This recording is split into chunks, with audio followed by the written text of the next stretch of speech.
Survival on the highway. I have a hint system. Upon awakening from a drunken stupor, Zhang Tuo Hai discovers that the entire world has succumbed to a game known as highway survival. Alone, with only a vehicle, he traverses an endless road in search of resources, striving to survive against overwhelming odds.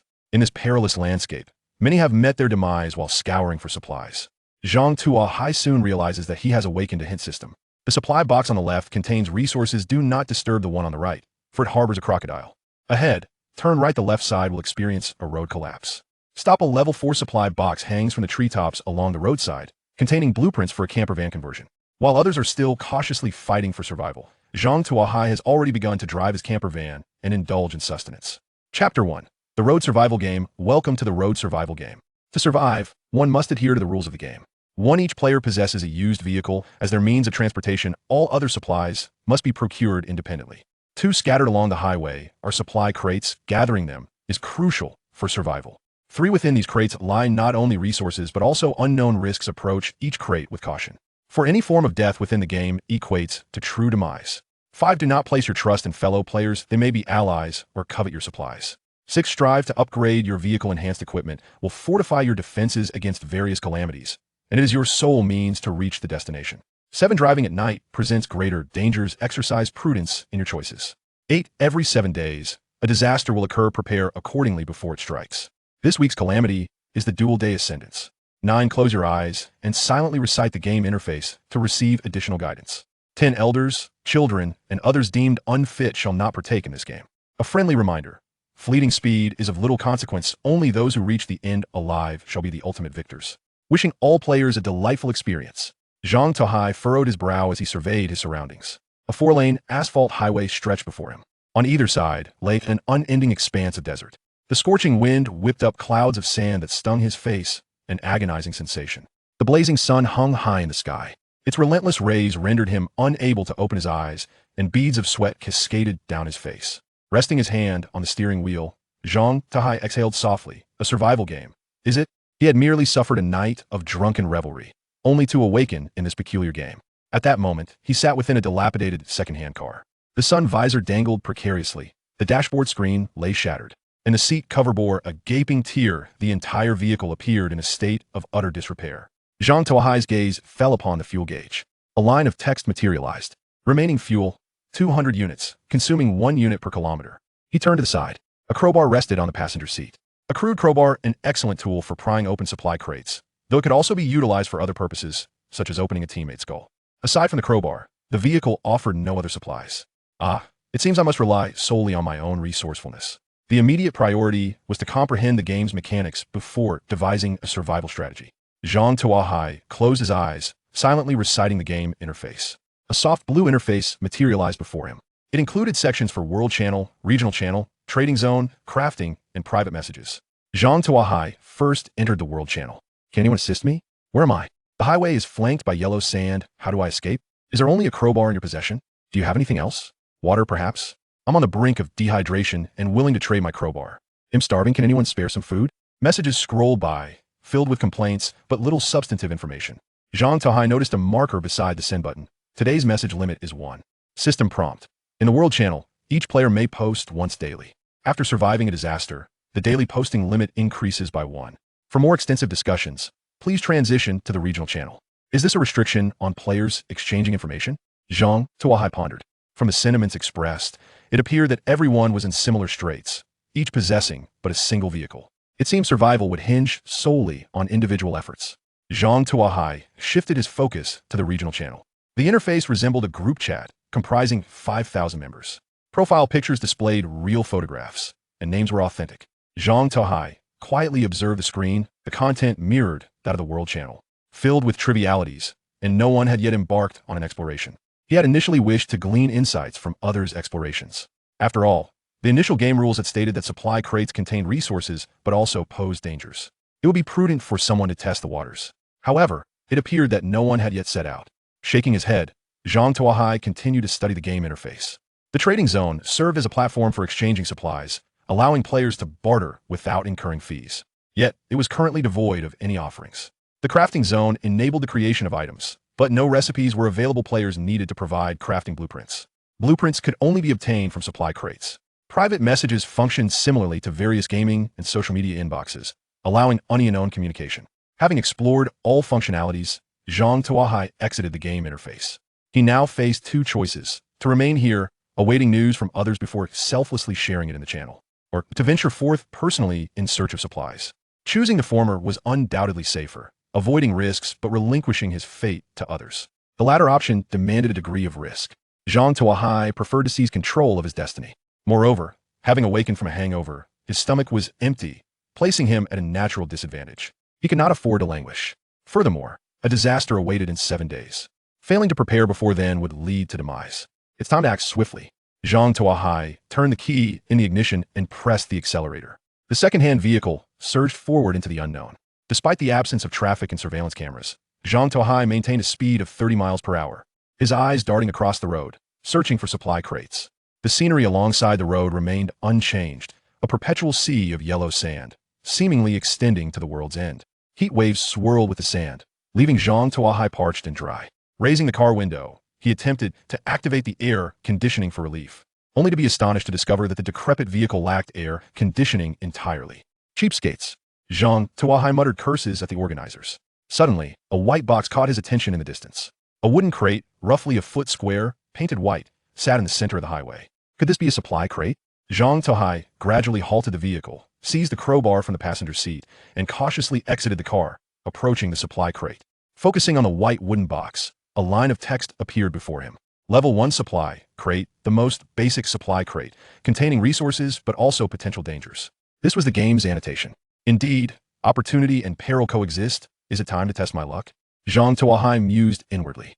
At that moment, an electronic synthesized voice echoed in his ear. Notification. System binding successful. The wooden crate ahead contains a bottle of mineral water and a loaf of whole grain bread. There is no danger, so you may open it with confidence. Chapter 2. Level 1 Water Collector. Zhang Tuo Hai was initially taken aback by the mention of system, but his expression quickly shifted to one of delight. The prospect of having a system at his disposal promised to ease his future endeavors. System, are you there? He inquired, but the system remained silent, leaving him unanswered despite his repeated mental calls. Is communication impossible? He pondered, yet the pressing matter at hand was to open the supply box and verify the system's reliability. Approaching the white supply box, Zhang Tuo Hai inserted the crowbar into the crevice of the lid and applied a forceful downward thrust. With a creaking sound, the lid was pried open, and the box shimmered briefly before vanishing, revealing its contents.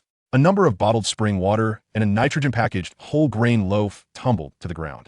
Zhang Tuo Hai hastily gathered the mineral water and bread.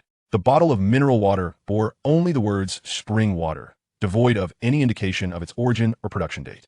The bread packaging was similarly unmarked, merely stating whole grain bread.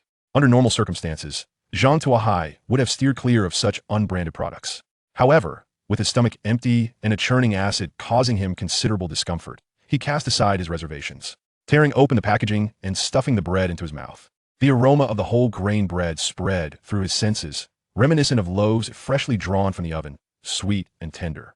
He devoured the bread in just a few bites, feeling the acidity in his stomach alleviate significantly. Zhang Tuo Hai then twisted open the mineral water, gulping down half the bottle in one go, which brought him considerable relief. Although still somewhat parched, he looked at the remaining half bottle of mineral water and carefully sealed it, stowing it away. The arrival of the next supply box remained uncertain, so he resolved to conserve his resources. Having located the first supply box, Zhang Tuo Hai felt a sense of assurance and continued driving, his eyes scanning the highway diligently. After approximately 40 minutes of driving, he discovered another pair of supply boxes positioned side by side in the middle of the road. 2, indeed. Could they also contain bread and water? Zhang Tuo Hai's eyes sparkled with anticipation. He had barely satisfied his hunger with a single loaf, and with his appetite, he could easily consume 4 of them. Seizing the crowbar, he leapt from the vehicle. Before he could act, an electronic synthesized voice echoed once more. The left supply box contains a rat infected with bacteria. A bite may lead to a probability of contracting the Black Death. The right box contains a level 1 equipment manufacturing blueprint. A rat, the Black Death. The mere mention of those words instinctively caused Zhang Tuo Hai to recoil. He had heard tales of the infamous plague, which had claimed a third of Europe's population during the Middle Ages. In an environment severely lacking in medical facilities, where resources were solely scavenged, illness or injury could easily spell death, especially in the case of the nearly certain demise brought about by the Black Death. With caution as his guiding principle, Zhang Tuo Hai opted to distance himself from the left box. He carefully approached the right box and pried it open with his crowbar. As the supply box vanished, it revealed a piece of parchment. Zhang Tuo Hai picked it up. Level 1 water collector. The most basic water collector, capable of gathering 12 liters of water daily. Production may vary according to environmental conditions. Resources required for construction. For units of metal scraps, 2 units of metal parts, 2 units of glass shards. Upon reading the description of the blueprint, Zhang Tuo Hai's eyes lit up. Scientific research indicated that an individual typically required around 2 liters of water daily. If one disregarded health considerations, this could be reduced to 1 liter or even less. This meant that if Zhang Tuo Hai could construct this water collector, he would essentially meet his water supply needs. With some adjustments to his requirements, he could even sell the surplus to acquire other necessary resources. As a core player in simulation management games, Zhang Tuo Hai understood the significance of establishing a first-mover advantage. By securing an early lead, resources would accumulate like a rolling snowball, accelerating his development and enabling him to leverage his resource and technological advantages to outmaneuver others. Now, the only concern was how to procure the resources to construct the water collector. Zhang Tuo Hai's gaze fell upon the remaining half bottle of mineral water. He returned to the vehicle, closed his eyes to concentrate, and entered the game interface.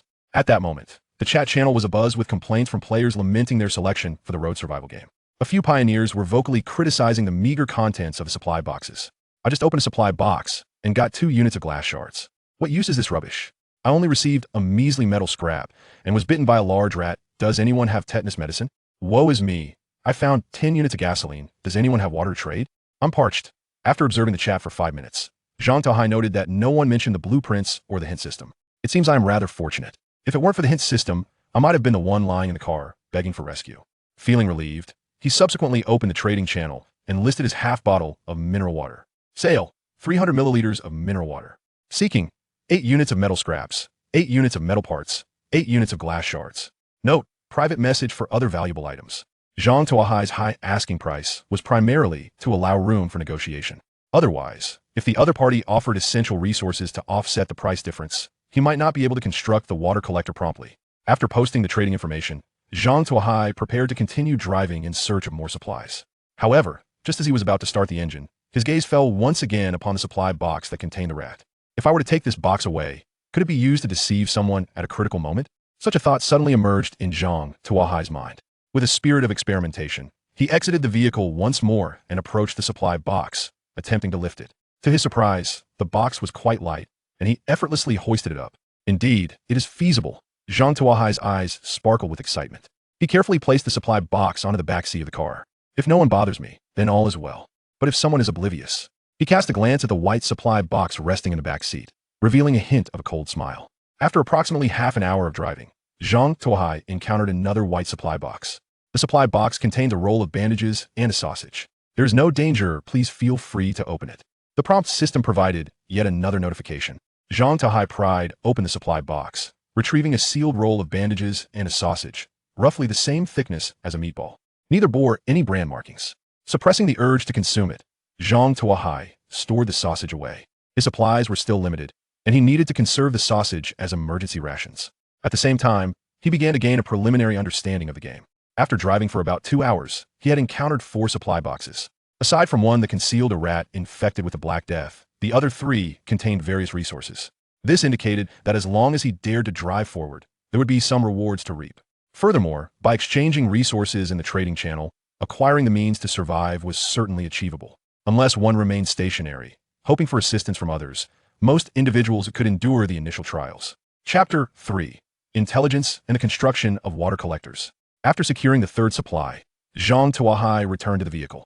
This time, he refrained from setting off immediately. Having driven for 2 continuous hours, coupled with the search for supplies, his mental energy had been significantly depleted, necessitating a brief respite. During this moment, Zhang Tuo Hai closed his eyes and opened the game interface, intending to check on the status of the half bottle of mineral water he had put up for sale. Upon summoning the game interface, he was taken aback by the sheer volume of messages flooding in from countless individuals seeking to communicate with him. His private messages had already reached a count of 99. Master, where did you acquire the mineral water? I'm on the verge of dying of thirst. Could you spare me a bottle? I could be sweet or salty. Hand over the water, and I'll give you 1 million in return. Zhang Tuo Hai perused the messages, most of which were devoid of any meaningful content, and promptly deleted them. A small fraction of individuals had obtained some resources and sought to negotiate a lower price with him. However, their offerings were simply too meager misaligned with Zhang Tuo Hai's expectations. Fortunately, he was not concerned about the water going unsold. On this desert highway, water was the most precious resource, and no one would ever complain about having an excess. At worst, he could wait until evening, when others would surely accumulate enough resources. Just as Zhang Tuo Hai was about to close the game interface and resume his search for supplies, a new private message arrived. Hello, I possess relevant resources, though the quantity is insufficient. However, I have other items to make up for the price difference. Can we discuss this further? How many relevant resources do you have? Zhang Tuo Hai replied. 5 units of broken glass, 6 units of metal fragments, and only 3 units of metal parts. The other party quickly responded. Fortunately, this was sufficient to construct the water collector. Zhang Tuo Hai sighed with relief. Having reached a basic goal, he resolved to finalize this transaction. Now, the only question remained: how much the other party was willing to offer to bridge the gap. What do you intend to provide to fill the void? Zhang Tuo Hai inquired, rubbing his hands together. The other party sent a screenshot. Lightweight tire manufacturing blueprint. Level 1 tire manufacturing. Requirements: 20 units of low-grade rubber, 20 units of metal fragments, 16 units of metal parts. Effect: reduces fuel consumption by 30. Upon seeing this blueprint, Zhang Tuo Hai's eyes gleamed with excitement. While lightweight tires may not seem like a survival resource and may appear of little use in their current predicament, in the long run, they were undoubtedly a treasure. It was essential to remember that each individual initially possessed only 200 units of gasoline. How long could 200 units last? At a cruising speed of 30 miles per hour, it would last approximately 7 hours. If they did not acquire new gasoline within those 7 hours, the vehicle would cease to function.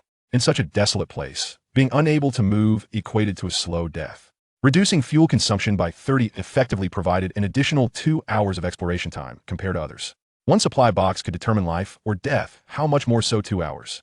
The earlier this resource was utilized, the greater the benefit. It was undoubtedly a deal with no risk of loss. Agreed. Zhang Tuo Hai suppressed his joy and replied. You understand the value of this blueprint.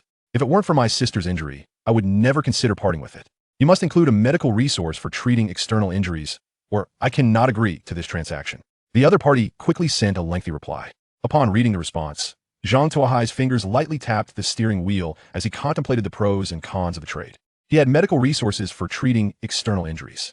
Moreover, with the assistance of the prompt system, he could easily circumvent risks, rarely suffering injuries. Thus, the roll of bandages in his possession was likely to gather dust. Utilizing it for trade was quite advantageous. However, one particular piece of information in the other party's message piqued his interest. You mentioned your sister earlier. How did you come into contact with her? Are you together? Are you in the same vehicle or different ones? How did she sustain her injury? If you can share this with me, I can proceed with the trade. To enhance the persuasiveness of his words, Zhang Tuo Hai took a photo of the bandages and sent it. Hemostatic bandage, used for wound dressing, coated with medication that can reduce inflammation and promote healing. After sending the message, there was a moment of silence from the other party. However, Zhang Tuo Hai was not concerned that the trade would be affected. Medical resources, aside from food and water, were the third most critical resource. Apart from himself, who had the prompt system to avoid risks, no one could guarantee they would not be injured.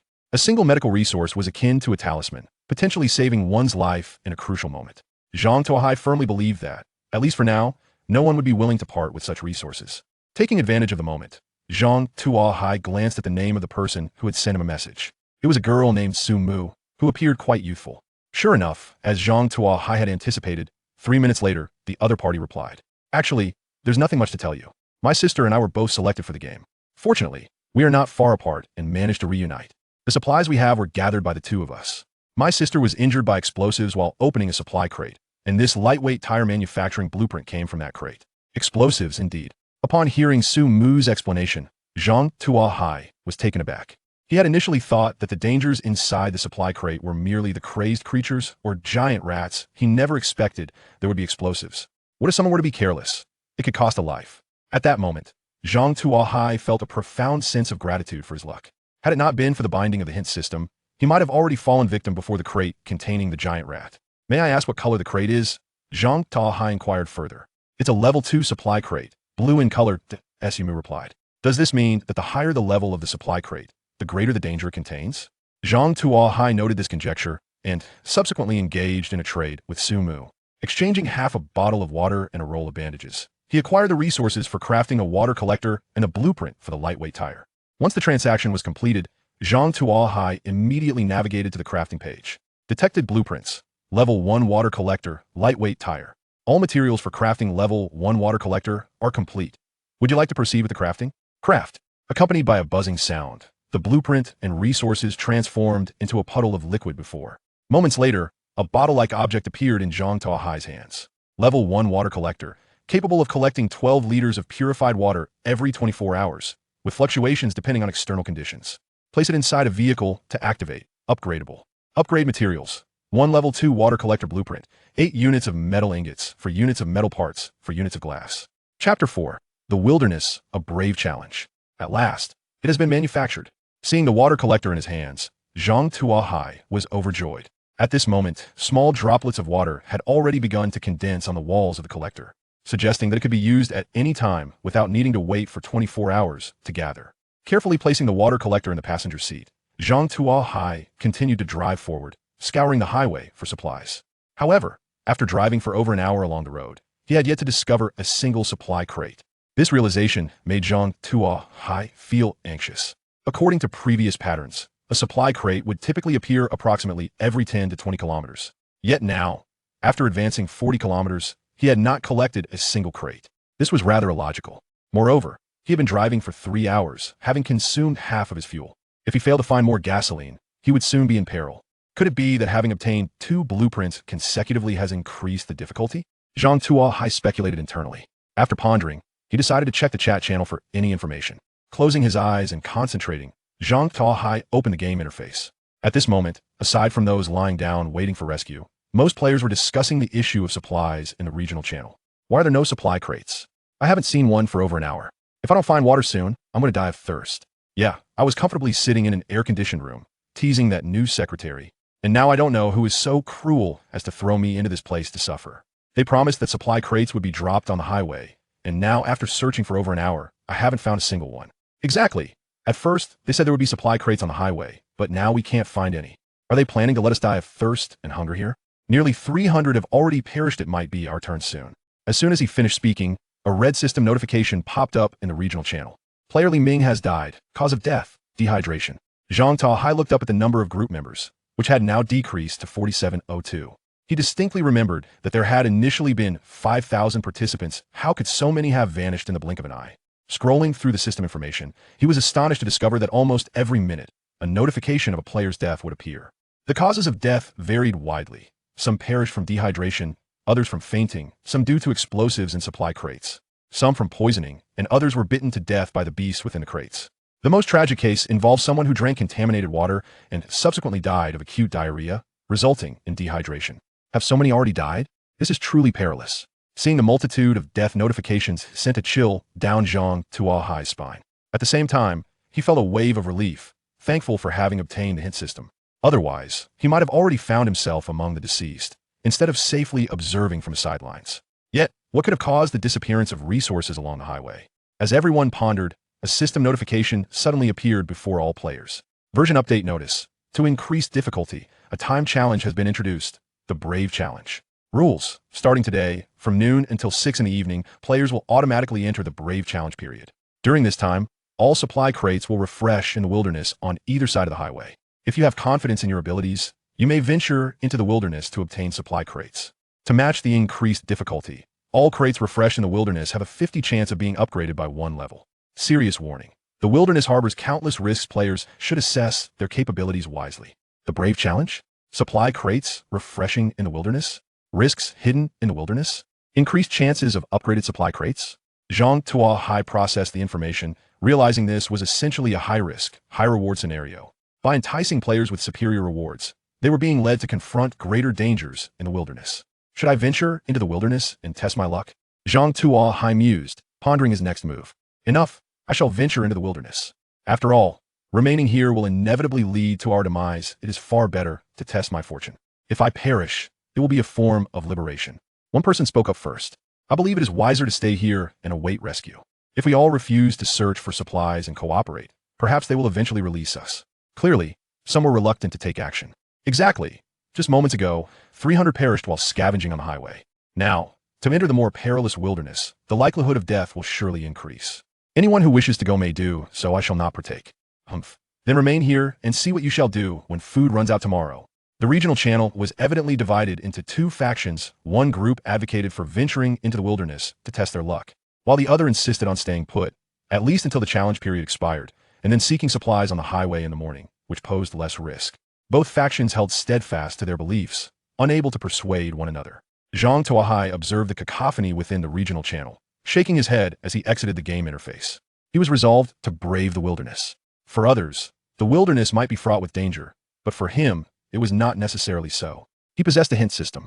If the hint system could assist him in evading dangers within supply boxes, it might also prove beneficial in the wilderness. Should the hint system aid him in avoiding perils in the wild, the challenge period for the brave would become an exceptional opportunity to gather resources. Moreover, he had compelling reasons to venture into the wilderness. In just 7 days, a calamity known as Shuangri Linkong would occur. The very name, Shuangri Linkong, suggested that it should not be underestimated. In merely a few hours, 300 souls had perished within a regional channel. What would happen on the day of Shuangri Linkong? If preparations were not made in advance, even if they survived the first 6 days, death awaited them on the 7th. This realization compelled him to seek every opportunity to collect resources and enhance his chances of surviving the day of catastrophe. Zhang Tuo Hai grasped his makeshift crowbar, tucked the water collector into his jacket, removed the car keys, and strode into the desert. As soon as he exited the vehicle, he was met with waves of heat. The scorching sun had rendered the highway blisteringly hot, even through the soles of his shoes. He could feel the pavement's intensity.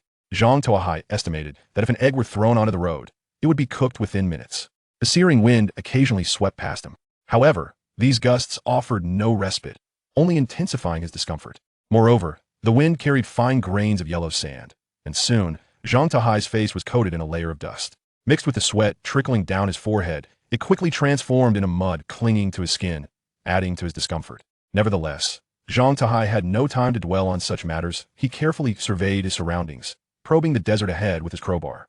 After confirming it was safe, he took a step forward, crossing from the highway into the desert expanse. Simultaneously, the electronic, synthesized voice of the hint system chimed in again. 100 meters ahead lies a concealed quicksand pit falling and guarantees death. 200 meters ahead at 11 o'clock, beneath the yellow sand, lies a pile of bones. Carelessly stepping there may puncture your shoe and cause tetanus.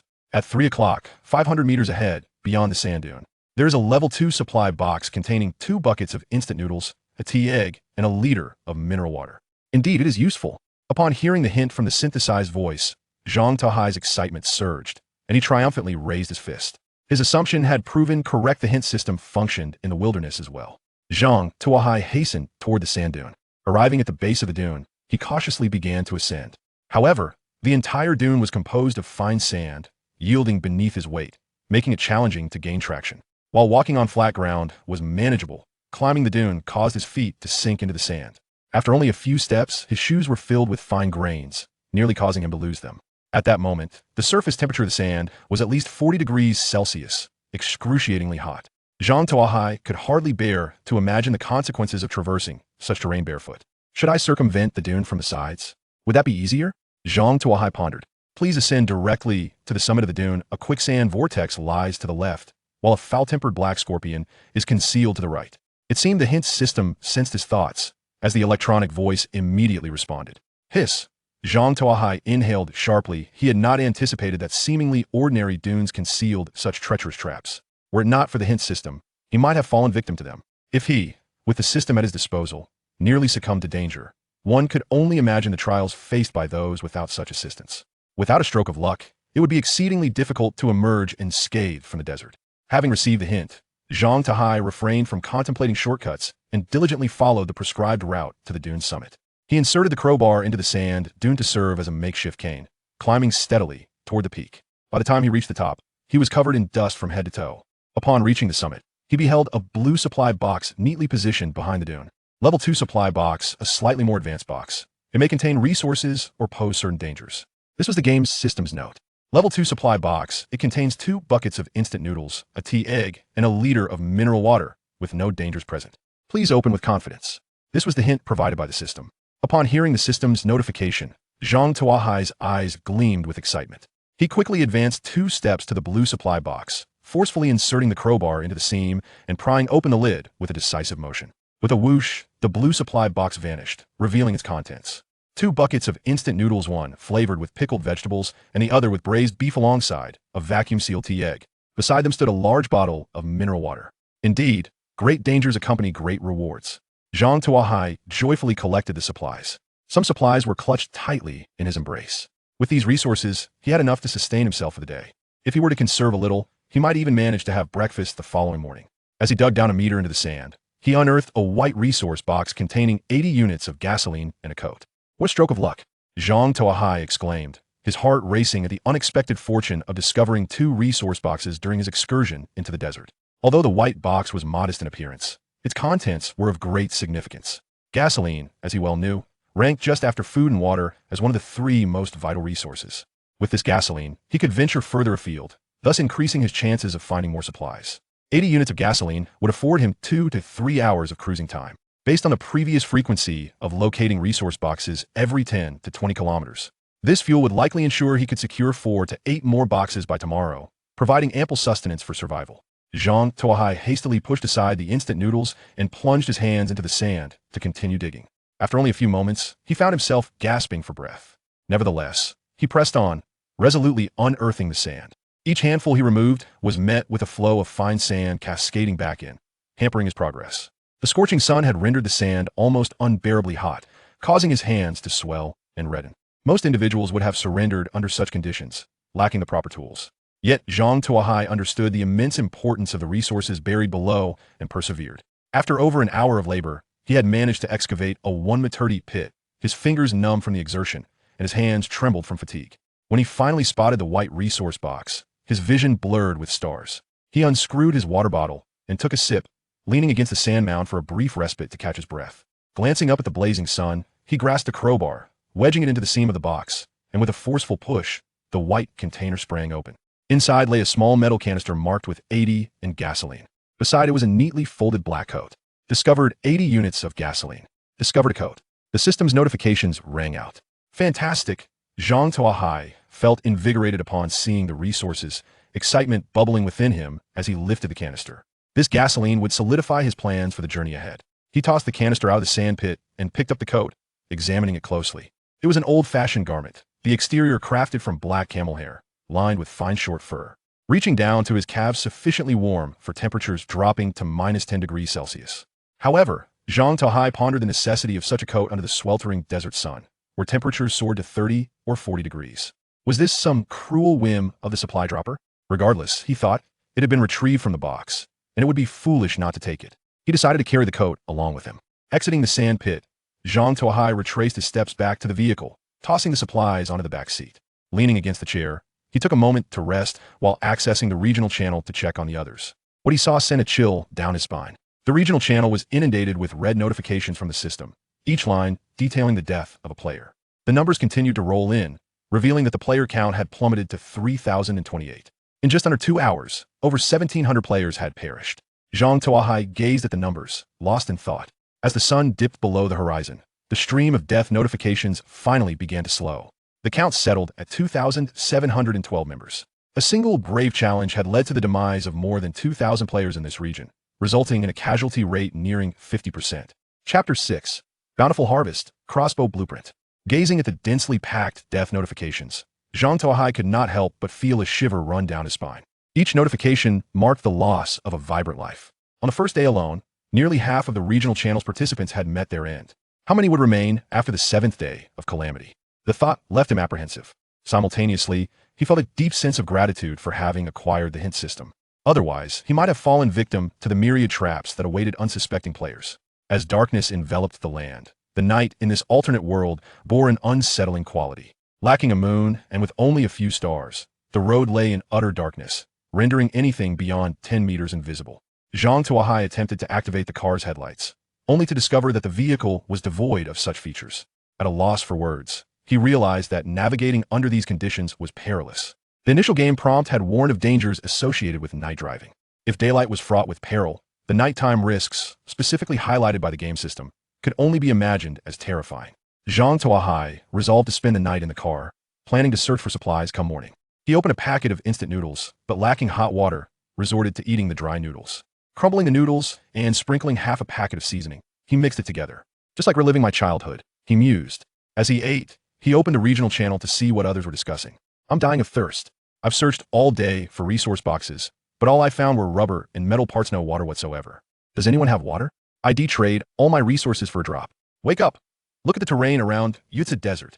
Anyone with half a brain knows that water is the most scarce resource here. No one's going to sell water. Well, just have to wait and see if we can find some tomorrow. Let me share a hot tip with you. If there's no water, you can drink your own urine. It's a sustainable solution for 2 days. Do you think I want to? To drink urine, you need a container. I don't even have a bottle to collect it. Bottles? I have some, but I cannot give them away for free. You must exchange resources for them. Upon reading the information in the forum, Zhang Tuo Hai felt a spark of inspiration. Many individuals still active in the regional channel possessed various supplies, yet their most pressing need was water resources. He realized this was an opportune moment to trade water for the resources they held. With this thought in mind, Zhang Tuo Hai took a 1-liter bottle of mineral water into his possession and inquired with his mind, "Is it possible to split a whole bottle of water for sale?" Indeed, the gaming platform responded succinctly. With the ability to split the bottle, he faced no obstacles. Zhang Tuo Hai listed the 1-liter mineral water on the exchange channel, selling mineral water, 20 milliliters of water in exchange for 2 units of resources. Resource limits: metal parts, low-grade rubber, metal scraps, metal ingots, glass. A total of 50 portions, first come, first served. Note: if you possess special resources or blueprints, please contact me privately. After posting, Zhang Tuo Hai returned to the regional channel and announced, "Water is available for purchase in the trading channel, 50 portions in total. Brothers with resources, hurry up." His shout created a stir within the regional channel. What? Someone is actually selling water. Why do we have to use resources to buy it? Can't we use cash? They'll offer 10,000 in cash along with a Rolex. Why limit it to resources? Can I trade plastic scraps and weeds? They're still from the supply box. Bro, do you have any food? I haven't eaten in a day.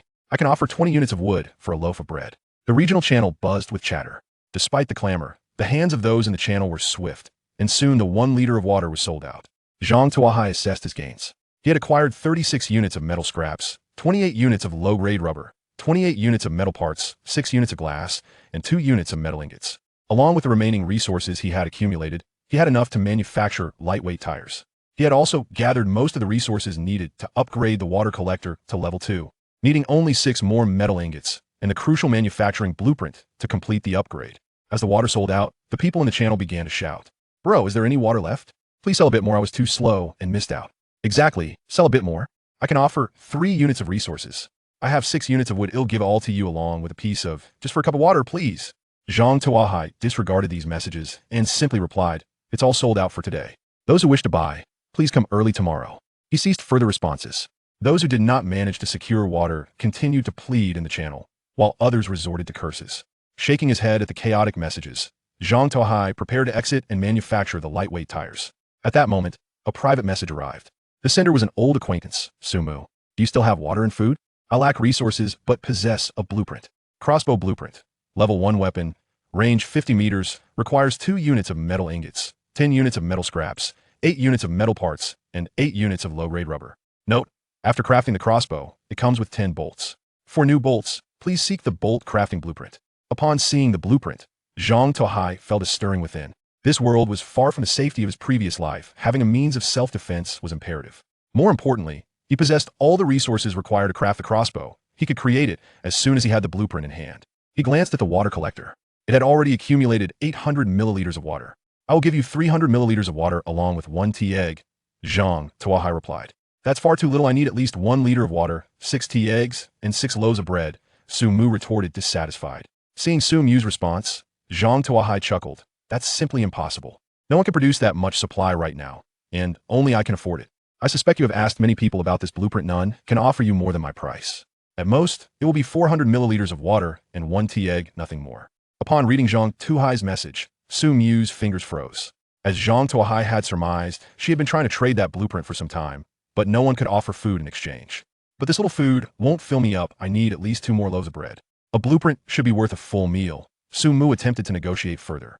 "I have no bread at the moment. If you are willing to wait, I can trade once I find bread tomorrow," Zhang Tuo Hai replied, glancing at the lone bucket of instant noodles and a sausage he had left. While the crossbow was an excellent item, food was undeniably more vital. Seeing Zhang Tuo Hai's response, Sumu glanced at her younger sister, who had grown pale from weakness, and made a resolute decision. "I can give you the blueprint now, but you must first provide me with the water and tea egg, and tomorrow you must give me 3 loaves of bread." Sumu sent the message, biting her lip.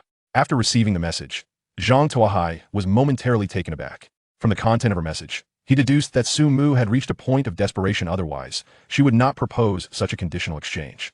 "Agreed, but I cannot guarantee I will find the equivalent amount of bread. Other food items will suffice as well. Right? Zhang Tuo Hai inquired. Of course, I hope you can keep your word, Su Mu replied as she listed the crossbow blueprint on the trading interface. Zhang Tuo Hai then listed the water and tea egg. The transaction was completed. Zhang Tuo Hai obtained the crossbow blueprint. Chapter 7. Canned Goods and Pigs. Having acquired the crossbow blueprint, Zhang Tuo Hai navigated to the manufacturing interface. Detected crossbow blueprint and lightweight tire blueprint resources are complete. Would you like to proceed with manufacturing? Confirm. The two blueprints dissolved into liquid, and the resources on the back seat diminished significantly. Moments later, 4 tires and a compact crossbow appeared before Zhang Tuo Hai. Lightweight tire.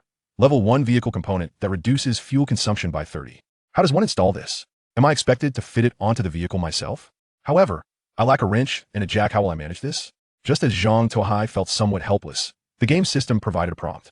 Detected level 1 component, lightweight tire. Would you like to replace the existing regular tires? Can the system assist with this? Confirm. The 4 tires vanished and the vehicle shook slightly. Tires have been successfully replaced. That certainly makes things easier. Zhang Tuo Hai experienced a fleeting fondness for the game system for the first time. Discovered ordinary tires 4. Would you like to decompose them into resources? Can be decomposed into low-grade rubber 20, metal fragments 20, and mechanical parts 16. Not yet, he decided. Gazing at the 4 tires resting in the back seat, Zhang hesitated before ultimately abandoning the idea of decomposition. Tires might prove useful in the future, it was best to keep them for now. After dealing with the tires, Zhang's attention turned to the hand crossbow positioned in the passenger seat. Measuring slightly over half a foot in length, it featured a grip resembling that of a gun and a trigger, allowing for easy one-handed operation. Beside it lay a pure leather quiver, containing 10 arrows that shimmered ominously. Zhang picked up the hand crossbow and examined it for a while, familiarizing himself with its operation. Regrettably, there were no suitable targets in the vicinity to test its strength. However, judging by the tension of the bowstring, he surmised that killing a chicken within a range of 50 meters would pose no challenge. After a brief period of handling the crossbow, darkness enveloped the land.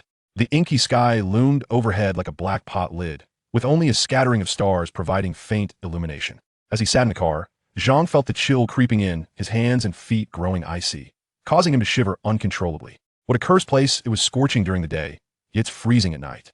In haste, Zhang rummaged through the back seat for his coat and donned it. Once clad in the coat, he felt significantly warmer.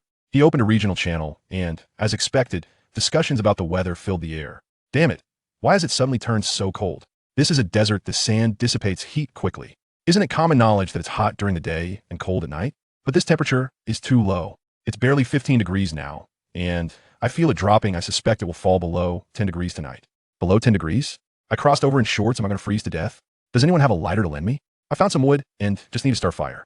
Wah, I'm so cold. Does anyone have a warm coat? I'm willing to trade bread for it. After observing the raucous regional channel for a while, Zhang closed it, tightened his coat, and succumbed to sleep. His indifference was not due to a lack of compassion, but rather the overwhelming suffering of others. Even if he wished to help, he could not manage it all. All he could do was gather more supplies the next day and see if he could sell something. The night passed without incident, and as dawn broke, Zhang awoke at the first light. Before his crossing, he had been accustomed to rising early to deliver goods for his family's tofu business. He habitually checked the regional channel. The channel was notably quiet, with most still likely asleep. Only 6 red death notifications were visible. 3 had succumbed to the cold, 1 to poisoning, and 2 to accidents. The number of people in the region had dwindled to 2,706. With a sigh, Zhang retrieved his remaining cup of instant noodles, sprinkling the leftover half packet of seasoning over it, intending to reserve the rest for future use when he found a pot to make soup. After a night's wait, the water collector had accumulated approximately 800 milliliters of water, barely sufficient for his daily needs. Hey Ray's hoping for some good fortune today. Zhang took a sip of water, turned the key, and set off on the quest for supplies. After driving 20 kilometers, he unexpectedly discovered 2 boxes, at once one white, the other blue. The white supply box contains 5 baked naan, 5 cans of yellow flower fish, and 5 liters of mineral water. The blue supply box contains a healthy, young black-skinned pig, weighing 100 pounds. Please handle with care, if needed. Approach from the rear to gain a first opportunity. A young black-skinned pig. Upon reading the prompt, Zhang felt a surge of excitement. While he was hesitant to confront an adult pig, he felt emboldened to attempt capturing a young one weighing just over 100 pounds. Moreover, equipped with a hand crossbow and a crowbar, dealing with such a creature should pose no difficulty. At worst, he could simply run it over with his vehicle. Eager for the challenge, Zhang decided to pry open the white supply box first. As he did so, 5 steaming naan appeared before him. Each naan was substantial, weighing nearly a pound, enough to serve as a meal, and the aroma of sesame made his mouth water. A bowl of lamb soup would have been the perfect complement. Zhang carefully stowed the naan away, recognizing it as his staple for the next 2 days. The 5 cans of yellow flour fish brought him immense joy. These cans would provide ample fats and salts, crucial for sustaining his energy.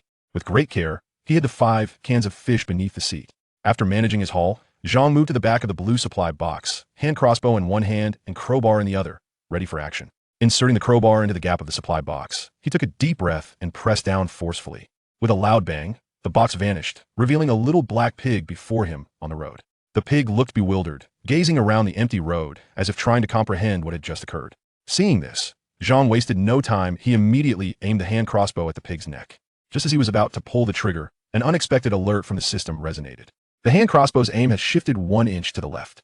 Startled by the sudden notification, Zhang instinctively shifted the crossbow to the left and squeezed the trigger. The bolt flew towards the pig's ear. Oh no! Seeing the arrow veer off course, Zhang discarded the hand crossbow and grasped the crowbar with both hands, preparing to charge at the creature. However, coincidentally, the little black pig seemed to have heard the noise behind it and instinctively turned its body halfway, glancing back. In that moment, the arrow struck true, piercing the pig's eye and driving deep into its brain. With a grunt, the little black pig collapsed, thrashing a few times before succumbing to death. Chapter 8. Braised Pork. Staring at the fallen pig, Zhang Tuo Hai could not help but gape in astonishment. He initially anticipated a fierce battle, but unexpectedly, a single arrow dispatched the little black pig. It is important to note that although this was merely a piglet, it still weighed over 100 pounds. Without expert skills, it would indeed require considerable effort to slay. Had it not been for the prompt from the system at a critical moment, he might have found himself genuinely engaged in a struggle with the little black pig. The prompt system possesses such remarkable utility. Zhang Tuo Hai realized that the system could not only be used to inspect boxes, but also held numerous other applications waiting for him to explore. Nevertheless, the immediate priority was to properly process the pig meat. Lacking suitable tools, he resorted to extracting a crossbow bolt from his quiver as a makeshift solution. As he plunged the bolt into the pig's body, a line of prompts suddenly appeared. No appropriate skinning or cutting tools detected. This will reduce the quantity of meat obtained. Would you like to proceed with a forced disassembly? Can it actually disassemble automatically?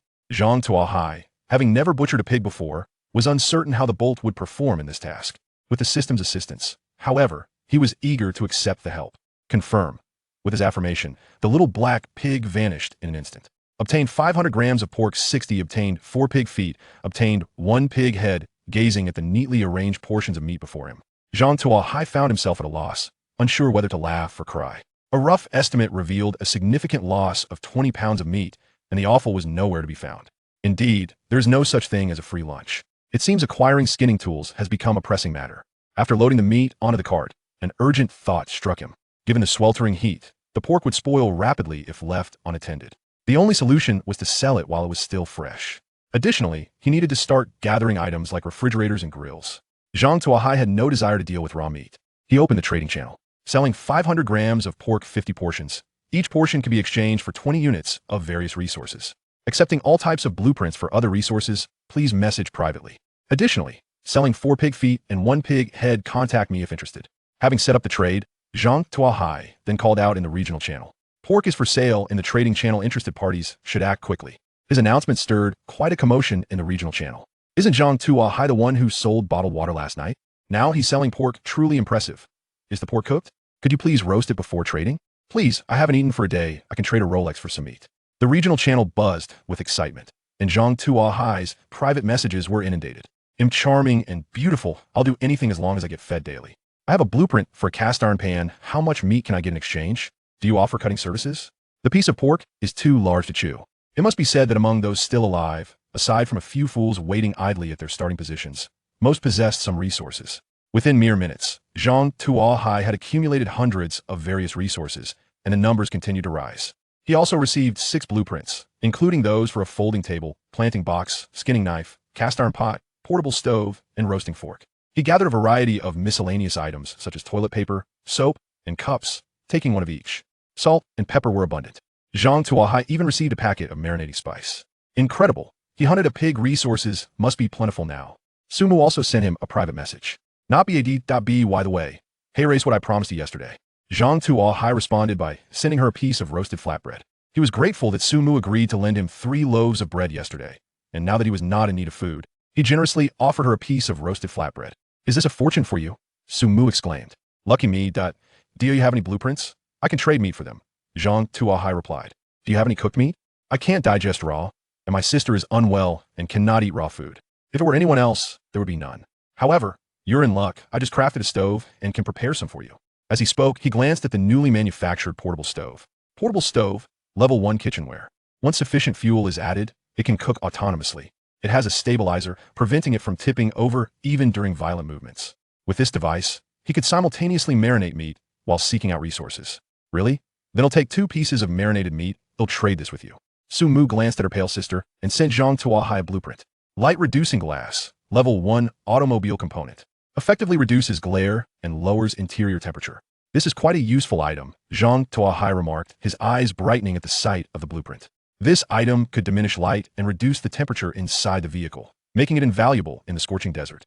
Moreover, with the calamity day approaching in 6 days, when 2 suns would blaze in the sky, it was easy to imagine just how sweltering it would become. Perhaps this light-reducing glass was the key to survival. However, one detail concerned Zhang Tuo Hai. Su Mu had traded him 3 blueprints in just 2 days, a rate of acquisition that seemed a bit unusual. This is exactly what I need. He'll throw in an extra pig ear, but the meat needs to simmer for a while, so you'll have to wait. Zhang Tuo Hai replied. All right, he'll await your good news, Su Mu responded. Sister, are you really giving him the blueprints just like that? Su Qi asked from the side. There's no choice. He seems to be the most trustworthy in the regional channel. You know our situation without replenishing meat. Your health won't hold out for long, Su Mu explained. Sister, it's my burden. Su Qi said, filled with guilt. What are you saying? We will survive, Su Mu reassured her, gently ruffling Su Qi's hair. Meanwhile, Zhang Tuo Hai had already set up the portable stove on the back seat, with a cast-iron pot resting atop it.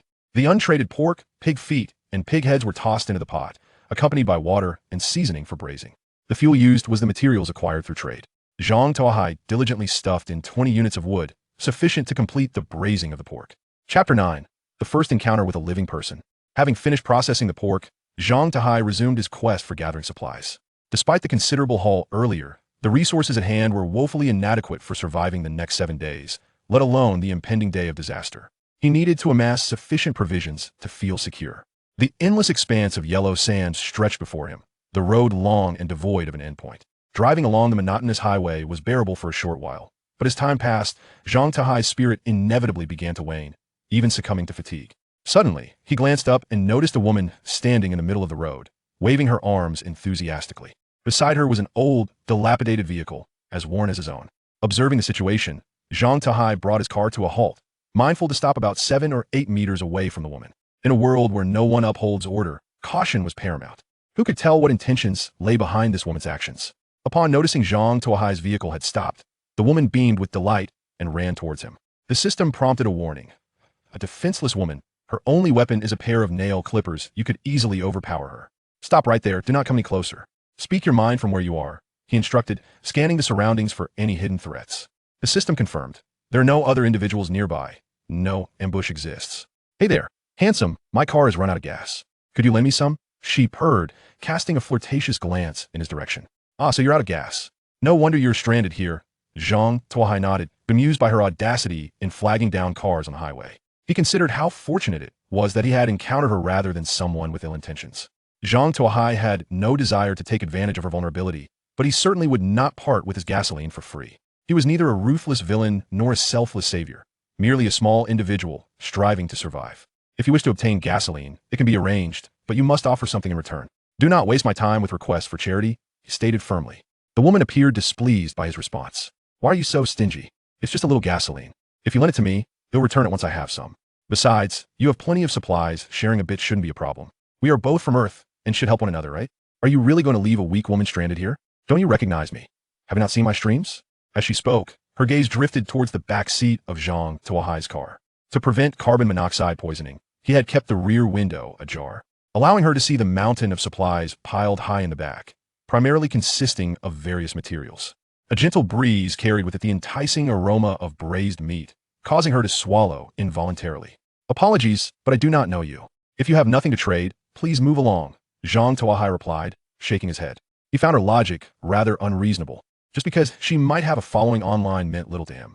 The idea of her attempting to extract resources from him without compensation was utterly absurd. What's wrong with you?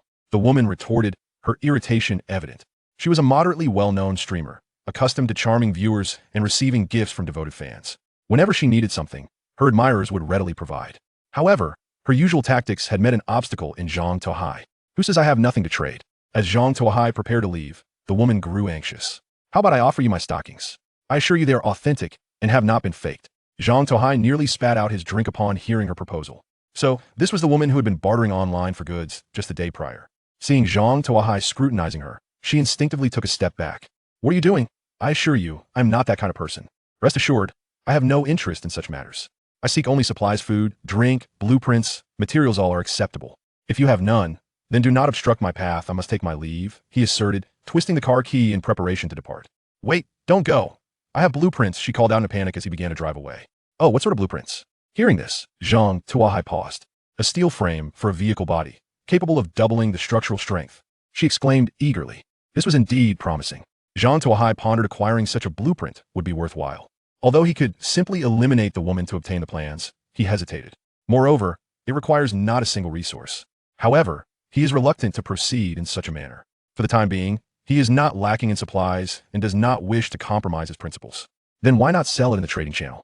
Zhang Tuo Hai inquired, curiosity evident in his tone. Clearly, such blueprints would attract ample buyers. If the woman were to list it on the trading path, it would surely sell with ease. I've inquired, but the offers are simply insufficient, the woman replied, curling her lips in disdain. Those individuals either lack water, or food, or they're devoid of gasoline, which I cannot part with. I see. Zhang Tuo Hai nodded in understanding. How about this? I shall not take advantage of you. For this blueprint, I will offer you 40 units of gasoline, a quarter of a nong, and 50 milliliters of water. These provisions should suffice for a meal and allow for 2 additional explorations. Whether you procure anything thereafter depends solely on your fortune. Zhang Tuo Hai pondered for a moment before presenting a fairly reasonable offer. After all, this blueprint enhances the vehicle's strength and undoubtedly holds considerable value. In the desolate night of the wasteland, fraught with peril, the presence of wild beasts is not uncommon. A sturdier vehicle could be a matter of life and death in critical moments. I smell meat. Could you spare me some? The woman hesitated to ask.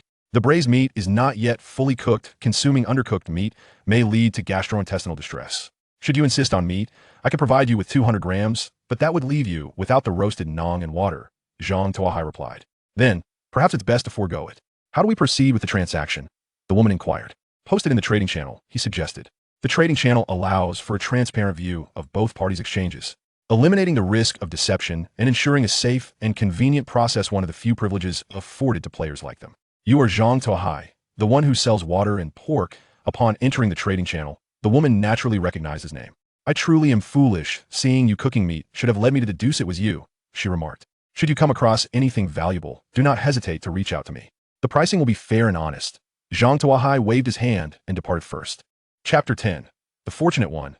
The fish statue. After driving approximately 5 kilometers, Zhang Tuo Hai encountered an intersection. 2 roads stretched forth into the unseen distance. The left road offered a greater abundance of supply crates, albeit filled with common resources, whereas the right road presented fewer crates, yet contained high-quality materials. The hint system swiftly provided guidance.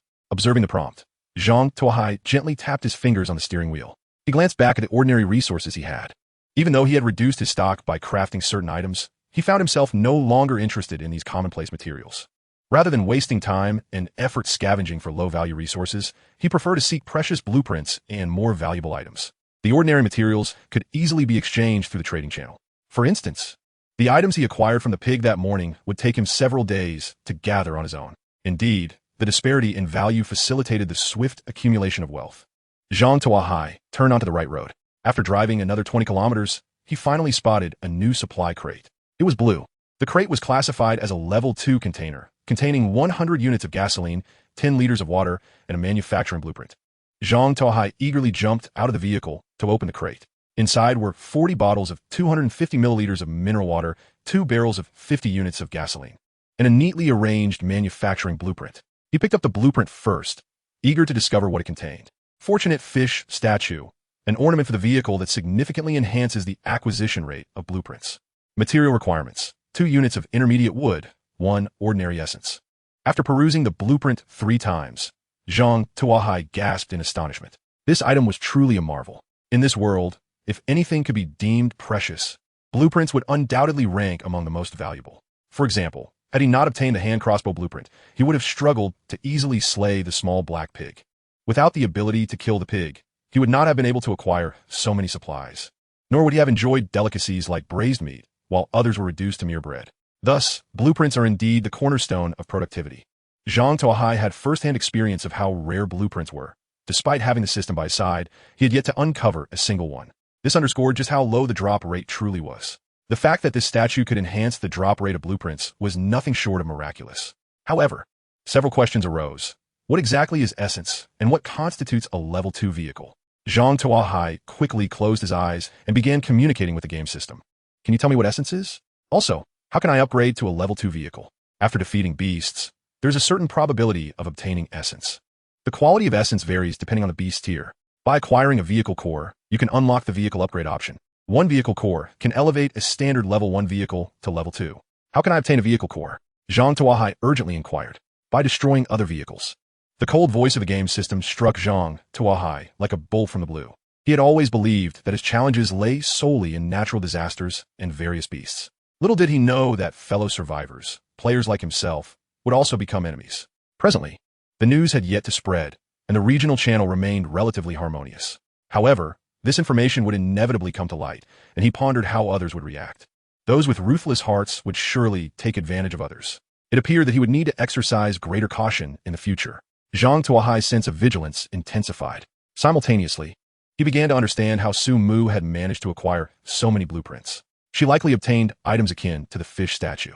Moreover, she had come with her sister, which allowed them to conserve resources by traveling in a single vehicle. It was possible they had acquired the vehicle core during that time, upgrading their vehicle to level 2. Yet, another dilemma presented itself. How would he procure a vehicle core? Should he eliminate that foolish woman? Zhang Tuo Hai considered this for a moment before dismissing the idea. He had just entered this apocalyptic world and could not bring himself to commit such an act. He decided to focus on gathering the remaining materials. There would surely be a way. Zhang Tuo Hai loaded the supplies into his vehicle and continued onward. It must be said that the quality of supply crates on the right road was considerably higher.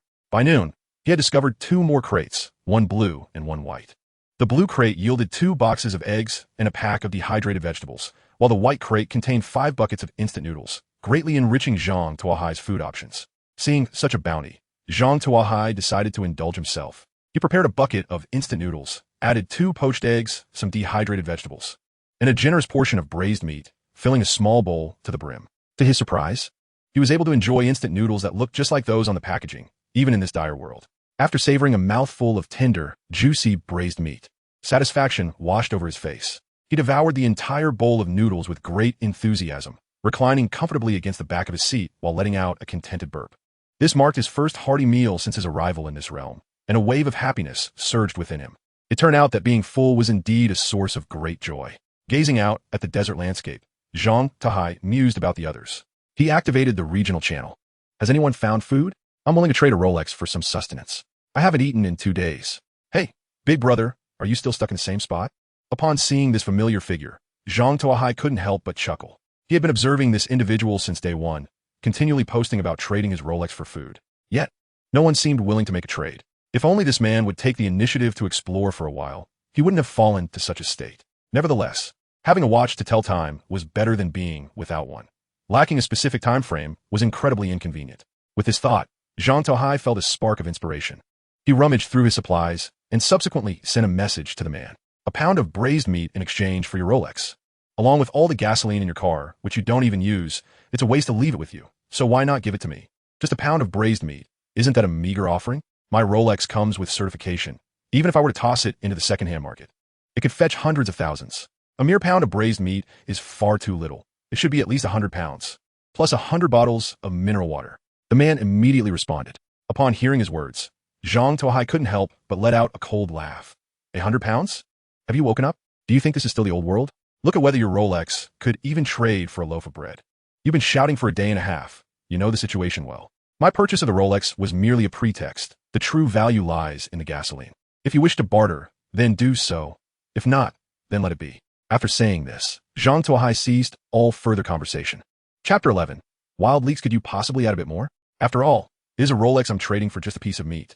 It truly is too little and would merely invite ridicule if spoken of.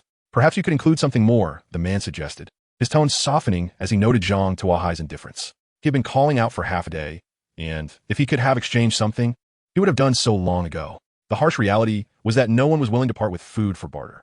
Most were only willing to offer shards of glass or bits of metal, more greedy than he, a capitalist.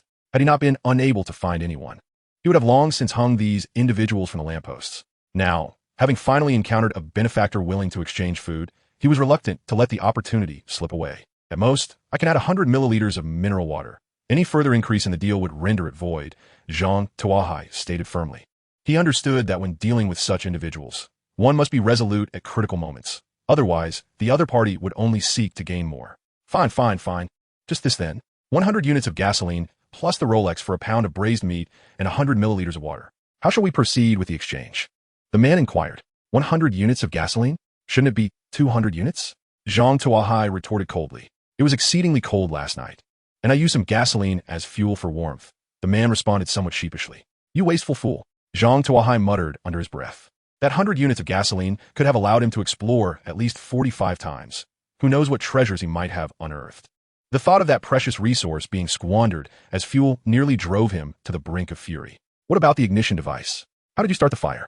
Zhang Tuo Hai asked, suppressing his anger. I have a windproof lighter, the man replied. Then let that lighter serve as compensation, Zhang Tuo Hai remarked, somewhat resigned. Fine. The man begrudgingly added the lighter to the transaction list. The two conducted their exchange on the trading platform, observing the 100 units of gasoline that had come through. Zhang Tuo Hai nodded in satisfaction. With this acquisition, the transaction had not been in vain. After properly storing the gasoline, Zhang Tuo Hai picked up the Rolex once more.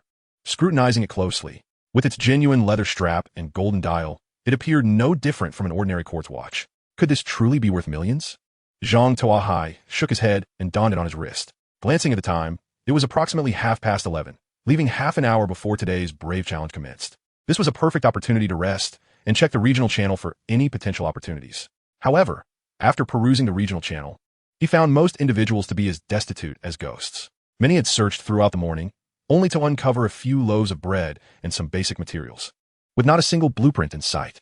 The trading channel displayed a few schematics available for sale, yet they were all commonplace items such as chairs, iron pots, and cups, which Zhang Tuo Hai already possessed and deemed unworthy of further consideration. Perhaps I shall wait until evening to reassess. After the Brave Challenge, there may be some worthwhile items. Time swiftly passed, and soon it was noon. The game system's announcement resonated once more. Time's up. Welcome to the second Brave Challenge. The challenge period remains from 12 to 1800 hours. All players, please be mindful of the time and enjoy your experience. One can only hope for favorable outcomes today. Zhang Tuo Hai adjusted his gear, took up his crossbow and crowbar, and stepped out of the vehicle, venturing into the desert. At 12 o'clock, 500 meters ahead, a sand scorpion lurks in a sand pit. Beware of its poisonous stinger. At 1 o'clock, 200 meters away, a desert fox is present. Do not attempt to attract its attention, as you will not catch it. At 11 o'clock, 1,000 meters away, lies the ruins of a village, which may contain valuable goods, though the path is fraught with quicksand pits, so watch your step. Ruins of a village? This piqued Zhang Tuo Hai's interest. Since arriving in this world, he had not encountered any structures aside from the road. All he had seen were various animals, leaving his understanding of this world exceedingly limited. Now, with the prospect of exploring ruins, it presented an opportunity to gain insight into this realm. With such thoughts in mind, Zhang Tuo Hai traversed into the desert. 50 meters ahead, there is a pitfall. Please proceed in the direction of 11 o'clock. 30 meters ahead, beneath the sand dune, a desert python lies in wait.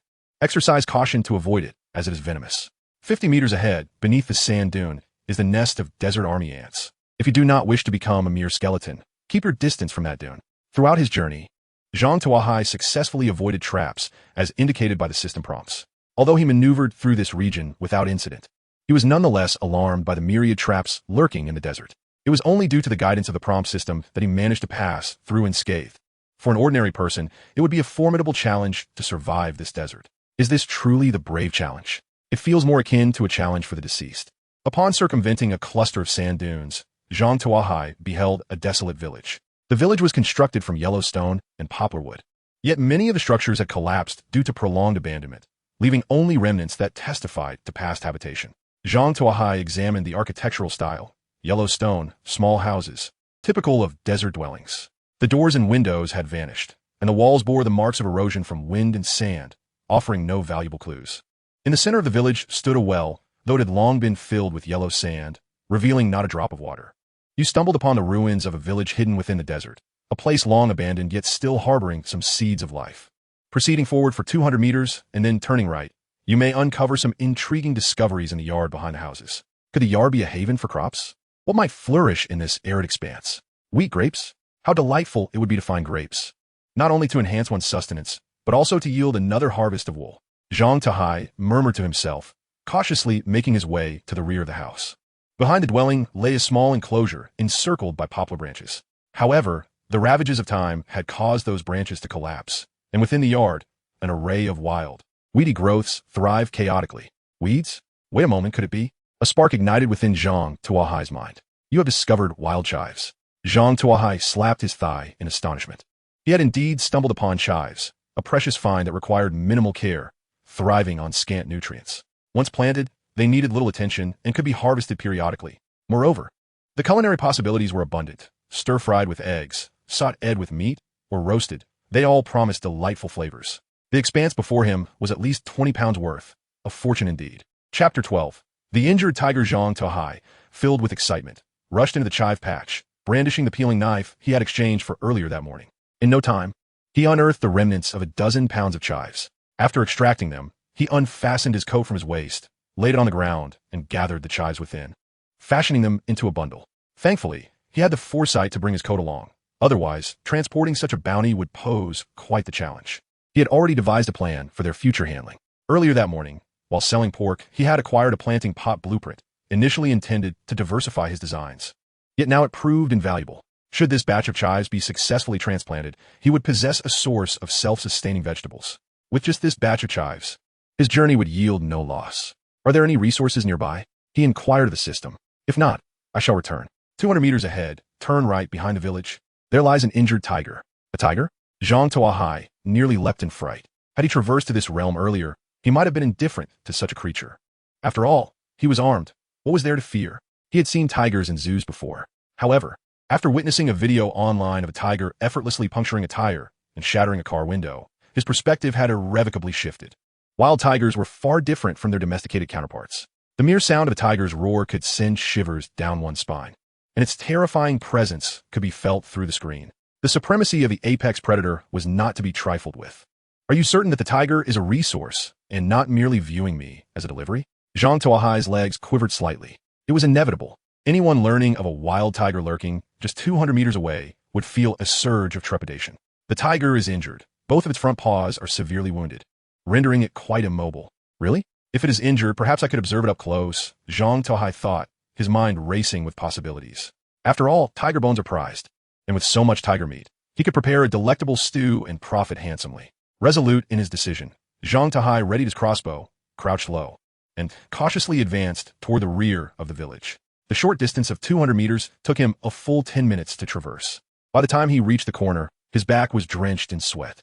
Zhang Tuo Hai stealthily peeked around the corner. Just 2 meters away lay a magnificent tiger, its body gaunt and emaciated from hunger, displaying a fierce snarl. Their eyes locked. Roar! Zhang Tuo Hai, startled, fell onto the ground. The tiger, having starved for days, was overjoyed at the prospect of a meal and sprang to its feet, attempting to pounce on Zhang Tuo Hai. However, as soon as it rose, it collapsed back to the ground with a thud, its expression contorted with anguish. He realized that both of its front paws were severely injured, revealing stark white bone at the wounds. Clearly, both limbs were broken. What a fright! Observing the tiger's broken paws, Zhang Tuo Hai exhaled in relief. No wonder the system had not issued a warning. There was no immediate threat. Yet, his approach had indeed been somewhat reckless. He should have waited until the creature had bled out before seizing the opportunity. Living like this must be torment for you. Perhaps I shall grant you release.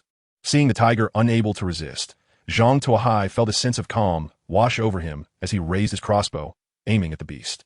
Although the tiger had never encountered such a weapon, it sensed the danger and struggled to rise once more. Its erratic movements hindered Zhang Tuo Hai's aim. Raise it an inch higher and pull the trigger. The system provided another prompt. At the sound of the voice, Zhang Tuo Hai instinctively adjusted his aim and squeezed the trigger. Whoosh! A glimmering bolt struck the tiger's eye. Roar! The tiger let out a pained cry, collapsing to the ground, thrashing a few times before succumbing to silence. You have discovered the corpse of a tiger. Upon dissection, you will acquire a wealth of resources. It is finally over. After receiving the system's notification, Zhang Tuo Hai retrieved his peeling knife and approached the tiger's lifeless body, preparing to make the necessary cuts. You have discovered the carcass of a level 1 wild tiger. Detection confirms possession of a level 1 cutting tool, the peeling knife, suitable for dismemberment. Some meat loss will occur during the process. Would you like to proceed with the dissection? Absolutely. Though the thought of losing some meat pained Zhang Tuo Hai, the efficiency of the system far outweighed his personal effort. Considered a processing fee. Acquired 500 grams of tiger meat. Acquired a complete tiger skin. Acquired a tiger whip. Acquired a set of fierce internal organs. Acquired a tiger skeleton. Acquired a common essence. Loading more content. Please wait. This site only supports mobile browser access. If you see this paragraph, it means the chapter content failed to load. Please disable reading mode, browsing mode, novel mode, and ad blocking features in your browser, or copy the URL to another browser to read. Wolf has arrived. Wolf has arrived. Staring at the pile of materials before him, Zhang Tuo Hai could hardly contain his joy. The common essence goes without saying, as it is a crucial material for the fortunate mermaid statue. The tiger meat is even more significant, a precious source of protein rarely available in ordinary circumstances. To his surprise, he could indulge in such delicacies in this world. The only regret is that Zhang Tuo Hai has yet to acquire a refrigerator. Otherwise, merely freezing this meat for gradual consumption would suffice for several hundred days. The tiger skin is also a valuable item, serving well as a warm blanket at night. The internal organs are excellent for replenishing vitamins, and stir-frying them with leeks would yield a delightful flavor. Upon returning, he would see who possesses cooking oil. If he cannot procure oil, rendering fat from a meat is also a feasible alternative, albeit it would compromise the meat's texture. Nevertheless, since he intends to sell it, who cares about the flavor? As long as he profits, that is sufficient. As for the tiger skeleton, Zhang Tuo Hai has yet to determine its purpose. He might as well keep it. Who knows what might be useful in the future? With such an abundance of supplies, it was evident that Zhang Tuo Hai could not transport everything at once. Just moving the skeleton alone required a separate trip. Ultimately, he made 4 round trips to load everything into his vehicle. Exhausted, he resolved to consider acquiring a small cart for transporting goods next time, as moving items back and forth was simply too laborious. Zhang Tuo Hai reclined in his chair, contemplating. He felt that his survival journey differed somewhat from that of others. While others struggled desperately to procure even a morsel of food and a drop of water, he found himself burdened with the logistics of transport, which, if known to others, would surely evoke envy. Chapter 13. Making dumplings after a brief respite. Zhang Tuo Hai opened the regional chat channel to observe how others were faring. Upon accessing the channel, he was immediately inundated with a barrage of red death notifications. Zhang Tuo Hai counted roughly 200 individuals, most succumbing to quicksand or poisoning. Compared to the previous day, the casualties had significantly decreased. It was uncertain whether the survivors had become more astute or if the fear of death had deterred exploration. After a while, some began to boast about their acquisitions in the chat. Haha, truly befitting of the brave challengers. The rewards are substantial. I obtained a blue resource chest and found a hot dog within, complete with sausage. A hot dog? I opened 2 sandwiches filled with bacon and lettuce. Are you envious? Unlike your good fortune in obtaining staple foods, I only retrieved 4 apples. Anyone willing to trade? Several individuals boasting about their food acquisitions made those remaining behind envious.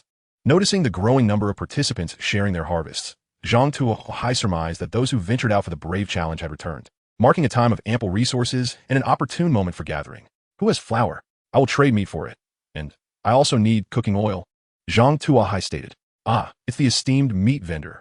Upon his mention, others quickly recognized him. Esteemed one, what do you need flour for? Someone inquired. Not much. I gathered some meat, leeks, and eggs. The ingredients seem adequate, so I plan to make a batch of meat and vegetable dumplings. If anyone is interested, just let me know and we can trade.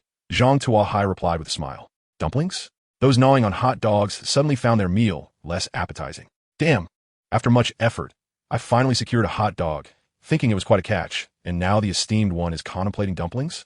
The disparity between individuals became glaringly apparent. Esteemed one, I would like to reserve a plate. Can I trade with apples? I'll offer 2 apples. How does that sound? Immediately, someone in the regional channel tentatively inquired. Esteemed one, I have no resources. Would gasoline suffice? Esteemed one, I only collected 20 shards of glass. Can that be traded? Everyone, hold on. Let us secure the flour first. Otherwise, we will only be left with stir-fried vegetables. Zhang Tuo Hai reassured them. I have 50 pounds of flour, but you must trade 5 pounds of stewed meat for it.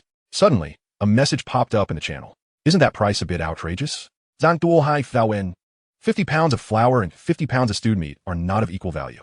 The energy and satiety derived from 50 pounds of flour, whether made into noodles or steamed buns, cannot be compared to 50 pounds of meat. Moreover, most here do not know how to steam buns or make noodles. flour would merely go to waste in their hands. Wouldn't it be better to trade it for meat? So what? It's clear that you desperately need flour. Well, I'm not in a rush. If you want it, you must offer 5 pounds of stewed meat in exchange. If you want to trade, do it quickly. The price may not remain the same tomorrow. The individual replied confidently, clearly banking on the perishability of meat to justify their high demand.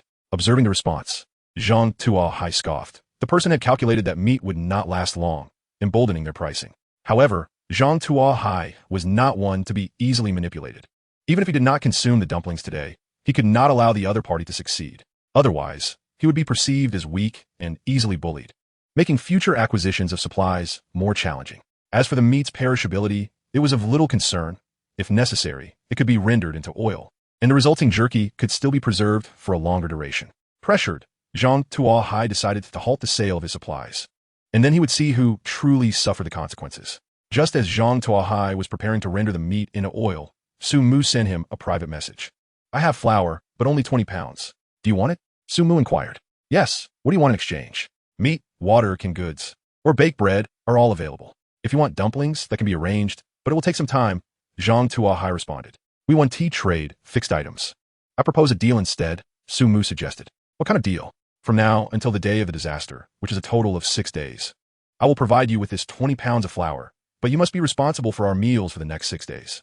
Rest assured, my sister and I have modest appetites. 3 taels per meal will suffice. Su Mu spoke with a hint of trepidation. Upon receiving Su Mu's message, Zhang Tuo Hai began to ponder. If we consider the sisters' consumption of 3 liang of noodles each, that would amount to 6 liang for both, equating to 18 jin per day. Including the day of disaster, over 6 days, that totals 108 jin. This means a net gain of nearly 10 jin of noodles for myself. Moreover, this calculation does not even include the addition of water. Even with a few vegetables and some shredded meat, I would still profit significantly. Furthermore, if I agree to this transaction, I can secure a steady supply of blueprints from this lucrative source, achieving a beneficial outcome. This trade is indeed advantageous. Yes, 3 meals a day will be guaranteed to be warm, although the timing may not always be precise, as I still need to gather resources, Zhang Tuo Hai replied. Then it is settled. I will send the flour over, and you can receive it. Su Mu gifted you 20 jin of flour. Sister, you were just giving him the flour like that? Do you trust him so easily? What if he deceives us? Su Chi expressed her concerns. There is no other option. Su Mu sighed. We lack pots, stoves, fire-starting tools, sufficient water, and firewood. Most crucially, we do not know how to roll noodles or steam buns. The flour would be wasted in our hands. By entrusting it to him, we can at least ensure we have enough to eat for the next 6 days. But what if he deceives you? He should not. Su Mu shook her head. Did he not fulfill his promise during the last trade involving the braised meat? Moreover, he even gave you an extra pig's ear. Do you not recall its exquisite taste? Heeding Su Mu's words, Su Chi instinctively licked her lips. The flavor of the pig's ear was indeed delightful. She had never realized that pig's ears could be so delectable. Of course, those are secondary concerns. What is paramount is that he needs to conduct business on the platform. If he defaults on our agreement, he will lose his credibility, and his business prospects will vanish. He would not risk significant loss for petty gain, Su Mu elaborated. Let's hope so. Su Chi nodded in agreement after considering Su Mu's explanation. Chapter 14. Overindulgence. Zhang Tuo Hai was oblivious to the sisters' discussions about him. He was preoccupied with his own affairs. The chives he had brought needed to be planted carefully, as they were his only hope for fresh vegetables in the near future. Earlier that morning, Zhang Tuo Hai received the blueprint for planting pots, which was perfectly timed. He swiftly crafted 7 or 8 planting pots, filling them with the chives he had brought back. Once the pots were arranged, the already limited rear space was completely filled. Many items could no longer fit. They had to be piled onto the passenger seat, and some less critical materials were shifted to the trunk. The space of a second-hand sedan was simply too confined. He wondered if there were blueprints available to expand storage capacity. Even converting it into a wooling van would suffice. Looking at the rear seat cluttered with various supplies, Zhang Tuo Hai scratched his head. He realized that sometimes an abundance of resources could also be a source of trouble. For instance, tonight he would have to sleep sitting up as all the available space was crammed full, leaving no room to recline the seats. He pondered whether sharing his current predicament in the regional channel would lead to people teaming up to confront him. After planting the chives, Zhang Tuo Hai crafted a small steel bowl and began to knead the dough. He often cooked at home, while he could not compare to a professional chef. Making dumplings was well within his capabilities. Kneading the dough, chopping the filling, rolling out the skins, wrapping, and boiling were all done in one seamless motion. In the end, he had a few extra skins, which he saved for the next morning to cut into strips for noodle soup.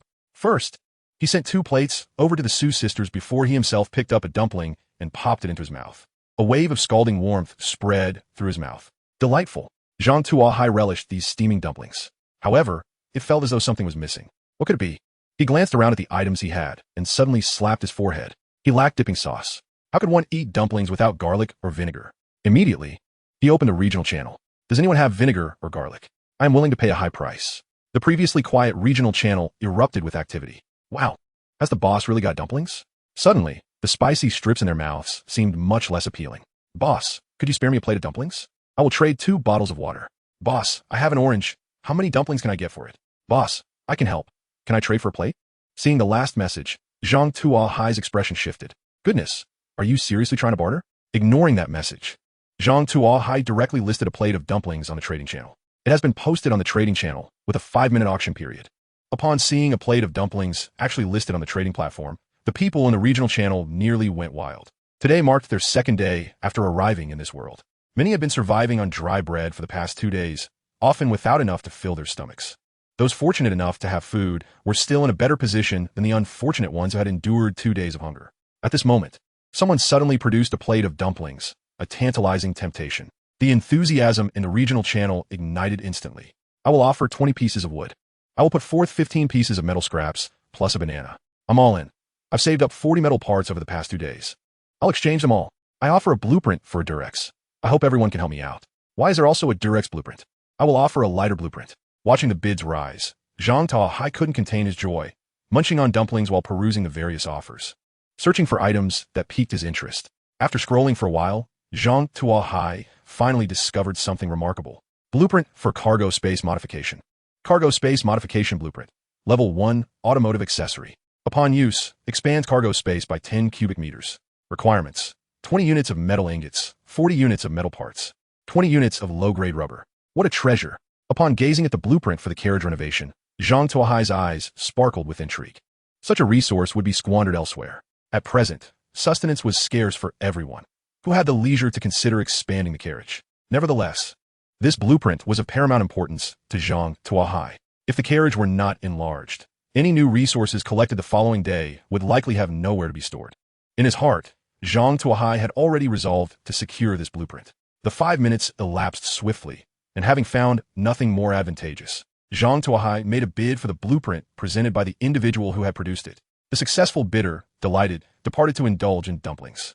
He had subsisted on merely 2 slices of dry bread over the past 2 days. Should he fail to procure food today, he feared he would lack the strength to seek resources tomorrow. Those who had not succeeded in their bids grew anxious. Is there any dumpling left, brother? I haven't eaten all day. Could I have some? Indeed, brother. I do not require a whole plate. Even 10 dumplings would suffice. I could trade you the blueprint for them. Upon hearing these pleas, Zhang Tuo Hai resolutely declined. How dare they expect him to provide them with dumplings? Did they not comprehend the effort required to prepare dumplings? And they desired dumplings made by him, a mere mortal? Such audacity was preposterous. Those who were unsuccessful in their bids could procure other items. I just prepared a pot of tiger meat, 200 grams per serving, in exchange for 30 portions of first-level materials. For second-level materials, blueprints, and other items, please contact me privately. Limited to 50 portions, Zhang Tuo Hai declared, listing the 50 portions of braised tiger meat. 200 grams? Brother, how has the quantity diminished? Wasn't there 500 grams this morning? Moreover, you only exchanged for 20 portions of materials then. How has it now become 30? As anticipated, once the transaction was posted, complaints began to arise. One must not harbor excessive expectations. Otherwise, these individuals would become increasingly insatiable. Even if Zhang Tuo Hai prepared a feast of 4 dishes and a soup, there would still be those who nitpicked. For such individuals, Zhang Tuo Hai promptly blocked them from making any purchases. Subsequently, Zhang Tuo Hai issued a statement. What I sold this morning was raw meat. This is cooked meat. Can they be compared? This morning it was pork. Now it is tiger meat. Can they be equated? Also, the braised meat will only be available this once. To prevent spoilage, I have decided to convert the remaining meat into crispy meat residue for sale until I find a new method of preserving the meat. With that, Zhang Tuo Hai ceased further elaboration and observed coldly. Many might be unaware of what crispy meat residue is. In earlier times, meat was a valuable commodity, and people favored fatty cuts for their ability to render oil. The oil extracted from fatty meat was known as lard, while the meat itself was referred to as crispy meat residue. This rendered meat, when warm, was palatable, but once cooled, it became dry and tough, an unaccustomed taste for modern individuals. However, in those bygone eras, it was indeed a rare delicacy. Did they believe they were on vacation? To be so picky over meat? Let them sample crispy meat residue. Should they dare to complain, they would find themselves without even that. Zhang Tuo Hai mused. Chapter 15. A new source of wealth. Zhang Tuo Hai's words sent the others in the channel into a frenzy. They had initially thought that by following Zhang Tuo Hai, they would enjoy fine food, yet now not only was the meat limited, but it had also become a rarity. Henceforth, they could only consume crispy meat residue. Having recently savored meat, they found it difficult to accept such a disheartening reality and simultaneously cursed the instigator of their discontent. They swiftly rushed to purchase the braised meat on the platform. In the blink of an eye, the 50 portions of braised meat were sold out. What happened to the braised meat? I was merely a moment too slow. Damn it, I managed to grab only 2 portions. I had hoped to hoard more. You beast. How could you seize 2 portions? Have you no humanity? I haven't eaten in 2 days. Please sell me a portion. Brother, I have not eaten all day either. I possess a blueprint. I would trade it for a piece of meat, even 100 grams. Indeed, there were many affluent individuals with resources to spare. Observing the uproar on the platform, Zhang Tuo Hai rolled his eyes. Who made me so accommodating? Very well. In the spirit of camaraderie among players, I will release my stock as well, 10 pieces of braised meat, originally intended for future provisions. However, from now on, we shall only partake of crispy meat residue together. Those interested may contact me privately. Despite Zhang Tuo Hai's lamentations, he still possessed a considerable quantity of braised meat in his pot. He had acquired 200 pounds of tiger meat, having only sold 20 pounds thus far, a mere tenth of his total. He intended to reserve 50 pounds for braised meat as his own stockpile, while 5 pounds would be minced for the Sumu sisters as a side dish. The remainder would be transformed into crispy meat residue, gradually sold off. He believed that after enduring a period of hardship, they would come to recognize the reality of their situation, and at that point, crispy meat residue would also become a coveted commodity. Moreover, he would be able to enjoy a bountiful supply of lard, which was simply delightful. Is it truly only 10 pieces left? Is there nothing else? Someone still unwilling to concede inquired. Of course, I too wish to stockpile more, but the braising materials have run out. Furthermore, this wretched weather means fresh meat spoils overnight. Converting it to crispy meat residue allows for extended preservation. I hope you all can be understanding. Zhang Tuo Hai adopted a tone of resignation. Everyone has heard, right? Whoever possesses the blueprint for the refrigerator, do not hoard it. Please trade it quickly, for the sake of us all enjoying meat, make a sacrifice. Instantly, calls arose in the channel. Indeed, whoever has braising materials should also bring them forth. Selling them to the brother would be a blessing for us all. Zhang Tuo Hai's display of lamentation prompted others in the channel to rally in support of him. He understood their intentions. They simply wished to be remembered by Zhang Tuo Hai, hoping he would think of them first when resources became available. Nevertheless, witnessing their fervent support made Zhang Tuo Hai feel akin to a celebrity. No wonder people sought fame with such fervor. Having fans to rally behind one felt rather gratifying. Amidst the chaos in the regional channel, the atmosphere remained equally tumultuous below. Those without resources clamored for attention, while those with resources had already privately contacted Zhang Tuo Hai. Brother, I have procured 2 metal ingots, though what is a meager amount. Still, it is a second-level resource. Please consider it. If there is no meat, instant noodles will suffice. Esteemed one, I have procured the crafting blueprint for the hunting spear. Would it be unreasonable to exchange it for a piece of meat? Additionally, I possess the design schematic for a stab-resistant suit. Might I trade it for a fragment of meat as well? Indeed, one often remains oblivious to their potential until they are pressed, and I am astonished to discover that these individuals possess such valuable items. Zhang Tuo Hai, naturally, welcomed all offers, seizing anything he deemed useful. After all, these transactions occurred in private, and no one could ascertain the true extent of his dealings, even if it were later revealed that he had engaged in excessive trade. What consequence would it bear? Let us not forget that we currently inhabit a seller's market. Regardless of his reluctance, others must procure goods from him. While Zhang Tuo Hai joyfully acquired various blueprints and Tier 2 materials, Su Mu and Su Qi were secretly observing. Sister, are we truly destined to consume oil residue in the future? Su inquired anxiously. With your current demeanor, how can I trust you in the future? You might be sold off and have your funds taken, Su Mu replied, exuding disappointment. Isn't that the case? Su Qi blinked her large eyes. From my understanding of him, the resources in his possession are undoubtedly more abundant than he claims, and he surely possesses methods to stockpile even more. Really? Su Qi's eyes flickered with intrigue. I am at least 70% certain, Su Mu affirmed. By the way, from now on, you are not permitted to contact him without my consent, Su Mu warned Su Qi. Rest assured I will not, Su Qi vowed. After careful selection, Zhang Tuo Hai managed to collect 6 blueprints and a significant quantity of Tier 2 materials. These blueprints included the hunting spear, stab-resistant suit, sun protection suit, antibiotics, blanket, and thermometer. Notably, the blueprint for antibiotics was the most valuable, demanding a hefty price of 500 grams of marinated meat, a roasted flatbread, and 500 milliliters of water in exchange. No, it was worth every bit. Antibiotic blueprint, a remarkable medicine for inflammation. Recipe: 2 units of Tier 1 herbal tablets. If Zhang Tuo Hai's estimation proved accurate, this item was akin to a hen that lays golden eggs. In this survival world, who dares to guarantee they will remain unscathed?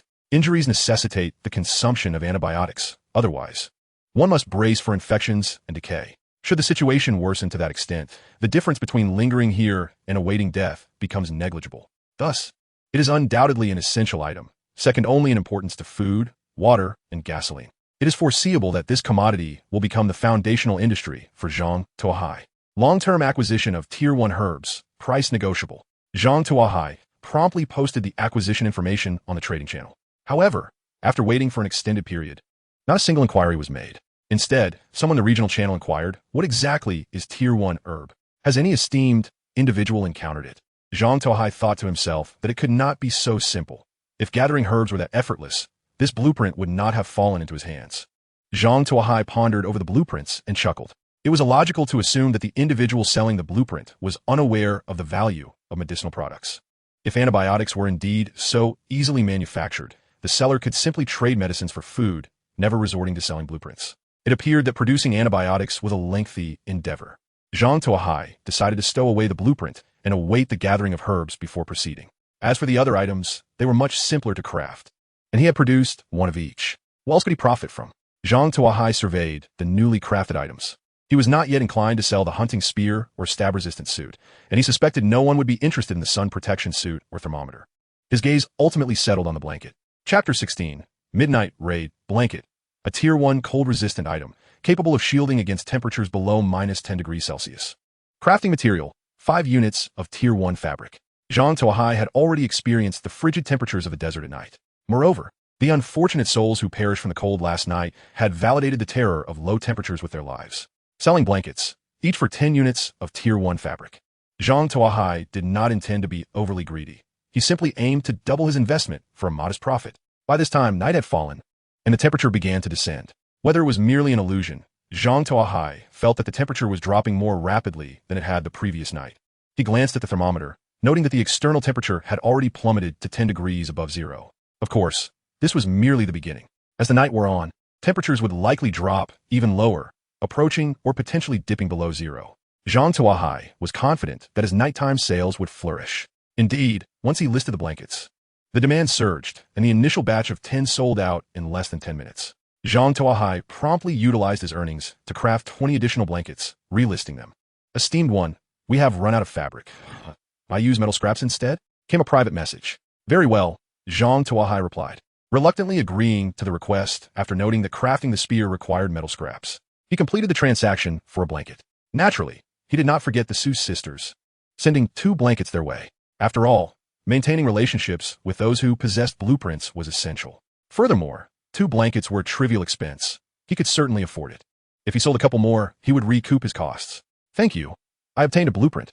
Please charge me a cost. Su Mu sighed as she glanced at the blanket in her hand, sending over a blueprint. Bright flashlight blueprint, a Tier 1 lighting device. Crafting materials: 1 unit of low-level electronic components, 5 units of metal scraps, 5 units of glass shards, 1 unit of glass, 5 units of metal parts. This was indeed a lighting device. Zhang Tuo Hai's eyes widened. This was his first encounter with an electrical device, albeit a hand-crank generator. Among the materials, aside from glass, which was Tier 2, the rest were common Tier 1 materials, making them easily accessible. Zhang Tuo Hai promptly crafted the item. In the blink of an eye, a foot-long black metal flashlight materialized before him. The only distinguishing feature from a standard flashlight was a crank lever on the side. Zhang Tuo Hai cranked it vigorously several dozen times, then pressed the switch. A blinding beam of light shot forth from the flashlight, illuminating the surroundings for over 10 meters. After a minute, the brightness gradually diminished and eventually vanished. The performance is satisfactory, and this object can indeed serve as a melee weapon, can it? Zhang Tuo Hai weighed the flashlight in his hand. It was heavy, around 5 or 6 pounds, made entirely of metal, and could certainly induce a concussion if struck upon the head. Moreover, its beam was intense enough to cause temporary blindness if shown unexpectedly in someone's face. It could be considered a semi-control type weapon, quite useful indeed. Here, Take this set of sun protection gear. Zhang Tuo Hai rummaged through his supplies and tossed a set of sun protection clothing to Su Mu. This attire was merely a thin veil, but its light-blocking properties were commendable, effectively preventing sunburn. Zhang Tuo Hai had the luxury of light-resistant glass and had no need for such clothing. So he casually gave it to Su Mu. Tomorrow, I will prepare a dish for you, stir-fried hujan. Zhang Tuo Hai remarked. Could I possibly have a few more sets of sun protection gear? Su Mu hesitated before replying. I can provide the materials. Do you really need so many sets? One is sufficient. Zhang Tuo Hai inquit, gudio. The clothing becomes quite soiled after 2 days of wear, Su Mu stammered. Zhang Tuo Hai scratched his head in thought. 10 minutes later, Zhang Tuo Hai used the materials sent by Su Mu to craft 3 additional sets of sun protection gear, and after some contemplation, he broke off half a bar of soap to conserve water. Once these tasks were completed, Zhang Tuo Hai observed that no further transactions were taking place. So he rendered the remaining tiger meat into oil residue, wrapping himself in a blanket and coat as he settled down to sleep. During the night, in a daze, Zhang Tuo Hai seemed to hear a few wolf howls. He awoke abruptly, rubbing his eyes and scanning the surroundings, only to discover a pair of glowing green eyes floating about 10 meters from the vehicle. A solitary wild wolf has been detected ahead, posing no threat to the vehicle. The prompt system timely provided its notification. Hearing that there was no danger, Zhang Tuo Hai exhaled in relief. His unease significantly alleviated as he began to observe the solitary wolf. The creature exhibited remarkable patience, circling the vehicle incessantly, occasionally scratching at the car door with its paws, probing for any weak points in the vehicle's defenses. However, Zhang Tuo Hai's vehicle, modified with a steel frame, was not something an ordinary wild wolf could breach. Nonetheless, the wolf's audacious behavior vexed Zhang Tuo Hai. Is there any way to deal with it? Zhang Tuo Hai quietly inquired of the prompt system. Utilizing a strong flashlight can cause temporary blindness. A hand crossbow can be employed for a ranged attack. The system suggested. It seemed worth a try. Zhang Tuo Hai contemplated this in his mind, feeling it could indeed be feasible and posed little risk. Resolute in his decision, he began fervently shaking the strong flashlight's handle, unleashing his 20 years of hand speed to the fullest extent. After 2 minutes of vigorous shaking, Zhang Tuo Hai released his somewhat fatigued hand and tapped on the car window. The wild wolf outside, hearing the sound, lifted its head in confusion. It was blinded by the light. The brilliant beam shot directly into the wolf's eyes. With a pitiful howl, the wolf turned and fled into the distance. You think you can escape now? Zhang Tuo Hai opened the car door and raised the hand crossbow, aiming at the wolf's tail. Elevate by 1 inch. With the assistance of the prompt system, Zhang Tuo Hai pulled the trigger. Whoosh! The arrow flew like a shooting star, embedding itself into the wolf's tail, disappearing without a trace. With a mournful cry, the wolf collapsed to the ground, writhing like a worm, its movements gradually diminishing, seemingly on the brink of death. Is it in such a state that I can finish it off? Zhang Tuo Hai mused as he picked up his hunting spear. This wild wolf still possesses the ability to retaliate. If you approach, it may sever your throat. It will only lose its capacity for resistance after 1 hour. The prompt system immediately responded. What a treacherous creature. Hearing the system's warning, Zhang Tuo Hai was taken aback. He had not anticipated that this wolf, despite its grievous wounds, still retained the capacity to retaliate. Furthermore, it had even feigned weakness, nearly ensnaring him in its trap. Were it not for the prompt system, he would have been deceived by this beast today. How dare you attempt to outsmart me? I will surely slay you and feast on your flesh. Zhang Tuo Hai firmly closed the car door, quietly awaiting the wolf's demise. Chapter 17. The medicine trade. The wild wolf's vitality was remarkably tenacious.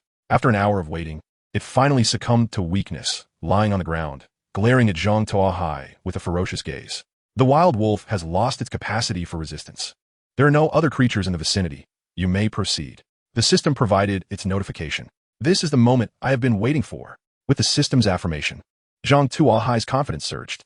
Armed with the hunting spear in one hand and the strong flashlight in the other, he approached the fallen wolf. No matter how cunning you may be, you cannot escape my grasp. Ultimately, you have fallen into my hands, haven't you? Zhang Tuo Hai illuminated the wolf lying on the ground with the flashlight. The wolf, wide-eyed, glared fiercely at Zhang Tuo Hai, its green, menacing eyes filled with wrath. Had it not been for its inability to rise, it would have lunged at him, ready to sever his throat. Still daring to glare at me. Observing the wolf's fierce demeanor, a surge of anger welled up within Zhang Tuo Hai. Even at this juncture, it maintains a menacing appearance, attempting to intimidate whom?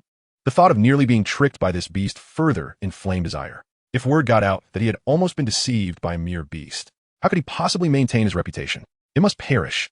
Zhang Tuo Hai raised the hunting spear, thrusting it towards the wolf. The wolf, utterly exhausted, could hardly muster the strength to move, and Zhang Tuo Hai's spear effortlessly pierced its throat. Blood gushed forth. The wolf struggled a few times before falling silent. Observing the wolf's stillness, Zhang Tuo Hai waved the strong flashlight in front of its eyes. Seeing that the wolf indeed showed no response, he felt a sense of relief. No animal could withstand the direct glare of a strong flashlight. Zhang Tuo Hai retrieved his skinning knife from his pocket and prepared to carve the wolf. Detection shows possession of a skinning knife. Slight loss of meat quantity is expected. Do you wish to proceed with the dissection? Yes. Zhang Tuo Hai had an abundant harvest, acquiring 500 grams of wolf meat, a set of internal organs, a wolf bone, a piece of wolf skin, and a regular spirit. He was the first to pick up the wolf skin, which was a soft, grayish fur, though slightly prickly to the touch, lacking the silky softness and vibrant color of tiger skin. He decided to keep it for future use, should anyone require it, and rolled it up before tossing it into the trunk of his vehicle. The wolf bone was treated similarly. Though its purpose remained unclear, it seemed prudent to retain it. The internal organs could be easily prepared, merely requiring a bit of vegetable stir-fry to create a dish. However, the prospect of dealing with the wolf meat posed a dilemma for Zhang Tuo Hai. Having already set aside sufficient quantities of pork and tiger meat for consumption, he found himself less than enthusiastic about the wolf meat, which emitted an unappealing odor. Logically, the most advantageous option would be to sell it directly on the platform. Yet, he had previously declared that they would have to subsist on meat scraps from now on. To place the wolf meat back on the platform would be tantamount to undermining his own credibility. He reasoned that he could relist the meat, but only after the first disaster day had passed. After much contemplation, Zhang Tuo Hai had not resolved how to manage the meat. Ultimately, he opted to store it in the car for the time being, intending to reassess the situation later. Should he fail to devise a new preservation method before sunset, he would resort to rendering the meat into oil residue for gradual sale. Having organized his bounty into the vehicle, Zhang Tuo Hai glanced at his watch. It was already past 5 a.m., with less than an hour remaining before dawn. Sleep eluded him, prompting him to open the regional channel to observe the activities of others. At that moment, the regional channel was inundated with a flurry of information, scrolling rapidly upwards, making it nearly impossible for Zhang Tuo Hai to discern the text. Furrowing his brow, he scrolled back to examine the messages more carefully, only then discovering the night's events. It appeared that he was not the only one to encounter a beastly assault. Many others had suffered similar fates. The attacking beasts were not limited to wolves. Lions, tigers, leopards, rhinoceroses, and brown bears had also been reported. The origin of so many prairie and forest creatures in the desert region remained a mystery. Some claimed to have been pursued by an elephant for over an hour, and had they not acted swiftly, they might have been trampled into oblivion. The veracity of such claims was uncertain, yet the death toll was significant, with the system issuing numerous notifications of fatalities, all attributed to beast attacks. Many sustained injuries and sought assistance on the regional channel, in desperate need of medical supplies. Some even offered their entire fortunes on the trading channel in exchange for a healing potion. Zhang Tuo Hai felt powerless in the face of this turmoil. Although he possessed the blueprint for anti-inflammatory medicine, he lacked the level 1 herbs necessary for its creation. Even the most skilled artisan is helpless without materials. Nevertheless, driven by a sense of humanitarian spirit, Zhang Tuo Hai posted a message on the trading channel. Processing anti-inflammatory medicine. Exchange 1 anti-inflammatory potion for 3 units of level 1 herbs. Direct trade.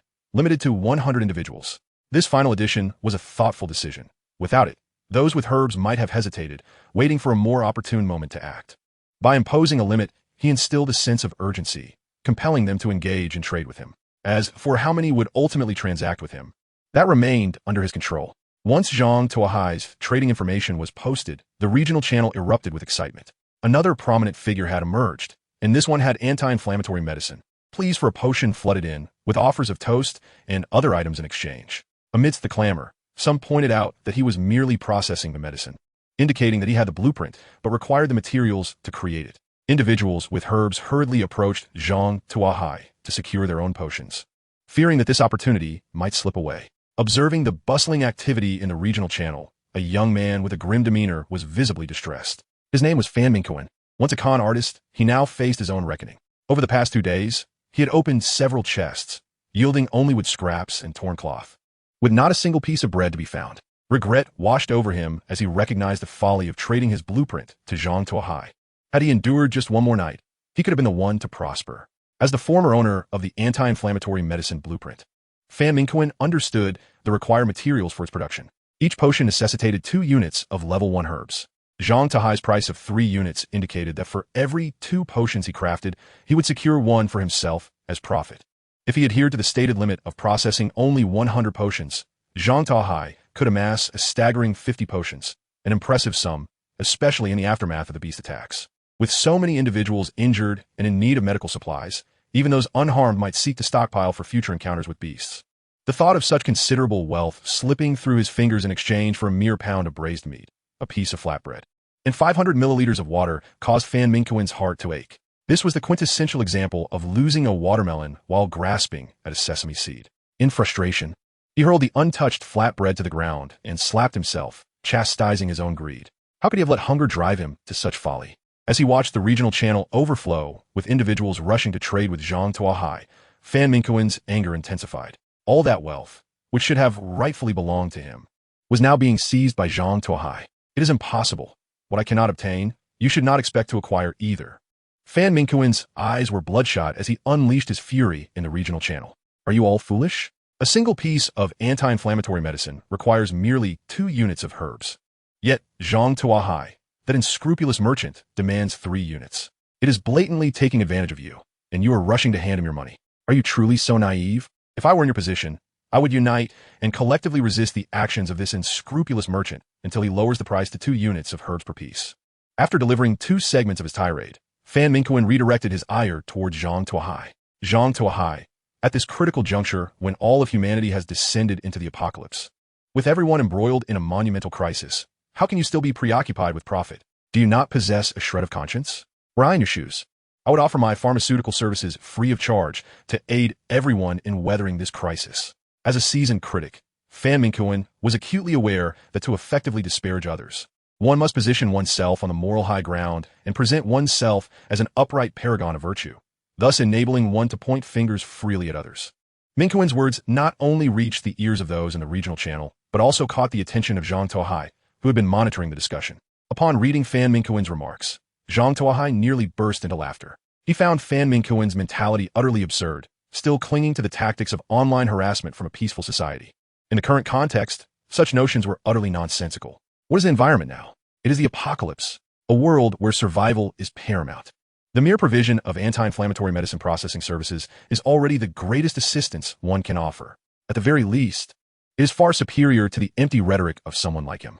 As for a collective boycott, that is even more laughable. Currently, he is the sole provider of anti-inflammatory medicine processing services in the entire region. To unite against him? If he ceases his processing services, where will the others turn to procure anti-inflammatory medicine? In a matter of days, how many will perish from festering wounds? Only those with a significant lack of sense would heed Fan Mingquen's deceptive rhetoric. Such individuals, whether alive or dead, are merely a drain on resources. Zhang Tuo Hai watched with amusement as Fan Mingquen ranted, while simultaneously sifting through transaction information, prioritizing trades with those offering 3 units of level 1 herbs. Just then, he received a private message. Handsome, would you care to help me deal with this pesky fly? A breakfast with a poached egg will suffice. Sui, are you Su Mu's sister? Zhang Tuo Hai recalled that name sounded remarkably similar to Su Mu's. Yes, my sister is indeed Su Mu. What do you think of this transaction? Although he poses no substantial threat to you, having a fly buzzing in your ear is quite bothersome. Moreover, if a fool falls for his tricks, you would be deprived of your share of the profits, would you not? Why not leave this matter to me? My demands are modest, just a poached egg. Then I shall leave it in your capable hands. If you succeed, I will reward you with an additional piece of anti-inflammatory medicine. Zhang Tuo Hai replied with a cheerful tone. All right, I will take care of it. With Zhang Tuo Hai's approval, Su Qi gleefully commenced her verbal assault against Fan Mingquen in the regional channel.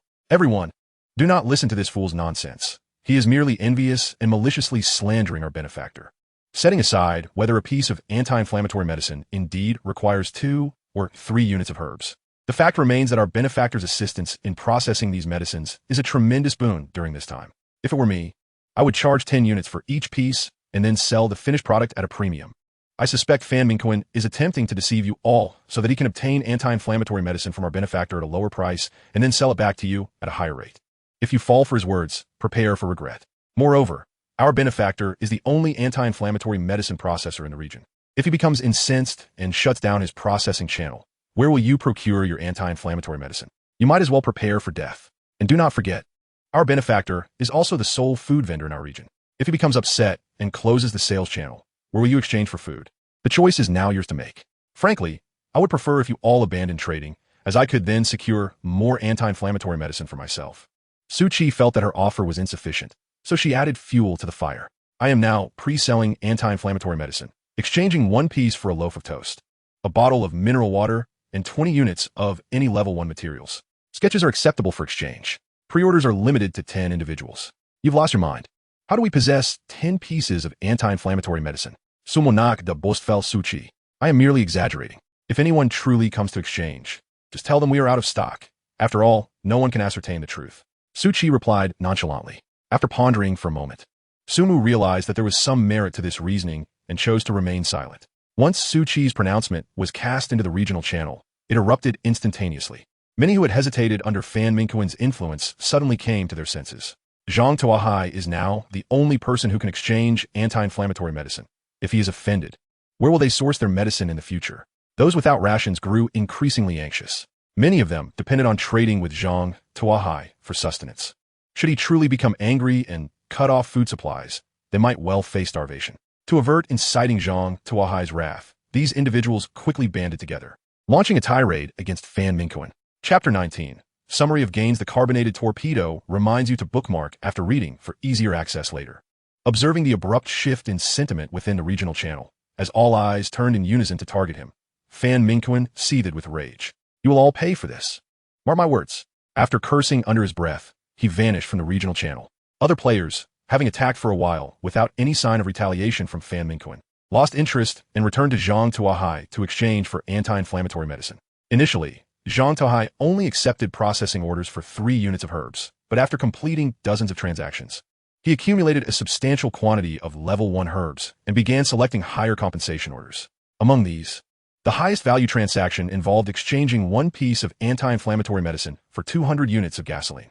Zhang Tuo Hai initially thought he had struck gold with an oil tycoon, but soon realized that the other party was merely an eccentric. This individual, upon entering the game, found that every box he opened yielded gasoline, with not a single other item in sight, not even a piece of bread or a drop of water. Upon hearing this individual's plight, Zhang Tuo Hai observed a moment of silence for him. From a certain perspective, one could say that this individual has had a streak of misfortune. Aside from gasoline, various secondary resources, and functional blueprints, Zhang Tuo Hai has managed to acquire some items, albeit mostly manufacturing diagrams for mundane items such as kitchen knives, survival knives, toilet paper, hot pot, and charcoal. While these may not be grand, they certainly contribute positively to enhancing the quality of life. In addition to these items, Zhang Tuo Hai has stockpiled over 50 pieces of anti-inflammatory medication. To his astonishment, he calculated that a considerable number of individuals had indeed managed to acquire herbal medicine, although previously, everyone had hoarded it as if it were a rare commodity. At this critical juncture, these individuals finally decided to take their stockpiled items out. It appears that they still possess some reserves, suggesting that the scythe needs to be sharpened further. Zhang Tuo Hai is confident that players within the same channel must also have valuable items in their possession, which they have not yet released, merely waiting for the right opportunity. It is time to escalate the situation. Zhang Tuo Hai rolled his eyes and posted today's food trading list on the trading channel. 200 grams of oil residue for 50 portions. Each portion can be exchanged for various level 1 resources, 30 portions of level 2 resources, and blueprints through private messages. Upon posting the trade, players in the regional channel were left dumbfounded. They had not anticipated that Zhang Tuo Hai would indeed fulfill his word and convert the meat into oil residue. Moreover, the trading price remained unchanged. Boss, why is it all oil residue? Is there nothing else? Someone inquired, still unwilling to accept the situation. Unfortunately, meat spoils too easily in this weather without refrigeration, so it had to be converted into oil residue to prolong its shelf life. In fact, I don't have much oil residue left either, so those who are able should buy more while they can. It may not be available one day, Zhang Tuo Hai replied, feigning a pitiful demeanor while tearing into a piece of braised meat. However, oil residue is rather unpalatable. Boss, do you have any stored food? Even canned goods will suffice. I can trade gasoline for it. Boss, do you have more braised meat? Even if it's leftover from yesterday, I can offer some level 2 resources in return. Several well-off players were still trying their luck. I truly have nothing left, Zhang Tuo Hai responded while flipping a fried egg in the pan. He had braised meat and canned goods, but did not intend to trade them. He planned to let these players stew for a few days, allowing them to adjust to the oil residue before releasing a limited quantity of canned goods and braised meat, hoping to garner more resources and greater profit. After replying to the players, Zhang Tuo Hai prepared 2 bowls of noodles for the Sumu sisters. Naturally, he included a fried egg and braised meat as promised. Wow, this is quite a feast. Braised meat too, thank you, Su Qi exclaimed joyfully. Luck was on my side this morning. so I wanted to share some good fortune with you. Lunch will return to normal. If you wish for meat, the old rules apply. Exchange it for resources, and I can offer you a discount.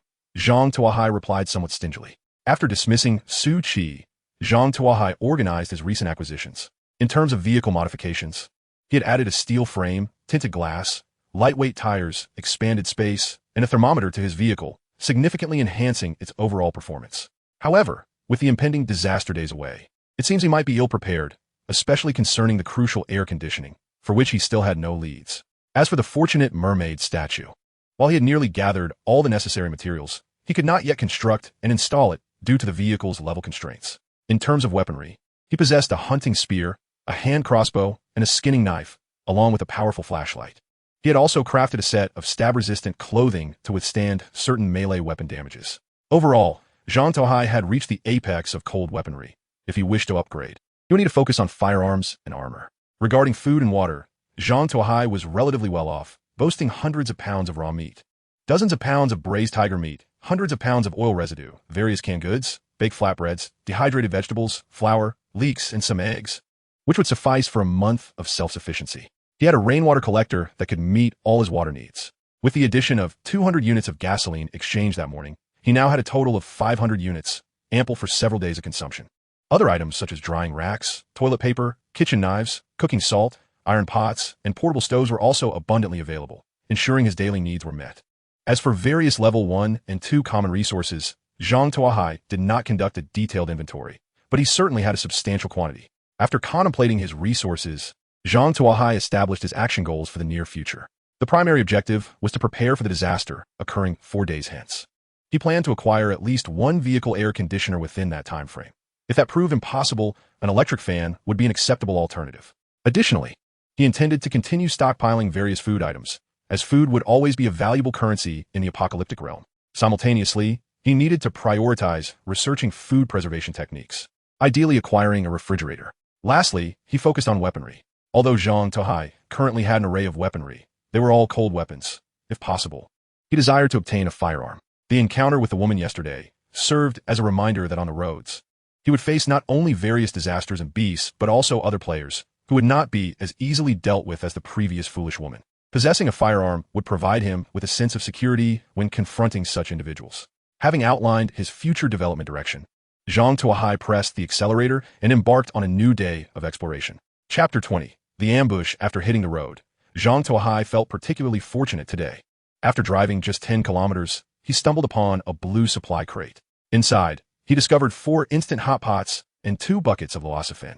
When Loasafen had become a trend, Zhang Tuo Hai had also joined the bandwagon and purchased 2 buckets, only to find them unpalatable. Now, with his food supply relatively secure, he was reluctant to put his stomach through such trials. Do you enjoy eating Loasafen? Zhang Tuo Hai sent a private message to Su Qi. I quite like it. Are you able to make it? Su Qi replied with surprise.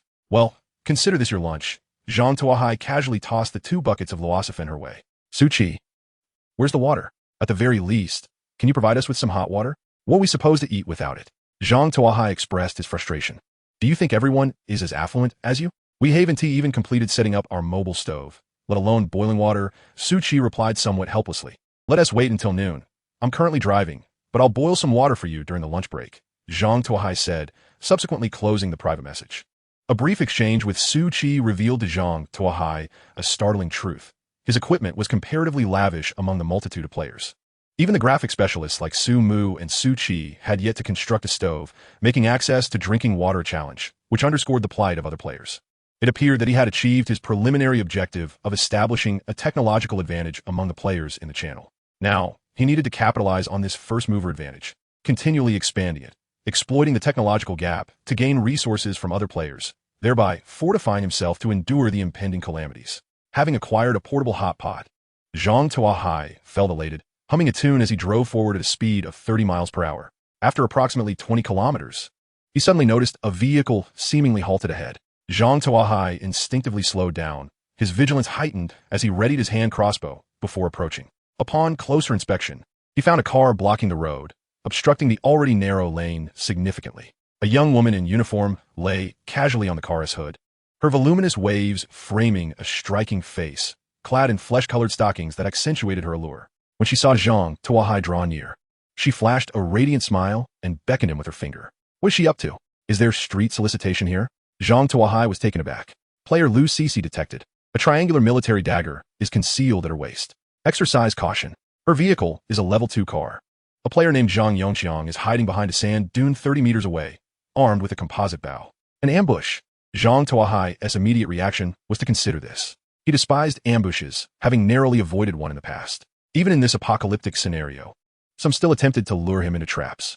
Given his temperament, he could not tolerate such treachery. However, confronting them head-on was not Zhang Tuo Hai's style. While he possessed a crossbow that could easily eliminate one of them, the hidden player behind the dune posed a potential threat of retaliation. He could not afford to be on guard against them every day. Moreover, the opposing vehicle was a level 2 car, which could only have been acquired by dismantling another. In this desolate world, the origin of such dismantled vehicles was evident. It was plausible that these two had ulterior motives. With this realization, Zhang Tuo Hai was further resolved not to engage in a direct confrontation. Observing Zhang Tuo Hai slow his car to a halt 20 meters away, Lu Cece furrowed her brow slightly. She tousled her windswept hair and said, "Handsome, could you lend a hand? My car has broken down. Could you help me fix it?" "Which car is broken down?" Seeing Lu Cece's demeanor, Zhang Tuo Hai couldn't help but smirk inwardly. He rolled down his window and replied, "Miss, we have no grievances in the past and none in the present. It's rather presumptuous of you to think I'd assist you. Why don't you clear the road and let us both pass as if we've never met?" "What do you mean? I'm simply asking for help to fix my car. I harbor no ill intentions. Just help me out," Lu Cece pleaded, leaning forward slightly. "Wow, those headlights are quite round. Ugh, those headlights are so bright." Lu Cece was undeniably attractive, and her proportions were impeccably crafted, clearly a product of professional training. If it weren't for the system's warning, Zhang Tuo Hai might have genuinely gone over to assist her. However, at this point, having reached such a juncture in conversation, she still hoped for an ambush. He would not be so merciful. Zhang Tuo Hai's expression hardened as he retrieved a white supply box from a back seat. This was a supply box he had discovered on his first day, containing a large rat infected with the Black Plague. Originally, he had brought it along on a whim, not anticipating its utility here. He tossed the supply box out the window. "Miss, I see you're having a tough time here. Consider this supply box as compensation for your troubles. I shall take my leave now, and perhaps we will meet again by chance." After saying this, he pressed the accelerator, and the car surged forward like an arrow released from a bow. Lu Cece's expression shifted drastically as she saw Zhang Tuo Hai's car accelerating toward her. She leapt onto the hood, rolling off onto the scorching pavement, her stockings and skin scraping against the rough surface. Zhang Tuo Hai's vehicle crashed through the obstructing car and sped away. Once Zhang Tuo Hai was a distance away, Zhang Yongxiang, who had been hiding behind the dune, cautiously approached Lu Cece, helping her to her feet. "Cece, are you all right?" "I'm fine, but how did that guy figure out there was something amiss?" "Did you not conceal yourself properly?" Lu Cece shot a discontented glance at Zhang Yongxiang. "No, I followed your instructions and stayed hidden behind the dune, even burying half my body in sand. There was no way he could have noticed me," Zhang Yongxiang replied, equally puzzled. "That's odd. Why didn't he take the bait? Has my charm waned?"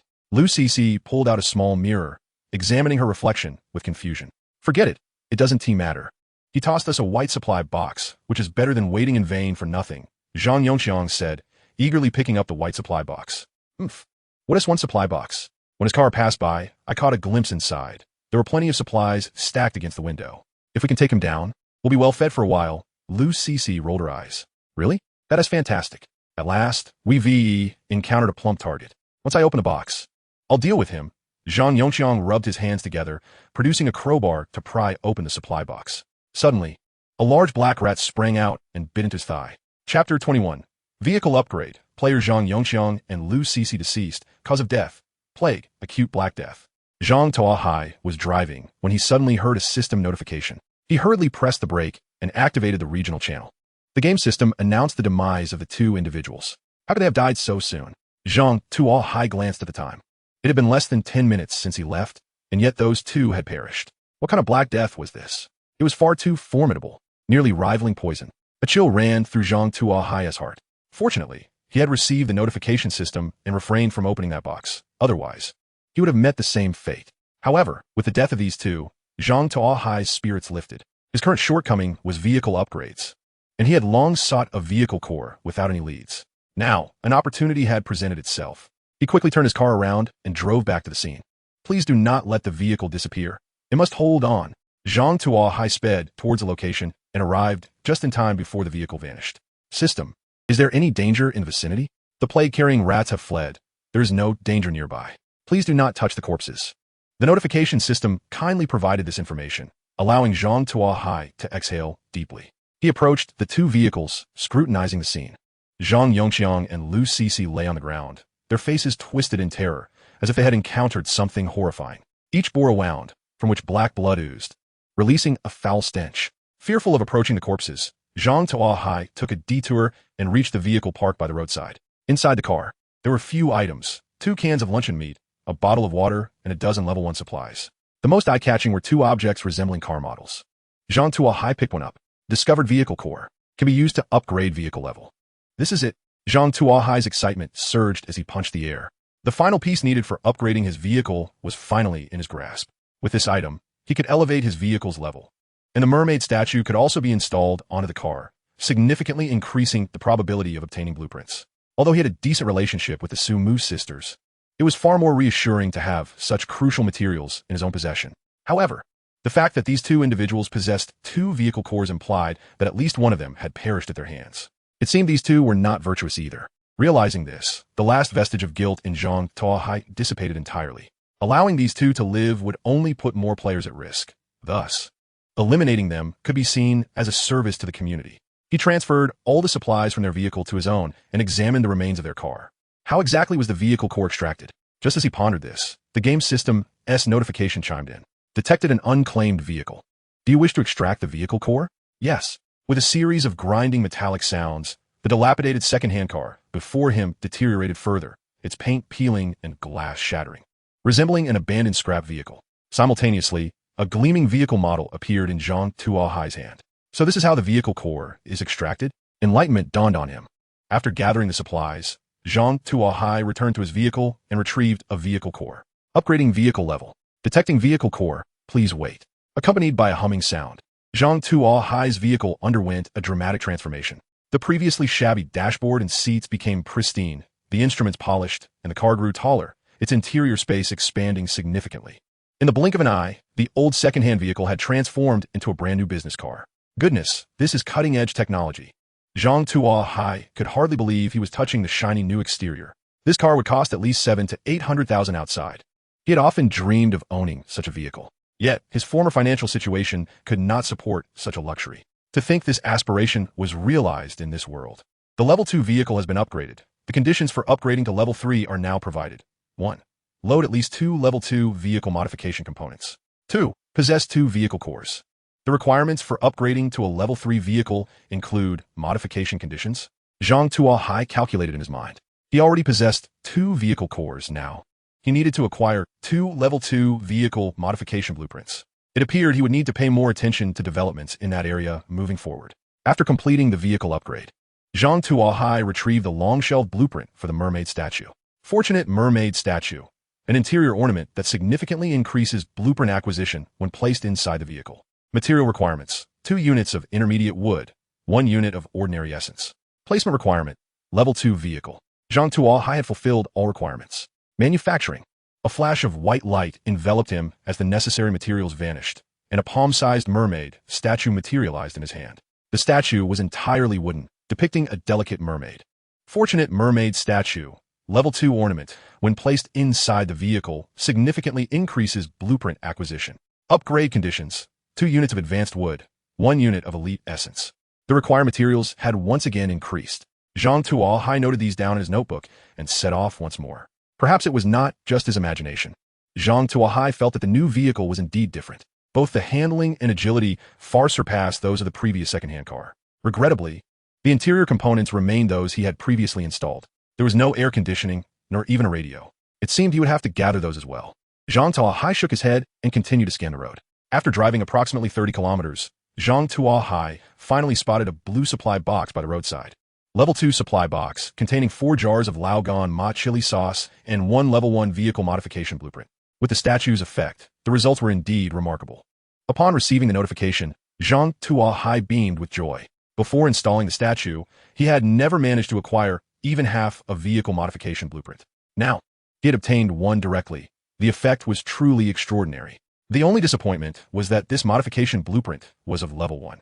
Using a crowbar, Zhang Tuo Hai pried open the box and directly picked up the blueprint. Sturdy Bumper, Level 1 Vehicle Modification Blueprint. Once installed, it will allow you to no longer fear malicious collisions from any Level 1 vehicle. Material requirements: metal ingots, 6 units. Metal parts, 8 units. Metal scraps, 20 units. Chapter 22, Leia Gamma and Level 2 Water Collector. The latest chapter of Road Survival. I have a hint system updated first on Exine Jinpan Novel Network. Incredible. Upon seeing this blueprint, Zhang Tuo Hai was filled with excitement, his eyes gleaming. With this component, he would no longer worry about anyone parking in front of him to block his way. If someone dared to obstruct his path, he could simply crash through. Previously, when Lu Cc parked to block his way, Zhang Tuo Hai had forcefully rammed through, but his vehicle had sustained a considerable dent as a result. Fortunately, upgrading the vehicle had repaired that minor damage. Otherwise, he would have been at a loss for how to fix it. Now with the bumper, he at least need not worry about damage to the vehicle's body.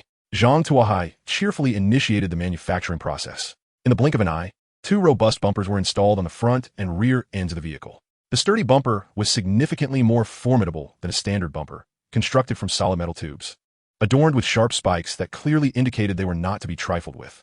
Excellent. Zhang Tuo Hai nodded in satisfaction. With this addition, he was no longer afraid of others maliciously blocking his route. Should he encounter someone like Lu Cc again, he would not hesitate to impart a memorable lesson. With the bumper installed, Zhang Tuo Hai drove on, invigorated as he continued his quest for supplies. The effect of the mermaid statue was indeed impressive. During his subsequent journey, Zhang Tuo Hai discovered 2 resource boxes, 1 blue and 1 white. The white resource box contained 20 units of gasoline and 2 liters of water. The blue resource box yielded 4 barrels of turkey noodles and a manufacturing blueprint. Sunscreen net. Level 1 item, when covered, reduces heat absorption by 10. Material requirements: fabric, 10 units, low-grade plastic, 5 units. Note: multiple coverings do not stack for additional effects. Zhang Tuo Hai gazed at the sunscreen net, uncertain of what to say. Loading more content. Please wait. This site only supports mobile browsers. If you see this paragraph, it indicates a failure to load chapter content. Please disable reading mode, novel mode, and ad blocking features, or copy the URL to another browser for reading. It could be deemed useful. A reduction of 10 in heat is indeed modest. Conversely, dismissing it as useless would be unfair, as it can effectively mitigate excessive sunlight exposure. Furthermore, it is evidently beneficial against the impending dual sun disaster occurring in a few days. Though he personally regarded it as unremarkable, it could still be sold. Zhang Tuo Hai formulated a new strategy. While he might not value its effects, others in the regional channel might not share his sentiments. Particularly when 2 suns blaze down upon the earth, rapidly elevating temperatures, their survival instincts would compel them to make a purchase. Zhang Tuo Hai estimated that the maximum value of this item would peak on the day of the dual sun catastrophe. The higher the temperature, the greater its worth. Thus, he might potentially reap substantial profits. With this thought, Zhang Tuo Hai's earlier frustrations began to dissipate. Taking advantage of the ample materials at hand, he attempted to fabricate one. The sunscreen net appeared as a black mesh canopy that could be draped over the vehicle. However, due to the absence of hooks, the vehicle would become immobile once the net was attached. Otherwise, it would be swept away by the wind. Regardless, it was intended for their use. So whether it could be moved or not was inconsequential. Compared to the risk of sun exposure, he believed they would accept this minor inconvenience. Zhang Tuo Hai stored the sunscreen net and began preparing lunch. It was already 11 o'clock, and at noon, today's brave challenge would commence. He needed to be ready. He stoked the charcoal fire on the portable stove and boiled a pot of handmade noodles, topped with braised meat and Leia Gamma, complemented by a bit of dehydrated vegetables. Resembling a rather appetizing meal, Zhang Tuo Hai held the bowl, eating noodles while perusing the regional channel's chat. Without a phone, the regional channel had become his sole source of entertainment during meals. Lunchtime had arrived. What were his brothers eating? Bread with mineral water again. I have a bit more. Half a leftover sausage from yesterday. How do you all have so much food? Why do I only have half a piece of bread, and it's yesterday's leftover? Where's the big shot? Can't you sell a bit of oil? That little bit of oil was consumed this morning. I'm starving now. Wow, you can actually eat something so greasy? Someone expressed disbelief. Just wait until you go 2 days without food, then you can talk. Big shot, I beg you. Sell a bit of oil, please. Can anyone spare me some food? I can trade my suit for it. It's from Jean Li, not asking for much. Just a piece of bread will do. Zhang Tuo Hai glanced at the last person's name. It was the individual who had sold him the watch yesterday. Remarkably, he was still trying to sell items to survive. Zhang Tuo Hai sighed, mentally condemning the man. What use is a suit? I doubt anyone would wear it. Moreover, if this clothing was sold, this person would likely freeze to death by nightfall. As for those pleading for him to sell a bit more oil, he chose to ignore them. In times like this, he needed to adhere to the rules he had previously established. Otherwise, if he relaxed his policies for one request, how could he conduct business in the future? Furthermore, Each portion of oil must weigh at least 200 grams. This food would suffice to ensure these people would not perish for a day. During the siege of Leningrad, soldiers received a daily ration of only 125 grams of black bread mixed with sawdust. These individuals were indeed fortunate to have oil. Scrolling through the regional channel, Zhang Tuo Hai consumed 2 bowls of noodles, still feeling somewhat unsatisfied. It was nearly noon. When will you bring the hot water? I'm still waiting to soak the vermicelli. Su Qi sent a private message. Zhang Tuo Hai almost forgot about the two of them. He slapped his forehead. Coming right up, coming right up. While speaking, he filled a kettle with water and set it on the stove. Loading more content, please wait. This site only supports mobile browsers. If you see this paragraph, it indicates a failure to load chapter content. Please disable reading mode, novel mode, and ad blocking features, or copy the URL to another browser for reading. Are there any new blueprints today? I can trade Legamma for them, Zhang Tuo Hai casually remarked. Legamma? Upon hearing this, Su Qi couldn't help but salivate. She had always loved spicy food since childhood and belonged to the type that could not live without it. Arriving in this world, eating had become a challenge, let alone consuming chili peppers. It was tolerable when she didn't see them, but upon Zhang Tuo Hai's mention, she found it difficult to resist. However, she and her sister had limited supplies, and they needed to ration every morsel. How could they use their scant resources to trade for chili sauce? However, the chili sauce is truly delightful. Su Qi found herself in an internal struggle. Perhaps she should trade that item. Sumu noticed Su Qi's expression and affectionately ruffled her short hair. Yet, that item is too precious. If we give it to him, we would be at a disadvantage. Su Qi gazed in astonishment at the blueprint in Sumu's hand, not expecting her sister to produce it. No matter. We won't be able to gather the materials listed on it anytime soon, so it might be better to use it for trade and obtain a bit more resources. A level 1 water collector is sufficient for the two of us. Upgrading to level 2 holds little significance. Moreover, with this statue, we will soon acquire similar blueprints again, Sumu said, while gently stroking the mermaid statue placed on the front of the vehicle. All right then, Su Qi replied, lowering her head like a child who had done something wrong. I will give you this blueprint in exchange for an equivalent amount of resources, 2 chili sauces, plus our daily drinking water before the disaster. If you agree, we shall trade immediately. Sumu presented the blueprint to Zhang Tuo Hai. Level 2 Water Collector Blueprint, Chapter 23, The Giant Eagle Attack, Level 2 Water Collector Upgrade Blueprint. Level 2 item, produces 10-20 liters of water every 24 hours. Subject to changes based on local environment. Manufacturing materials, 1 level 1 water collector, 8 units of metal ingots, for units of metal parts, for units of glass.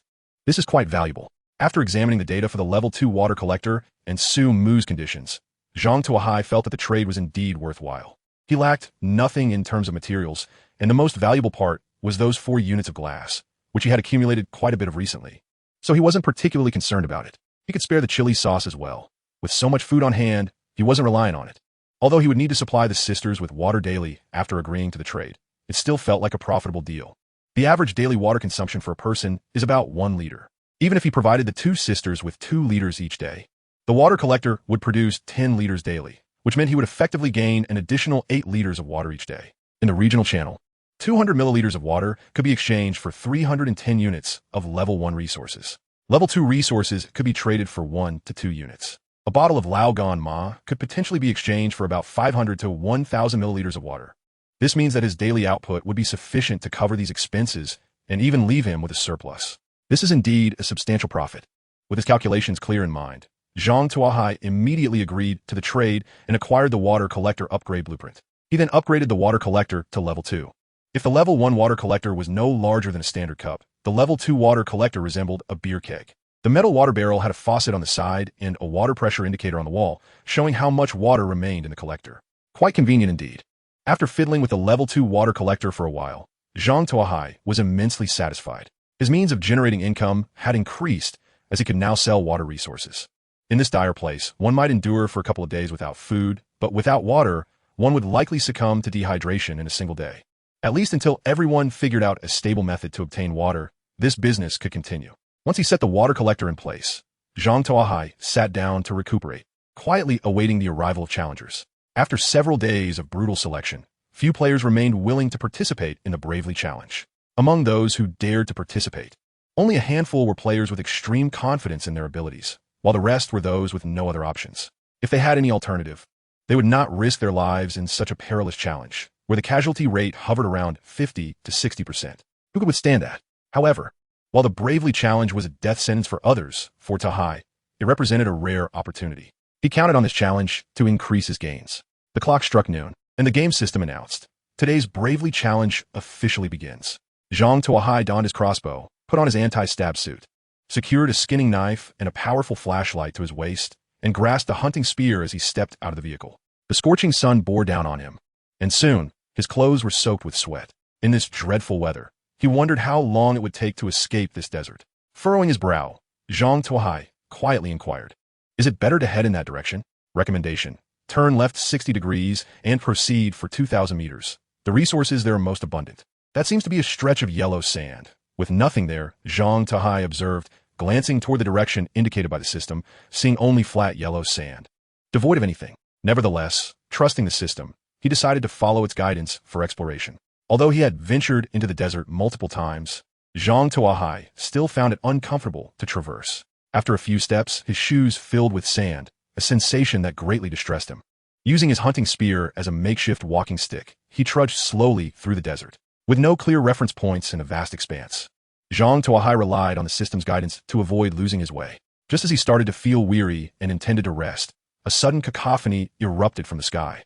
Looking up, he discovered a giant eagle circling above, seemingly fixated on him. The eagle's wingspan was at least 4 meters, appearing incredibly majestic, and even from a distance, Zhang Tuo Hai could sense that it was a formidable foe. "You feathered beast, what a racket you make. I'll bring you down and make soup out of you," Zhang Tuo Hai exclaimed angrily. The giant eagle seemed to sense his displeasure and swooped down from the sky, charging straight at him.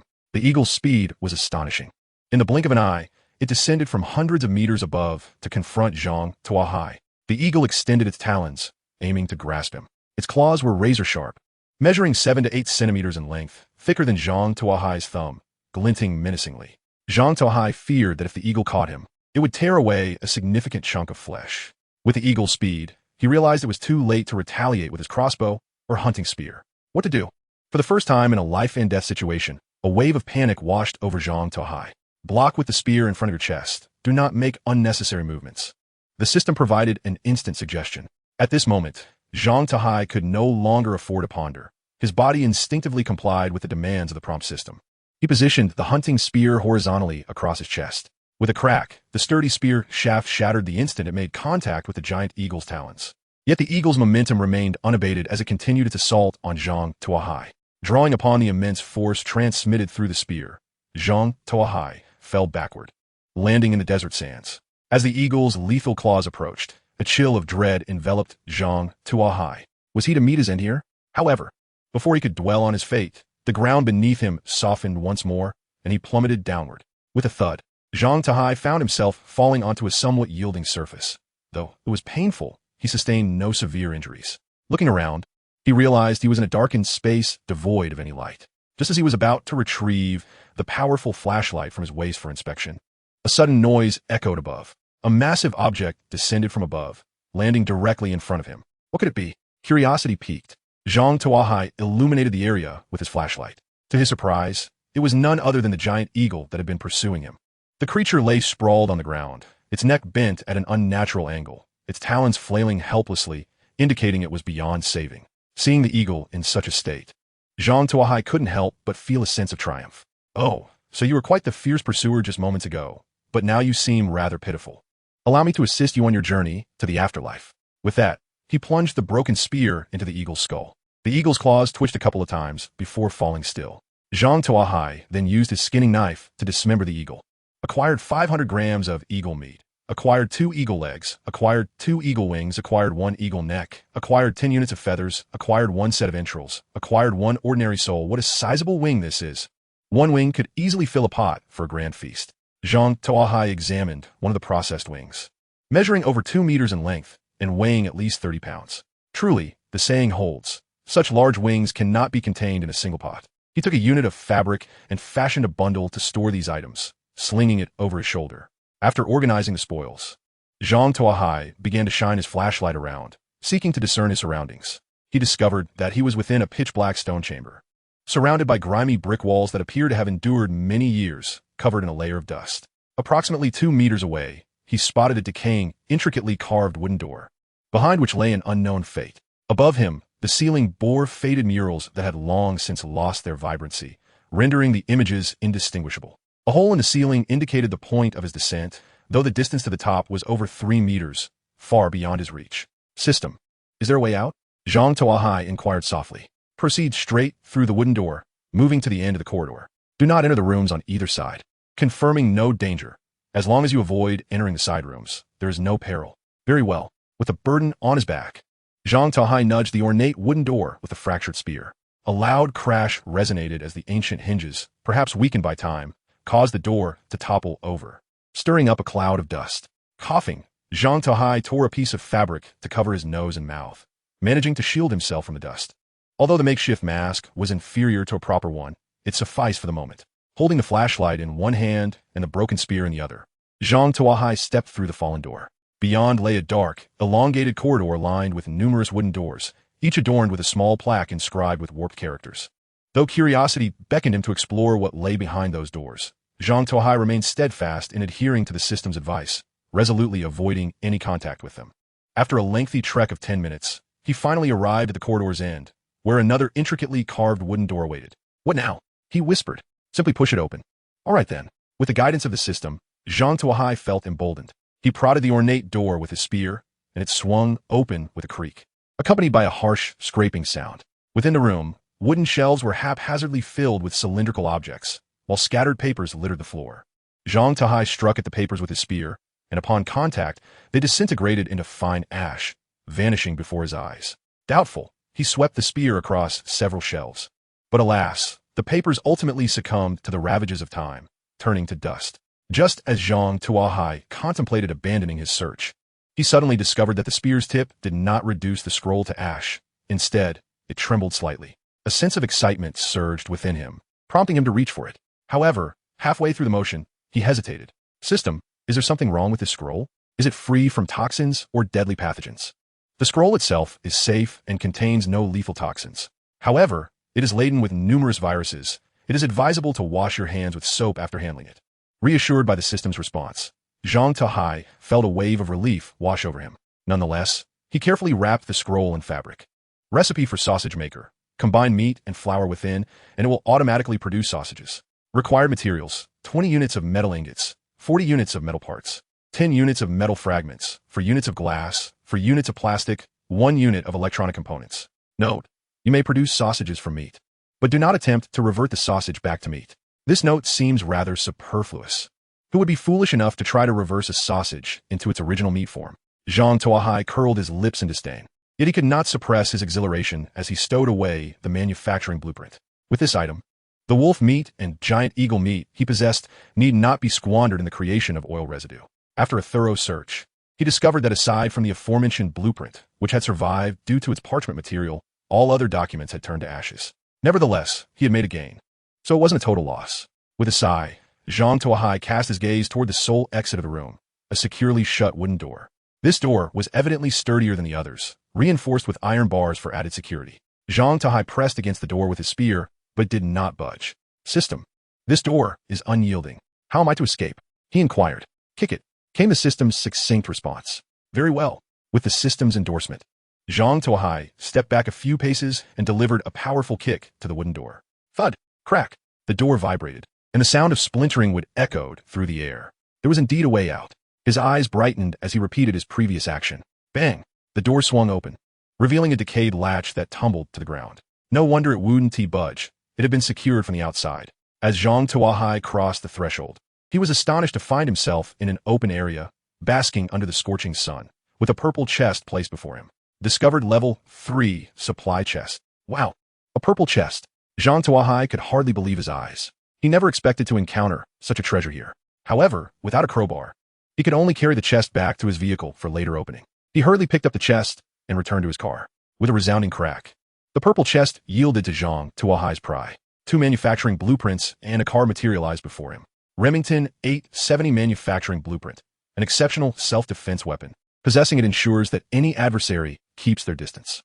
The optimal range is within 50 meters, while the effective range for slugs is 200 meters. Manufacturing materials: metal ingots, 2 units, metal parts, 18 units, intermediate wood, 1 unit. 12-gauge shotgun shell manufacturing blueprint, standard ammunition for the Remington, containing 12 pellets and a maximum spread area of 9 square meters. Manufacturing materials, metal fragments, 12 units, metal parts, 1 unit. Note, the spread area increases with distance. Chapter 25, Sausage Manufacturing Machine. Zhang Tuo Hai's face radiated with ecstatic joy. He had obtained a firearm, a hot weapon. With this armament, he would have recourse against those formidable carnivorous beasts. Previously, he could only rely on a small crossbow to pick off the wounded animals. Now, he could stand toe-to-toe with a wolf. If using slugs, he might even hunt elephants or lions. Moreover, this was a shotgun, which meant that aiming was less of a concern. Simply pulling the trigger in the general direction would suffice. Additionally, the double-barrel design significantly reduced recoil, making it one of the most user-friendly firearms for novices. Excellent. Zhang Tuo Hai was eager to craft the shotgun immediately. However, upon reviewing the materials, he frowned. He possessed everything except for intermediate wood. It seemed he would have to check the regional channel. With a sigh, Zhang Tuo Hai tucked the manufacturing blueprints away and picked up the card. Greetings, fortunate player who has arrived here. If you're reading this letter, it signifies the favor of Lady Luck upon you. Before you lies a grand door, behind which lie both treasures and perils. You may choose to open the door and accept the challenge, or you may opt to retreat. However, at your current strength, you may find yourself insufficiently equipped to confront the dangers within. Thus, we have thoughtfully prepared a set of equipment for you. The Remington 870 and its accompanying ammunition manufacturing manual. We hope you succeed in obtaining the treasures. Zhang Tuo Hai read the card twice. So, this was the designated equipment for players intending to explore that building. Consequently, he had inadvertently accessed the dungeon through the back door. Had he first obtained the resources from the dungeon before acquiring the exploration equipment? Damn! Zhang Tuo Hai tossed the card to the ground and stomped on it forcefully, needing to vent his frustration. What sort of foolish design was this? It nearly cost him his life. The card explicitly stated that players at this stage were wholly inadequate to confront the dangers within the dungeon and that the shotgun blueprint had been distributed to balance the difficulty. It was certain that those dangers lurked behind the wooden doors lining the corridor, dangers that could only be faced with a shotgun. Were it not for the hint system, he might well have perished inside. Reflecting on this, Zhang Tuo Hai felt a wave of trepidation wash over him. Fortunately, he had emerged alive and with a bounty of rewards. After resting in his vehicle for a brief moment, he proceeded to manufacture the sausage-making machine, having gathered all the necessary materials. A flash of white light heralded the arrival of the machine over a meter long, encased in metal, before Zhang Tuo Hai. The machine was entirely shrouded in a metallic casing, obscuring its internal structure. The visible components included a funnel-like feed inlet and a cylindrical discharge outlet, accompanied by a black solar panel and a red button. Sausage manufacturing machine, capable of producing sausages, powered by solar energy, requiring 1 hour of charging for 10 minutes of operation. Sausage recipe. 1 sausage requires 0.5 kilograms of meat, 0.5 kilograms of flour, and 0.1 units of inferior plastic or other materials suitable for casings. Shelf life, 12 months. Note, the user can adjust the meat-to-flour ratio as desired. Excellent. Upon reading the description of the sausage-making machine, Zhang Tuo Hai's excitement surged as he raised his fist in triumph. He had finally acquired a means to preserve fresh meat. In a world where the present is fleeting and the future uncertain, a 12-month shelf life seems almost infinite.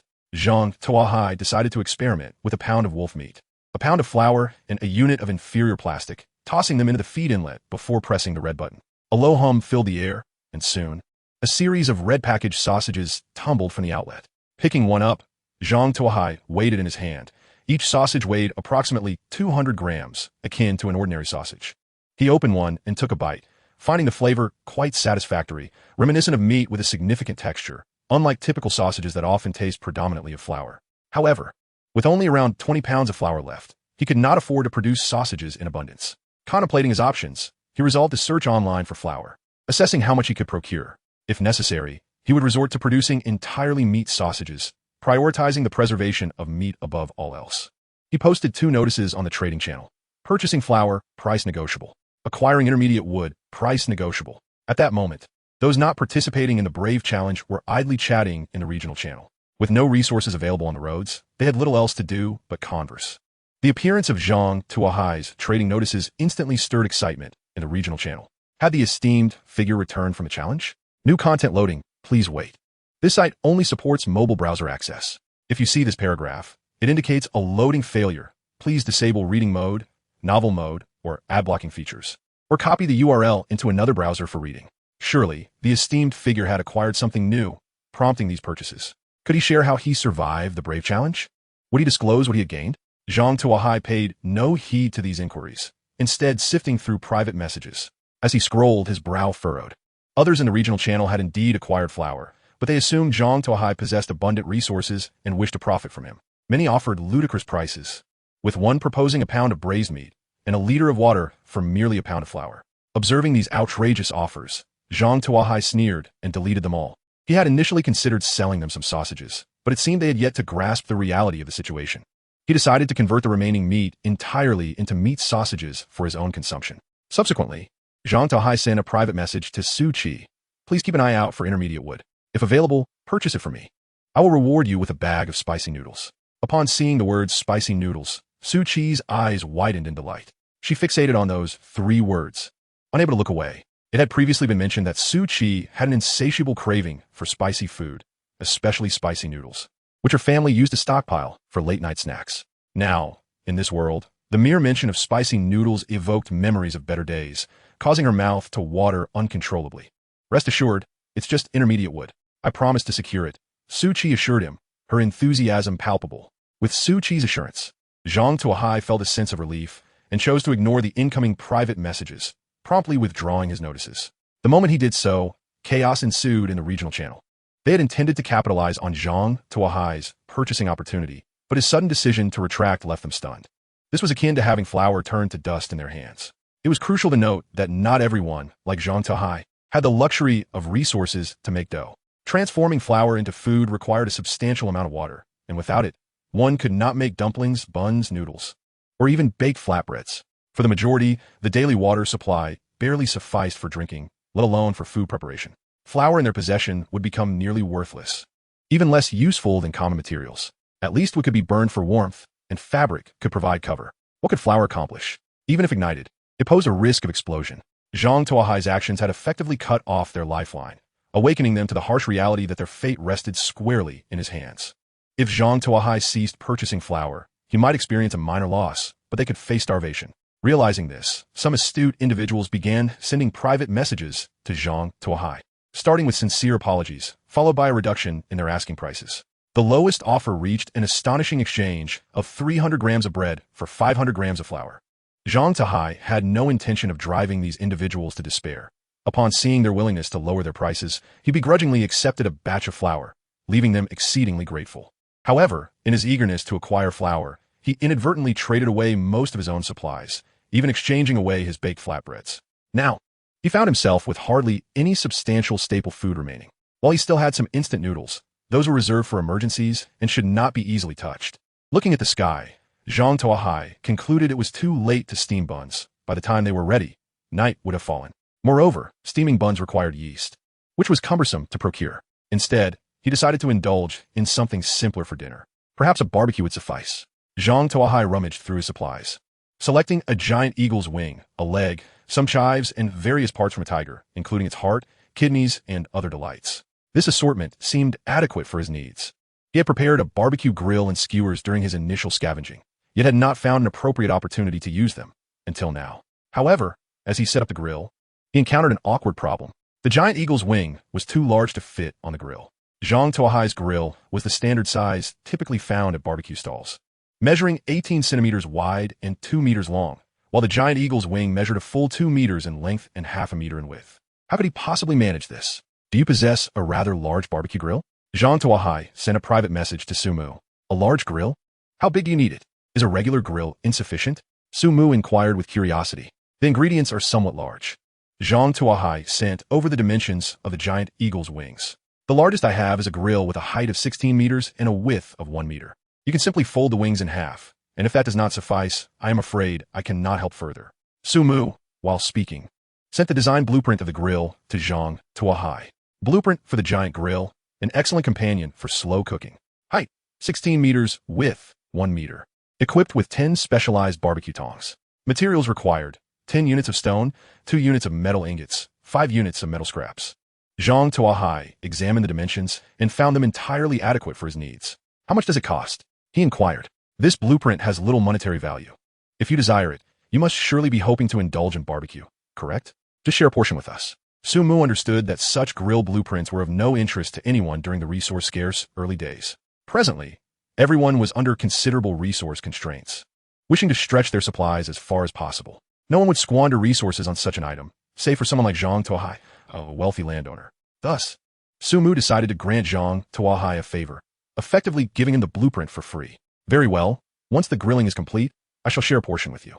Zhang Tuo Hai nodded in agreement. The content continues to load. Please wait. This site only supports access through mobile browsers. If you see this paragraph, it indicates a failure in loading the chapter's content. Please disable reading mode, browsing mode, and ad blocking features, or copy the URL to another browser for reading. He could roughly guess Su Mu's intentions. However, the two were enjoying a pleasant collaboration, having built a rapport through several transactions. Deepening their acquaintance could prove beneficial, as a potential ally might manifest unexpected utility at critical junctures. Upon receiving the manufacturing blueprint, Zhang Tuo Hai proceeded to create the giant grill. The giant grill resembled an enormous vase, divided into 3 sections, the bottom resembling a ceramic basin designed for kindling, the central ceramic pot serving as the main grilling component, and a lid akin to a cork for sealing.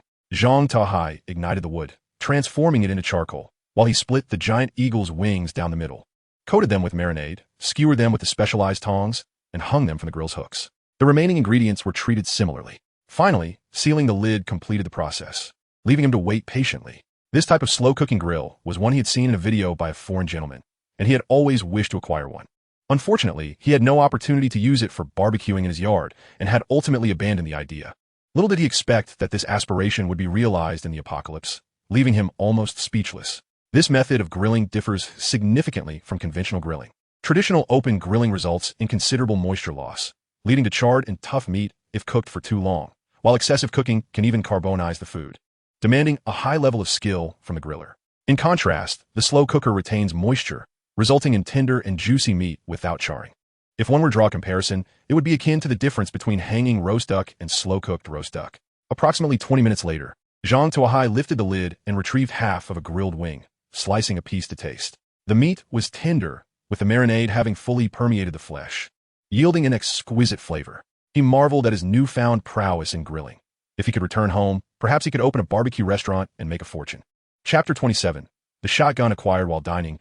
Zhang Tuo Hai had developed the habit of perusing the regional chat channel. At that moment, as he sliced the grilled wing, he observed the ongoing conversations. Today's haul was disappointing, leaving him with only yesterday's leftover dry bread, which was lamentable. You are fortunate. You still have bread, while I am reduced to gnawing on cornbread, made from rice flour. Does anyone have surplus food? I have not eaten for 2 days and am willing to trade the blueprint for a plastic doll. What use is a plastic doll? Bulky and cumbersome. It is a hassle to clean. Better to keep it for dust collection, right? Someone upstairs seems experienced. Come on, the microphone is in your mouth. Share your story. The conversation quickly devolved into chaos. It appeared that these individuals were not particularly starving, as they still had the energy for frivolity. Perhaps I should reduce the sales of oil residue as well. Zhang Tuo Hai mused quietly. Just then, a new comment appeared. A bunch of poppers. I acquired a box of pizza today, with fruits on it. Are you envious? Accompanying this statement were 7 or 8 pictures. The photographer exhibited considerable skill, with each image showcasing perfect lighting and angles, clearly demonstrating a professional touch. Zhang Tuo Hai glanced at the commenter and was surprised to find it was Fan Mingkuan, an old acquaintance. He recalled that just yesterday, Fan Mingkuan had publicly opposed his acquisition of herbs in the regional channel. To Zhang Tuo Hai's surprise, this fellow had struck luck today by obtaining a box of pizza. While Zhang Tuo Hai did not particularly care for pizza, given that he had better options, the other participants in the channel were far from indifferent. Wait, you can take pictures? Indeed, it is possible. I just tried it. But one must apply to the system for permission. No wonder it had gone unnoticed until now. Oh my goodness, pizza! And it has fruits on top. Big shot. Can I trade for a piece? I'm willing to offer 500 milliliters of water in exchange for a slice of pizza. Big shot if you give me a slice. I will acknowledge you as my leader. Whatever you ask, I will do. Fan Mingkuan laughed derisively. A bunch of paupers. You think you can trade 500 milliliters of water for my pizza? Not a chance. I'll tell you this. The minimum offer must be the blueprint for a vehicle modification. Anything less is simply out of the question. Moreover, where is Zhang Tuo Hai? Weren't you quite arrogant yesterday? I see you're now acquiring white flour. Are you planning to steam buns or boil noodles? Is it tastier than pizza? Faced with Fan Mingkuan's provocative remarks, Zhang Tuo Hai furrowed his brow. He had no desire to engage in petty squabbles with these individuals, yet the public challenge on the regional channel warranted a response. Failing to retaliate would leave others questioning his authority, complicating future acquisitions. I must respond decisively. With this resolve, Zhang Tuo Hai snapped a picture of the half-eaten grilled wing on the table and posted it. Without staple food today, I am left with no choice but to make do with barbecue. After posting images of the grilled wings, kidney, and leeks, the regional channel erupted in excitement. The atmosphere was electric as the dazzling spectacle of barbecued delights unfolded. The wings, enormous and magnificent, almost rivaled the size of the table. What a treat! Oh, esteemed one. Grant me a skewer in exchange for gasoline. A voice chimed in a playful tone, pleading for a morsel of the delectable grilled chives, accompanied by soft whimpers. The regional channel buzzed with excitement, while Zhang Tuo Hai's private messages were equally tumultuous. Many sought to pledge allegiance, barter, or simply beg for a taste of his bounty. An array of requests filled his inbox. As the women discovered the ability to share photos, several sent alluring snapshots to Zhang Tuo Hai, hinting that a share of his roasted meats could lead to enticing rewards. How dare they assume I can be swayed by mere beauty? He fumed, saving a few particularly charming images before erasing the rest. The notion that he would part with his precious food was utterly naive. If it weren't for the need to overshadow Fan Minkoen, he would have kept the photos to himself. Why not revel in quiet prosperity? At that moment, Zhang Tuo Hai's prominence had eclipsed Fan Minkoen's entirely. Recognizing his defeat, Fan Minkoen withdrew into silence. With his rival subdued, Zhang Tuo Hai continued to relish his feast. Having consumed half of a wing, he felt pleasantly satiated. But after devouring 2 skewers of chives, a skewer of tiger whip, and 2 skewers of tiger kidneys, he realized he had overindulged. What a blunder, I've grilled too much. He mused, glancing at the remaining half wing, 6 skewers of chives, and 4 skewers of tiger hearts. Never mind, I shall be generous and share. Thus, he traded the remaining delicacies with the Su Mu sisters. Is this wing truly that large? Su Mu gasped, astonished by the colossal half wing that nearly matched her height. Indeed, I prepared in excess. Take your time with it. It's merely a meal. No need for concern, Zhang Tuo Hai reassured her. Yet, she pondered how to tackle such a grand feast. This is far too much. I couldn't possibly eat it all in 2 sittings, she lamented, at a loss for how to begin with the vast wing. No worries. Any leftovers can be returned. Tomorrow morning, they can be sautéed with some vegetables for a delightful flavor, he suggested. Zhang Tuo Hai, experienced and resourceful, received news from Su Mu regarding the intermediate lumber he had requested. His face lit up with joy upon learning of its swift acquisition, for with this lumber, he could craft a Remington shotgun. What is a mere barbecue in comparison? A firearm is the true essence of survival. I shall compensate you for the resources expended, he offered. It was hardly anything, just a few dozen milliliters of water, and the seller undervalued it, bundling it with some first-tier components. Su Mu replied nonchalantly. Regardless, I appreciate your generosity, Zhang Tuo Hai responded, sending her 2 packets of turkey noodles as a token of gratitude. Didn't you say it was unnecessary? She teased. This is merely a token of goodwill for your sister, he countered. After sending the message, he promptly transitioned to the manufacturing zone, where he crafted the Remington 870 shotgun. A flash of light heralded the appearance of a sleek, black firearm in his hands, its robust barrel and elegant lines showcasing the allure of modern industry. The renowned 870 shotgun, beloved by military, police, and civilians alike, may not possess the utmost excellence in performance, but its widespread availability is undeniable. This weapon boasts exceptional capabilities, particularly in close combat, allowing even untrained civilians to defend themselves against multiple assailants. A true instrument of protection. With the firearm in hand, Zhang Tuo Hai felt invigorated, eager to test the shotgun's might against a wild beast. Chapter 28. The sale of spears. There exists a principle known as Murphy's Law, which suggests that the more one wishes to avoid a situation, the more likely it is to occur. Interestingly, this law can also be applied in reverse. Currently, Zhang Tuo Hai yearned for the opportunity to encounter a beast to test his firearm, yet, simultaneously, all wild creatures seemed to vanish from the vicinity. He circled beneath the vehicle thrice, finding not a single trace. Disheartened, Zhang Tuo Hai returned to his vehicle. Meanwhile, the regional channel erupted in speculation about the possibility of another beastly assault that night. What if another beast arrives? One of my car's windows has already been shattered. If it happens again, I may truly be doomed, lamented a voice. Same here, my door is dented. Had I not awakened in time, I might have been dragged out. Another echoed. Who has weapons? Could anyone sell me a bit? Even a knife would suffice. Observing the flurry of messages, an idea sparked in Zhang Tuo Hai's mind. Now that he possessed a firearm, the need for close combat weapons like spears was diminished. Rather than let them occupy space, he could venture out and profit from them. Previously, when he only had a crossbow and hunting spear, selling such items was unthinkable. Now armed with firearms, the dynamics had shifted. Would other success in hunting prey impact his market? That was merely a fanciful concern.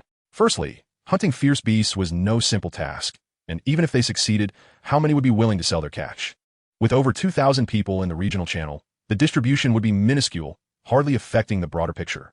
After weighing the pros and cons, Zhang Tuo Hai listed 10 hunting spears in the trading channel, each priced at 30 units of resources, inviting buyers to claim them. Weapons?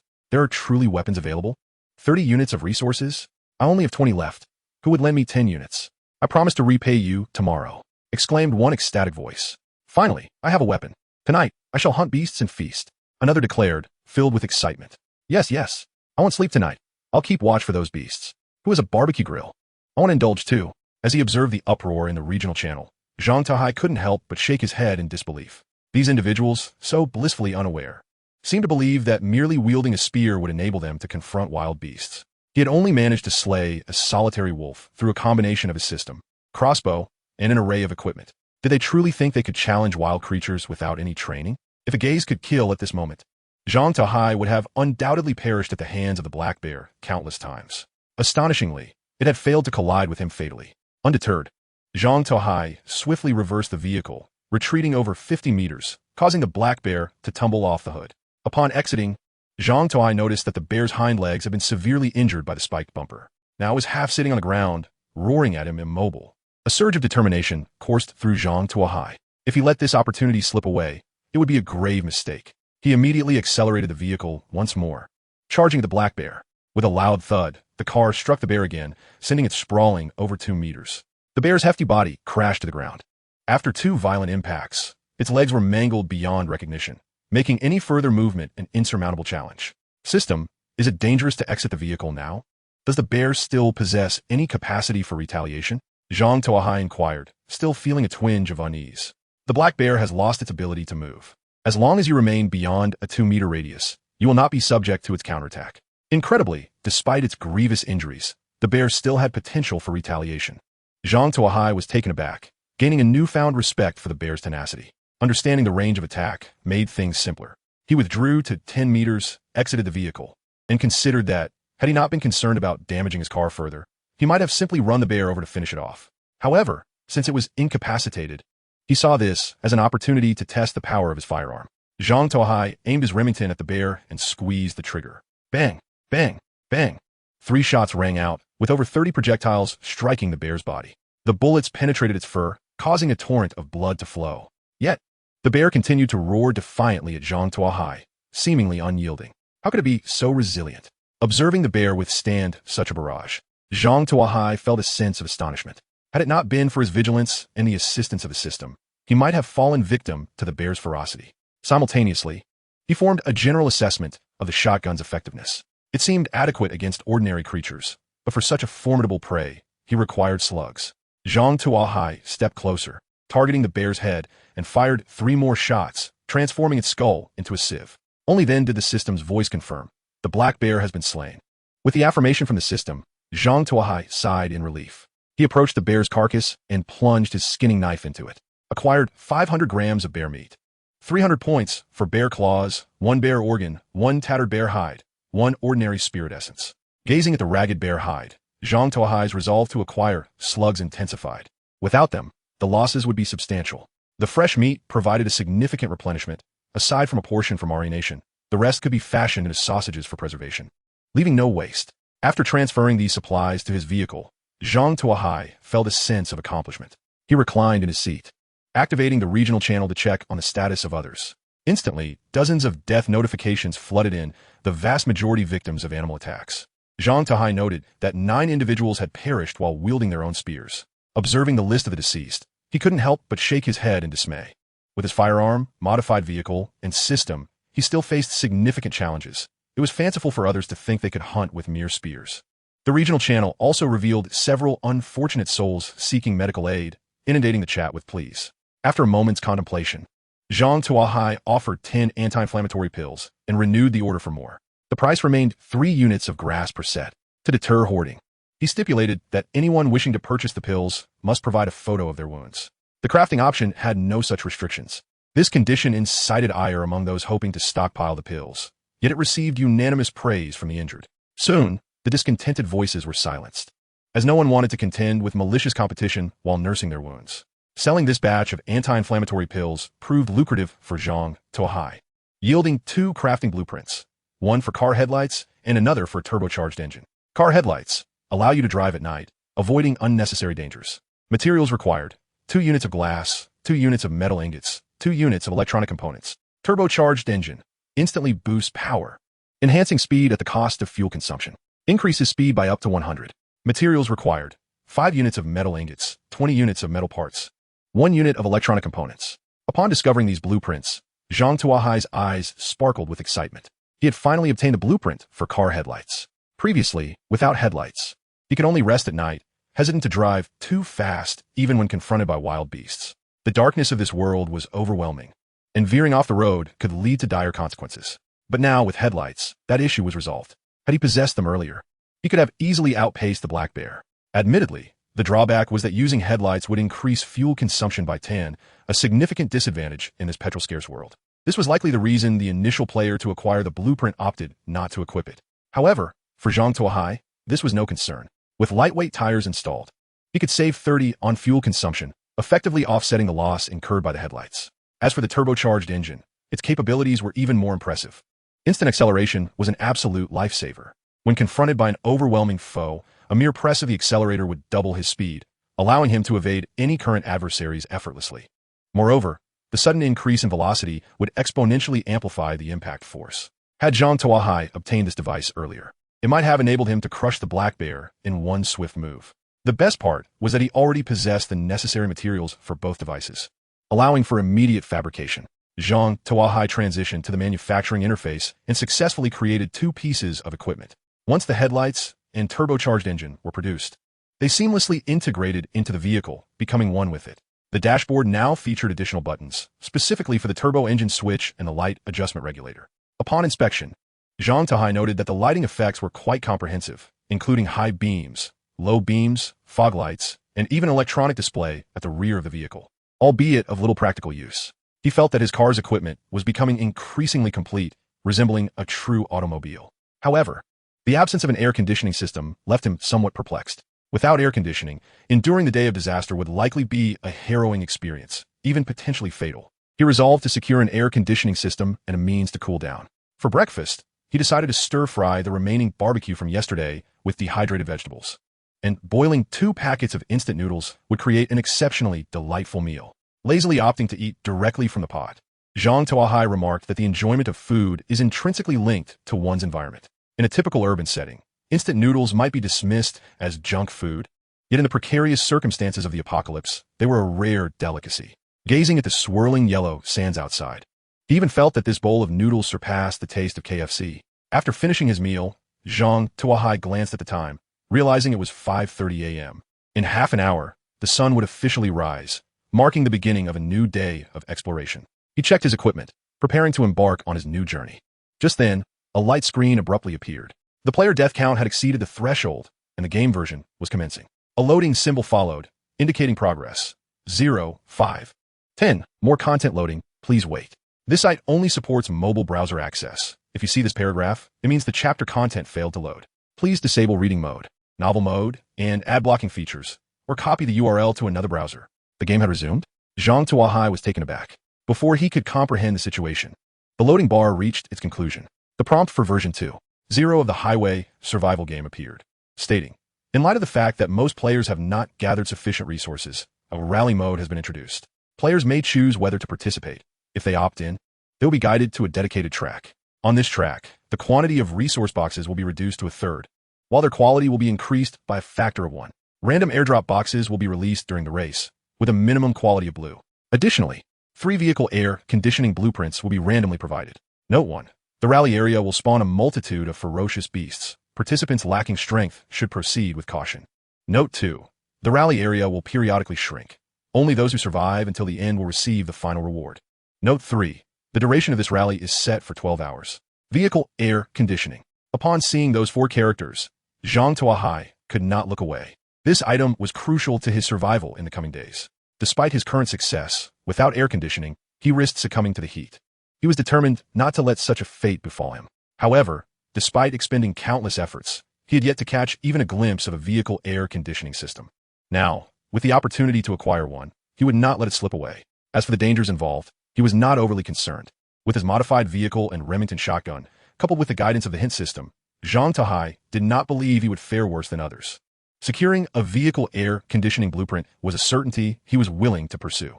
Meanwhile, discussions erupted within the regional channel. Wow, vehicle air conditioning. Finally, I've seen this item. Without it, I might just roast to death. I'm definitely joining this competition. The quality of resource boxes is increased by a factor of 1. Fantastic. I won't have to subsist on stale bread anymore. Surely. I can find fried chicken legs in the blue resource boxes. I've had enough of this luck. Yes. But have you all not noticed that ferocious beasts will be released in the competition area? Is it not dangerous to encounter them? As if scavenging for resources on the highway isn't hazardous. Regardless, I'm entering. If I win, I'll feast well. If I lose, it's just game over. No more suffering. Many voices echoed in agreement. Observing the chatter, Zhang Tuo Hai sensed a business opportunity. Perhaps he could take advantage of this moment to sell another batch of hunting spears. After all, they posed no threat to him. He quickly manufactured 50 hunting spears and listed them in the trading channel. Trading 50 hunting spears, enhancing your chances of survival.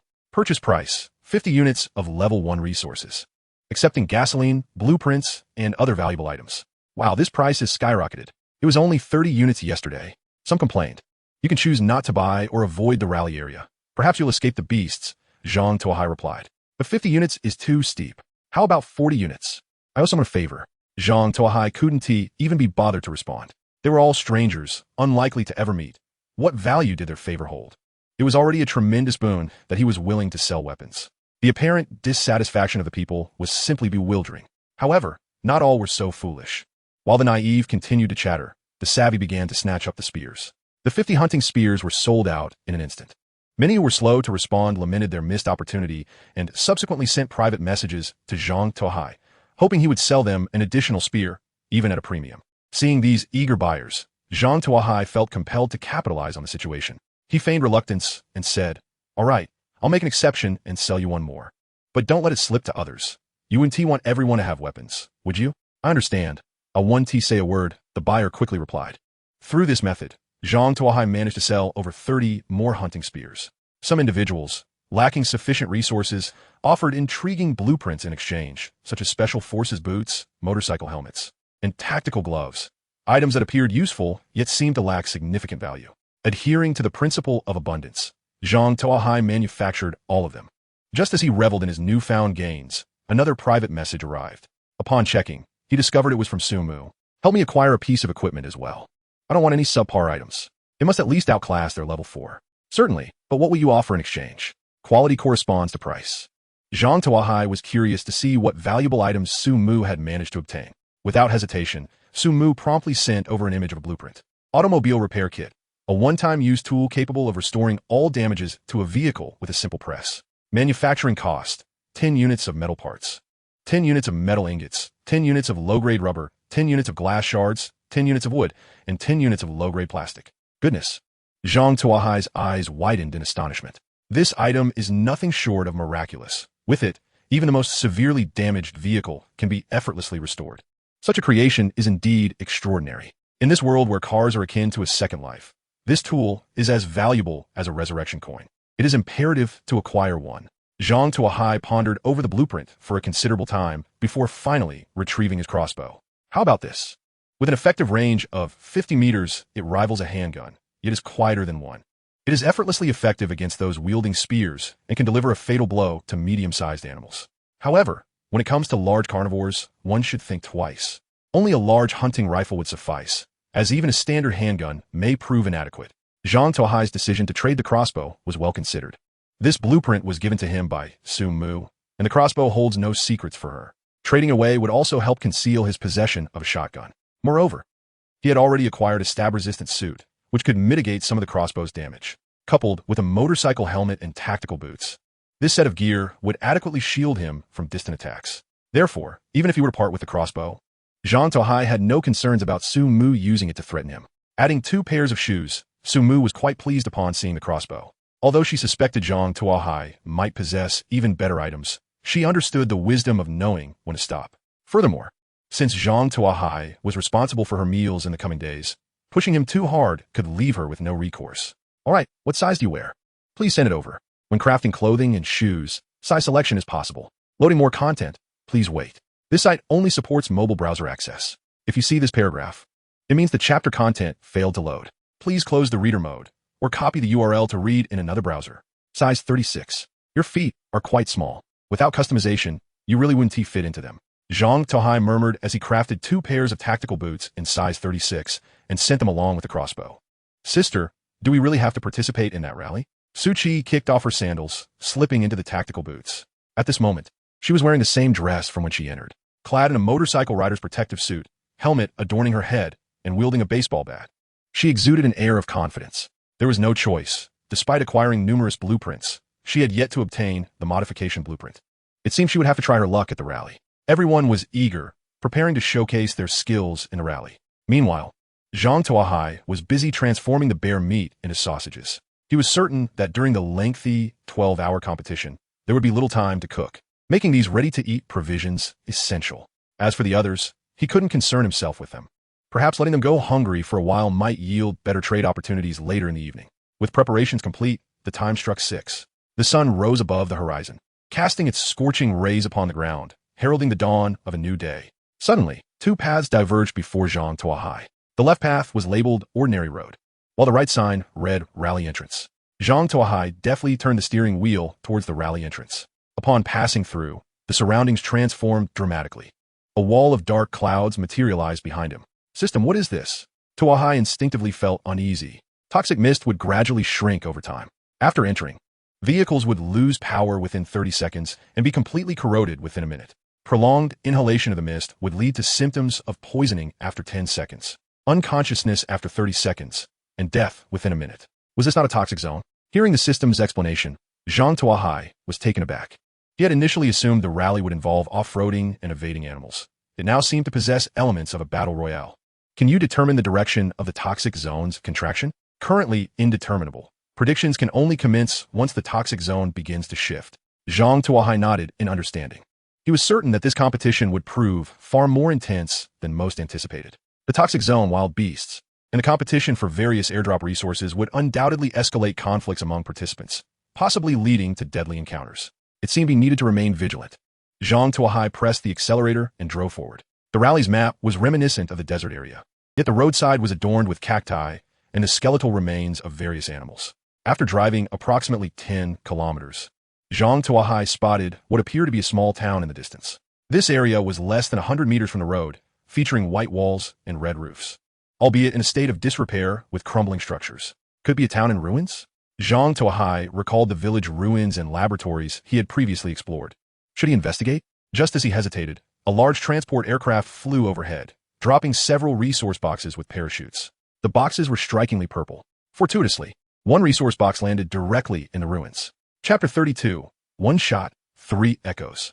Looking at the location where the supply box descended, Zhang Tuo Hai couldn't help but whistle.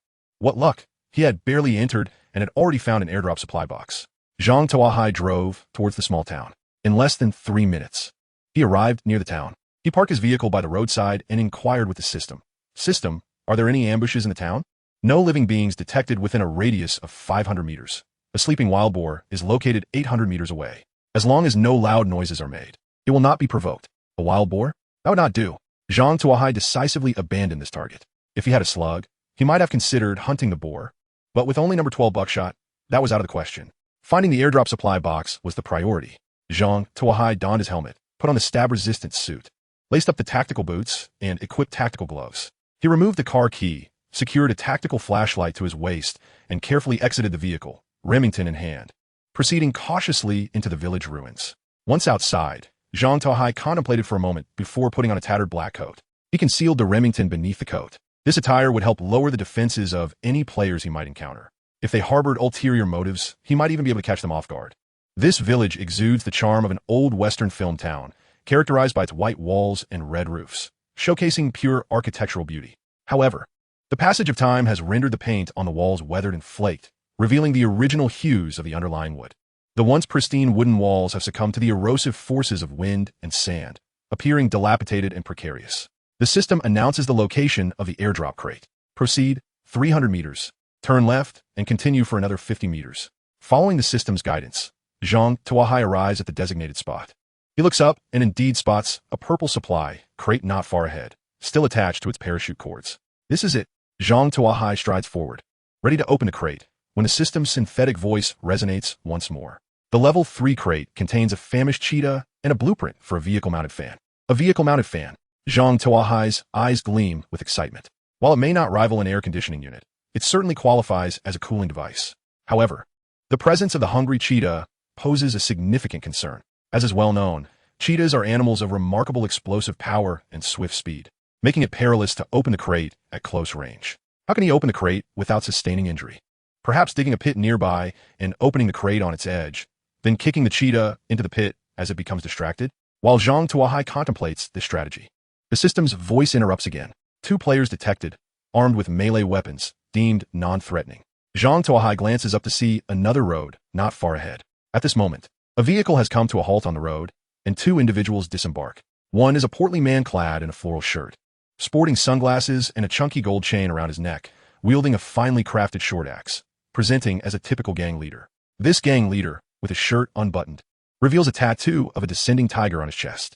However, due to his rotund figure, the once formidable tiger now resembles a chubby tabby, evoking an unexpected sense of humor. Following him is a slim young man with yellow hair and dark rings around his eyes, clearly a subordinate.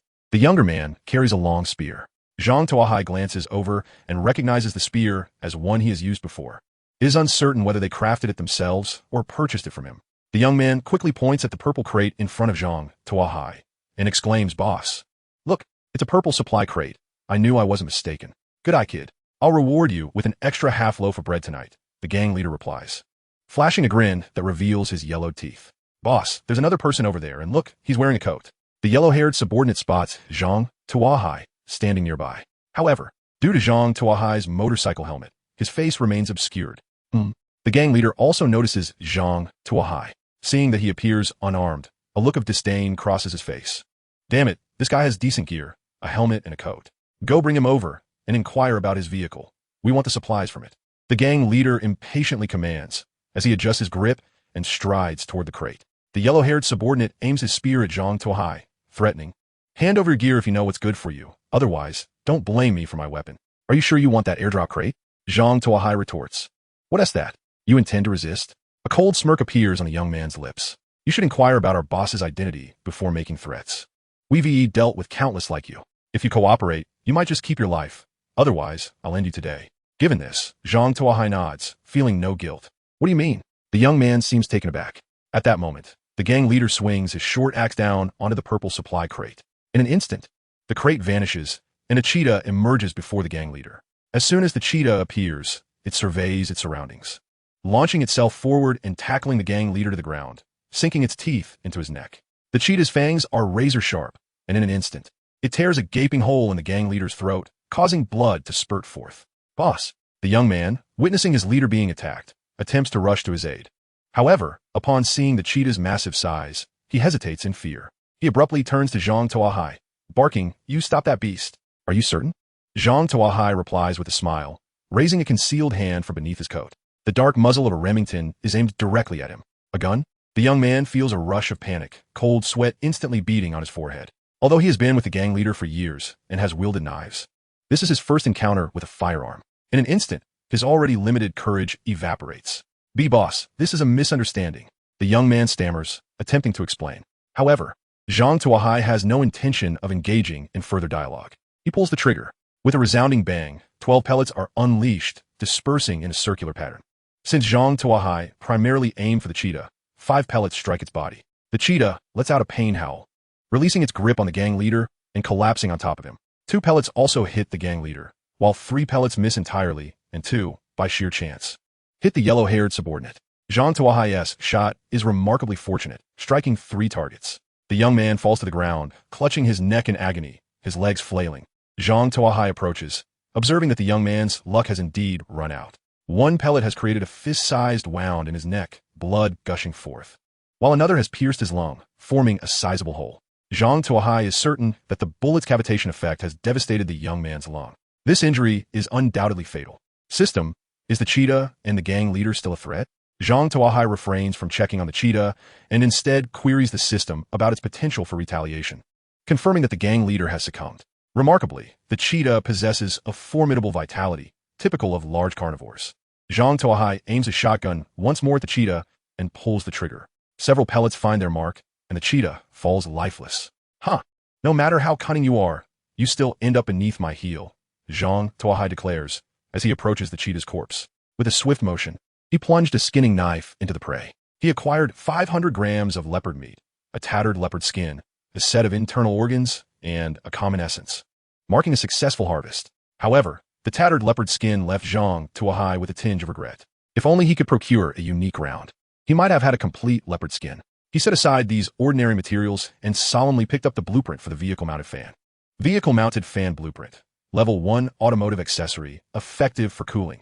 It serves as a reliable assistant in high temperatures. Required materials: 10 units of metal scraps, 1 unit of metal ingot, 10 units of metal parts, and 1 unit of electronic components.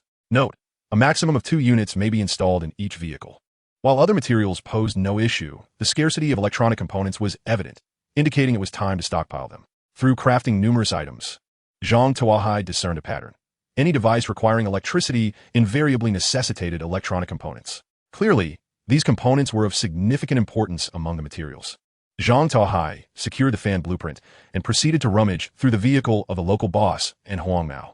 Their vehicle, unmodified, appeared quite ordinary and dilapidated. The backseat was cluttered with some level 1 materials, alongside 2 buckets of instant noodles in the corner. The most valuable asset was perhaps a bucket containing 100 units of gasoline. Beyond that, there was nothing of worth. With a disdainful spit, Zhang Tuo Hai acknowledged that this was likely the plight of most ordinary players. Adhering to the principle that even a mosquito's leg is meat, he transported every item back to his own vehicle, even managing to acquire the vehicle's core in the process. At this point, he had amassed 3 vehicle cores. As he gathered his last supplies and prepared to return to his vehicle, he noticed an individual stealthily crouched beside it, seemingly fiddling with something. Alarmed, Zhang Tuo Hai quickly moved to the side for a better view, discovering a rather unsavory-looking middle-aged man attempting to pick the lock with a piece of wire. A thief. This infuriated Zhang Tuo Hai. He had endured countless hardships and exerted tremendous effort to gather these resources. It would be a farce if someone simply made off with them. How dare this person steal right in front of him? What are you doing? Stand up. Zhang Tuo Hai aimed his gun at the car thief. Brother, it's a misunderstanding. All a misunderstanding, the thief stammered, raising his hands in a tremulous display upon seeing Zhang Tuo Hai's firearm. How did you come to target my vehicle? Zhang Tuo Hai coldly inquired. Brother, I was just passing by, and I thought this car looked nice. I got a bit carried away. I really meant no harm. Please, let me go. The middle-aged man pleaded, his legs trembling. It appeared he had not deliberately targeted Zhang Tuo Hai's vehicle. Observing the man's demeanor, Zhang Tuo Hai felt a sense of relief. If it was merely a coincidence, it indicated bad luck. However, if he had been specifically watching, Zhang Tuo Hai would need to exercise more caution. Brother, I truly was just passing through. I have some water in my car. I can compensate you, the man continued, turning toward his vehicle as if to retrieve the water. Be careful, he has a hunting crossbow in his car. An electronic voice from the system suddenly warned. Without a moment's hesitation, Zhang Tuo Hai pulled the trigger. Bang! 12 pellets struck the middle-aged man at close range, turning him into a sieve. The danger was averted. Zhang Tuo Hai approached, discovering that the man's hand had nearly reached the grip of the hunting crossbow. This weapon was far superior to the hand crossbow Zhang Tuo Hai had previously possessed. Its limbs were longer, with a significantly stronger draw weight, and the bolts measured a full foot in length. Despite Zhang Tuo Hai's protective clothing, a close-range hit from his crossbow would undoubtedly result in injury. Indeed, one must exercise caution in the wild. After discarding the man's body down the embankment, Zhang Tuo Hai searched through the vehicle, finding not only the hunting crossbow, but also a case of bottled water and a bag of noodles. How impoverished! Zhang Tuo Hai scoffed, disassembling the vehicle as well. This encounter served as a reminder for Zhang Tuo Hai on the necessity of bolstering his vehicle's security measures, ideally with an automatic defense system. At the very least, he should install a more secure anti-theft lock. Otherwise, if he were to leave in search of resources and his vehicle were stolen, it would be a significant predicament. Nonetheless, such considerations could wait until after the rally. For now, he focused on crafting the fan. Once completed, the 2 fans began to spin, and the temperature inside the vehicle noticeably dropped. Reveling in the strong gusts of air, Zhang Tuo Hai felt utterly rejuvenated. He had never realized that experiencing the comfort of a fan could be such a delightful affair. This device was sure to fetch a high price. He would not part with it without the blueprint. Content. Zhang Tuo Hai continued to drive forward. Attention, attention, the toxic zone has begun to shrink. Please turn right at the next intersection, cross the iron bridge, and enter the ruined city. A bridge? Zhang Tuo Hai glanced out the window at the endless expanse of desert, curious how a bridge could possibly exist here. However, his questions were soon resolved as he turned the next corner. The desert transformed into a rugged gobi, and at its edge, a deep canyon severed the road, with a rusty iron bridge spanning the chasm. Zhang Tuo Hai glanced back, observing a rolling wall of black clouds surging toward him like a tide. Chapter 34, Map of the City Ruins. The carbonated torpedo reminded him. Please bookmark after reading for easier access later. How can it be so fast? Zhang Tuo Hai was startled by the speed of the approaching cloud wall. It was moving at least 40 miles per hour, and he estimated it would reach him in less than 10 minutes. Aware of the peril of the toxic zone, he hastened toward the iron bridge. As he approached the bridge, he saw two vehicles positioned askew at the entrance, blocking his path, surrounded by 4 individuals. All were clad in identical uniforms adorned with a peculiar emblem, the meaning of which was unclear. Each person wielded weapons such as spears and baseball bats, exuding a menacing aura. Upon spotting Zhang Tuo Hai, they immediately perked up and closed in. The leader, brandishing a baseball bat, knocked on Zhang Tuo Hai's car window. Hey, get out. Nice car you got there. Step down quickly and pay the toll. What did you say? Zhang Tuo Hai lowered the car window, pressing the muzzle of a Remington against the chest of the individual outside. There was no toll, but there was indeed a single 12-gauge shell available. Would you care for it? Faced with the gun's barrel so close to his nose, the man knocking on the window was momentarily stunned. He had intended to block the road and make a bit of money, but unexpectedly, he had kicked an old hornet's nest. Big brother, it's a misunderstanding. This is all a misunderstanding. Please, go ahead and pass. We will clear the way for you, he stammered, retreating in a bid to defuse the situation. The 3 bystanders, witnessing the firearm in Zhang Tuo Hai's grasp, turned pale and began to shuffle backward, preparing to make a hasty exit. Bang! Zhang Tuo Hai fired a shot into the air. Everyone, halt! Squat down over there, he commanded, directing the gun toward the group and forcing them to a spot 10 meters from the iron bridge. Now unbuckle your belts. Zhang Tuo Hai ordered. Big brother, whether you want money or supplies, we can accommodate you, but I truly have no interest in this. If you are keen, speak to Lao Si. He is the one for such matters. The leader pointed to a small figure in the group. This small individual appeared to be no taller than 4 feet, with disheveled hair resembling a bird's nest, emanating an aura of weakness. Though visibly anxious, he seemed somewhat eager for the challenge. This made Tuo Hai feel utterly repulsed. Get lost. I have no interest in that. No more chatter. Quickly take off your belts and toss them over here. Anyone who dares to move will receive a bullet. Zhang Tuo Hai threatened, aiming his gun at several individuals. They exchanged glances, sensing their predicament, and reluctantly began to unfasten their belts, throwing them at Zhang Tuo Hai's feet while they stood there, awkwardly holding up their trousers. What are you holding your pants for? Let go. Hurry, or I will shoot. Zhang Tuo Hai continued his commands. This particular order caused them to hesitate. What? Do you intend to resist? Zhang Tuo Hai raised an eyebrow, his finger resting ominously on the trigger. We wouldn't dare, they muttered, involuntarily letting their trousers slip to the ground. Observing their clothing, which was colorful on the outside yet bizarrely adorned on the inside, Tuo Hai remarked, Did you all come as a troop? SpongeBob, Patrick Star, Squidward. And yet you are wearing a mink coat? Zhang Tuo Hai was astonished by the sight. Personal preferences, the small man awkwardly explained. Everyone squat down. Tuo Hai kicked their belts away, commanding them to cover their heads and squat. He did this primarily to prevent their escape, as their current state would render their getaway slower than that of a tortoise, affording Zhang Tuo Hai ample time to deal with them. The reason for his treatment stemmed from his desire to clarify one matter: why they were collecting tolls in this location. Toll collection was not something one could undertake merely by blocking a road. One needed to find a busy thoroughfare to profit. Otherwise, waiting indefinitely for a vehicle might result in starvation.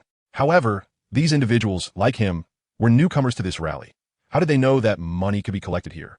Zhang Tuo Hai was immensely curious. What led you to believe that you could collect money here? Remember, be truthful, and do not attempt to play tricks on me. He pressed the gun against the back of the leader. Feeling the cold metal against his back, the leader nearly lost control. Big brother, after we entered, we opened a resource box and acquired a map. We determined this was a necessary route based on that map, which is why we set up the toll here. Where's the map? Hand it over. Zhang Tuo Hai demanded coldly. The leader, not daring to delay, promptly presented the map.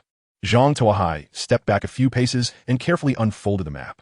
Indeed, the parchment revealed a detailed depiction. Their location was marked in a corner, with dozens of roads converging here, leading to the iron bridge into the urban ruins. What astonished Zhang Tuo Hai most was the sheer size of these urban ruins, which covered nearly 2/3 of the map. In addition to the remnants of buildings, the map detailed residential areas, industrial zones, commercial districts, parks, and mining regions, with each major area marked by an orange treasure chest symbol. Good heavens, an orange treasure chest? What level is that? Zhang Tuo Hai felt utterly bewildered. Upon entering the game, He had encountered only white, blue, and purple chests. The purple one he had just seen yielded a manufacturing blueprint for a vehicle-mounted fan. What wonders could lie within an orange chest? Zhang Tuo Hai dared not speculate, but surely it must be a vehicle-mounted air conditioner. Anything less would be unacceptable. He resolved to obtain all 5 treasure chests, even if he had to sell them at a high price. However, a chilling glint flashed in Zhang Tuo Hai's eyes as he regarded the individuals before him. Only the dead could keep secrets. Does anyone else know about this map? Zhang Tuo Hai inquired coldly. No, it's just us. We wouldn't casually share such crucial information, the leader pleaded. Please, I've told you all I know. Just let me go. The answer to him was the thunderous crack of the Remington. The individuals collapsed to the ground. Zhang Tuo Hai cast a glance at the rapidly approaching dark clouds and promptly returned to the vicinity of the iron bridge, searching 2 vehicles thoroughly. Neither vehicle contained anything of significant value, aside from some bread and bottled water, and at most, a variety of level 1 materials. To his astonishment, Zhang Tuo Hai even discovered 2 stockings and a fan-made comic. Who were these robbers? He felt a wave of disbelief. Nonetheless, he tucked the comic away, not for any other reason than to critique the depths of depravity these artists had sunk to. Having scavenged all the supplies, Zhang Tuo Hai drove across the iron bridge and into the urban ruins. Chapter 35. Reorganizing thoughts. Zhang Tuo Hai glanced at the map. The nearest location was the factory area adjacent to the suburbs. The orange treasure chest in that factory was merely 3 blocks away. As he drove, he observed the factories lining the streets. The buildings were quite old, yet had an orderly appearance, with identical red brick walls, gray roofs, large smokestacks, and black iron gates. Without the map, it would be challenging to discern which factory housed the treasure chest. Zhang Tuo Hai navigated the streets cautiously, when suddenly, the voice of the hint system echoed in his ears. There are vehicles pursuing at the intersection ahead, traveling at speeds exceeding 100 miles per hour. Please exercise caution by reducing your speed and yielding. Is there a pursuit? Zhang Tuo Hai abruptly pressed the accelerator, his hand instinctively reaching for the shotgun, bracing himself for action. Within mere seconds, a red second-hand car sped recklessly through the intersection ahead. Had Zhang Tuo Hai not slammed on the brakes, a collision would have been inevitable. Goodness! Even in the apocalypse, one must adhere to traffic regulations. Who would bear the responsibility if an accident were to occur? Is the driver in such a haste to meet their maker? Zhang Tuo Hai muttered curses under his breath. Before his words had fully dissipated, 2 white second-hand vehicles sped through the intersection. Their velocity was decidedly swifter than that of the previous red car. By a stroke of fortune, the window of the second vehicle was partially ajar, allowing Zhang Tuo Hai a glimpse of a rather punkish woman seated in the driver's seat. Her face was adorned with a thick layer of garish makeup. Large earrings dangled from her ears, and her hair was a desiccated shade of straw yellow. Such a visage would scarcely require additional embellishment at a horror film set. Upon noticing Zhang Tuo Hai's car idling by the roadside, the woman turned her head, raised her middle finger, and then the vehicle surged forward, vanishing around the street corner. Zhang Tuo Hai could hardly be bothered to be incensed by such individuals. As long as they did not impede his quest for the treasure chest, they were free to engage in whatever antics they pleased. However, it was imperative that they never fell into his grasp. With a disdainful snort, Zhang Tuo Hai resumed his journey towards the factory indicated on the map, which concealed the coveted treasure.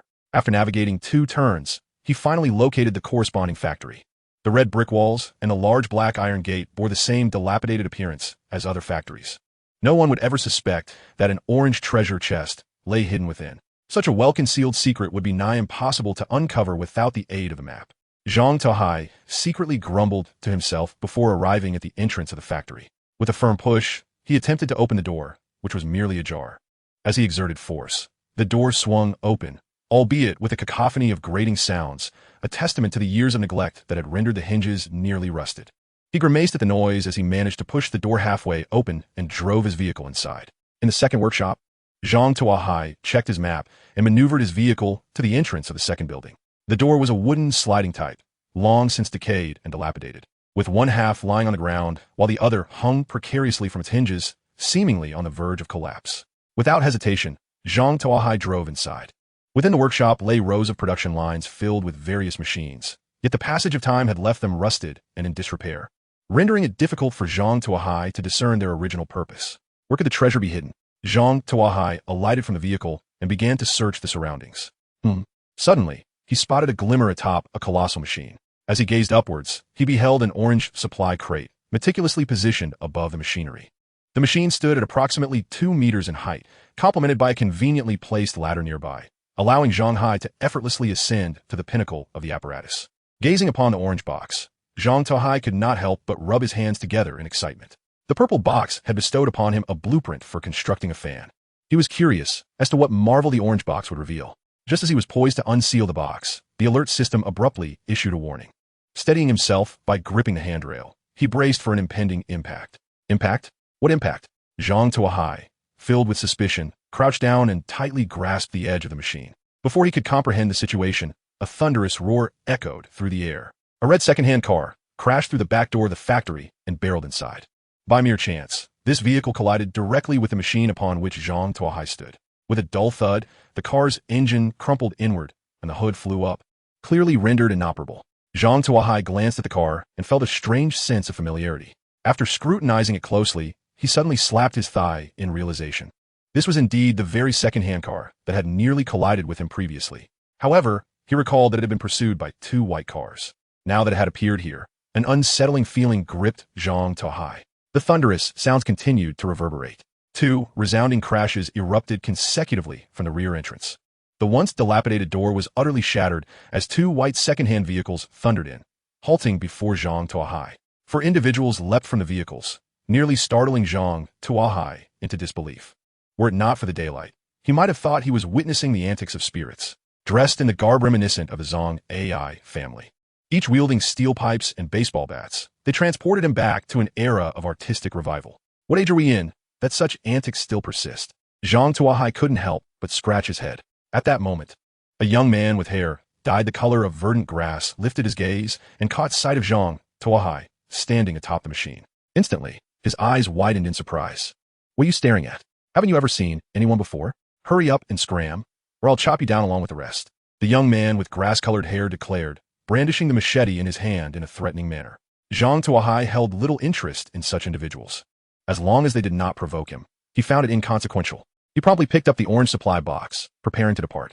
However, at that moment, a woman with smoky eye makeup, who had been standing next to the young man, spoke up. Brother, look at that supply box. Why is it such an odd color? It's actually orange. Oh my, it is indeed orange. Perhaps it contains something extraordinary. A man with a head of white hair exclaimed nearby, his eyes brimming with excitement. Alas, I did not anticipate such fortune. To behold an exquisite treasure chest. Ching Ching Ran also became agitated. Hey you, stop right there and leave the supply box in your hands. Oh, are you certain you wish to take this away? Zhang Tuo Hai tossed the supply crate in his hand, his expression turning frigid. What's the matter? Are you still unconvinced? If you're not satisfied, then practice harder. Qing Si Oping Ying felt that their dignity was being challenged. In an instant, they shed the jacket adorned with numerous studs, revealing a gaunt physique, while brandishing a machete in hand. Do you dare to defy? Come, allow me to take the initiative. If I do not leave the box behind today, I shall share your surname. King Qingyuan brandished a machete, his face filled with menace. Upon witnessing King Qingyuan's demeanor, Zhang Tuo Hai chuckled. He withdrew a Remington from the hem of his coat. I permit you to rephrase your words. Chapter 36, The Solar Charging Panel. King Qingyuan was momentarily taken aback by the firearm in Zhang Tuo Hai's hand, then erupted into a hearty laugh. Ha, this is hilarious. Someone is attempting to intimidate me with a toy gun. If you possess the courage, fire it. If I cower, I shall be your son. Bang! The gunfire erupted. The three henchmen beside the verdant grassland collapsed in response. Their bodies were perforated by the 12-caliber bullets, and a crimson tide of blood stained their garments extensively. As he gazed at the fallen subordinates on the ground, Qing remained stunned for 3 seconds before his legs weakened, causing him to kneel. Father! Upon witnessing this scene, Zhang too could not help but twitch the corner of his mouth. Damn, that went awry. His initial intention was to deliver a single shot to Qing. However, due to a mismanaged recoil, he inadvertently killed 3 of his subordinates while Qing emerged unscathed. Nonetheless, this was not a significant issue, as the intimidation factor had been achieved. You will answer my questions. Remember, you have but one chance. Should I find your response unsatisfactory, you understand the consequences. Zhang spoke coldly. I understand.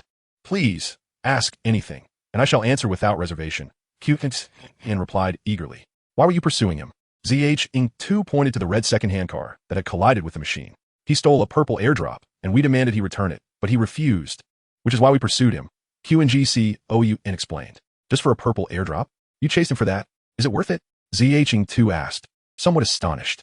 Of course it is worth it. Qing replied with a hint of displeasure. That purple airdrop is significant.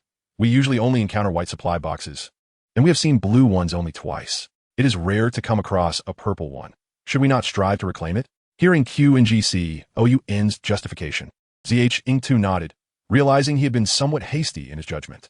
With a system at his disposal, he frequently opened many boxes and participated in the Brave Challenge.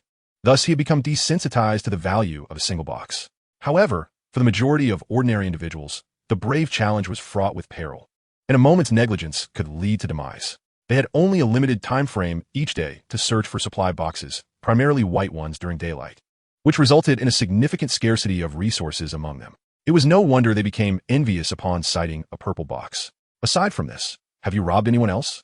Zhang cast a glance at the baseball bat discarded by QNGCON, noticing it bore dried bloodstains. No, this is absolutely the first. We have never robbed anyone else, QNGCON insisted while raising his hand to demonstrate his innocence. However, as he did so, 7 or 8 wallets tumbled from his person. Zhang QNGCON. Zhang picked up one of the wallets, opened it, and found an identification card and a square photograph of a woman who appeared innocent and lovely, starkly contrasting with the members of the Zhang family before him. What was I just saying? You dare to attempt to justify yourself. QNGCON tried to salvage his situation. Sow your flowery words to the Grim Reaper. Zhang said as he squeezed the trigger. Bang! The corpse of QNGCON fell to the ground. Since QNGCON had chosen deceit, it signified that he held no further value. At the very least, Zhang would no longer trust any information he provided. After confirming the deaths of several individuals, he approached the red second-hand car that had collided with the machine to assess the situation inside. The owner of this vehicle had not shown himself since the incident, leaving uncertainty about the circumstances. Zhang moved to the side of the red car and discovered the owner was a young man in his 20s, currently slumped over the steering wheel. The windshield was completely shattered, a shard of glass having pierced his chest, with blood seeping profusely, staining his front. Upon witnessing such an injury, Zhang felt a pang of sorrow. He understood that this individual was beyond saving. Do you have any last words? Perhaps a way to leave without pain? Zhang addressed the young man. Please, help me deliver this to my sister, the young man said intermittently, a trickle of blood escaping from the corner of his mouth. He clutched a wooden box and extended it towards Zhang Tuesday. Why not deliver it yourself? I recall that individuals within the same channel can transfer items to one another. Zhang accepted the box, feeling a surge of curiosity. We are not in the same channel. My sister's name is WNWN, the young man uttered before his head drooped, lifeless. Zhang examined the wooden box in his hand. It was palm-sized, devoid of intricate patterns, with a small bronze hook at the opening that appeared somewhat weathered.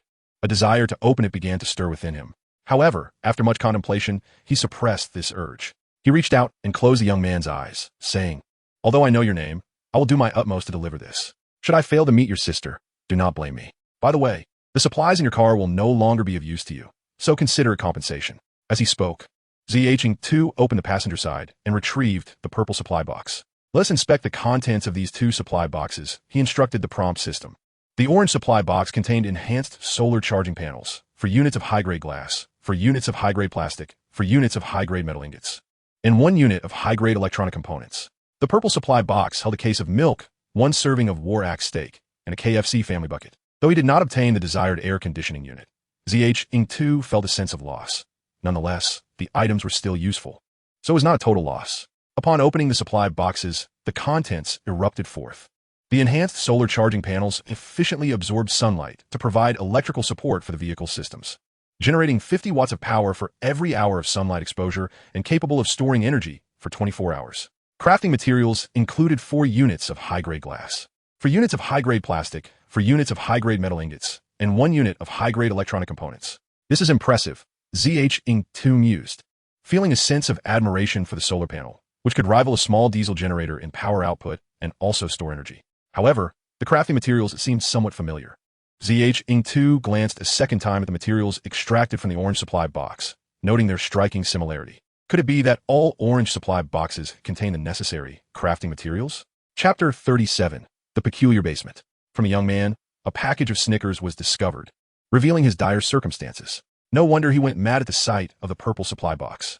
Zhang Tuo Hai glanced at the goods scavenged from the vehicles inside.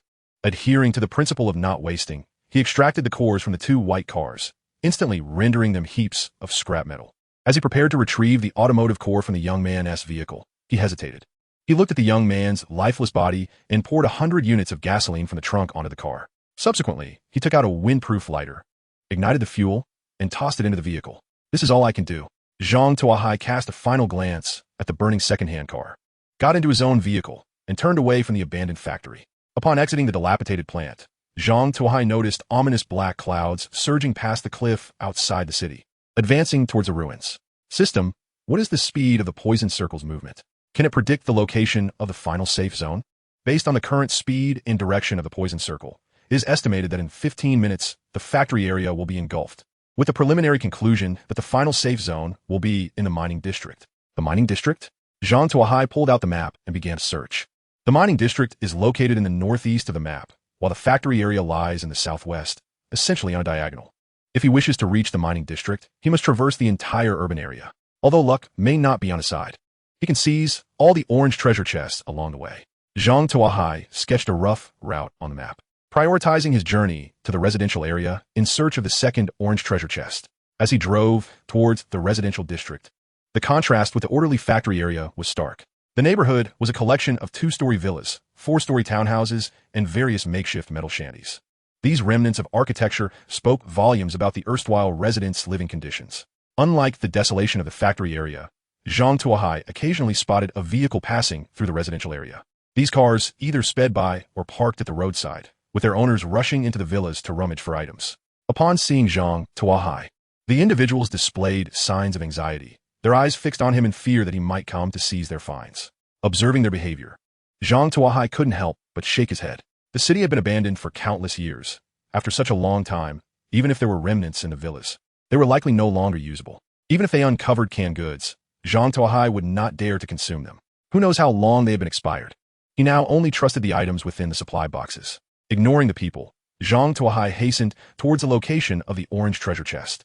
As he departed, the onlookers sighed in relief and resumed their scavenging. After traversing 5 or 6 blocks, Zhang Tuo Hai finally arrived at a 4-story townhouse at the edge of the villa and apartment area. Constructed entirely of red bricks, the apartment's paint had long peeled away, revealing the inner brickwork.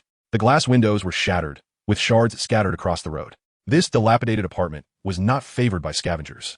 They preferred to search the neighboring villas for supplies. When Zhang Tuo Hai parked his vehicle in front of the apartment, a young couple emerged from a nearby villa, joyfully carrying a stack of plates and cups. Upon noticing Zhang Tuo Hai, they immediately displayed signs of tension, hiding their stack behind themselves as if afraid he would rob them. Seeing their anxious demeanor, Zhang Tuo Hai chuckled. He shook his head and pushed open the door to the townhouse. "Honey, why is he going into the apartment? Shouldn't we check it out?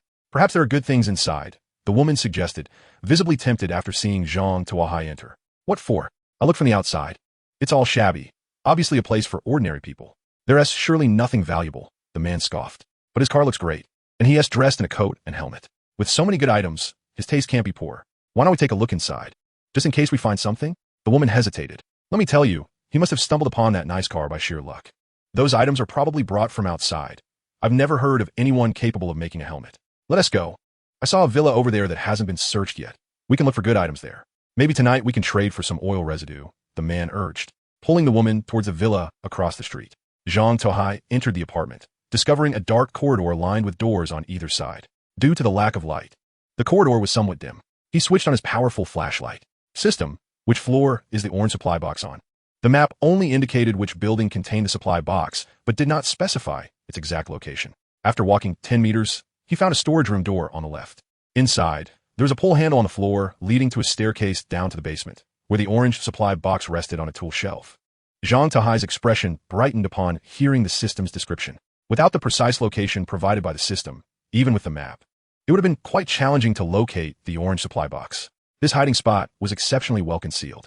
After silently greeting the female relatives of the individuals hiding the supplies, Zhang Tuo Hai opened the storage room door. As he opened the door, a cloud of dust enveloped him. He waved away the dust and followed the system's guidance to find the inconspicuous pull door leading to the basement. Upon opening it, a pitch-black hole appeared before him.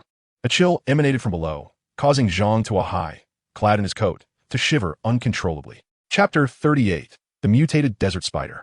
What is this place? Why is it so cold? Observing the eerie darkness of the basement, Zhang Tuo Hai furrowed his brow. It was currently around 30 degrees Celsius outside. Had it not been for the need to conceal his shotgun, he would have considered venturing out in just a stab-proof vest. Yet this basement was dark and frigid, with the cold air making him shudder, defying all logic. Even if the basement had not seen sunlight in years, something was amiss. System, is there any danger below? A giant, mutated desert spider resides in the basement. A mutated creature resulting from certain radiation, characterized by its enormous size, sharp appendages, and venomous mouthparts capable of expelling silk. It prefers to liquefy its prey into protein. It is fearful of bright light and flames. In summary, it is assessed to be of low danger. Upon hearing the system's explanation, Zhang Tuo Hai exhaled in relief. With the danger level deemed low, he felt reassured. Zhang Tuo Hai organized his belongings, retrieving a powerful flashlight and a shotgun, cautiously entering the basement while mimicking tactical movements from films. The ancient staircase creaked beneath his feet, groaning under the strain. Zhang Tuo Hai meticulously illuminated every inch of the ground with the flashlight, wary of the possibility of a colossal spider emerging from the shadows. As he turned the corner, he was taken aback to find an expansive chamber ahead. Before him lay a vast stone room, approximately 3 meters high and spanning at least 200 to 300 square meters. The room was lined with rows of wooden shelves, each filled with an assortment of bottles, each containing an insect. There were locusts, sandworms, centipedes, ants, and, predominantly, various types of spiders. Black, red, white, and multicolored specimens cluttered the stone chamber. Observing these bottles made Zhang Tuo Hai feel uneasy, as if breathing had become a struggle. Suddenly, he heard a rustling sound emanating from the corner of the chamber. He swiftly redirected the flashlight, only to be astonished by the sight of a towering 2-meter-tall spider glaring at him from less than 5 meters away. Its body was adorned with black and red stripes, with front limbs gleaming like steel and a mouthpart the size of a basin. Its 8 fist-sized eyes fixated on him. Zhang Tuo Hai nearly collapsed from fright. Although he had mentally prepared himself, he hadn't anticipated the spider would be so immense. A spider standing 2 meters tall, wouldn't that frighten you? Its 8 eyes staring directly at you, wouldn't that chill you to the bone? Most terrifyingly, behind it lay a pile of withered, white, cocoon-like substances.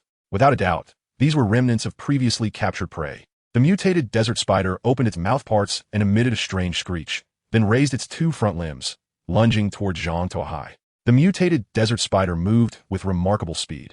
Before Zhang Tuo Hai could react, its sharp limbs struck him. He was forcefully thrown backward, landing painfully on the stairs, clutching his chest in agony. Zhang Tuo Hai hurriedly examined his wounds. Upon inspection, he sighed in relief. The puncture-resistant suit remained intact, without any blood seeping through, likely only resulting in bruising and posing no significant danger. Realizing his injuries were not severe, Zhang Tuo Hai felt a wave of relief and swiftly readied his shotgun for a counterattack. However, he noticed something peculiar. The mutated desert spider was not advancing, but instead retreating. This unexpected behavior puzzled Zhang Tuo Hai. Observing closely, he soon discovered the reason for its retreat. When he fell, the beam of his flashlight inadvertently shone directly into the spider's eyes. It was clear that the mutated desert spider was terrified of bright light, continuously backing away in an attempt to escape the illumination. So, this was the meaning of its fear of bright light. With the weakness of the mutated desert spider identified, Zhang Tuo Hai felt a surge of confidence. He cornered the spider against the wall with the flashlight, then raised his shotgun, repeatedly pulling the trigger. The powerful blasts of 12-gauge pellets struck the mutated desert spider. Although it appeared formidable, its body remained flesh and blood, not transcending the realm of ordinary creatures. The pellets easily penetrated its body, causing it to stagger backward. It turned out to be merely a facade. With renewed determination, Zhang Tuo Hai continued to pull the trigger until he had expended all 7 rounds in his chamber. By this point, the mutated desert spider resembled a sieve, riddled with gaping wounds and appearing on the verge of collapse. Seizing the moment, Zhang Tuo Hai swiftly reloaded with 7 more 12-gauge shells, preparing to deliver the final blow. Just as he was about to fire, the system suddenly chimed in with a warning. If you wish to avoid facing a horde of even more agile, mutated desert spiders, do not kill it. What does that mean?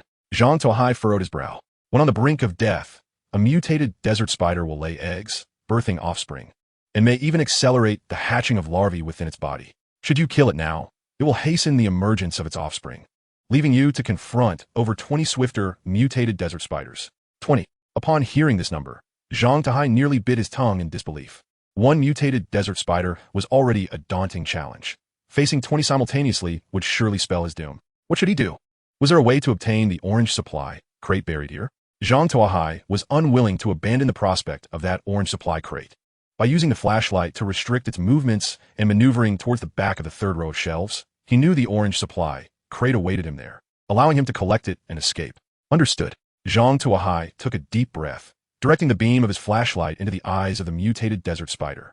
The spider shrieked, retreating to the side, cowering in the corner as it evaded the beam. Seizing the opportunity, Zhang Tuo Hai cautiously approached the rear of the third row shelves. Upon lowering his gaze, he indeed discovered an orange supply crate positioned at the bottom of the shelf. It would have been difficult to notice had he not drawn closer. How cunning! Zhang Tuo Hai silently cursed. Without the system's guidance, he might have fallen victim to this trap. Spitting on the ground, he picked up the supply crate and slowly retreated toward the exit of the basement. Chapter 39. The luxury car air conditioner acquired. The system advises you to save this page for easier access later. Zhang Tuo Hai made his way step by step out of the frigid basement. As he once again beheld the sunlight, he felt an overwhelming appreciation for its warmth. System. Is there a way to definitively eliminate this creature? Zhang Tuo Hai harbored a deep aversion for the mutated desert spider. You could fill the basement with gasoline and incinerate it. The system provided a solution. Never mind. Zhang Tuo Hai decisively rejected the proposal. Although he harbored a profound disdain for the mutated desert spider, the considerable effort expended to incinerate it left Zhang Tuo Hai with a twinge of regret. After all, it was a spacious underground chamber spanning over 200 square meters. One could only imagine the amount of gasoline required to fill it. Wasting such precious fuel merely to eliminate a spider seemed rather excessive. However, departing without further action did not align with Zhang Tuo Hai's character. He rummaged through his apartment and discovered a toolbox, using wooden planks and nails to seal the door leading to the basement. Simultaneously, he filled the storage room with various cumbersome pieces of furniture, effectively barricading it. If I cannot burn you, I shall starve you out. Let us see how you escape, he thought. After sealing the storage room, Zhang Tuo Hai admired his handiwork, then departed the row house, clutching an orange supply crate. As he exited the row house, he unexpectedly encountered a group of young men and women emerging from the opposite villa, laden with their spoils. The young man proudly brandished an axe, exclaiming to his girlfriend, "Did I not tell you? The villa is indeed a treasure trove. Look at these silver goblets and this axe, such a versatile tool that doubles as a weapon. Such a bargain. Just this axe alone is worth the effort.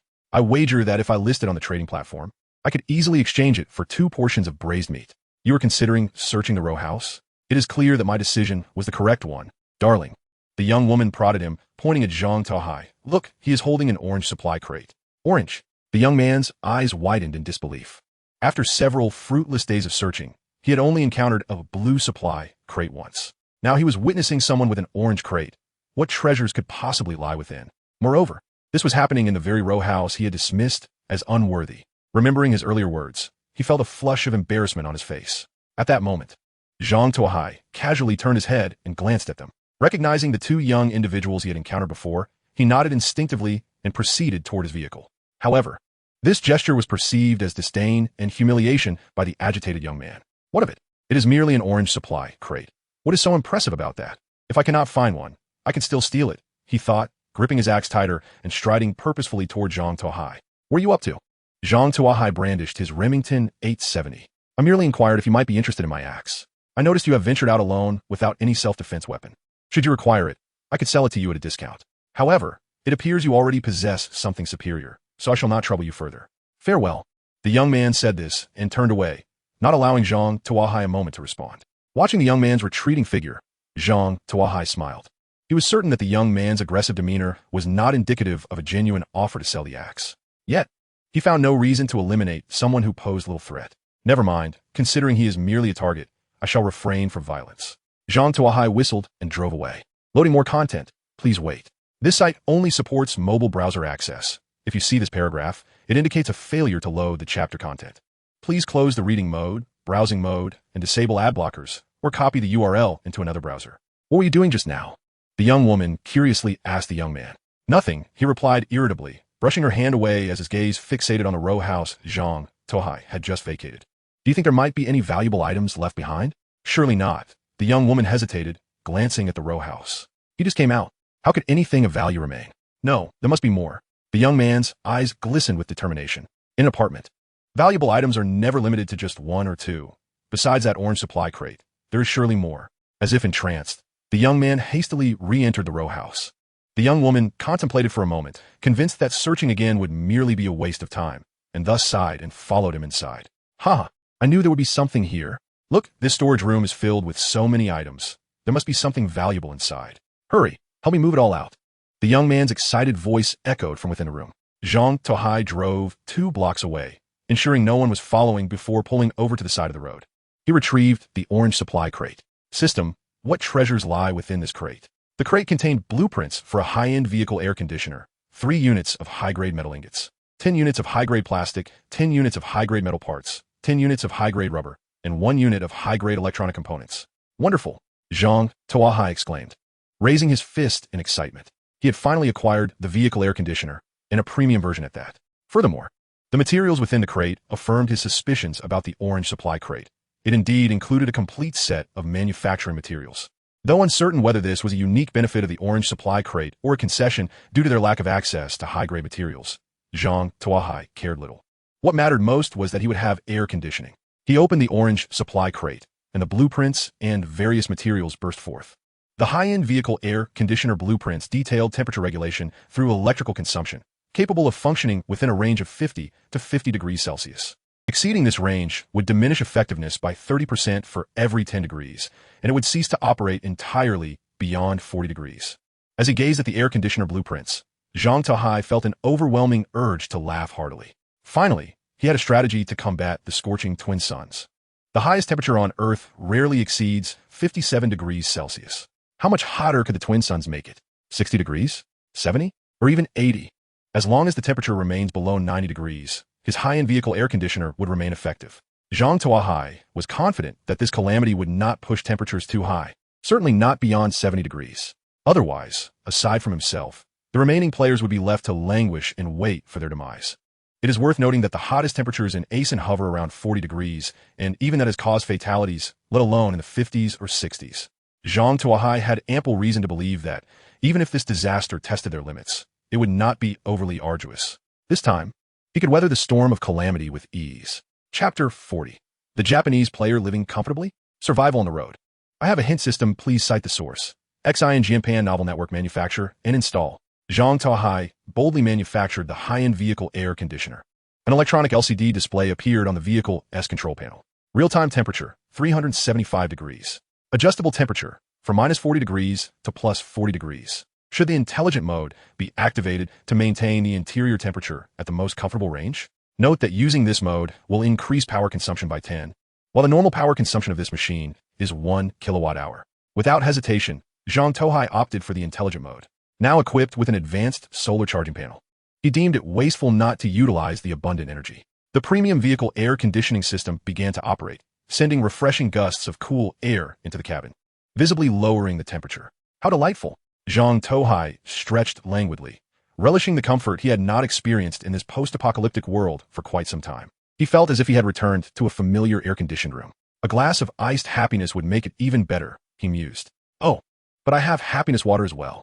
Zhang Tuo Hai remembered he had managed to acquire a family bucket at work, which conveniently included 3 cups of the delightful beverage. He immediately grabbed a cup and took a sip. The bubbles formed by carbon dioxide filled his mouth in an instant. Refreshing. Zhang Tuo Hai reclined in his seat, savoring the aftertaste, filled with a profound sense of happiness. Only upon losing something that was once so readily available did he realize its true value. He downed more than half of the cup in one go, feeling invigorated. He resolved to seize the remaining orange supply crates. Zhang Tuo Hai opened the map.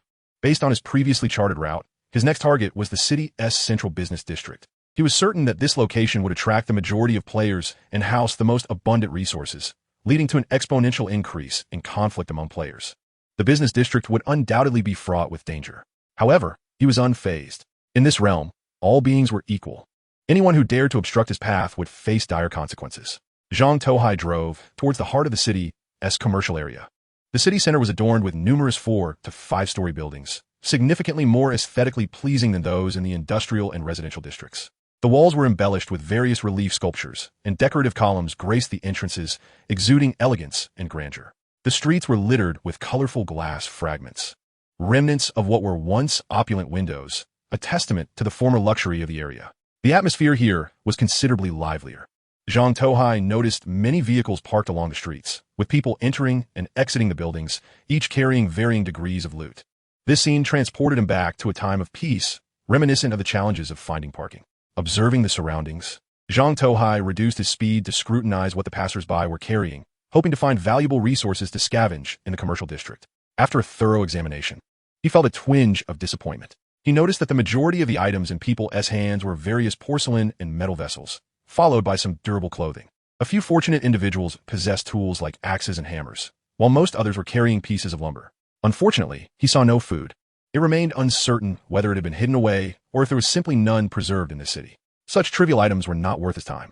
After a brief circuit, realizing there was nothing of value, he drove directly towards the building marked on the map that was said to contain the orange treasure chests.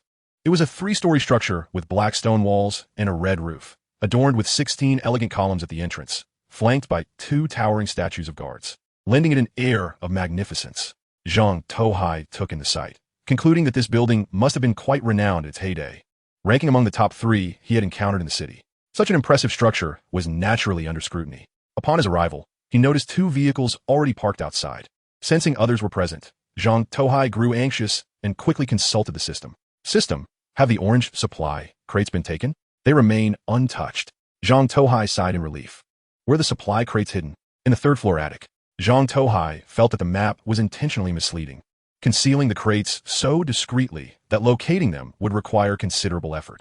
He was convinced that the original person who placed these supply chests never intended for the map holders to find all 5. However, unbeknownst to them, a skilled player had infiltrated the ranks of novices, deviating from the expected path. Still donned in his helmet and coat, Tuo Hai stepped into the building.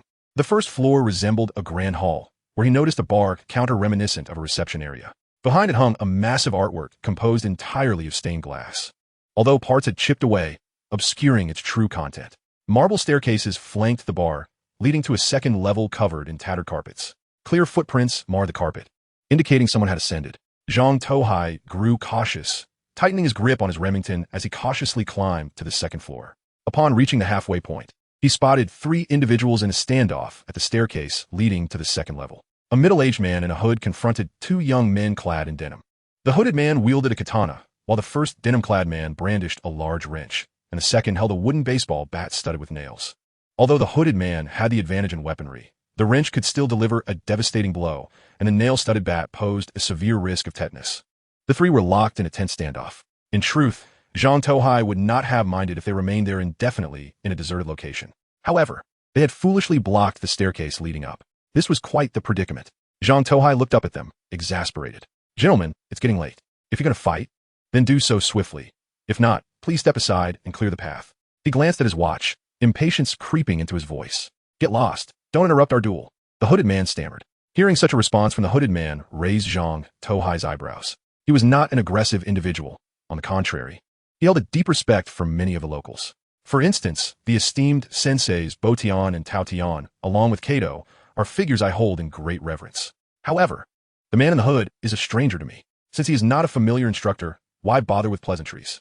Zhang Tuo Hai raised his chin and brandished the Remington concealed beneath his coat. I didn't quite catch that. Please repeat yourself. My apologies, esteemed one. The hooded man, upon seeing the Remington, abandoned any pretense of confrontation with the 2 in denim and bowed deeply, one hand gripping his knife. He clearly has the demeanor of an elder. Even his bow is impeccable, Zhang Tuo Hai remarked with a click of his tongue. Having only seen such displays on the news, he now had the opportunity to observe it in the flesh. The 2 in denim exchanged glances, uncertain whether to seize the moment to attack or join the hooded man in bowing to Zhang Tuo Hai, leaving them momentarily paralyzed. Silence enveloped the scene as the 3 remained mute. After 5 minutes, with Zhang Tuo Hai seemingly unperturbed, the denim-clad individuals remained idle, while the hooded man could no longer endure the prolonged bowing. Esteemed one, may I inquire? The hooded man began, but was cut off by Zhang Tuo Hai's icy retort. Did I instruct you to rise? Esteemed one, what do you mean? Saiza, Zhang Tuo Hai commanded. I have heard that your most sincere form of apology is Saiza. Why did you not employ it earlier? Do you look down upon me? No, I did not mean that at all. I will do it at once, I must. Zhang Tuo Hai aimed his gun at the hooded man. Thud! The hooded man immediately knelt, hands on the ground, curling his body into a submissive posture. That is more like it. Zhang Tuo Hai nodded in approval. Now, tell me, what brings you to this standoff? Esteemed one, the hooded man began, but was again interrupted by Zhang Tuo Hai. Silence, he commanded, pointing at the first denim-clad man. You speak. Brother, we are here over a certain item, the first man explained. What item? Zhang Tuo Hai inquired with curiosity.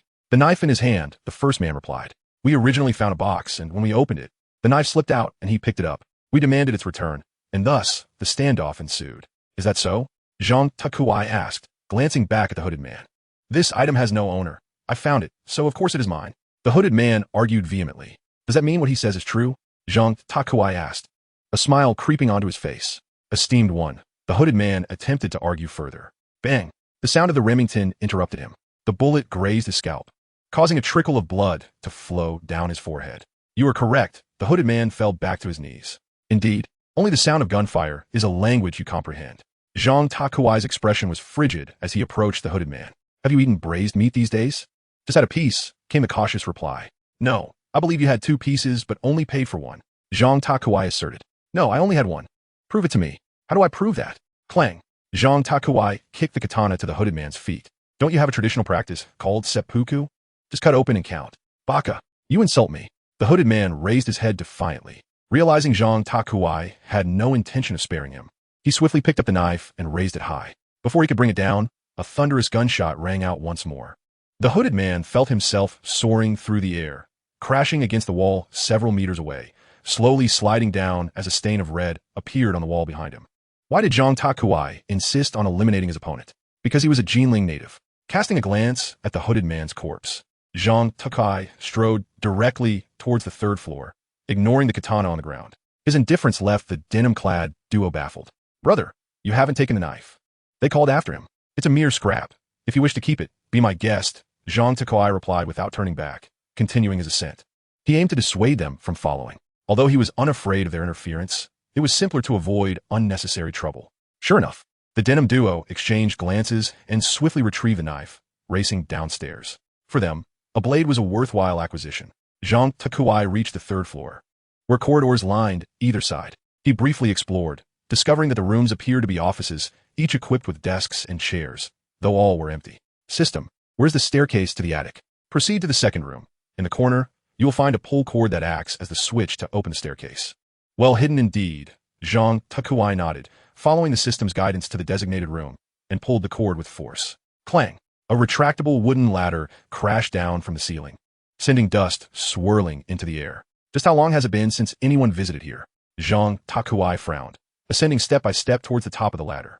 Upon reaching the attic, he found it thick with dust, seemingly untouched for many years, with grime obscuring the windows and blocking the sunlight. In the center of the attic, a shimmering orange supply box sat, gleaming enticingly. Upon sighting it, Zhang Tuo Hai felt a surge of excitement and was about to approach the supply box when the system's voice rang out again. Warning, traps ahead. Proceeding directly will result in injury. Traps? Zhang Tuo Hai's foot halted mid-step. Where are the traps, and how should I avoid them? He asked gravely. The 3rd, 4th, and 7th floorboards are pressure plates. Stepping on them will trigger landmines. The 6th and 12th floorboards are flip plates. Stepping on them will activate mechanisms that unleash crossbow bolts. The 9th, 11th, and 14th floorboards are hollow. Stepping on them will cause you to fall below. Listening to the extensive list of traps, Zhang Tuo Hai inwardly cursed. Is this a vault? What could possibly warrant such extensive protection? Although the attic is fraught with numerous traps, it is not just a single individual who might succumb to their peril. Even a small team could easily find themselves ensnared in this treacherous place. However, these traps lose their efficacy in the presence of the hint system. Following the guidance of the hint system, Zhang Tuo Hai cautiously navigates over the concealed traps embedded within the floor. Fortunately, the designer of these traps demonstrated a modicum of consideration by leaving a sufficient distance for an average person to leap across. Otherwise, Zhang Tuo Hai could very well find himself in a predicament, suffering from a painful mishap. With deft movements, he skillfully evades the myriad of traps and ultimately arrives before the supply crate. What on earth could be contained within? If it turns out to be worthless trash, I shall brandish this crowbar and confront the planner with it. Zhang Tuo Hai grasps the crowbar, prepared to open the crate. Beneath the box lies a pressure-triggered trap. Should it be opened or picked up, it will activate an anti-infantry mine 5 seconds later, unleashing 700 steel pellets in a 60-degree spread. With a lethality height of 24 meters and a maximum effective range of 200 meters. System, this must be the Kuo Jian anti-infantry mine you speak of, correct? It must be. Zhang Tuo Hai found himself at a loss for words. He surmised that the individual responsible for deploying this orange supply crate must be a pitiable soul with a household registration book consisting of merely a single page. Otherwise, It would be inconceivable for anyone to conceive such a notion that could potentially result in the absence of vital excretory organs in the next generation. This was akin to a bamboo shoot granting entrance to another bamboo shoot, utterly absurd. Who could have anticipated that beneath the supply crate lay an anti-personnel mine? This contraption. Do not underestimate mere anti-stab vests. Even donning a Kevlar ballistic vest would result in severe injury from close range. Ganlinyang. Zhang Tuo Hai surveyed the loft dimensions, noting that its length barely reached 200 meters, while its width was approximately 20 meters. This indicated that the entire room undoubtedly lay within the lethal range of the landmines. The sole solution was to seize the box and escape the room with utmost haste. System, if I grab this box and charge towards the adjacent window, shattering the glass and leaping outside, would I be able to escape unscathed? Zhang Tuo Hai calculated the distance to the window, estimating it to be around 7 or 8 meters. 5 seconds would suffice for him to break through the glass and jump out. If he accurately gauged his trajectory, he could land on the balcony of his second floor. The glass of the folding window beside him was crafted from bulletproof material, far sturdier than his own head. Thus, should he choose to leap through the window, it would be prudent to select the one at the 2 o'clock position, as the renovation company had, in their quest for greater profit, replaced its glass with ordinary glass. Zhang Tuo Hai gestured a middle finger at the bulletproof glass. Who would have thought that a loft would be installed with bulletproof glass? Are you out of your mind? With such funds, wouldn't it be more prudent to install a few air conditioners in the offices for the employees below? He could dismantle it and sell it to others. This is truly frustrating. System, are you certain that window can be forced open? Is there a balcony below? It seems to me that the balcony does not extend as far as it appears. ZH, I felt a twinge of anxiety. Although there was no balcony beneath the window, a car would pass by in just 1 minute, and if he were to fall, he would land directly atop the vehicle. This would undoubtedly negate any cushioning effect, potentially leading to soft tissue contusions at most, which would not impede normal movement. It remained within an acceptable range. After weighing his options, ZHing 2K, I decided to embrace the escape plan suggested by the system. He shifted his body slightly, inhaled deeply twice, and then abruptly seized the orange supply box from the ground before dashing toward the window, located at the 2 o'clock position without a backward glance. The system commenced an earnest countdown to assist him. 5. ZHing 2K, I took 2 steps forward. Zhang Tuo Hai leapt into the air with great agility. In a swift motion, he shattered the glass, as a sleek black 7-seater business vehicle approached slowly. Zhang Tuo Hai soared out of the window, and the vehicle came to a gentle halt below. He landed atop the car, leaving behind 2 substantial dents in the roof. The occupants within the vehicle curiously gazed upward at the ceiling. Suddenly, the anti-personnel mine detonated, unleashing a barrage of 700 steel pellets that ravaged the entire attic, rendering everything within a mere sieve. Even the bulletproof glass was riddled with cracks. Fragments of damaged furniture cascaded from the shattered window, littering the streets below. A throng of onlookers, drawn by the explosive commotion, gathered to witness the billowing black smoke emanating from the attic, bewildered by the unfolding chaos. The instigator, Zhang Tuo Hai, swiftly descended from the vehicle, tapping on the window frame. Addressing the visibly shaken female driver, he expressed his gratitude. "Thank you. I apologize for the roof incident. I shall compensate you when the opportunity arises. Additionally, I advise you to steer clear of this building's attic unless you wish to endure another explosion of this magnitude." With that, Zhang Tuo Hai patted her shoulder and, amidst her bewildered gaze, hastily returned to his vehicle, ignited the engine, and drove away with alacrity. "Sister, what shall we do about the roof?" Suchi gazed at the 2 enormous footprints above her head, feeling somewhat bewildered. "Surely, this cannot be a source of leakage. Can it?" Sumu gently touched his foot, noting that the edges were relatively rounded, devoid of any sharp right angles or creases. It seemed that there would be no significant issues, even without repairs. If one were to mention a drawback, it might be that water could accumulate during rainy weather. As Sumu and Suchi, the 2 sisters, deliberated on whether the car roof required repairs, Zhang Tuo Hai had already fled 3 blocks away. However, he did not cease his flight. On the contrary, he began to meander through the commercial district. There was no other choice, for the commotion he had previously caused had been too significant. A few individuals were convinced that he had acquired something valuable and relentlessly pursued him, eager to claim a share. In a bid to evade his pursuers, Zhang Tuo Hai commenced a circle within the commercial area. After a while, he realized that this tactic seemed ineffective. Rather than diminishing, the number of vehicles trailing him had increased. Furthermore, Zhang Tuo Hai's evasive maneuvers emboldened his pursuers, who ceased to exercise caution and even began to accelerate in their pursuit. How on earth did these damned flies manage to track me down? Zhang Tuo Hai furrowed his brows. Although he harbored no fear of these individuals, he understood the peril of being outnumbered. Should they take advantage of the chaos to damage his solar charging panels or photonic glass, he would suffer a significant loss. One that even the complete annihilation of these foes could not rectify. Thus, Zhang Tuo Hai resolved to first shake off these pesky nuisances, intending to deal with them at a more opportune moment.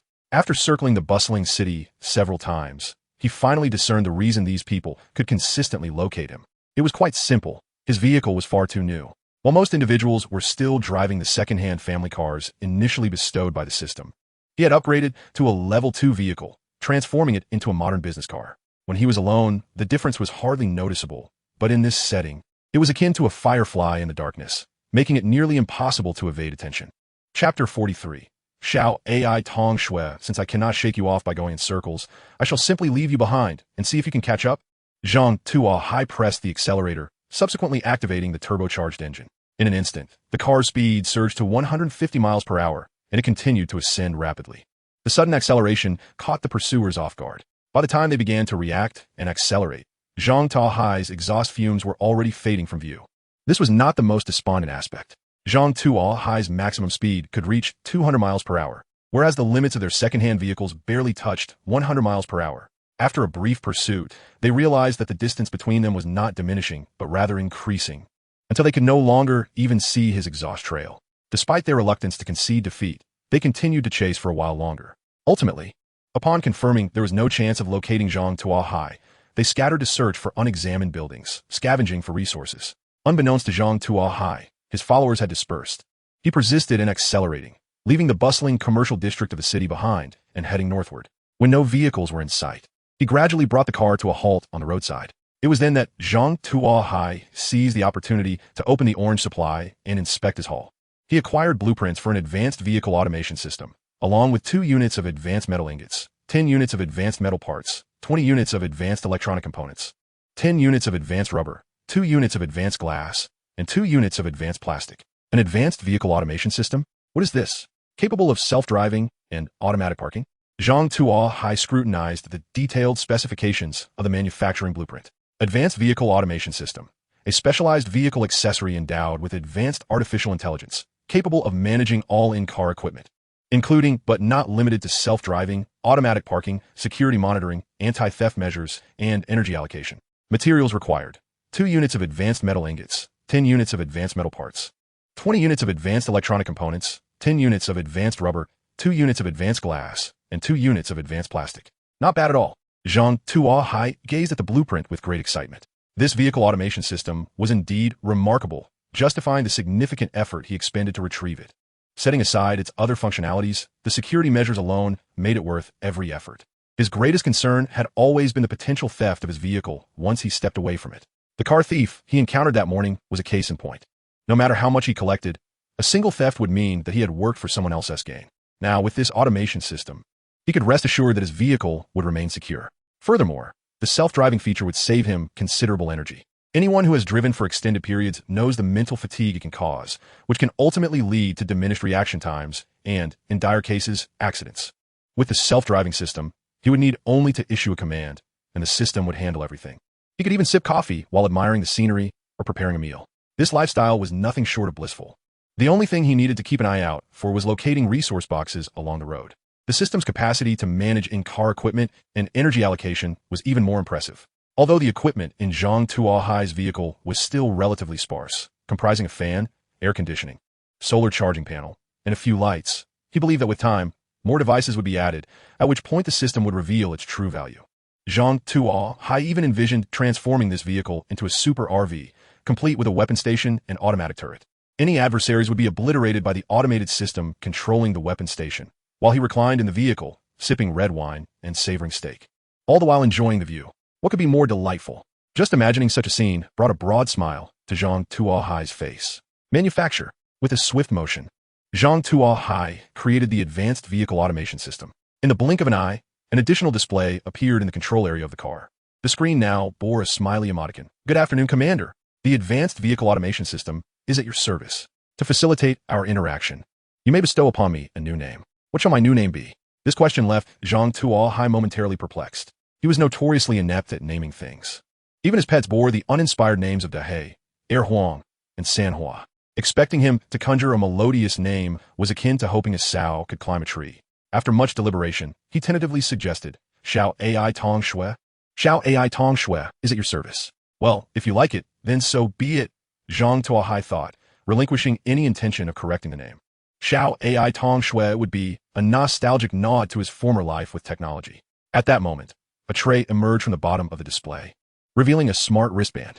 Commander, this is the remote control smart wristband, featuring dual wireless charging modes and a communication range of 30 kilometers. With it, you can maintain contact with me and receive real-time updates on the vehicle status. Will others be able to seize control of the vehicle if they obtain the wristband?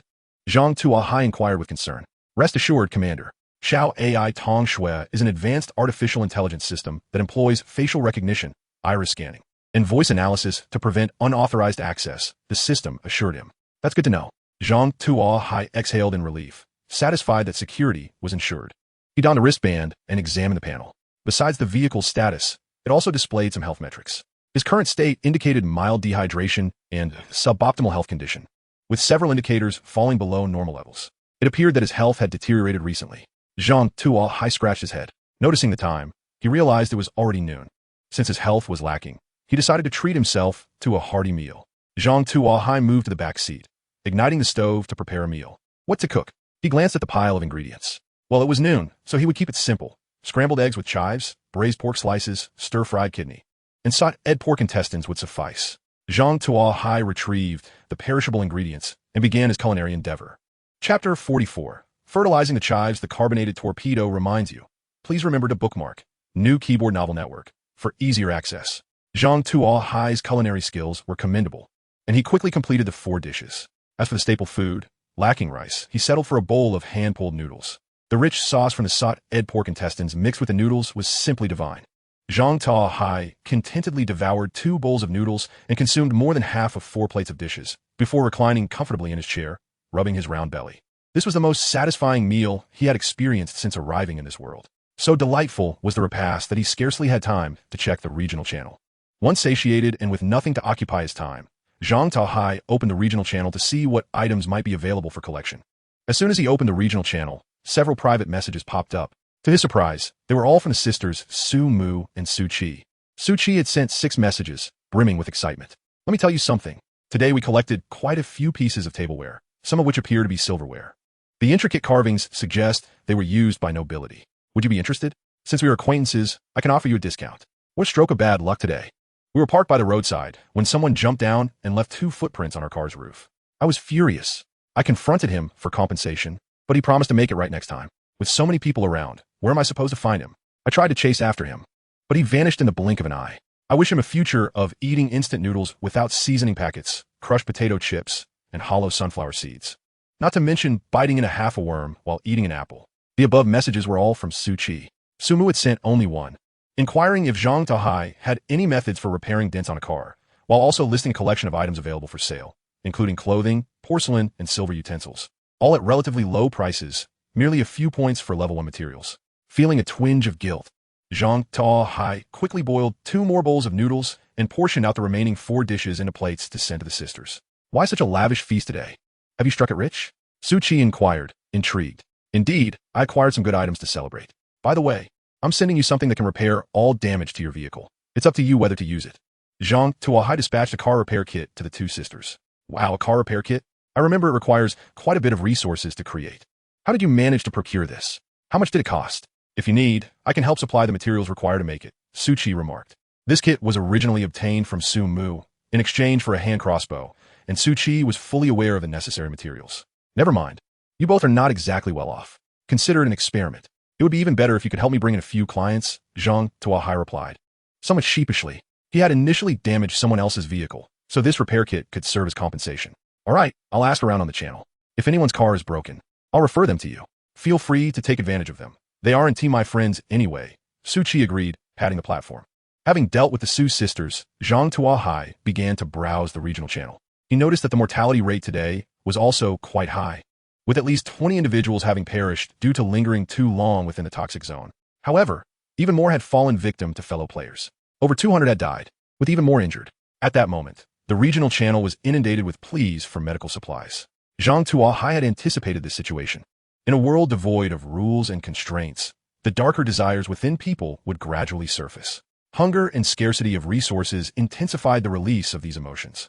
While these players might not have interacted much before, throwing them into a city's ruins amidst various supplies would lead to predictable outcomes. The frenzy that ensued from those pursuing him was a clear indicator. Robbery and murder were likely merely the baseline of their actions. Those who encountered women and handsome men would likely face unimaginable suffering. For these individuals, Zhang Tuo Hai could do little. All he could manage was to list the various weapons he had gathered that morning. Simultaneously, he reopened his inflammation treatment service. He did not know how many people these items could assist, but at least he could say he acted with a clear conscience. Upon listing these items on the trading platform, a significant uproar ensued. Wow, the big shot is indeed formidable. He has managed to list so many weapons at once. Hey, do you still have any axes? I missed out earlier as they were snatched up too quickly. Can you list a few more? Observers noted that every weapon Zhang Tuo Hai listed had only a few available, with a hunting spear being the only item offered in bulk. This indicated that the hunting spears were the only items he could produce in quantity while the others had been acquired from other players. At such a time, who would willingly sell their weapons? Wait a moment, could it be that they were all killed by the big shot? Amazing. He managed to take down so many. Big shot, let us make a deal. Please don't kill me. Which area were you in this afternoon? I promised to steer clear of it. The sheer number of deaths was shocking, and someone proposed that players should unite to confront this murderous maniac and restore peace. This statement, undoubtedly from fan main Cohen, garnered little response. The weapon Zhang Tuo Hai had listed clearly illustrated the situation. He had eliminated so many players that it was evident that ordinary individuals would avoid confrontation. Only a fool would seek trouble. Fan Ming Kuen's foolish remarks were soon drowned out. Big shot, do you have any food for sale? I've searched all morning and found plenty of junk, but not a single bite to eat. I found a supply box with a pack of instant noodles. Can you provide some hot water? I'll trade you double the cold water. Do you have anything with oil? Bread, doesn't tea fill me up at all? That little bit I had this morning has long been digested. I need something with oil, even if it's just scraps. Seeing the messages flood the regional channel, Zhang Tuo Hai pondered and decided to list 100 units of oil scraps. The reason for such a large quantity was primarily to prevent these players from dying off too quickly. If they all perished, who would be left to collect resources for him? When harvesting the crops, one must also apply a bit of fertilizer. Chapter 45. Car accident. Zhang Tuo Hai's generous offering of food immediately lifted spirits, and everyone rejoiced at his actions. The previously undervalued oil scraps quickly became a hot commodity, vanishing within mere seconds. There is no alternative. Only with sufficient oil and salt can one replenish energy and withstand the burdens of strenuous labor. Typically, when seated in vehicles, consuming a bit of bread is sufficient to sustain individuals. However, today, the majority must venture into buildings to scavenge, lacking the strength to even lift desirable items. When confronted by adversaries, they find themselves devoid of the will to fight back. Consequently, many have resorted to spending their resources to acquire leftover oil. This midday transaction has allowed Zhang Tuo Hai to amass a significant quantity of level 1 supplies, yielding him substantial profits. It can be said that over half of their morning's labor has been devoured by Zhang Tuo Hai. This exemplifies the advantage of inferior technology.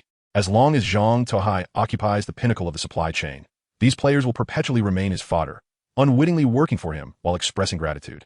The world is indeed a magical place. After acquiring another batch of supplies, Zhang Tuo Hai unfolded the urban map. At this moment, he had already secured 3 out of 5 orange supply crates. 2 remained, one located in the Northern District's park area and the other in the mining region on the outskirts of the northern city. The toxic circle was contracting from south to north, suggesting that the final battleground would likely be in the mining area. Zhang Tuo Hai resolved to heed the system's guidance and head for the park area first. Having made his decision, he ignited the engine and prepared to depart. Commander, do you not trust Xiao AI? Would you consider granting Xiao AI an opportunity to demonstrate her driving skills and assist you? All right, Zhang Tuo Hai exclaimed. Realizing that having become accustomed to driving manually, he found it somewhat disconcerting to embrace life with an automated control system. Xiao AI, proceed to the park area. Zhang Tuo Hai issued the command. Understood, Commander. Please secure your seat. Destination, park area, distance, 20 kilometers, speed, 40 miles per hour, estimated time, 30 minutes. We're now setting off. As he began to experience the automated driving, Zhang Tuo Hai felt somewhat uneasy, gripping the steering wheel tightly and resting his foot on the brake, fearing that the vehicle might collide with a wall. However, after driving for a while, he discovered that Xiao AI's driving capabilities were commendable. The vehicle maintained a steady speed of 40 miles per hour without faltering, even while turning. This convenience truly alleviated his efforts. After covering 10 kilometers, Zhang Tuo Hai gradually adapted to the experience. Now he could rest one hand on the steering wheel and support his chin with the other while enjoying the air conditioning. The sensation of air conditioning in the sweltering summer was simply delightful. When would he have a refrigerator? Zhang Tuo Hai shook his cup of cola, only to find that the ice had already melted. A cola without ice lacked any spirit. Regretfully, he took a sip, just as Zhang Tuo Hai was lamenting.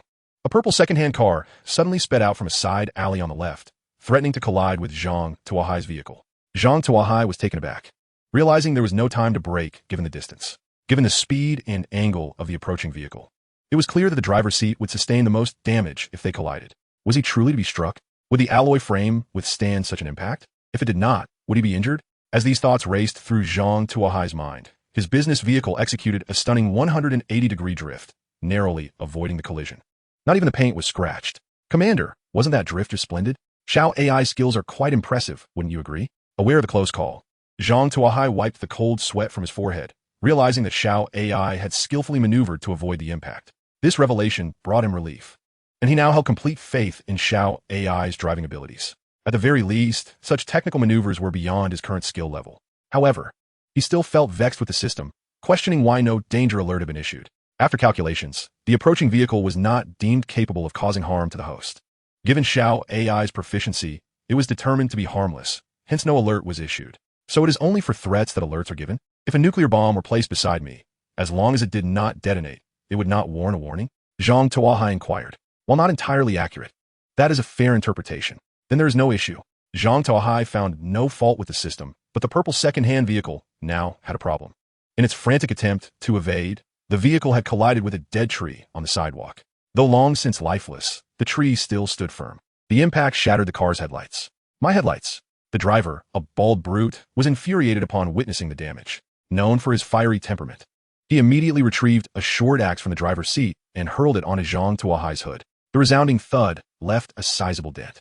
Had it not been for the vehicle's alloy reinforcement, this blow could have penetrated the hood and damaged the internal components. This act ignited Zhang Tuo Hai's fury. He had yet to settle the score for the reckless driving that nearly caused a collision, and now his vehicle had been vandalized. This was a matter of life and death. It was common knowledge that in this world, a vehicle is akin to a second life. Without one, mobility is severely hindered. This bald man was clearly intent on rendering him powerless. What do you mean by this? Zhang Tuo Hai asked coldly. What are you looking at? I haven't settled the score with you yet. Get down here, or I'll make you regret it. The bald man had not anticipated the resilience of Zhang Tuo Hai's vehicle. His full-force strike had not even breached the hood. Moreover, Zhang Tuo Hai's vehicle was evidently of superior quality. Greed began to swell within him. He contemplated claiming Zhang Tuo Hai's vehicle for himself. As for Zhang Tuo Hai's fate, he no longer considered it relevant. After all, in this post-apocalyptic world, rules had ceased to exist, and life or death was merely a matter of his whim. Not having struck him down with the axe was already a display of mercy. Upon seeing Zhang Tuo Hai's somewhat handsome visage, the bald man's thoughts began to stray. Having grown weary of women, he had yet to experience the company of a man. In that instant, the bald man's gaze towards Zhang Tuo Hai took on an unusual intensity. Chapter 46, Automotive Repair Kit. Witnessing the bald man's stare, Zhang Tuo Hai could no longer suppress his anger. He abruptly seized the Remington 870 from the passenger seat. What did you mean by that? The bald man froze at the sight of the dark muzzle. While adept with an axe and possessing significant strength, facing a firearm rendered him as vulnerable as a fish on a cutting board. He had once mingled with the underworld, encountering numerous formidable figures whose hands were stained with blood. The aura emanating from Zhang Tuo Hai was akin to that of those powerful individuals he had previously witnessed. He understood that when such an aura manifested, it often heralded death. Unbeknownst to Zhang Tuo Hai himself, amidst the relentless cycle of violence, he had gradually accumulated a trace of murderous intent. While the average person might overlook this, the burly bald man, seasoned in the ways of the underworld, perceived it clearly. He realized that if he did not flee immediately, he would be trapped forever. With a frantic shout, the bald man hastily dove back into his vehicle, flooring the accelerator and speeding away into the distance. Observing the bald man's panicked retreat, a frost settled upon Zhang Tuo Hai's countenance. Could a cooked duck still take flight? Little AI, pursue him. Little AI understood. The business vehicle surged forward like an arrow, chasing after the bald man's purple second-hand car. Zhang Tuo Hai's vehicle surpassed the bald man's maximum speed by a factor of 2, and with little AI at the wheel, he need not worry about the risk of a crash. Thus, he soon closed the distance. Steady now, I need to aim, Zhang Tuo Hai commanded, raising his Remington to target the purple car ahead. The bald man, noticing Zhang Tuo Hai's movement in the rearview mirror, immediately swerved his vehicle in an attempt to disrupt Zhang Tuo Hai's aim. Foolishness. Zhang Tuo Hai chuckled at the bald man's antics. If it were any other gun, the bald man's evasive maneuvers might have had some effect. However, Zhang Tuo Hai wielded shotgun. The number 12 pellets excelled in spreading devastation. Did he truly believe his unskilled serpentine maneuvers could evade the shotgun's widespread fire? Absurd. Without bothering to aim, Zhang Tuo Hai repeatedly pulled the trigger at the bald man's vehicle's rear. Bang, bang, bang. The projectiles rained down upon the bald man's car. The rear window shattered with a crash. The trunk lid was penetrated. The tire exploded, sending sparks flying as the trunk crashed to the ground. The vehicle began to skid uncontrollably. Little AI, upon witnessing this, promptly decelerated to avoid a collision. Seeing the car veer sideways, Zhang Tuo Hai quickly fired 2 shots at the side window. Crash! Crash! The glass shattered, and the door was riddled with holes. The bald man was left at the mercy of fate at the steering wheel. Reloading the Remington, Zhang Tuo Hai prepared to exit the vehicle to assess the bald man's condition. The electronic voice of the system chimed in. Chi was not dead. An axe lay beneath him. Anyone approaching within 5 meters would be susceptible to a surprise attack. With a 33 chance of injury, a 35 chance of immediate death, and a 32 chance of emerging unscathed. Upon hearing the system's warning, Zhang Tuo Hai took a sharp breath. The bald man had concealed his threat well. Even in such dire straits, he still had a means of retaliation. More content is loading. Please wait. This site only supports mobile browsers. If you see this paragraph, it indicates a failure to load chapter content. Please close the browser's reading mode and ad blocking features, or copy the URL into another browser for reading. However, now that the ruse had been unveiled, Zhang Tuo Hai would certainly not fall into the trap. Yet, this burly man was named Chi-Yu, astonishingly similar to Chi-Yu the teacher, sharing the same hairstyle, albeit lacking in strength. Zhang Tuo Hai halted 10 meters away from the vehicle. At this moment, the man inside was frantic, desperately hoping Zhang Tuo Hai would approach so he could mount a counterattack. He was already injured, blood flowing freely. He estimated he could not last much longer before succumbing to blood loss or even death. Time was not on his side. Yet, Zhang Tuo Hai advanced slowly, seemingly unhurried, which only heightened the bald man's anxiety. What was he doing? Why was he moving so slowly, unable to contain his impatience? The bald man stealthily opened his eyes and peered in Zhang Tuo Hai's direction. To his shock, he discovered Zhang Tuo Hai standing 10 meters away, grinning at him. No more pretense? Were the cards laid bare? Was he about to reveal his identity? Zhang Tuo Hai inquired with a cheerful tone. This is bad. The bald man felt a jolt of panic. Although he did not understand how Zhang Tuo Hai had discerned his act of feigning unconsciousness, he realized there was no other option left but to fight. With a distance of 10 meters between them, his accuracy was only about 30 to 40%. He had initially planned to wait until Zhang Tuo Hai drew closer before striking. But that was no longer possible. Gritting his teeth, the bald man raised the axe in his hand, preparing to throw it at Zhang Tuo Hai. Bang! Zhang Tuo Hai pulled the trigger first. The bald man was instantly riddled with number 12 pellets, collapsing lifelessly against the window frame. The danger was averted. No anomalies detected. Receiving confirmation from the system, Zhang Tuo Hai approached to scavenge for spoils. Repairing the car would require an automotive repair kit. He hoped not to incur a loss. Zhang Tuo Hai began to rummage through the vehicle. The items inside were disorganized, but upon inspection, he found that the majority were level 1 materials, around 30 to 40 pieces. There were 6 throwing axes, 3 bags of bread, a case of mineral water, 10 sausages, and 2 marinated eggs. Most gratifying was the discovery of 2 small seafood hot pots. Tonight's meal would surely elevate his dining experience. Satisfied, Zhang Tuo Hai stowed them away. Upon reaching the end of his search, he stumbled upon several sets of women's clothing, seemingly worn, with stains and blood smudged upon them. Such garments would not emerge from a supply box, and the burly man was clearly not a cross-dressing individual, so the identity of the clothing's owner was evident. Their fate was equally apparent. Upon seeing these clothes, Zhang Tuo Hai felt that the bald man had acted somewhat rashly, allowing him to meet his demise too easily. After transferring the spoils back to his vehicle and extracting the car's core, only a wrecked automobile remained on the road. Zhang Tuo Hai returned to his vehicle, contemplating the venture as marginally worthwhile. Before setting out again, he crafted an automotive repair kit. The kit was a black bag, roughly a foot square, adorned with a green button labeled repair. How does one use this? Should I press the button? Zhang Tuo Hai pressed the button. Instantly, the automotive repair kit transformed into liquid, merging seamlessly with the car. The visible damages vanished at an astonishing pace. Not only the areas struck by the bald man, but even the scratches inflicted by thieves. The dust on the body and the pebbles lodged in the tires were all meticulously cleaned. The entire vehicle appeared as if it had just rolled off the production line. Chapter 47, Engineer's Shovel. The new keyboard novel website will update road survival. I have a hint system first. Ah, the automotive repair kit possesses such remarkable efficacy? Zhang Tuo Hai marveled, circling the car in awe. The car's windows gleamed with brilliance, and even the exhaust pipe was spotless, devoid of any oil stains or dust. This feature was impressive. Once resources became abundant, he would use the automotive repair kit for car washing. Zhang Tuo Hai decisively made up his mind. If this were to be heard by the sisters Su Mu and Su Qi, they would surely be heartbroken. They cherished the repair kit dearly, refusing to use it until their vehicle sustained irreversible damage. As for the 2 footprints left by Zhang Tuo Hai, they could remain, aside from being unsightly. They seemed to have no significant impact. After witnessing the remarkable efficacy of the automotive repair kit, Tuo Hai had already mentally appraised its value. Doubling the manufacturing resources was merely the foundation. Quintupled resources would provide a clearer vision. Standard blueprints could only be considered a starting point, while level 2 automotive parts warranted serious discussion. What? You think it's too expensive? What kind of world is this? A post-apocalyptic realm where survival on the roads reigns supreme.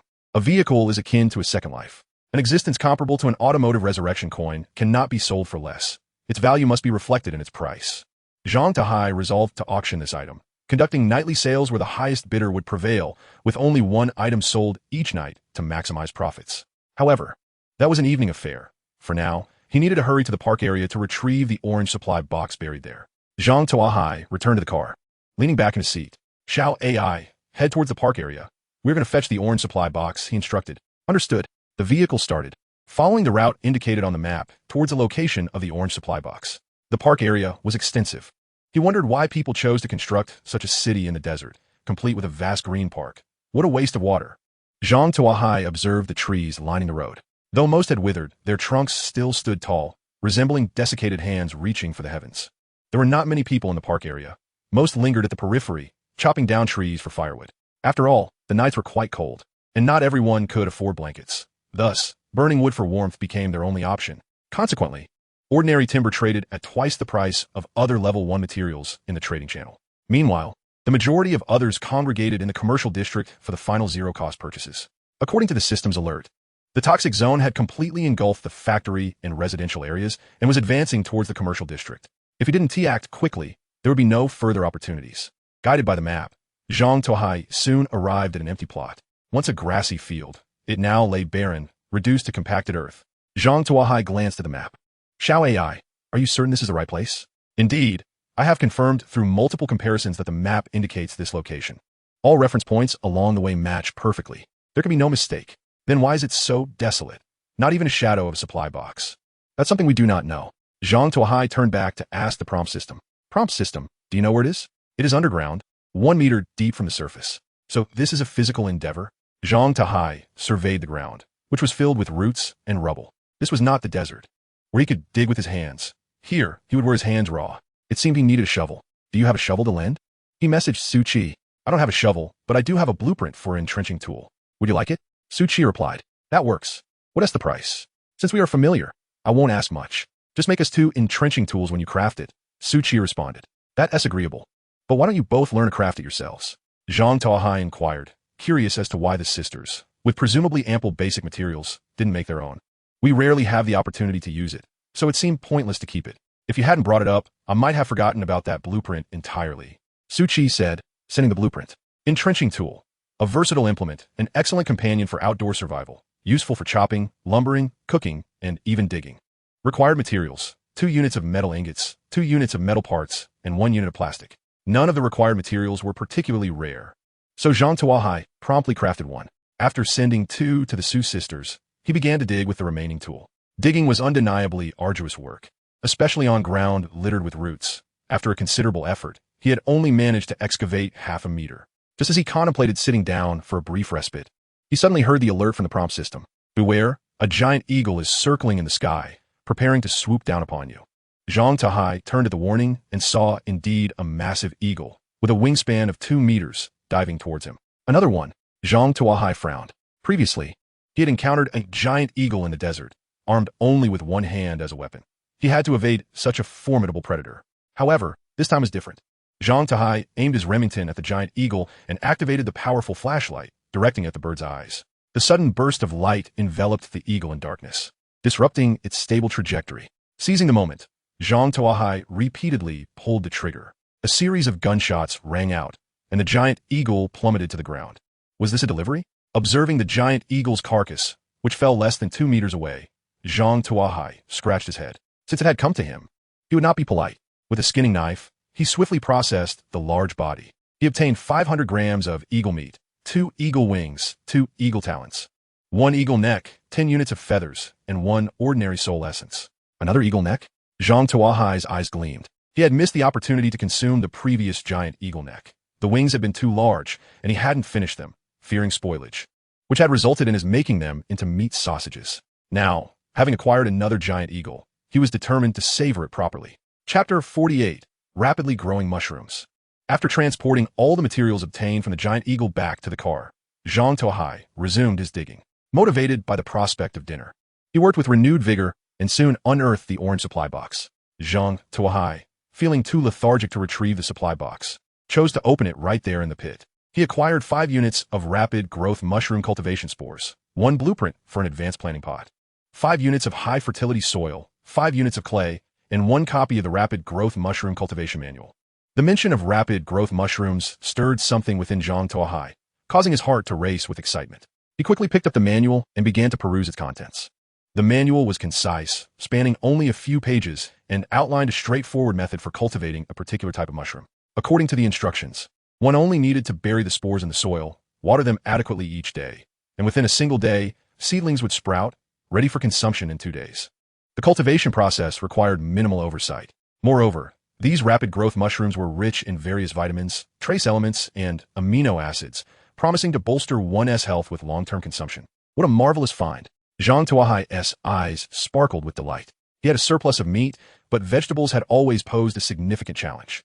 A prolonged absence of vegetables could lead to various ailments, with septicemia and night blindness being 2 particularly notable conditions. Recently, he had been relying on a meager supply of leeks and a packet of dehydrated vegetables, which were now nearly depleted.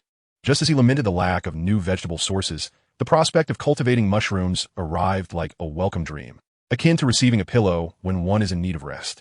Zhang Tuo Hai calculated that if he planted all these rapid growth mushrooms, harvesting every 2 days, he could enjoy a daily supply and even have some leftover for trade. He mused that he would soon lead a life of fungal freedom, planning to grill a few skewers to celebrate once they matured. He hurriedly transported the items back to his vehicle and proceeded to craft 5 advanced planting pots. He had previously owned some, still containing the leeks he had dug up, but those pots were mere tin boxes, looking rather shabby. In contrast, the advanced planting pots were crafted entirely from clay, boasting superior breathability and water permeability compared to their tin counterparts, and adorned with exquisite reliefs, lending them an air of sophistication.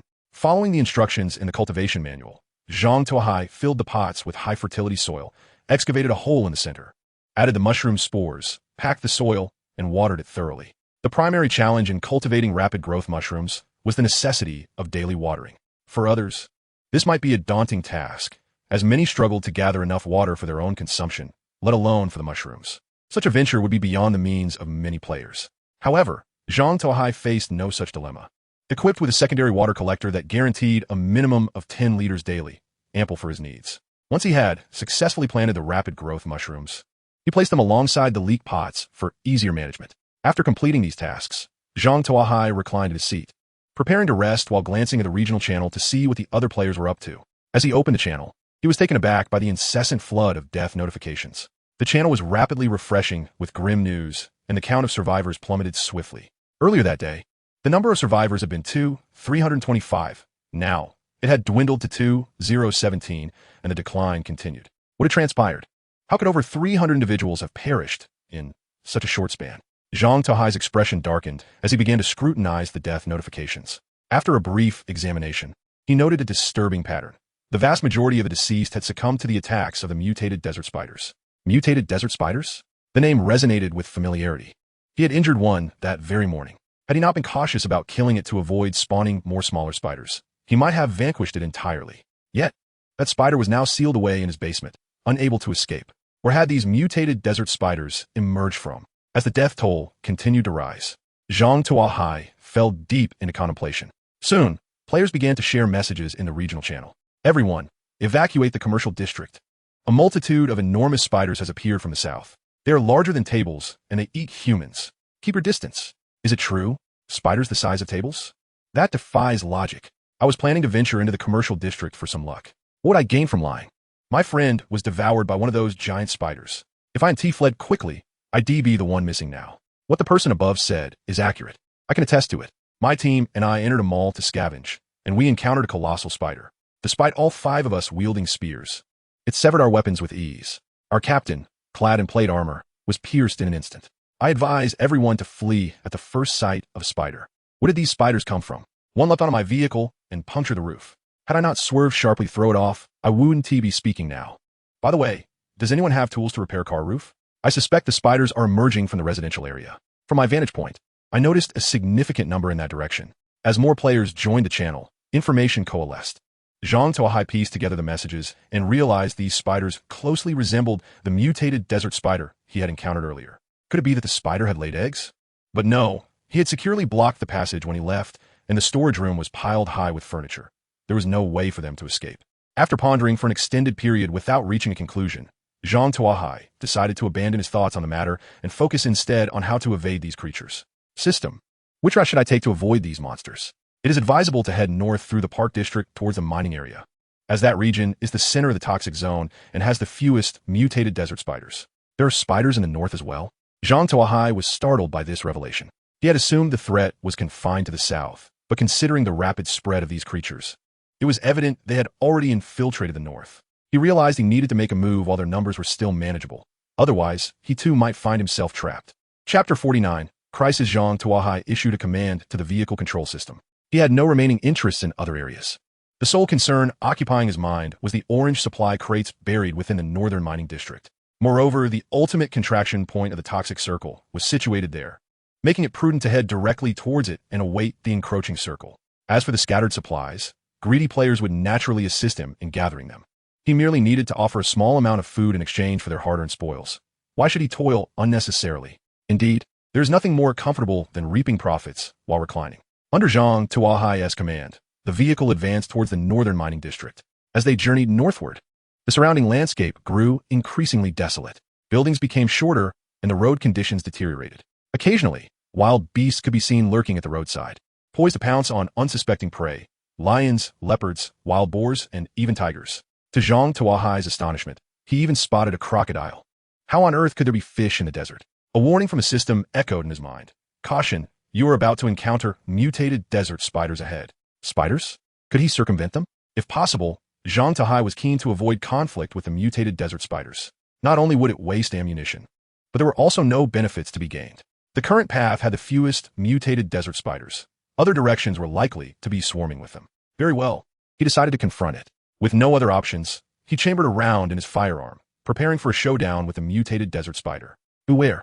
A mutated desert spider lies hidden behind the wooden door of the red-roofed house ahead, approximately 50 meters away. Following the system's guidance, Tuo Hai noticed a quaint red-roof cabin about 50 meters to his left front. The door hung askew, and shattered glass littered the ground. It appeared similar to the other dilapidated structures nearby. However, a shaft of sunlight illuminated the hidden predator within. In the sunlight, a dark silhouette emerged, taking the unmistakable shape of a colossal spider. Good heavens! Had this spider learned to launch ambushes? Zhang Tuo Hai marveled at the creature's intelligence. Had he approached carelessly, he might have indeed fallen victim to its surprise attack. You wish to ambush? Very well, let us see who strikes first. Zhang Tuo Hai drew his shotgun, aimed at the cabin door, and pulled the trigger. Boom! The sound of gunfire echoed as the door splintered under the assault. A spray of crimson oozed from the other side. With a hissing sound accompanied by a cacophony of screeches, a massive spider burst through the wooden door, charging directly at Zhang Tuo Hai. This spider towered over him, its body adorned with black and red stripes, reminiscent of the mutated desert spider he had encountered in the basement earlier that morning. The only notable difference was that this mutated desert spider bore a human face. How had it transformed in such a manner? Upon seeing that face, Zhang Tuo Hai's heart sank. He sensed that matters were more complicated than they appeared. More content was loading. Please wait. This was not merely a case of mutated desert spiders running rampant. At that moment, the spider was less than 5 meters away from Zhang Tuo Hai, its colossal front limbs raised, poised to strike. He hastily squeezed the trigger, and the Remington roared in response. Boom, boom, boom. The 12-gauge buckshot rained down upon the mutated desert spider. The immense force sent the creature staggering backward. In the blink of an eye, Zhang Tuo Hai had expended an entire magazine. As the shotgun emitted a dry click, he quickly reloaded, continuing his assault. Fortunately, after enduring 7 or 8 close-range blasts, the mutated desert spider could no longer move, affording Zhang Tuo Hai the time to reload. Boom, boom, boom. He unleashed another volley of 7 or 8 shots upon the spider, and the system's voice confirmed the mutated desert spider had perished. Zhang Tuo Hai exhaled in relief, reloading his weapon before disembarking to inspect the remains of the mutated desert spider. At this point, the creature's body had been utterly obliterated by the shotgun, reduced to unrecognizable fragments. Nonetheless, the human face had remarkably been preserved. Zhang Tuo Hai scrutinized that face, feeling a sense of familiarity as though he had seen it recently. After contemplating for a moment, he suddenly slapped his thigh. Wasn't this the young man from the couple he had encountered in the residential area earlier that morning? He recalled seeing them twice while entering and exiting the townhouse, and a minor altercation had occurred, thus leaving an impression. Yet, how had this man transformed into a mutated desert spider in such a short time? What had happened to his companion? Zhang Tuo Hai suddenly recalled that after leaving the townhouse, he had glimpsed in the rearview mirror the young couple seemingly heading back towards the townhouse. Could they have ventured into the basement? The more he pondered, the more plausible this scenario appeared. The couple might have witnessed him retrieving the orange supply crate from the townhouse, and upon their return, they could have stumbled upon the cluttered storage room. Driven by curiosity, they opened the door leading to the basement. The fate that awaited 2 unprepared individuals against a mutated desert spider was all too predictable. As for why the young man's face had appeared on the spider, Zhang Tuo Hai entertained 2 theories. One was that the mutated desert spider possessed a gruesome habit of hunting and displaying the faces of its prey. The other was that it had the ability to transform individuals into mutated desert spiders. If the former were the case, it would suggest a certain degree of brutality on the spider's part, albeit within controllable limits. If the latter were true, however, the situation would become dire. After all, over 2,000 individuals had entered this area alongside Zhang Tuo Hai. If all of them were to be transformed into mutated desert spiders, he would be in deep trouble. If one was already such a challenge to defeat, what would happen if he faced 10 or more in a coordinated attack? No, he had to warn these fools. Their demise was of little consequence, but he could not afford to be implicated. Zhang Tuo Hai quickly accessed the regional channel and composed a message. Beware the mutated desert spiders. Their bodies are exceptionally resilient, and ordinary melee weapons cannot penetrate their forelimbs. Do not attempt to hunt them. That is a death sentence. Furthermore, they can transform the dead into their own kind, and their numbers will only increase. Do not become fodder. Those equipped with divine gear cannot escape. If you encounter them, flee at once.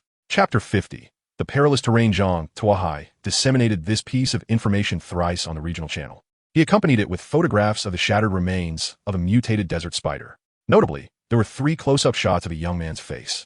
The previously tranquil regional channel was instantly abuzz with activity. Good heavens, they can actually turn the deceased into similar creatures? What is this?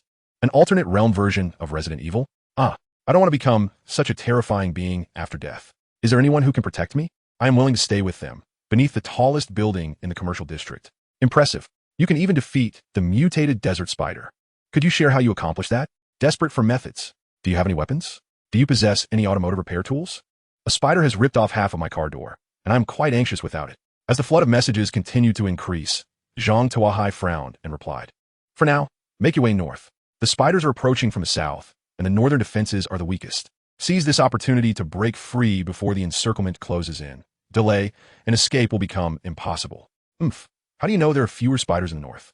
Perhaps you merely wish to use everyone as cannon fodder to scout the way for you. A sarcastic voice interjected. Zhang Tuo Hai glanced at the speaker's name. It was indeed Fan Mingkoan.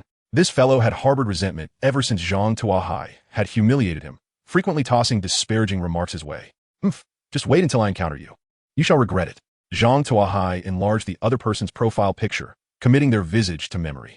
I have weapons, yet they are ineffective against the mutated desert spider. If you seek solace, I will hang up shortly. You may purchase your own. I do possess automotive repair tools, but they consume considerable resources, so be prepared. Regardless, I have laid out the path to survival. How you choose is entirely up to you. You know best whose words are trustworthy, the one who sells you resources daily, or the one who merely offers empty platitudes. Having concluded this message, Zhang Tuo Hai closed the regional channel.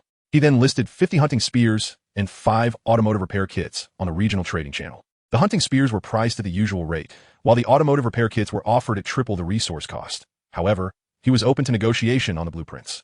He was confident that those who had survived thus far could discern the credibility of his words. If they could not, perhaps death would be a mercy, sparing them from further complications. After finalizing the trading information, Zhang Tuo Hai commanded Xiao AI to proceed northward, heading straight for the mining area. The hunting spears were snatched up the moment they were listed, despite Zhang Tuo Hai's warnings that ordinary cold weapons were ineffective against mutated desert spiders. Yet, when one is on the brink of despair, hope lingers, as they ponder the possibility of inadvertently slaying a spider and reaping rewards. Moreover, after a morning of scavenging, many had accumulated a fair amount of resources. A mere hunting spear was still affordable. The 5 automotive repair kits were also quickly purchased, as after several days of exploration, every vehicle bore some degree of damage, making these kits highly sought after. Even those with no immediate need opted to buy one for future contingencies. Consequently, the automotive repair kits vanished within moments. As more content loaded, a message appeared stating, "This site only supports mobile browser access." If you see this paragraph, it signifies a failure to load chapter content. Please disable reading mode, browsing mode, and ad blocking features, or copy the URL to another browser to read.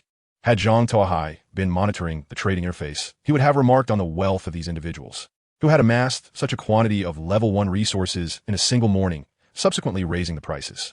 However, at that moment, Zhang Tuo Hai had more pressing matters at hand. He fixed his gaze ahead, where a colossal railway bridge lay before him. The bridge stretched an impressive 700 to 800 meters, towering over a valley more than 50 meters deep, separating the opposing mountains from the land on his side. Constructed entirely of steel, the bridge had suffered years of neglect, with its surface plates rotting and breaking apart, leaving only 2 steel tracks still connected to the structure. Moreover, due to the passage of time, the bridge piers had developed a noticeable tilt, causing the connecting tracks to also become misaligned, with some twisted into helix shapes. System, are you certain this bridge can support my vehicle? Zhang Tuo Hai wiped the sweat from his forehead as he scrutinized the bridge. Rest assured, calculations confirm that it can safely bear the passage of your vehicle without issue. Very well. With the confirmation from the prompt system, Zhang Tuo Hai turned to Xiao AI. Can you drive the vehicle safely across this bridge? The tracks appear somewhat skewed and tilted, presenting a considerable challenge. Commander, you need not worry. Xiao AI is fully capable of navigating the vehicle safely across the bridge. Then it's settled. My life and safety are entrusted to both of you. Zhang Tuo Hai sighed and issued the command to commence their journey.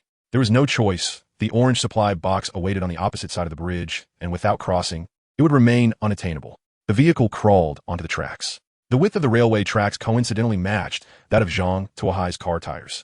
Whether by coincidence or design remains unknown. As the vehicle traversed the tracks, it was imperative to maintain absolute precision. Any deviation could lead to a slip, causing the vehicle to become stranded upon the railway bridge. In such an event, his fate would be sealed. If it were a straight path, Zhang Tuo Hai would not have felt such anxiety. However, the critical issue lay in the fact that part of the tracks had warped due to the tilt of the piers. Even an experienced driver might hesitate to claim they could pass through unscathed. Though Xiao AI was an artificial intelligence, Zhang Tuo Hai could not help but feel a twinge of anxiety. As they navigated a particularly twisted section of track, the vehicle emitted a faint creaking sound. Zhang Tuo Hai's heart raced, momentarily believing disaster was imminent. Fortunately, all was well. The span of 700 to 800 meters took Xiao AI 20 minutes to successfully traverse, finally bringing the vehicle to the other side. Once the vehicle had completely crossed the railway bridge, Zhang Tuo Hai reclined in his seat, taking a moment to collect himself. He glanced back at the lengthy railway bridge, realizing it had become his shield against the mutated desert spiders and other players. He was convinced that no one else could navigate this route but himself. As his heart rate settled, Zhang Tuo Hai retrieved a map and began to compare it with the location of the orange supply box. After much deliberation, he nearly erupted in frustration. To his dismay, the orange supply box was situated within a mine. Chapter 51. The ambush. It was a mine, no less, a forsaken one at that, abandoned for years. Heaven knows whether it posed a risk of collapse. Moreover, in many disaster films, mines are often portrayed as the lairs of monsters. He had inadvertently ventured into the lair of a monster, a veritable trap for himself. The most perilous aspect was that outside the mine, Zhang Tuo Hai had discovered several strands of spider silk in a corner. This desolate mountain, devoid of life, could only harbor such remnants of silk if they had been left no more than a few days prior, lest they be completely decomposed. Moreover, these strands of spider silk were conspicuously thicker and more resilient than ordinary silk, nearly the thickness of fine cotton thread. If this mine were devoid of monsters, I would be willing to write my name backward, Zhang Tuo Hai declared resolutely while gazing into the pitch-black depths of the mine. However, an awkward dilemma now lay before him. He had no intention of traversing the treacherous railway bridge once more, yet remaining here might subject him to an unknown number of spiders. More critically, if he did not retrieve the orange supply box, all his prior efforts would be in vain. System, is there a risk of collapse in this mine? And how many monsters are inside? Is there a safe method to obtain the orange supply box? A few nodes within the mine had shown signs of loosening. If damaged, they could lead to localized collapses. A heaviness settled in Zhang Tuo Hai's heart. Deep within the mine lay the nest of mutated desert spiders. Zhang Tuo Hai felt a pang of anxiety, as leaving appeared to be a prudent choice. Yet, he sensed an opportunity to explore this mine. If there existed a safe method to procure the orange supply box, then he would proceed. Let's move forward, Xiao AI. Keep an eye on the vehicle. Should anyone dare to steal it, they shall meet their demise, Zhang Tuo Hai instructed. Understood, Commander. Armed with a powerful flashlight and a Remington, Zhang Tuo Hai disembarked and ventured into the mine. The interior was dark and foreboding. A chill that raised goosebumps coursed through him. Nevertheless, Zhang Tuo Hai's black coat finally found its purpose. He tread cautiously, each step measured. The mine was strewn with dark coal remnants. Evidently, it had once been a coal mine, with support pillars visible every few meters. However, due to the passage of time, these pillars had decayed, appearing as though they could collapse at any moment. In such a place, Zhang Tuo Hai dared not even breathe deeply, fearful that even a sneeze might topple a pillar, leading to a catastrophic collapse. He advanced through the mine with utmost care, even suppressing the sound of his own breathing. The mine was eerily silent, as quiet as a grave. After approximately 15 minutes, he encountered a fork in the path, a fork not of 2, but of a total of 8 routes. The 8 paths, shrouded in darkness, extended into the unseen distance, leaving him to ponder what might lurk within that boundless blackness. Goodness, 8 entrances, was this a test of luck? It was as if one were to roll dice and find themselves 2 faces short. Zhang Tuo Hai muttered as he examined the openings. As expected, he discovered nothing of note. The only finding was that spider silk was present at the entrances of all 8 tunnels, confirming that spiders had indeed traversed these routes. How frustrating, he thought, feeling as though fate was playing a cruel joke on him. If one wished to engage in intimate discourse with the Spider Queen, they should choose the first tunnel from the left. If one desired to become food for juvenile spiders, the second left would suffice. The third would lead to a dead end, while the fourth promised the scent of treasure. Indeed, the hint system was quite considerate. Just as Zhang Tuo Hai was about to step into the 4th tunnel from the left, the hint system continued to relay information. However, guarding the treasure were 20 burrowing spiders. Zhang Tuo Hai stumbled back, retracting his foot. The 5th tunnel from the left was deemed a lost cause. To obtain the orange supply box, he needed to enter the 6th tunnel from the left. Couldn't they simply state to enter the 3rd tunnel from the right? Almost led me straight to the spiders. He grumbled as he stealthily entered the 6th tunnel from the left. This tunnel was nearly indistinguishable from those outside. Still a dark, profound mine. The ground littered with coal debris, creating an oppressive atmosphere as if something concealed in the shadows might leap out and claim him. Zhang Tuo Hai tightened his grip on the Remington and flashlight, pressing deeper into the mine. After another 15 minutes, he faced yet another fork. This time for paths awaited him. Following the system prompt, Zhang Tuo Hai took the first path on the right. After another 15 minutes, he encountered a bifurcation once more, this time a choice between 2. With the system's guidance, he chose the left passage. How deep could this mine be? Surely, he must be nearing the end, Zhang Tuo Hai murmured. The further he ventured, the colder it became, as if he were approaching a frozen vault. Suddenly, he found himself in an expansive underground cavern. The cavern was roughly the size of a football field, towering about 10 meters high, with stalactites extending from the ceiling to the ground, resembling columns. In the center of the cavern rested an orange supply box. The last orange supply box. Upon sighting the box, Zhang Tuo Hai's eyes sparkled with delight. All the hardships he had endured were for this moment, and now it lay before him, igniting a surge of joy within him as he strode confidently toward the box. However, just as he approached, the system's voice echoed, warning him to beware of the ambush from behind by a burrowing ape. Behind him, Zhang Tuo Hai's heart sank. He swiftly turned, raising his gun defensively. As he swung the flashlight to locate the threat, a shadow lunged at him with astonishing speed, knocking the flashlight from his grasp. The force of the creature was immense, toppling Zhang Tuo Hai to the ground. In the fleeting light that remained, he finally discerned the assailant's form.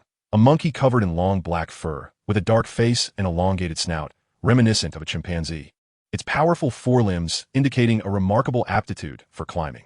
At that moment, the creature brandished a sharp stone knife, poised to strike at Zhang Tuo Hai's head. Zhang Tuo Hai's motorcycle helmet was produced by the system, exhibiting exquisite quality. Even when struck with full force by the caveman, it did not puncture the helmet. Instead, it caused the stone knife to shatter. The caveman, taken aback by this turn of events, was astonished by the resilience of Zhang Tuo Hai's head, which could withstand such a blow. However, the caveman's thought process was rather straightforward. Having failed to break through with one strike, he resolved to continue attacking until he succeeded. He swung the stone knife relentlessly at Zhang Tuo Hai's helmet. Undeterred, Zhang Tuo Hai struggled to draw his Remington, eager to retaliate. Under the Remington, all were equal. However, just as he prepared to fire, a voice from the system warned him that discharging a weapon here would alert the neighboring cave spiders, drawing a swarm of them to investigate, which would lead to his demise. Cursing under his breath, Zhang Tuo Hai discarded the Remington and unsheathed a dagger he had acquired from a player, feeling fortunate to have it this moment. Otherwise, even if he managed to kill the caveman, he would have been overwhelmed by the approaching spiders. The caveman was wholly focused on smashing Zhang Tuo Hai's helmet, oblivious to Zhang's subtle movements. Still young and inexperienced, he underestimated the cunning of bipeds, failing to realize they could carry multiple weapons. The caveman paid dearly for his overconfidence. Seizing the opportunity, Zhang Tuo Hai plunged the dagger into the caveman's kidney. The once agile caveman suddenly froze as if ensnared by a spell. Zhang Tuo Hai took advantage of this moment, stabbing him 7 or 8 times. Blood gushed forth, and the caveman collapsed, convulsing on the ground. Zhang Tuo Hai quickly rolled over and thrust his dagger into the caveman's heart. The caveman was already dead, and the area was secure. Exhaling a sigh of relief, Zhang Tuo Hai sat on the ground, his heart racing. Although he had been in this world for several days, having killed various large carnivores and humans, this intimate, close-quarters combat was a first for him. The surge of adrenaline left his body trembling, nearly causing him to drop his weapon. He rummaged through his pocket and retrieved a Snickers bar, tearing it open with shaking hands and taking a hearty bite. The influx of caffeine and sugar revitalized him, restoring his control over his body.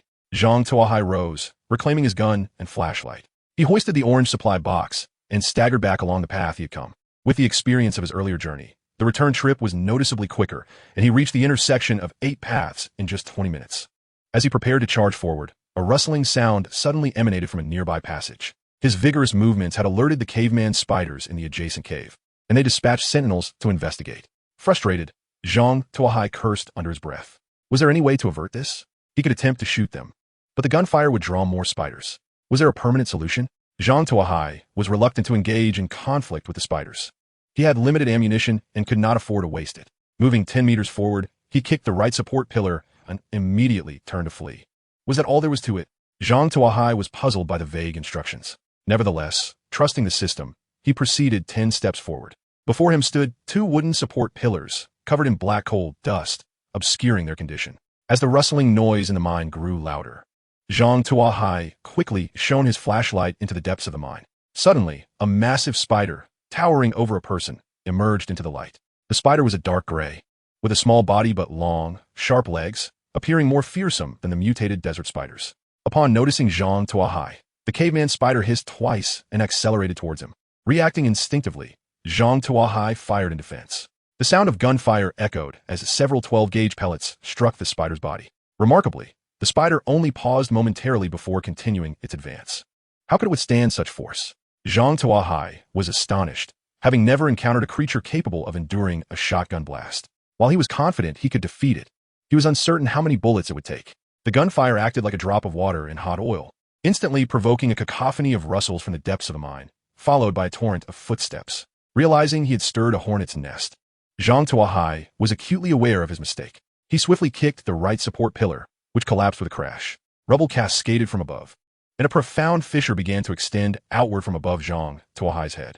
Witnessing this spectacle, he turned and ran, instinctively aware that something significant was about to occur. The falling stones visibly agitated the pursuing spider, which hurried toward him, screeching as it charged. Zhang Tuo Hai fired blindly behind him, hoping to slow it down.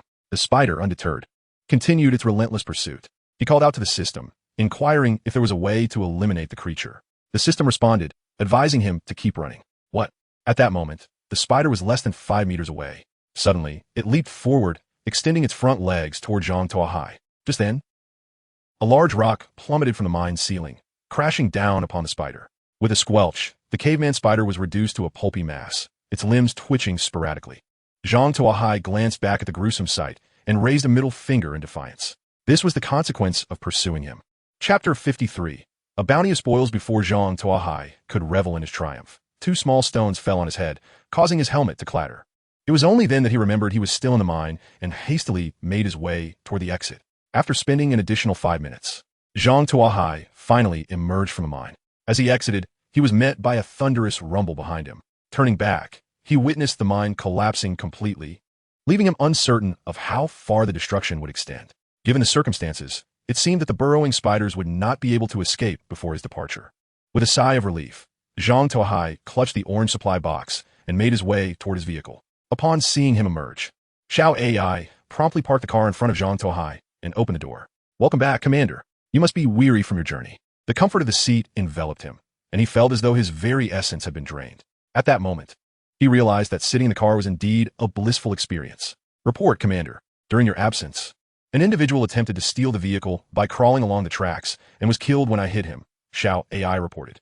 "How can anyone find me here?" Zhang Tuo Hai was taken aback. He turned to see a lifeless body sprawled on the ground nearby. Gazing toward the railway bridge, he noticed a number of vehicles had gathered on the opposite side, with several individuals even climbing onto the tracks, advancing toward this area. Have these people lost their minds? Why are they climbing toward danger instead of seeking refuge in their cars? Zhang Tuo Hai pondered, intrigued by their reckless behavior. However, he soon grasped the reason behind their actions. A dense wall of dark clouds was advancing with overwhelming force, accompanied by hundreds of vehicles and mutated desert spiders. At that moment, the urgency of survival took precedence over any conflict, as everyone frantically raced forward. Occasionally, slower vehicles and spiders were caught by the cloud wall and devoured. Their fates all too apparent. The relentless deaths only heightened the anxiety of the survivors, who accelerated their flight toward the mine. A few particularly agile spiders, noticing the rapid pace of the cars, sprinted a few steps and leaped onto the rooftops, clinging tightly with their 8 legs, hitching a ride. Zhang Tuo Hai silently commended his foresight, grateful he had acted swiftly enough to cross the railway bridge and find refuge here. Otherwise, he might have been forced to flee in a similarly desperate manner as those unfortunate souls. Checking his watch, he noted that only a minute remained before the end of the scenario. He wondered how the others would return, whether they would be directly transported away or if a path would be open for their escape. The latter option would likely incite chaos, especially since the mutated desert spiders would not permit an easy exit. By now, the vehicles had reached the edge of a cliff, with some already at the railway bridge. Upon seeing the bare tracks, the individuals gasped in disbelief. When they spotted Zhang Tuo Hai's vehicle across the bridge, their astonishment grew. "How did you manage to cross with only 2 tracks? Did you fly over?" One incredulous man, a middle-aged uncle clad in a tank top, refused to be deterred. "If he can make it, so can I. After all, I have 10 years of driving experience. This dual-track bridge is a piece of cake." As he attempted to drive onto the tracks, the front wheels slipped, leaving the vehicle half embedded and immobile. Witnessing this predicament, the others abandoned their intentions of crossing. "The bridge is impassable, and the toxic zone is closing in. What are we to do? Wait here to die?" One individual exclaimed in fear as the ominous clouds approached. "That can't be. There's always a chance of survival when the toxic zone forces us here. We must keep searching," another insisted. "Search at your leisure. I'm crossing the bridge," one declared, attempting to climb onto the tracks. "Stop," another grasped him, cautioning, "This game is called road survival. Once you leave the car, you 1T have another. Let us focus on surviving the present before anything else." As the man struggled toward the bridge, the dark clouds gradually halted, stopping just a meter away from the group. With the toxic zone finally at a standstill, the survivors rejoiced, relieved to have escaped death once more. However, before they could fully celebrate, a hissing sound shattered their illusions. The mutated desert spiders that had taken refuge with them began to stir restlessly, their predatory gazes fixed on the humans. Several spiders, having hidden on the rooftops, began tapping on the windows, with some even inserting their legs through the vehicle tops, attempting to pry open the metal cans they regarded as food. Screams erupted from within the cars as others awoke to the peril, revving engines and careening wildly in the confined space, while some charged at the spiders, brandishing weapons, preparing for a life-or-death struggle. The mutated spiders lunged at the nearest humans, and it appeared a brutal bloodbath was imminent. Suddenly, beams of white light descended from the sky, accompanied by an announcement. "The rally has concluded. All vehicles will be returned to the starting point. Teleportation in progress." One by one, vehicles disappeared in the white light, leaving the mutated desert spiders behind. Zhang Tuo Hai too was enveloped in a beam of light. As the brilliance faded, he found himself back on the highway, amidst the familiar dual-lane road and the desert scenery. An inexplicable sense of nostalgia washed over him. "I must be losing my mind to feel such familiarity with this wretched place," he muttered under his breath as he opened the final orange supply box. Eager to discover its contents, he obtained blueprints for bulletproof glass, 12 units of advanced glass, blueprints for bulletproof vehicle frames, 40 units of advanced metal ingots, a portion of dompa meat, and a case of life water, 6 bottles of 96 proof vodka. With satisfaction swelling within him as he surveyed the bounty, Zhang Tuo Hai felt that his perilous venture had been well worth it, yielding rewards that far exceeded the risks taken. Following the recent rally, especially after witnessing the terrifying mutated desert spiders effortlessly tearing the roofs off vehicles, Zhang Tuo Hai realized that automotive defense had become paramount. Without it, should he encounter such formidable creatures again, his escape would be exceedingly difficult. The advent of bulletproof glass and armored car bodies alleviated some of his concerns. At least now, he possessed a degree of resistance against such monsters. As for Dompero, it requires no introduction. This renowned dish from Jiangxia is fragrant, tender, and rich in flavor, making it an unmissable delicacy for any meat lover. Zhang Tuo Hai had long heard tales of its glory, but due to work commitments, he had never had the opportunity to savor authentic Dompero until now, realizing that fate can be quite marvelous. Concerning the crate of 96-degree vodka, Zhang Tuo Hai categorized it as mere disinfectant, utterly disbelieving that anyone could actually consume such a substance. After organizing his supplies, he began to fabricate the bulletproof glass and armored car body. With 2 beams of white light, the raw materials vanished. The system indicated that the original vehicle had been equipped with a steel frame and light-reducing glass, prompting the option to replace or merge. Could you elaborate on the distinction between replacement and merging? Zhang Tuo Hai inquired.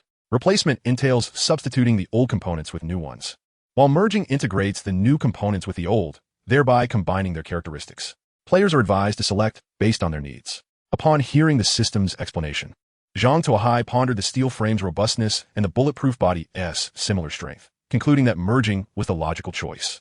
The enhancement directions of the bulletproof glass and light-reducing glass differed. The former is naturally strong, while the latter serves to diminish light infiltration and lower the internal temperature. Logically, with an air conditioning system now in place, the light-reducing glass might seem unnecessary. However, recalling the impending dual sun disaster in 2 days, he felt a twinge of apprehension. Surely, the blinding light of 2 suns would be unbearable? Zhang Tuo Hai decided to merge the components. It was prudent to bolster his defenses. Upon choosing to merge, 2 flashes of light signaled the integration of the new and old parts. The glass appeared largely unchanged, though it seemed slightly thicker. The car doors, however, felt significantly heavier. Zhang Tuo Hai tested the door, discovering it was now constructed entirely from high-strength materials. He fired 2 rounds from a shotgun at the door. The 12-gauge, excellent, Zhang Tuo Hai exclaimed, patting the door with satisfaction. With this enhancement, he felt less fearful in the presence of armed adversaries. After completing the armored vehicle, he reflected on his bountiful haul from the day. He had acquired 5 orange supply crates and 1 purple supply crate, selling nearly 100 weapons. Among his spoils were a vehicle air conditioner, 6 pots of fast-growing mushrooms, a solar charging panel, the bulletproof car body, a companion named Xiao AI, and various first and second-level supplies. It was indeed a day of great fortune.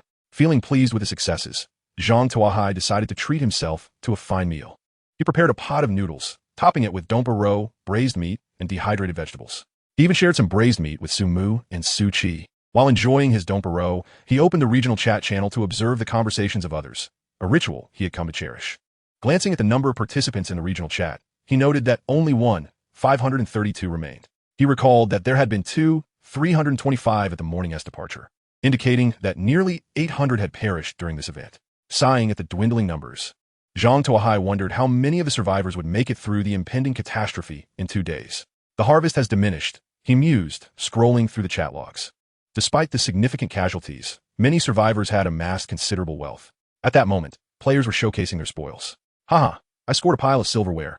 Who wants to trade? Starting at 10 units of resources. Garbage. What good is silverware without food? I found a whole ham. Just a friendly reminder, it's an entire pig's hind leg. Not just a sausage. Cut it out. What good is ham if you lack the means to eat it? Do you possess a knife? A pot? I got a case of beef cans. They're ready to eat. I'll trade you 2 cans of beef for your ham. Get lost. I have a bone saw for sale. Interested parties can message me privately. I gathered some fabric. Who wants it? I'll trade for food. Step aside. I have plenty of fabric and can offer discounts for bulk buyers. I have a surplus of wood. Any buyers? I can sell it cheap. 500 milliliters of water for 20 units. I'll sell my wood for only 300 milliliters for 20 units. Zhang Tuo Hai perused the chat, realizing that while a few had struck gold, the vast majority had only obtained basic materials like wood and fabric. Due to the overwhelming supply, the prices of these common first-level materials plummeted, leading many players to undercut each other in a desperate bid to exchange their goods for much-needed food and water. As he savored his Dompero, Zhang Tuo Hai contemplated the potential of stockpiling materials. After all, he was not short on food. Even if these materials were not immediately useful, they could prove invaluable in the future. He recognized the significant roles of both fabric and wood. Fabric was essential for crafting sun protection and armor, while it served as fuel for cooking, having been consumed in his recent barbecues. With this in mind, Zhang Tuo Hai posted a trade offer in the trading channel, seeking to acquire fabric and wood, 200 milliliters of water or 20 units of oil residue for each. He imposed a time limit of 30 minutes to create a sense of urgency among participants, aiming to instill the fear of loss for those who might hesitate.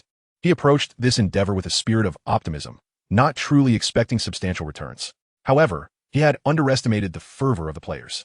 These players have lamented their plight in the regional channel for quite some time, yet no one is engaged with them. Regardless of how plentiful the cloth and wood may be, they cannot transform these materials into the food and water they desperately require. Their frustration has reached a boiling point. Finally, upon noticing that Zhang Tuo Hai was willing to take on their surplus, they joyfully exchanged their wood and cloth. Within mere minutes, Zhang Tuo Hai's vehicle trunk was overflowing with an assortment of materials. He was astounded. Had they truly gathered this much? Swiftly, he fashioned a portion of the cloth into some protective clothing to optimize space. But soon, fresh materials filled the trunk once more. With no choice left, Zhang Tuo Hai repeated the process and created another piece of sun protective clothing. This cycle continued 3 times before the influx of supplies finally ceased. At this juncture, the vehicle was again brimming with items, even balancing a stack of newly crafted sun protective clothing atop Zhang Tuo Hai's head. Exasperated, he wondered how the limited space had filled so quickly. Even Xiao AI voiced her discontent, protesting that there was simply too much. It could not possibly fit. Was there no blueprint available to expand the storage capacity of the vehicle? Zhang Tuo Hai reluctantly messaged the Su sisters. Is this even human language? Su Qi replied with a barrage of question marks. You want to acquire more blueprints? Do you think automotive parts blueprints are as common as cabbages? You want several? There is only one that increases space by 10 cubic meters. Do you want it or not? Yes. 10 cubic meters will suffice. At least I will have a place to sleep tonight, Zhang Tuo Hai responded. Su Qi felt as though she had been shown a ridiculous situation. Is this truly human language? If you don't expand the space, how will you even have a place to sleep tonight? Just how many supplies do you possess?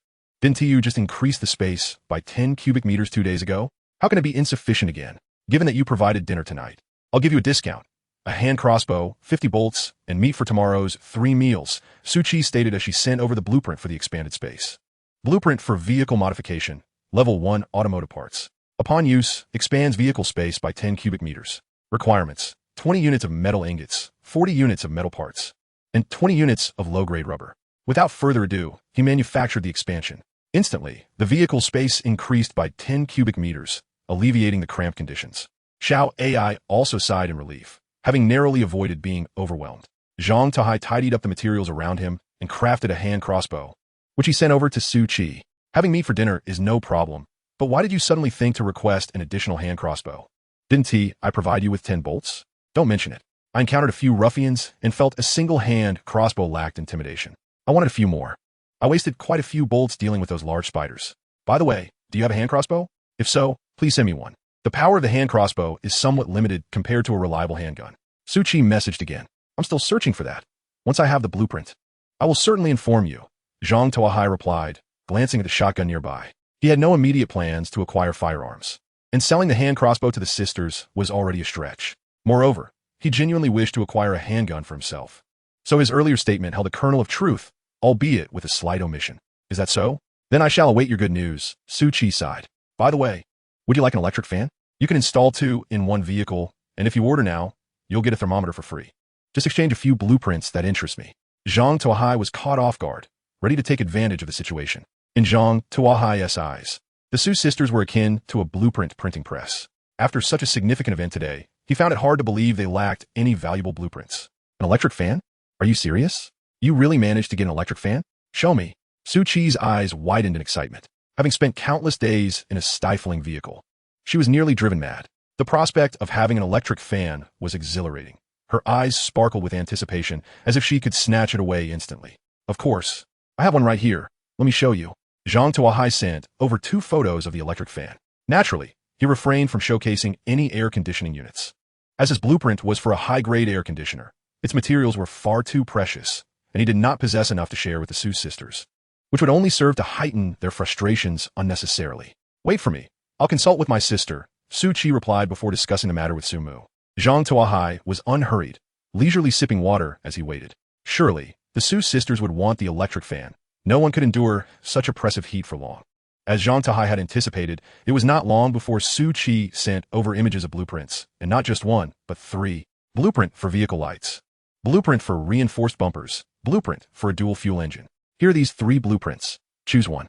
Zhang Tuo Hai had already possessed the first 2 blueprints, so he filtered them out and focused on the 3rd blueprint. Dual-fuel engine manufacturing.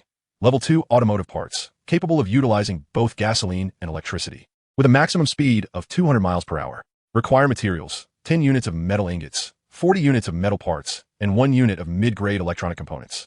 Upon examining this blueprint, Zhang Tuo Hai found it utterly captivating. While this blueprint might hold little value for others, for him, it was worth its weight in gold. He had solar panels, yet he was at a loss for how to utilize the excess electricity. With a dual-fuel engine, he could conserve a significant amount of gasoline, relying entirely on pure electric power for everyday use. This would allow him to save gasoline for other purposes, while others were meticulously calculating their fuel consumption. Zhang Tuo Hai could drive without concern, freely allowing Xiao AI to operate without limitation, as he had an ample supply of solar energy to indulge in. Then it's settled. I will trade you 2 fans for the engine blueprint. Chapter 56. The second statue before the prospect of an electric fan emerged. Su Qi felt she could manage. Yet, upon realizing there was a way to acquire an electric fan, the oppressive heat became unbearable, and she felt as though she would faint if the fan were not installed immediately. Thus, as soon as Zhang Tuo Hai agreed to the exchange, Su Qi promptly sent over the blueprints. Zhang Tuo Hai also fulfilled his part of the deal and sent over the electric fans. How do I install this? Su Qi inquired, eyeing the 2 electric fans with curiosity. The game's built-in system prompted, install vehicle-mounted electric fan. Do you wish to proceed? Install. Could hardly contain her excitement as she exclaimed. A brilliant flash of white light marked the installation of 2 electric fans in the vehicle. How delightful. Finally, I can feel the breeze from the fans. If I had to wait any longer, I might have succumbed to the heat. She pressed her face against the protective mesh of the fan, wearing an expression of pure bliss. Observing her sister's demeanor, Su Mu couldn't help but shake her head. It was already evening, and the temperature was rapidly dropping. In a matter of hours, they would likely need blankets to retain warmth. It was merely a psychological effect for Su Qi. Nevertheless, seeing her sister so content, Su Mu felt reluctant to voice her concerns. After all, in this apocalyptic world where survival was a constant struggle, finding moments of joy was essential to maintain sanity. While Su Qi reveled in the coolness of the fans, Zhang Tuo Hai was diligently constructing a dual-fuel engine. The materials were readily available, allowing him to create it with ease. Consequently, the dual-fuel engine merged seamlessly with the supercharged engine. Unlike before, the dual-fuel engine, classified as a level 2 component, boasted a maximum speed increase from 100 miles per hour to 200 miles per hour, while the supercharged engine remained a level 1 component, incapable of doubling the speed for a level 2 engine. However, the system retained the ability to momentarily boost speed by 100 miles per hour. Thus, Zhang Tuo Hai's vehicle now had a maximum speed of 300 miles per hour, outpacing other level 2 vehicles by 30 miles. In terms of peak velocity, it was undeniably superior. Zhang Tuo Hai had already completed half of the task required to upgrade a level 2 vehicle to a level 3 vehicle, which necessitated the installation of 2 level 2 automotive components. All that remained was to acquire 1 level 2 automotive component and 1 vehicle upgrade blueprint to elevate the vehicle to level 3. He was eager to discover what a level 3 vehicle would be like. However, this was merely a fleeting dream, as he currently had no leads on obtaining a level 2 automotive component. Having finished with the engine, Zhang Tuo Hai reclined in his seat, enjoying the air conditioning while perusing the regional channel. Half an hour had passed, and noticing that few people were still exchanging materials, he decided to take down his purchasing announcement. Although he had collected a variety of common materials, he was not satisfied. He understood that others likely possessed more valuable items, but were reluctant to part with them. Now, he needed to offer something of worth. What should he choose? As he rummaged through his supplies, he began to assess his inventory. Long-range weapons like crossbows were out of the question. While he himself might not mind, Su Mu and Su Qi would find them inadequate. The safety of the blueprint suppliers also had to be taken into consideration. Food could be a viable option, but he still had a small stockpile of oil residue. If he spoiled their appetites, the price of the oil residue would plummet. Water prices had stabilized, and those with valuable items were unlikely to lack for water. So that option was also dismissed. After much deliberation, Zhang Tuo Hai's gaze fell upon the automotive repair kit. Having just experienced a rally, it was certain that many vehicles had sustained some damage. A kit capable of instantly repairing all vehicle damage would undoubtedly command a high price. As for sunscreen clothing, sun nets, and electric fans, he resolved to sell those on the final day. The longer he waited, the higher their value would become. Once he had selected his item, Zhang Tuo Hai listed an automotive repair kit in the trading channel, pricing it at an astronomical 999 liters of water. He then announced in the group, automotive repair kit for sale, capable of instantly repairing all vehicle damage. Interested parties, please message me. Limited to manufacturing blueprints only. After sharing the effect description and images of the repair kit, the atmosphere in the regional channel erupted with excitement. Following a day of rallying, especially the final battle against the mutated desert spiders, it was inevitable that participants' vehicles had suffered some damage. Some had smashed doors, while others had broken windows. There were even unfortunate individuals whose entire roofs had been torn off by the mutated desert spiders. Without a roof, they would be exposed to the scorching sun by day and the chilling winds by night, an unbearable predicament.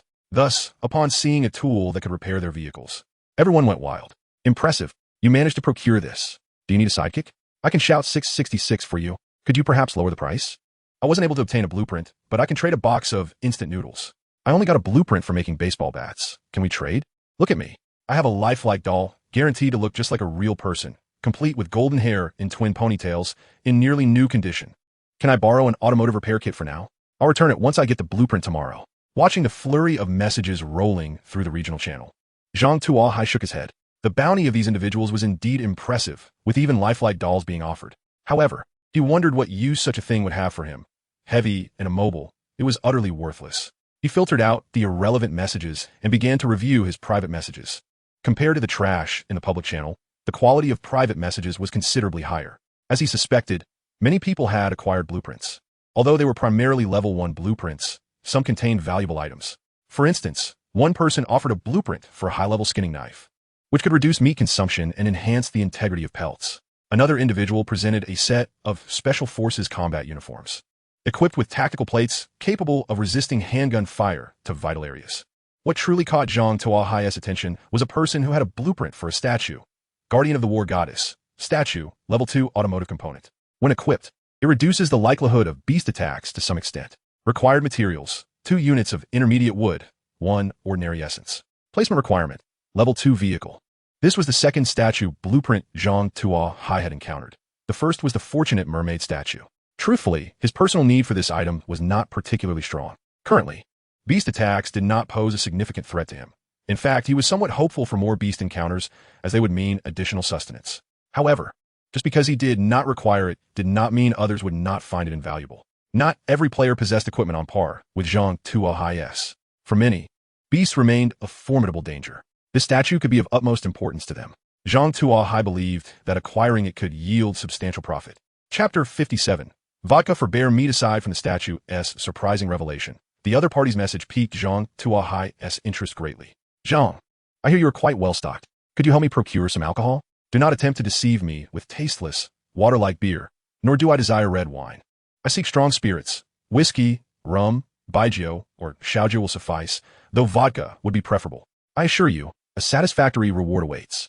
Zhang Tuo Hai glanced at the photograph of the interlocutor. It was unexpectedly a Russian. This made much more sense. He turned to look at a nearby crate of life water. Realizing that these items had a market, Zhang Tuo Hai extracted a bottle and snapped a photo to send. You should be familiar with this. Life water, 96-degree vodka. Present your offer. Zhang Tuo Hai said with a smile, confident that the gentleman Vladimir, who bore a striking resemblance to Su Suizong, would find the temptation irresistible. Indeed, Vladimir responded almost immediately. Oh, my dear Davarisi, I knew you would have a way. You must sell it to me, for without it, I shall perish. Through the screen, Tuo Hai could sense the urgency in Vladimir's tone. So what is your offer?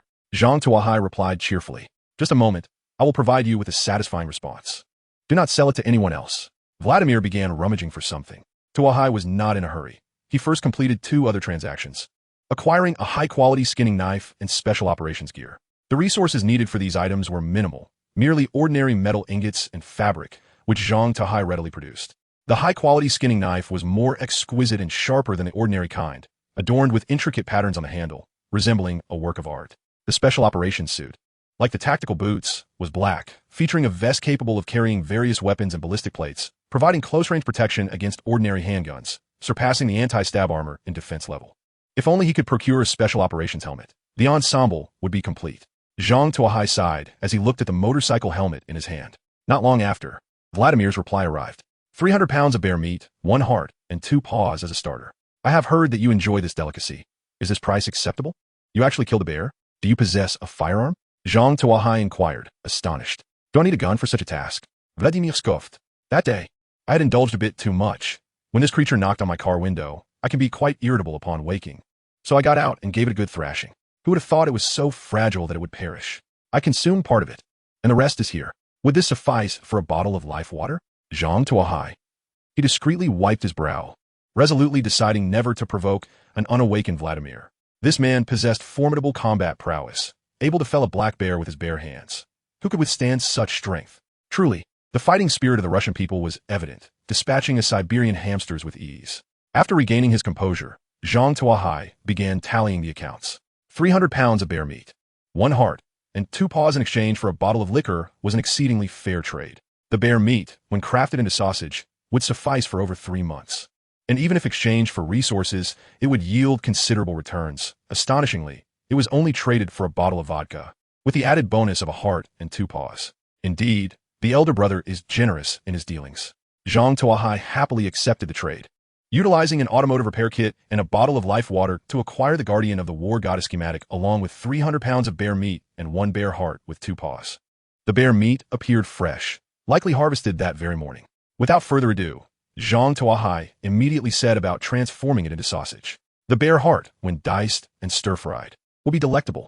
As for the bear paws, Zhang Tuo Hai had no idea how to prepare them, so he set them aside for the time being. More content will be added shortly.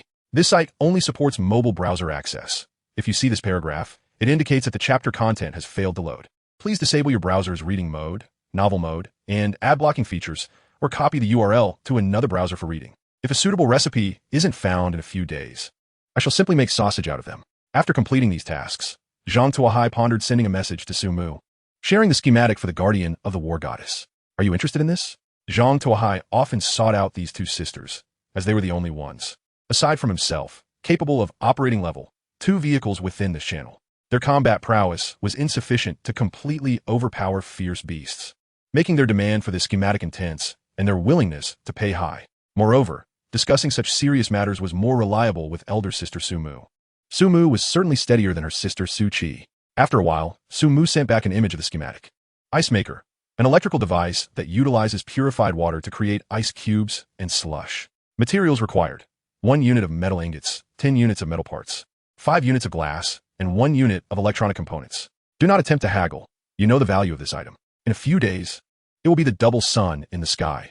You can earn a fortune with this. Su Mu attached a message after the image. Indeed, the elder sister was astute, lacking the charm of her younger sibling. Zhang Tuo Hai scratched his head. However, this device requires water. Your guardian of the war goddess does not completely eliminate beast attacks. It merely reduces the probability, Su Mu countered. If the prospects are so promising, why not sell it yourself? Zhang Tuo Hai inquired with curiosity. I have already produced one.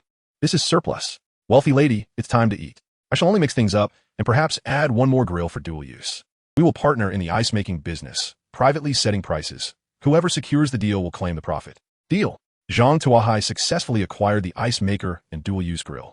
To his surprise, the grill was powered by electricity, saving him a considerable amount of wood.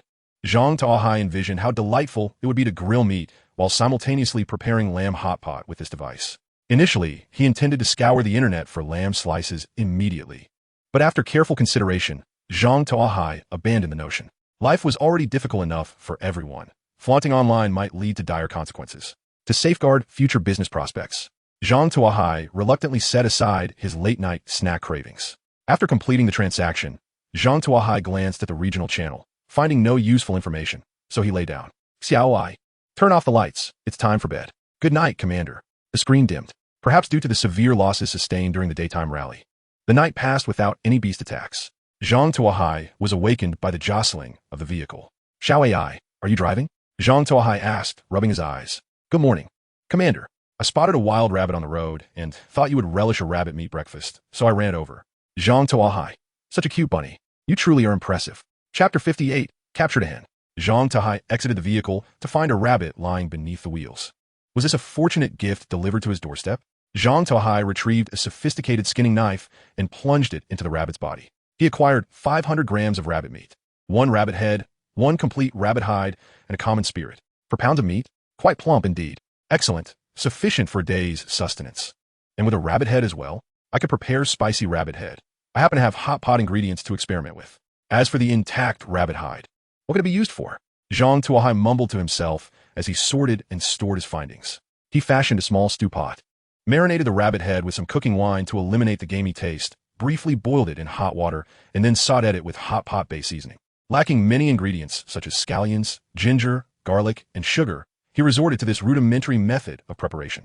Fortunately, the flavor turned out quite pleasing. At least the spiciness was adequate.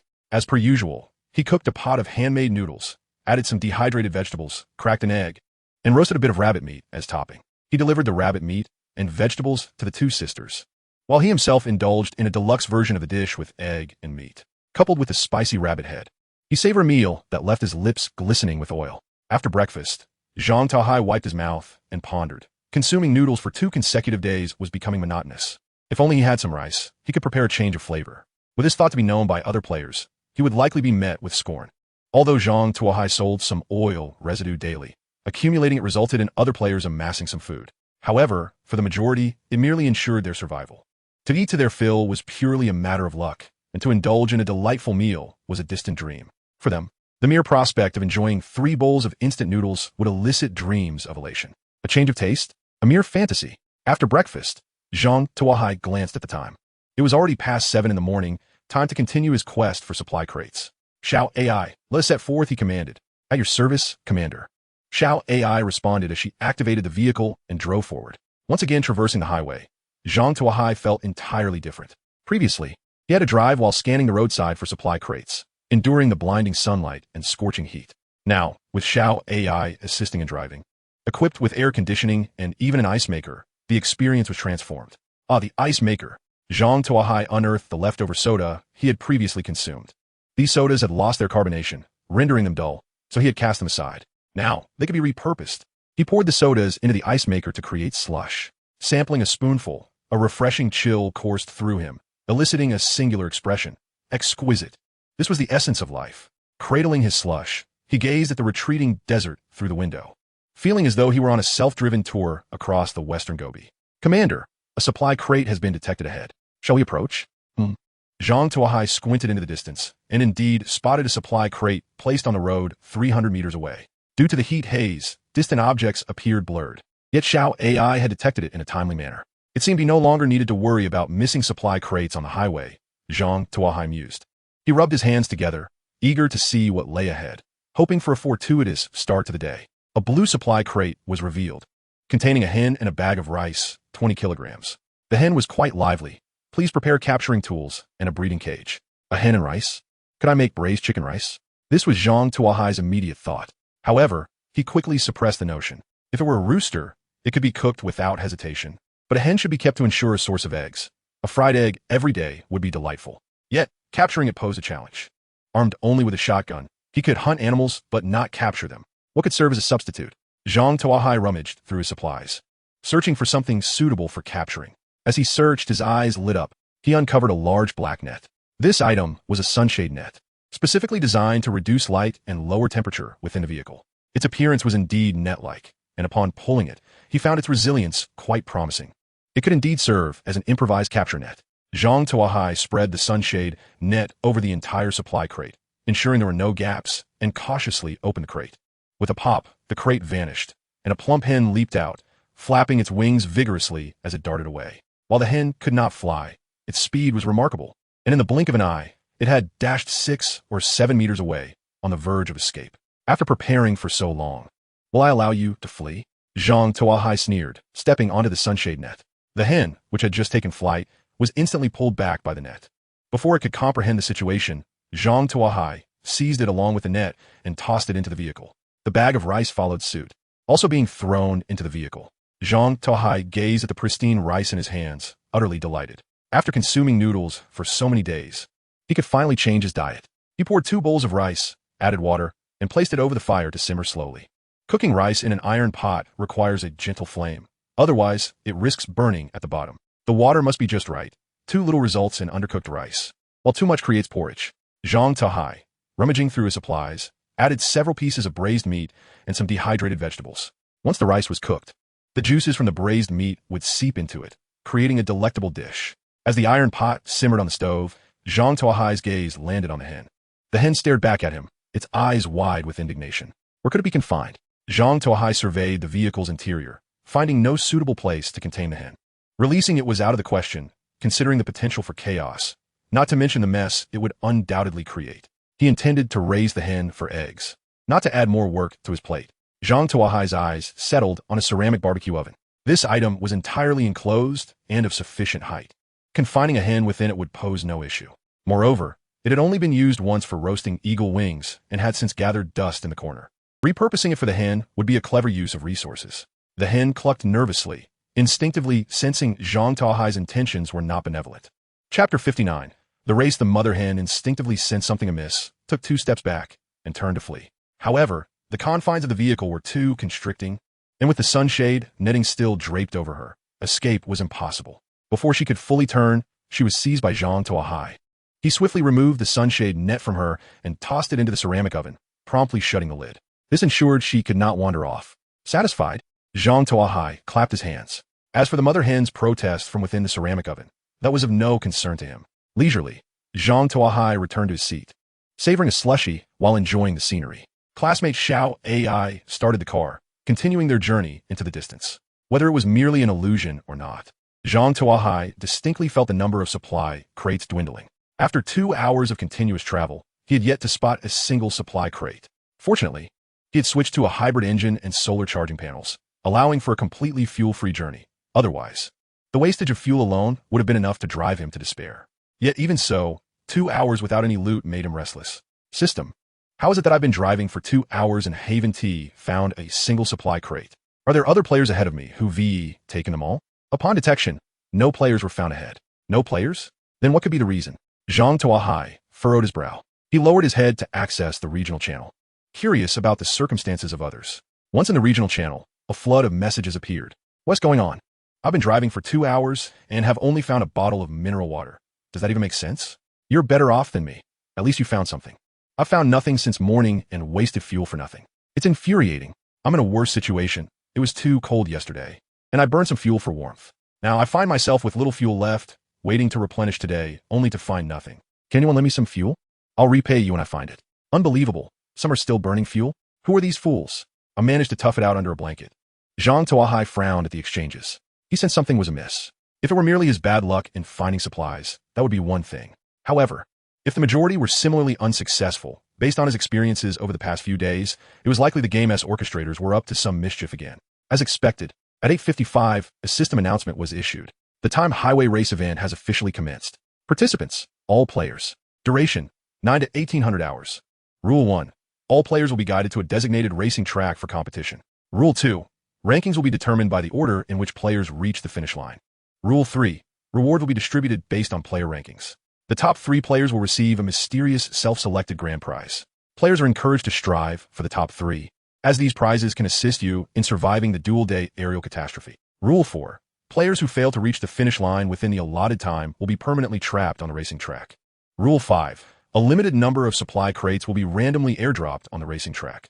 Players are encouraged to collect them, as they may aid in achieving victory in the race. Rule 6. Any actions taken on the racing track will be deemed permissible and will not be interfered with. Countdown to the game start. 4 minutes and 59 seconds. More content is loading. Please wait. This site only supports mobile browsers. If you see this paragraph, it means the chapter content failed to load. Please disable reading mode, novel mode, and ad blocking features in your browser, or copy the URL to read in another browser. Upon reading this announcement, Zhang Tuo Hai's brow knitted in concern. Just yesterday, they had participated in a regional rally, and now another race was being thrust upon them. There seemed to be no respite. Zhang Tuo Hai surmised that the days of quietly gathering supplies were likely over. What troubled him most were the rules of the race. On one hand, the race offered substantial rewards at the finish line, enticing players to vie for first place. On the other hand, there were no restrictions on player interactions. This meant players could potentially engage in lethal confrontations. Some might even choose to eliminate any players they encountered to secure their victory. Was this not a subtle encouragement for players to slaughter one another? Zhang Tuo Hai was certain that after today, the number of players in the regional channel would significantly dwindle. Furthermore, after the inevitable bloodshed, rifts would form among players.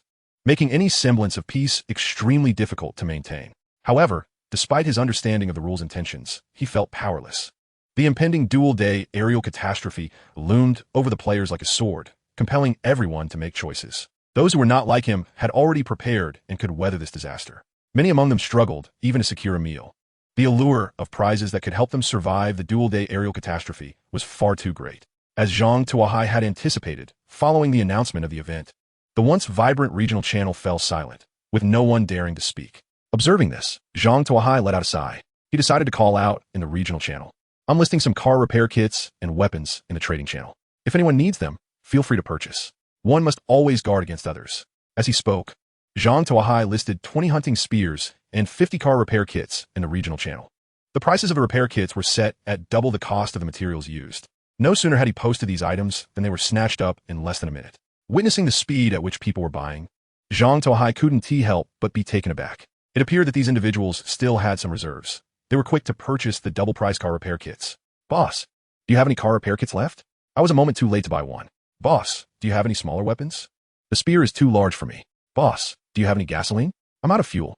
Can you sell me some? I could trade food for it. Before long, Zhang Tuo Hai's private messages reached 99. He welcomed all inquiries. As long as the price was right, he would trade immediately.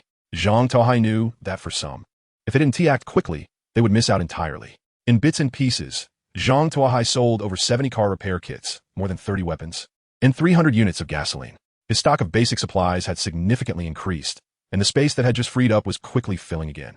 It seemed that expanding storage would soon be on the agenda. Zhang Tuo Hai gazed at the multitude of supplies within the vehicle, feeling a sense of helplessness. At 9 o'clock, the automotive race officially commenced. Accompanied by the sounds of the game system, Zhang Tuo Hai felt the scenery before him shift dramatically. He found himself on a brand new highway, surrounded by hundreds of vehicles. Chapter 60, Bloodshed at Suji Square. The game of survival on the highway has commenced. What on earth is happening? Why are there so many cars?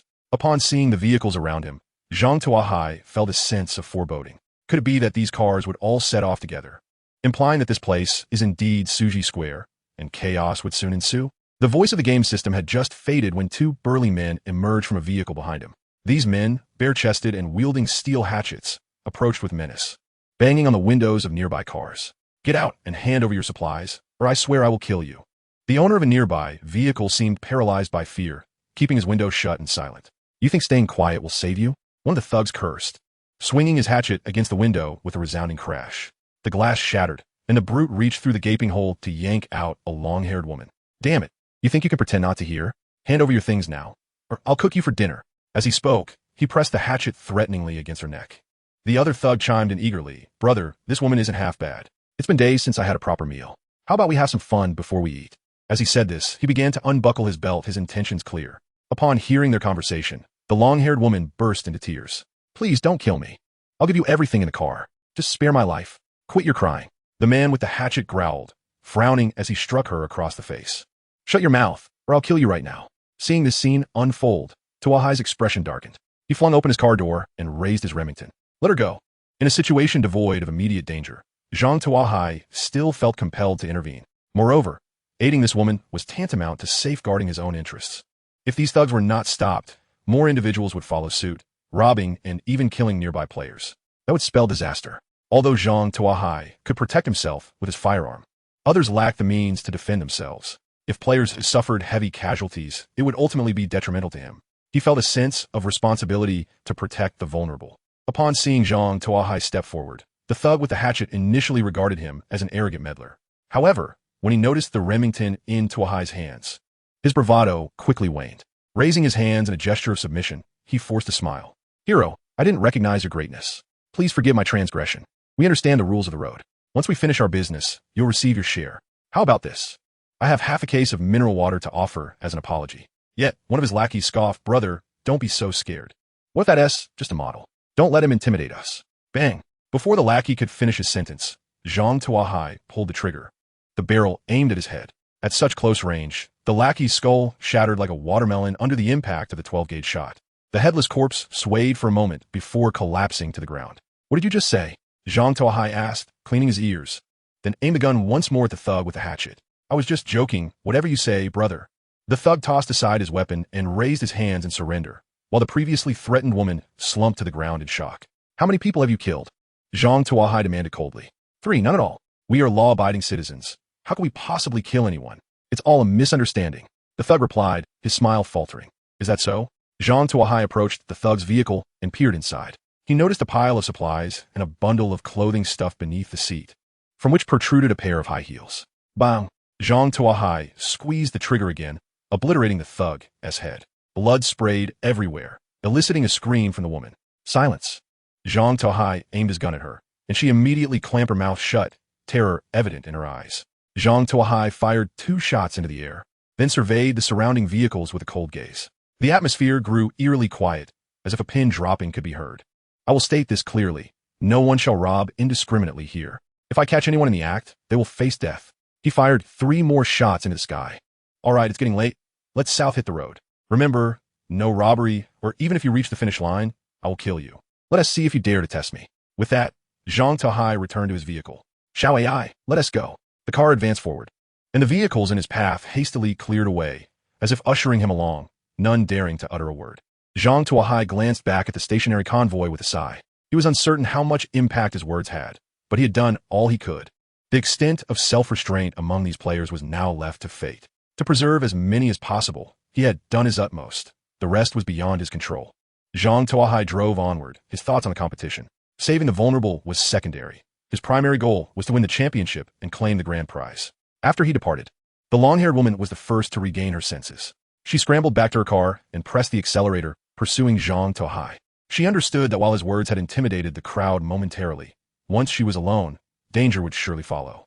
Perhaps only by staying close to Zhang Tuo Hai could she navigate this perilous competition safely.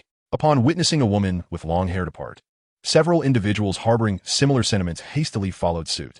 Observing this, the remaining onlookers swiftly vacated the area in their vehicles. Only a handful of individuals with different intentions chose to linger. Chapter 61. The demon unleashed after most had left, a diminutive figure stealthily descended from his vehicle. He glanced around cautiously, ensuring no one noticed him, and quietly approached the burly man's abandoned vehicle, beginning to rummage through the supplies left behind. As others perceived the situation as safe, they too exited their cars and made their way toward the vehicle. In no time, 7 or 8 individuals encircled the car, with some seizing basic materials, others snatching food, and a few even attempting to dismantle the vehicle with wrenches. The supplies left by the bald man were scant. Otherwise, he would not have resorted to overt theft at the public square. Soon, the provisions were wholly divided among a few. The meager resources dwindled further as they were shared, leaving many feeling their gains were insufficient, and their gazes shifted towards the possessions of their companions. Give me the water, a corpulent man shouted, snatching a bottle of mineral water from the grasp of the small figure. Why?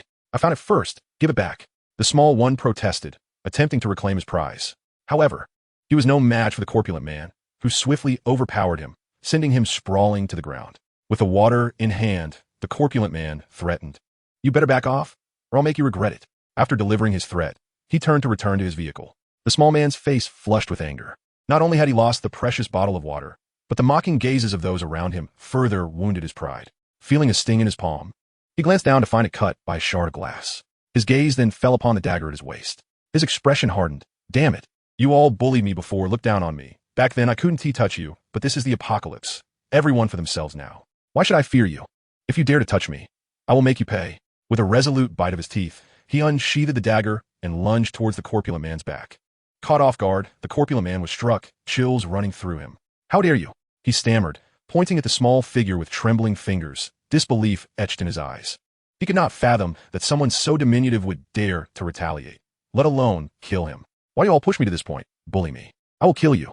The small man screamed, his eyes ablaze with madness as he relentlessly stabbed the corpulent man's body. The surrounding crowd, taken aback by the small man's ferocity, instinctively recoiled. Some, sensing danger, hastily retreated to their vehicles. The remaining individuals, seeing the chaos, fled with their belongings. Only the small man remained, continuing to stab the corpse of the corpulent man. Time seemed to stretch indefinitely until he finally regained his senses. Glaring at his blood-soaked hands and the lifeless body before him, he erupted into maniacal laughter. Who among you will dare to bully me now? Unsteadily, he rose to his feet, one hand resting on the nearby vehicle. A notification appeared. Unattended vehicle detected. Would you like to extract the vehicle core? What is a vehicle core? He pondered. After a series of attempts, he finally grasped the extraction process and upgraded his own vehicle to level 2. Gazing at the newly enhanced speed limit of 200 miles per hour, a scheme began to form in his mind. He recalled that the original speed limit was merely 100 miles per hour. This meant he could pursue others at double their speed. Wouldn't that assure him victory in any race? While contemplating, he felt an uncontrollable fire ignite within him. Just wait. I will capture each of you and drain every last resource from you. Clenching his jaw, he pressed the accelerator and surged forward, utterly unaware that he had become the quarry in another's eyes. Unbeknownst to him, Zhang Tuo Hai, his name, sneezed involuntarily. Achoo! Xiao AI, is the air conditioning set too low? Commander, the current temperature is set to 24 degrees Celsius, which is theoretically ideal for human comfort. Shall I raise it by 2 degrees? Xiao AI replied. Zhang Tuo Hai rubbed his nose. Very well. By the way, what is the current speed of the vehicle? Commander, we are currently cruising at a normal speed of 40 miles per hour. Xiao AI informed him. This road lacks supply boxes, with only occasional airdrops. Let us increase the speed to 80 miles per hour to distance ourselves from the others. Even if we encounter issues, we will have time to maneuver. Zhang Tuo Hai expressed his concerns about potential road obstacles, prompting Xiao AI to accelerate. He paid little mind to the possibility of airdrops, believing they held no significant value, merely food, water, and gasoline, all of which he did not currently lack. His focus remained on the rewards for the top 3 positions. The system had stated that the rewards would significantly aid their survival through the catastrophic days ahead. Undoubtedly, their value would be immense. Even if he did not need them, he could sell them for a handsome profit. Understood, Commander, Xiao AI replied, gradually increasing the speed to 80 miles per hour. It must be noted that Xiao AI drove exceptionally steadily. The transition from 40 to 80 miles per hour was seamless. Even the ice cubes in Zhang Tuo Hai's cup of cola remained undisturbed. Do we have a music player? Play a fitting song, Zhang Tuo Hai suggested, feeling somewhat weary of the scenery outside. Apologies, Commander, but we have yet to install a music playback module, Xiao AI replied with a look of regret. Then forget it. Zhang Tuo Hai shook his head and opened the regional channel to check for messages. As soon as he activated the regional channel, a flood of messages appeared. Help! Is there anyone who can assist me? Someone is chasing me. Who is pursuing you, a beast? No, it's a player. He just killed my friend right in front of me and is now chasing me in a car. Can anyone save me? Accelerate. Increase your speed to 100 miles per hour. That way, you won't be able to catch up. I have already accelerated to 100 miles per hour, yet that individual's speed far exceeds mine. And he is drawing closer. He is on the verge of overtaking me. Chapter 62. The true canine indeed. There are those who cannot restrain themselves, commencing the hunt for their own kind. Zhang Tuo Hai sighed. He had suspected from the onset that some would succumb to their baser instincts and begin to hunt their peers. However, he had anticipated such occurrences would transpire only after noon. He never imagined that the situation would escalate so rapidly. Right from the beginning, individuals began to turn against each other. Additionally, it seemed the pursuer had upgraded his vehicle, for it was improbable he could catch up to other players otherwise. While he understood the reasons behind the hunter's pursuit, the majority of players remained in the dark regarding the matter. Exceeding a speed of 100 miles per hour? How could that be possible? Wasn't the maximum speed of the vehicle provided by the system limited to 100 miles per hour? Surely, one could not surpass that. Are you concocting a tale to deceive us? I assure you, I am not lying. He is truly gaining on me. Is there anyone to assist me? Where are you? How can we help you? Some players queried. Yet there was silence. A minute later, a Crimson System notification emerged. Player Zhang Lin has died. Cause of death. Knife. The regional channel fell silent. This cannot be true. Is this Zhang Lin the same one who just called for help? Someone, please tell me this is not real. A player incredulously inquired. Nevertheless, the regional channel remained eerily quiet. After a moment, an individual named El Hai posted a photograph of a bloodied corpse. The scene depicted in the image was indeed from the novice vehicle gifted by the system. Beneath the photograph was a menacing phrase. Clean your neck and wait. You're all destined to die.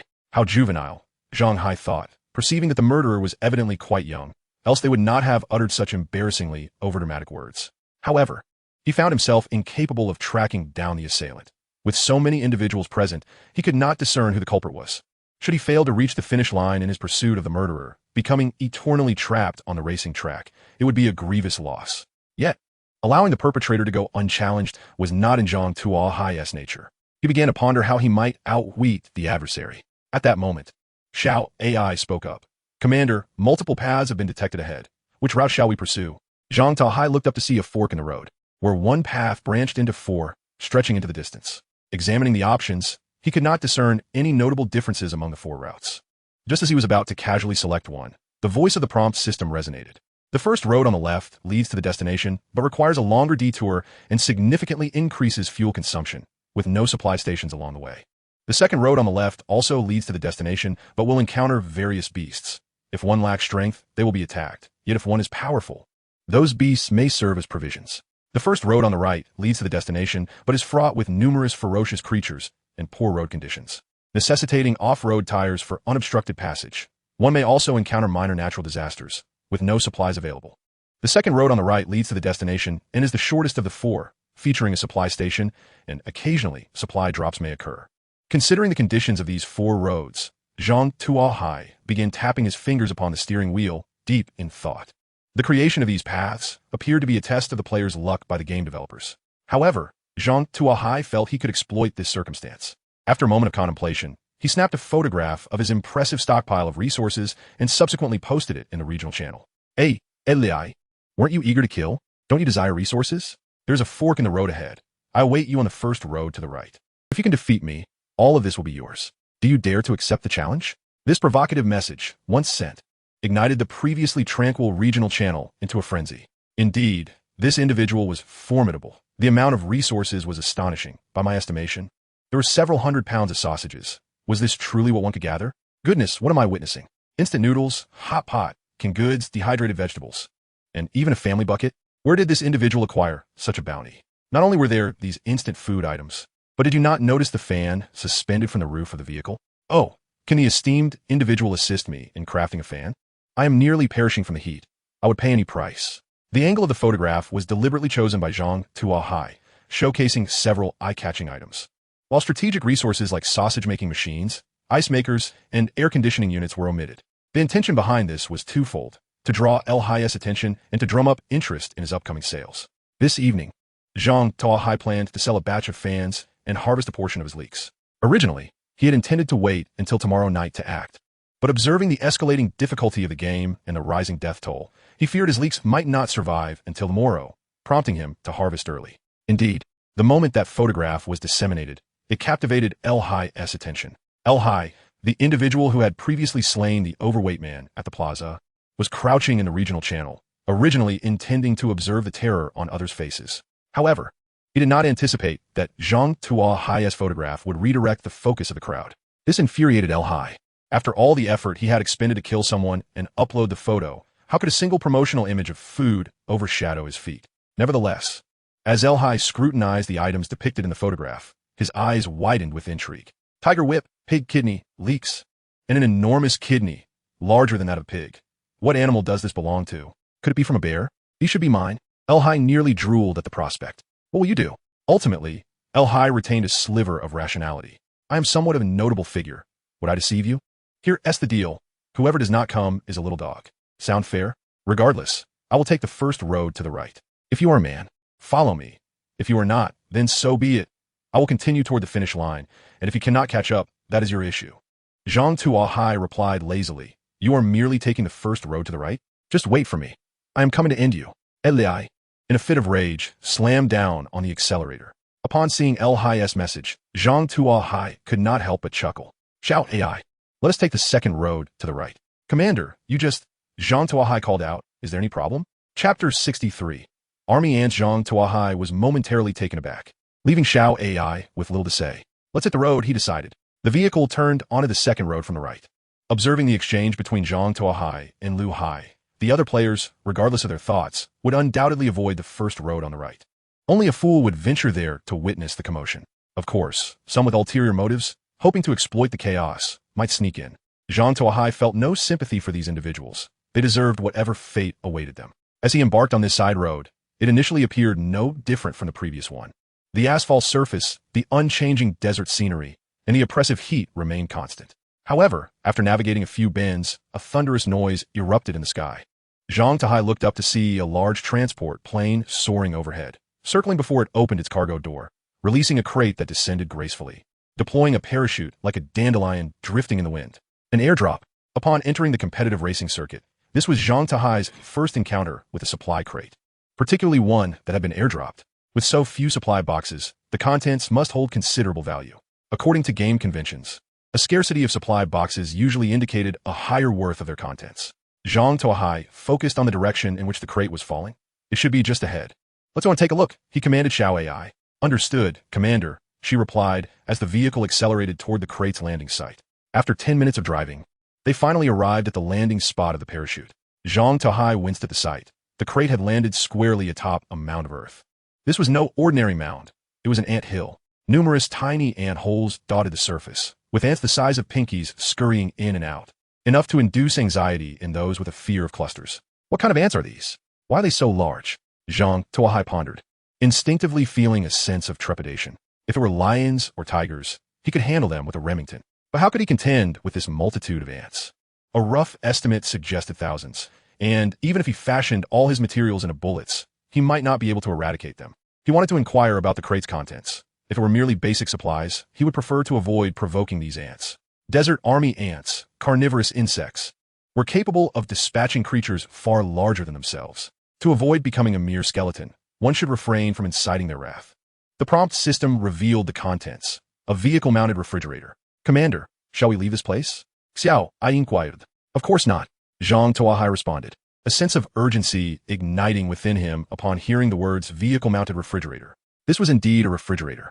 With it, fresh meat could be preserved, sparing him the need to convert it into sausages to avoid spoilage.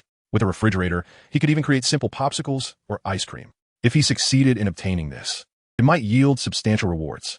Zhang Tuo Hai contemplated how to acquire the crate. It rested atop the ant hill, which stood about 3 meters tall. Scaling it to retrieve the crate would certainly disturb the army ants, and Zhang Tuo Hai felt no confidence in escaping their onslaught. Should the ants surround his vehicle, he would have nowhere to lament his misfortune. How could he delay their attention? After musing for some time, inspiration struck. He retrieved a spade from the vehicle and began digging a trench 1 meter away from the anthill. The army ants, traversing back and forth, merely glanced at him before veering away. It seemed these army ants were neutral entities. As long as he did not actively provoke them, he would not face their retaliation. With this insight, Zhang Tuo Hai worked more swiftly. Before long, he had excavated a trench half a foot deep and a foot wide around the anthill. After completing the trench, he extracted some sugar from his accumulated provisions.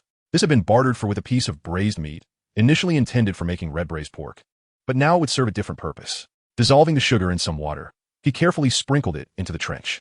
It is said that human history is a pursuit of sweetness, a sentiment that also holds true in the animal kingdom. Sweetness is irresistible to most creatures. Upon detecting the sweetness, a multitude of army ants converged upon the trench. The sweet water began to seep into the ground, prompting the ants to dig fervently, driven by their desire for the sugary reward. Additionally, numerous scouts were dispatched to summon the worker ants scattered in search of food, rallying them to excavate together. Soon, the army ants that had been dispersed in the vicinity were all gathered. Seeing them congregate, Zhang Tuo Hai felt a wave of relief. His plan was halfway to success. He attempted to approach the ant hill, but as he advanced, several army ants surged toward him. Zhang Tuo Hai quickly retreated a couple of steps, and the ants returned to their task. He shifted his approach and attempted twice more, each time met with the same result. Any effort to approach the ant hill was thwarted by the vigilant army ants. So, you feasted on my offerings and refused to clear the path? Very well, then. Do not blame me for being unyielding. Enraged, Zhang Tuo Hai retrieved 2 jerrycans of gasoline from the vehicle, unscrewed the caps, and poured the gasoline into the trench. The gasoline quickly filled the trench, and the army ants instinctively sensed danger, becoming agitated. Since you refuse a peaceful resolution, do not blame me for my ruthlessness, Zhang Tuo Hai declared, igniting a windproof lighter and setting the gasoline ablaze. Chapter 64. Dinner is served. The gasoline in the trench was ignited. The burning gasoline surged like a fire dragon, instantly engulfing the anthill. The marching ants, sensing the anomaly, became agitated and scurried in search of an escape route. However, Zhang Tuo Hai had meticulously excavated the trench around the anthill to eliminate any chance of their escape, leaving no avenue for their retreat. Despite their frantic movements, the marching ants could not break free from the fiery encirclement. Observing the ants trapped in the inferno, Zhang Tuo Hai hastily retrieved a tool he had previously fashioned, a lengthened net. He bound 2 hunting spears together to create a long pole, then affixed a sunshade net at the end to serve as a pouch. With the long pole in hand, he approached the anthill, deftly tossing it to ensnare a supply box. With a powerful jerk, he pulled the box down, causing it to roll off the anthill and land beside the trench. Upon witnessing the fallen supply box, the marching ants seemed to receive an unspoken command, rushing toward it with fervor. Zhang Tuo Hai smirked at their eagerness, relieved that he had prepared in advance. He carefully maneuvered the long pole, guiding the supply box inch by inch through the burning trench. As it passed through the flames, The ants clinging to it were reduced to ashes. Zhang Tuo Hai brought the supply box closer, intending to retrieve it. However, as soon as his hand made contact, he quickly withdrew it. The box was scalding hot, akin to a kettle of boiling water. Yet this did not deter Zhang Tuo Hai. He drew a crowbar from his waist and, with a forceful effort, pried the supply box open. Out tumbled a parchment blueprint. "This is it." Zhang Tuo Hai et gleam, seizing the blueprint with excitement and turning to flee, leaving the long pole behind. By now, the flames were dwindling, and the marching ants began to stir once more. He hurried back to the vehicle, urging, "Shao AI, start the car and shake off those ants." The marching ants, increasingly frantic, launched themselves at the flames in a desperate attempt to extinguish the fire and clear a path for their comrades. "Understood. Rest assured, Commander. I will ensure we lose these ants," came the prompt reply. The vehicle surged forward, accelerating to 160 miles per hour, swiftly leaving the ants in its wake. As the anthill vanished from sight, Zhang Tuo Hai finally exhaled deeply, leaning back in his seat to examine the blueprint. Vehicle refrigerator blueprint. Level 2 automotive component. Capable of refrigeration. Temperature adjustable to -20 degrees. Require materials: plastic, 10 units, metal ingots, 2 units, metal parts, 10 units, intermediate electronic components, 1 unit. Indeed, it was the blueprint for a vehicle refrigerator, a level 2 automotive component. His arduous efforts had not been in vain. Zhang Tuo Hai delightedly kissed the blueprint. Aside from the joy of acquiring the refrigerator blueprint, he was most exhilarated by the fact that it was a level 2 automotive component. To upgrade his vehicle to level 3, he needed to install 2 level 2 components along with an upgrade blueprint. He already possessed 1 level 2 component from the rally, a solar charging panel, and a vehicle control system counted as a special component, not included in the tally. Now, with the addition of the vehicle refrigerator, half of the requirements for the upgrade had been fulfilled. All that remained was to find the vehicle upgrade blueprint to elevate his vehicle to level 3. As more content loaded, he thought, what would a level 3 vehicle look like? An off-road vehicle or a motorhome? He eagerly anticipated it. Manufacture the vehicle refrigerator, Zhang Tuo Hai murmured. However, the blueprint remained inactive. What was happening? Was there an error? Zhang Tuo Hai selected the manufacture option again. Insufficient intermediate electronic components. Cannot manufacture. The game system's voice shattered Zhang Tuo Hai's dreams. I actually lack basic components? He pondered, scratching his head. Aside from the initial days of scavenging, he had not been troubled by a lack of basic components since. Wait a moment, it was the intermediate electronic components. No wonder. Zhang Tuo Hai scrutinized the materials required for manufacture once more and suddenly understood. He had indeed gathered numerous electronic components, but most were of the lower tier. Intermediate electronic components were a luxury that players lacking even basic sustenance would seldom encounter.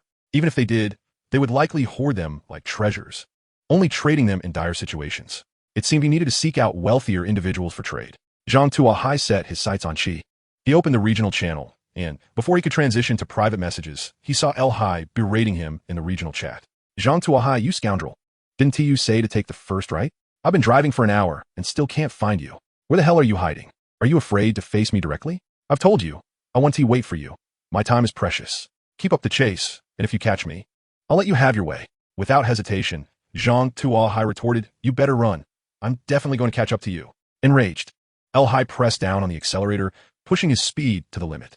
However, as a novice driver, he struggled to control the car at 200 miles per hour.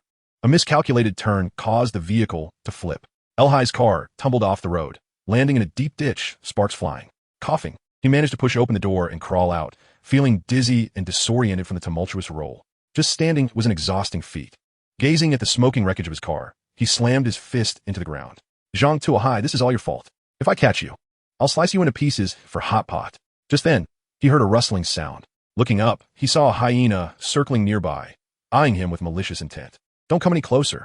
I have a knife. El Hai brandished his dagger, waving it to intimidate the beast. The hyena glanced at him before turning away. Relieved to have frightened it off, El Hai took a deep breath, feeling temporarily safe. However, as he looked up, he was astonished by the scene before him. The hyena that had been frightened away had returned, and it was not alone. Trailing behind were 7 or 8 others, some large, some small, some male, some female, seemingly a family unit. From the glint in the hyena's eyes, I could discern a simple message. It was time to feast. Chapter 65. Harvesting benefits in the realm of survival on the road. I possess a hint system. A death notification appeared in the regional channel. Unlike the previous silence, LHI's demise sparked jubilation among the onlookers. Haha, this murderous fiend has finally met his end. This is what we call poetic justice. To evade him, I squandered nearly 100 units of gasoline and missed out on an airdrop resource crate. What a loss. He was merely fortunate not to cross paths with me. Had he done so sooner, I would have acted to uphold justice myself. Some began to speak retrospectively. As for Zhang Tuo Hai, he merely glanced at LHI's death before turning his attention elsewhere. The road deemed perilous by the hint system was indeed treacherous. It was hardly surprising for LHI to perish halfway through. Ultimately, his demise was a consequence of his own hubris. Had he pursued a more discreet approach to hunting, rather than flaunting his prowess, he might have survived longer. For Zhang Tuo Hai, LHI's death was merely a minor interlude. His current objective was to acquire intermediate electronic components to construct a vehicle-mounted refrigerator. Who, in this channel, was most likely to possess such components? After deep contemplation, his gaze settled upon S-Mean New York NQ. There was no helping it. The sheep was too easy to exploit. Missing even a single day of harvest felt like a void. Do you have any intermediate electronic components? Indeed. But what do you require them for? Oh, merely to create a refrigerator for amusement. You have the blueprints for a refrigerator? SQ exclaimed, her composure faltering. Together with her sister, adorned with a fortunate mermaid statue, she had obtained several blueprints daily, but had yet to acquire even one for a refrigerator. The fact that Zhang Tuo Hai had managed to obtain one first was infuriating. Do you have ice cream? I would love a box to taste. I can trade you for the blueprint. The mere thought of ice cream made SQ's mouth water. During summer, in her previous life, she had indulged in at least one box daily. Now, after 5 days without it in this world, she felt an insatiable craving, as if something essential was missing. I acquired a refrigerator, not an ice cream maker. However, if you provide the raw materials, I could assist in crafting a few family-sized servings of ice cream. Zhang Tuo Hai replied. Family-sized is acceptable. What materials do you need? SQ could hardly contain her excitement. Lemons, bananas, or other fruits, white sugar, boiling water, and cream. If you dislike the sourness of lemons, you may omit them, though I personally recommend including them. Additionally, if you have milk powder or coffee powder, I can create some creamy ice cubes, which make for delightful beverages. All right, wait a moment. I believe I have all that.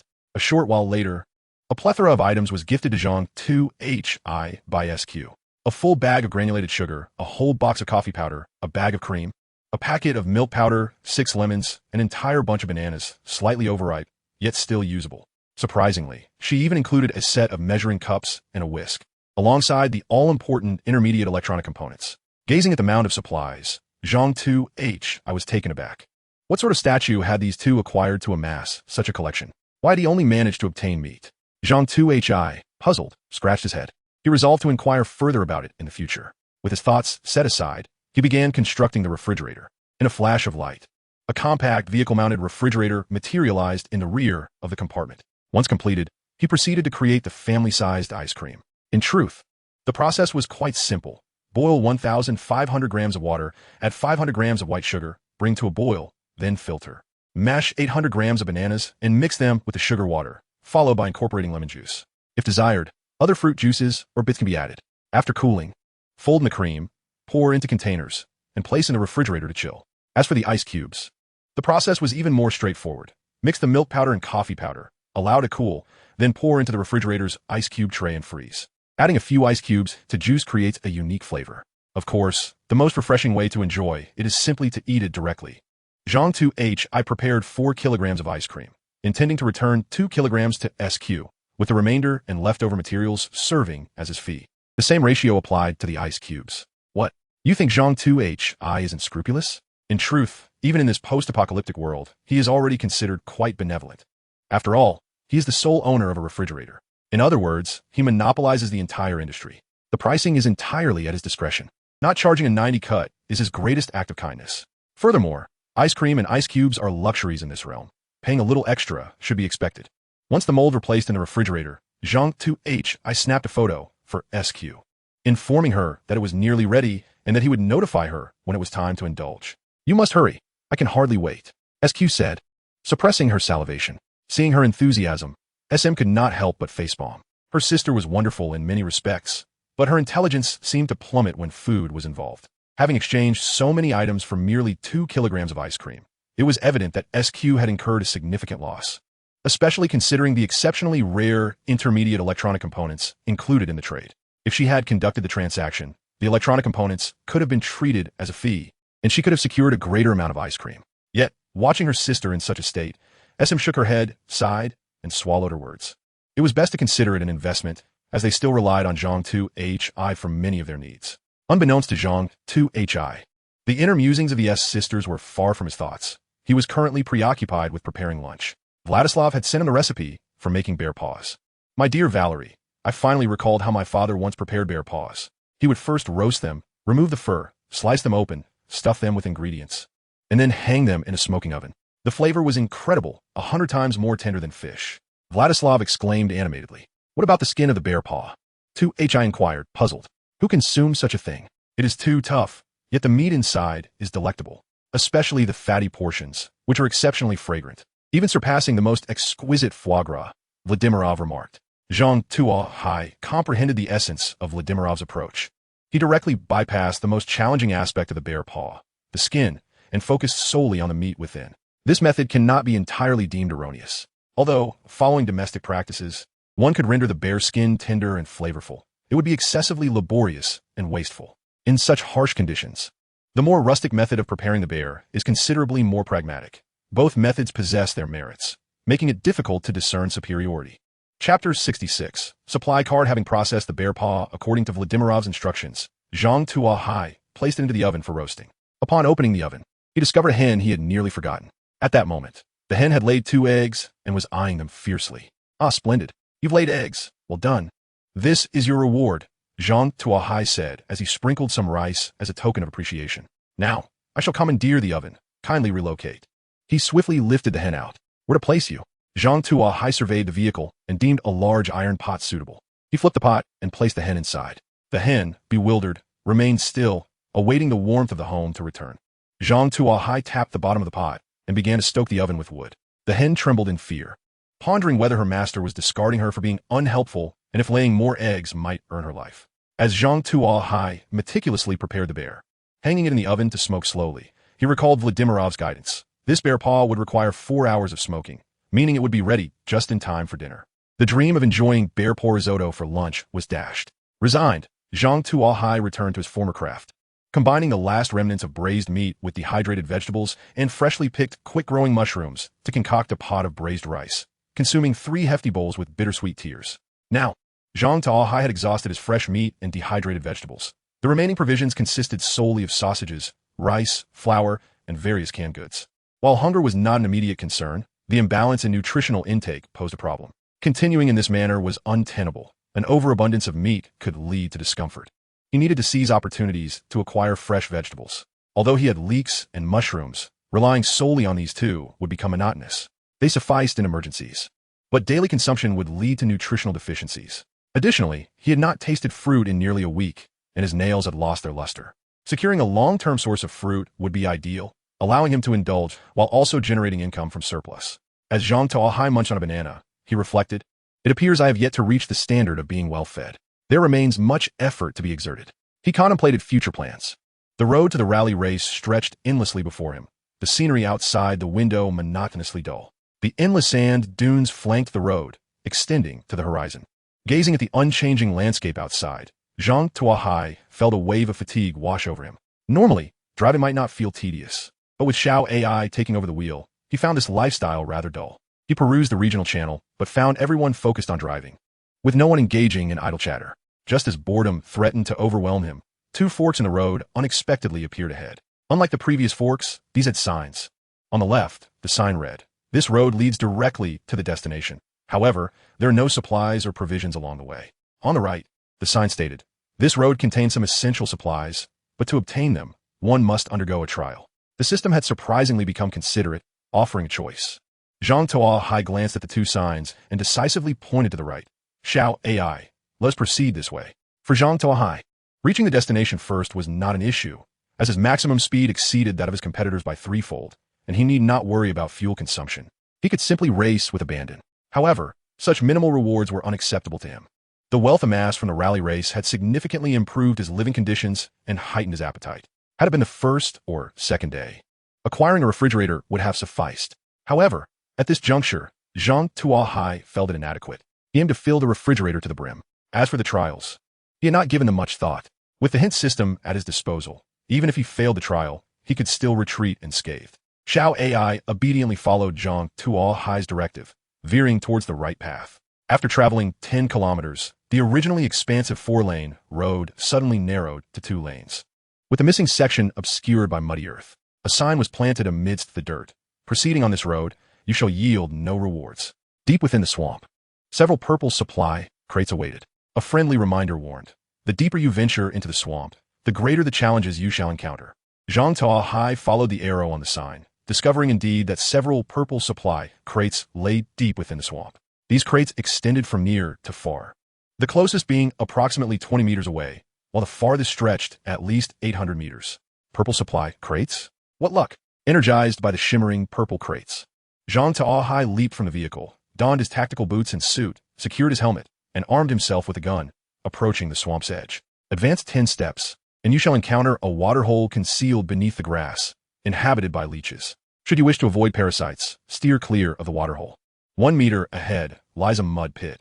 If you stand less than 5 meters tall, it is advisable to circumvent it from the 10 o'clock direction. Do not proceed any further. Buried within the swamp ahead is an ancient landmine that, despite its rusted state, will assuredly launch you skyward should you step on it. Listening to the system's warnings, Zhang Tuo Hai broke into a cold sweat. The designer of this level was excessively cruel. The swamp was already treacherous enough without hidden landmines. Was this the work of a human? An ordinary player reaching this point would likely meet with disaster. However, thanks to the Zhang Tuo Hai safely traversed the 20 meters to stand before the first purple supply crate. He pried open the crate with a crowbar. A flash of light illuminated the surroundings as a beautifully crafted card fell to the ground. What could this be? Zhang Tuo Hai, filled with curiosity, picked up the card. Supply card.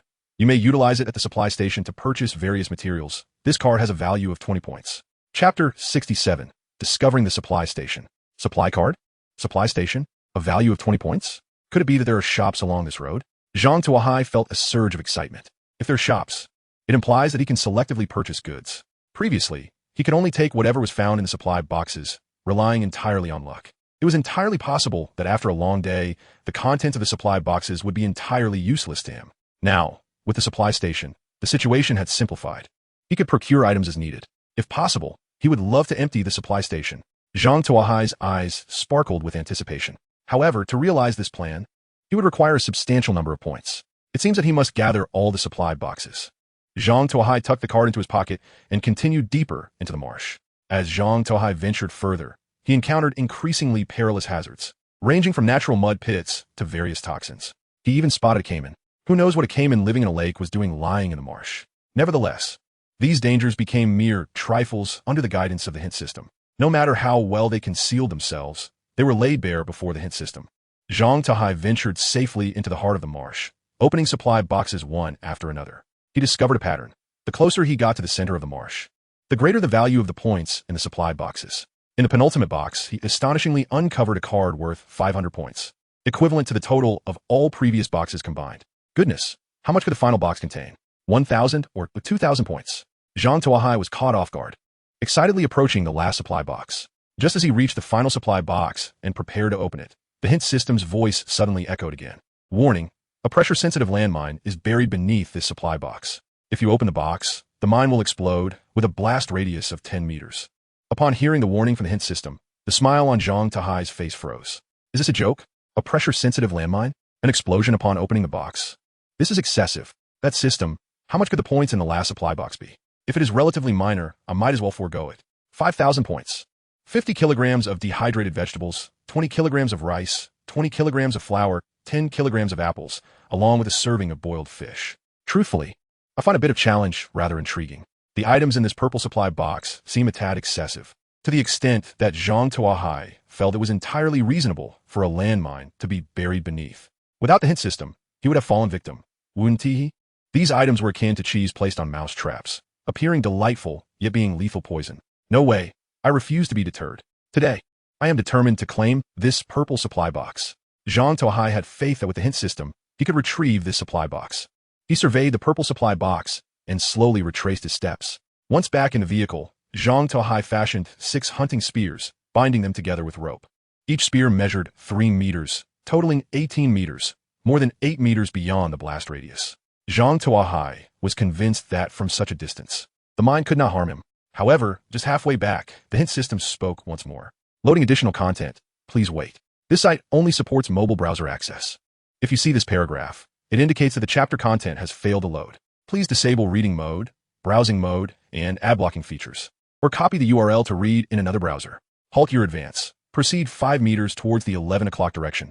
Then 2 meters towards the 9 o'clock direction to return to your original path. This is not how I came. Why the change in direction? Tuo Hai was perplexed. The arrow poison frog has relocated, hence the change in route.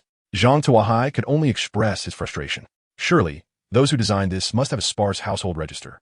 He arrived safely at a distance of 18 meters from the supply box. Zhang Tuo Hai secured the hunting spears, placing a net over the box. Subsequently, he slowly lay down, suddenly yanking the long pole. The supply box was pulled free. Boom!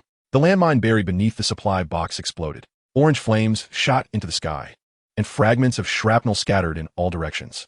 A 1-meter-wide pit formed at the site, slowly emitting smoke. With such power, even clad in Kevlar armor, one would not withstand it. Zhang Tuo Hai marveled at the massive crater. He raised the long pole, relieved to find it unscathed. Otherwise, he would have to retrace his steps to craft another set. Using the long pole, he retrieved the supply box and joyfully carried it back to the vehicle. Once inside, Zhang Tuo Hai opened the supply box, and an array of items spilled forth: rice, flour, apples, dehydrated vegetables, and points. Of course, there was also that coveted serving of boiled fish. This time, the game designers had not introduced any troublesome surprises.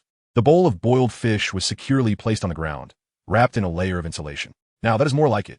Zhang Tuo Hai meticulously organized the supplies, finally placing the boiled fish in the safest spot. Xiao AI, let us proceed, drive cautiously. Rest assured, Commander, leave it to me. The vehicle sped forward. After traveling another 20 kilometers, they encountered a junction, evidently returning to the road leading to their destination. Continuing for another 10 kilometers, Xiao AI issued a warning. Commander, 2 vehicles have been spotted parked by the roadside ahead. Should we approach? Perilous, Zhang Tuo Hai exclaimed, quickly looking ahead. He noticed 2 second-hand cars parked not far off, with a man and a woman standing beside a building. Above the structure hung a large sign with 3 prominent characters: Supply Station. Is this the supply station? Zhang Tuo Hai felt a surge of excitement. All his efforts in gathering points were for what? To visit the supply station, of course. Moreover, there could be several supply stations along the road. If he missed this one, he might never find another. He must see this supply station. Xiao AI, maintain vigilance. If the situation appears suspicious, ram into them. Zhang Tuo Hai instructed. Rest assured, Commander, your safety is entrusted to my guardianship. Please put down the fork. Do not misuse emoticons. Zhang Tuo Hai rubbed his forehead, donned his motorcycle helmet, and stepped out of the vehicle, wielding a shotgun. Chapter 68. Fully automatic bread maker. Zhang Tuo Hai's arrival naturally drew the attention of 2 individuals. His vehicle, classified as a secondary grade, had been transformed into a brand new business car, standing in stark contrast to their second-hand models. Coupled with his combat attire, the bandolier of shotgun shells, the reflective motorcycle helmet, and a shotgun in hand, he bore an uncanny resemblance to a Terminator. The 2 individuals glanced at their own attire, a short-sleeved shirt paired with jeans, with the only weapon in hand being a kitchen knife. In comparison, they felt akin to beggars. In an instant, a sense of humility washed over them. As Zhang Tuo Hai approached, the man instinctively raised a knife, positioning himself protectively in front of the woman. Observing this action, Zhang Tuo Hai nodded slightly. Such behavior in this moment indicated that the man had a deep sense of concern. An ordinary person might have resorted to using the woman as a shield. Zhang Tuo Hai stood before them, shotgun in hand. The man, visibly apprehensive, directed his gaze at Zhang Tuo Hai, asking, "Who are you, and what do you want?" "This is a supply station, and I wish to procure some items. If you do not wish to be in my way, kindly step aside," Zhang Tuo Hai replied leisurely. Please go ahead then," the man said, his demeanor relaxing upon realizing Zhang Tuo Hai's disinterest. He retreated half a step, clearing the path. "Step back a little more. As I prefer not to have onlookers while I work," Zhang Tuo Hai gestured with his gun towards the pair. Although they appeared harmless, Zhang Tuo Hai preferred to maintain a distance. In this world, devoid of legal constraints, who could predict what actions they might take? We'll leave." The man quickly deduced Zhang Tuo Hai's concerns and stepped back a few paces toward his vehicle. "By the way, I would like to inquire about something." Zhang Tuo Hai suddenly recalled an important matter and called out to them. "What do you want?" the man asked, his expression tense again as he shielded the woman behind him. Zhang Tuo Hai glanced at the woman behind him. She possessed a modest beauty, not striking at first glance, but undeniably pleasant to behold, which explained the man's anxiety. If Zhang Tuo Hai had any ill intentions, the man would not be able to protect her. "Do not be alarmed. I merely wish to ask you, as you're the first to arrive here, were there others before you? Why do you want to know?" the man queried, puzzled. "You merely need to respond," Zhang Tuo Hai replied, pulling back the shotgun chamber.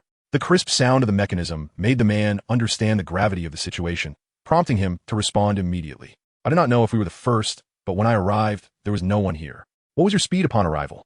Zhang Tuo Hai continued his inquiry. Approximately 90 to 100 miles per hour. We were concerned about not reaching the destination, so we increased our speed, even foregoing a break at noon, the man explained. Hearing this, Zhang Tuo Hai breathed a sigh of relief. He had been somewhat alarmed to see them at the supply station, fearing that he had wasted too much time in the marshlands, allowing too many to surpass him and snatch away the rewards for the top 3 positions. Loading more content. Please wait. The station supports mobile browser access only. If you see this paragraph, it indicates a failure to load the chapter content. Please disable reading mode, browsing mode, and ad blocking features, or copy the URL to read in another browser. Upon learning that the two had pursued him at maximum speed, Zhang Tuo Hai felt considerably reassured. He believed that not many would travel at such speeds, even if their fuel allowed it. Their bodies would not permit it. However, he still felt uneasy and pressed on with another question. Has anyone surpassed you on the way? Yes. The man replied decisively. While we were driving, a black business car, similar to yours, overtook us. At that moment, its speed certainly exceeded 100 miles per hour. A black business car? Zhang Tuo Hai pondered the description. A black business car was classified as a secondary vehicle, a rarity among those who could drive such cars in the area. He surmised that the most likely candidates were the Su sisters, as they had 2 individuals who could alternate resting without needing to stop for meals, making their chances significantly higher. I understand now. You may leave. Zhang Tuo Hai signaled for them to depart after obtaining the information he sought. Zhang Tuo Hai glanced up and noticed that they remained standing there, momentarily taken aback. What are you still doing here?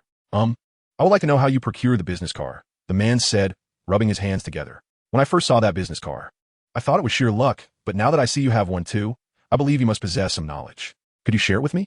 Upon hearing the man's request, Zhang Tuo Hai could not help but chuckle.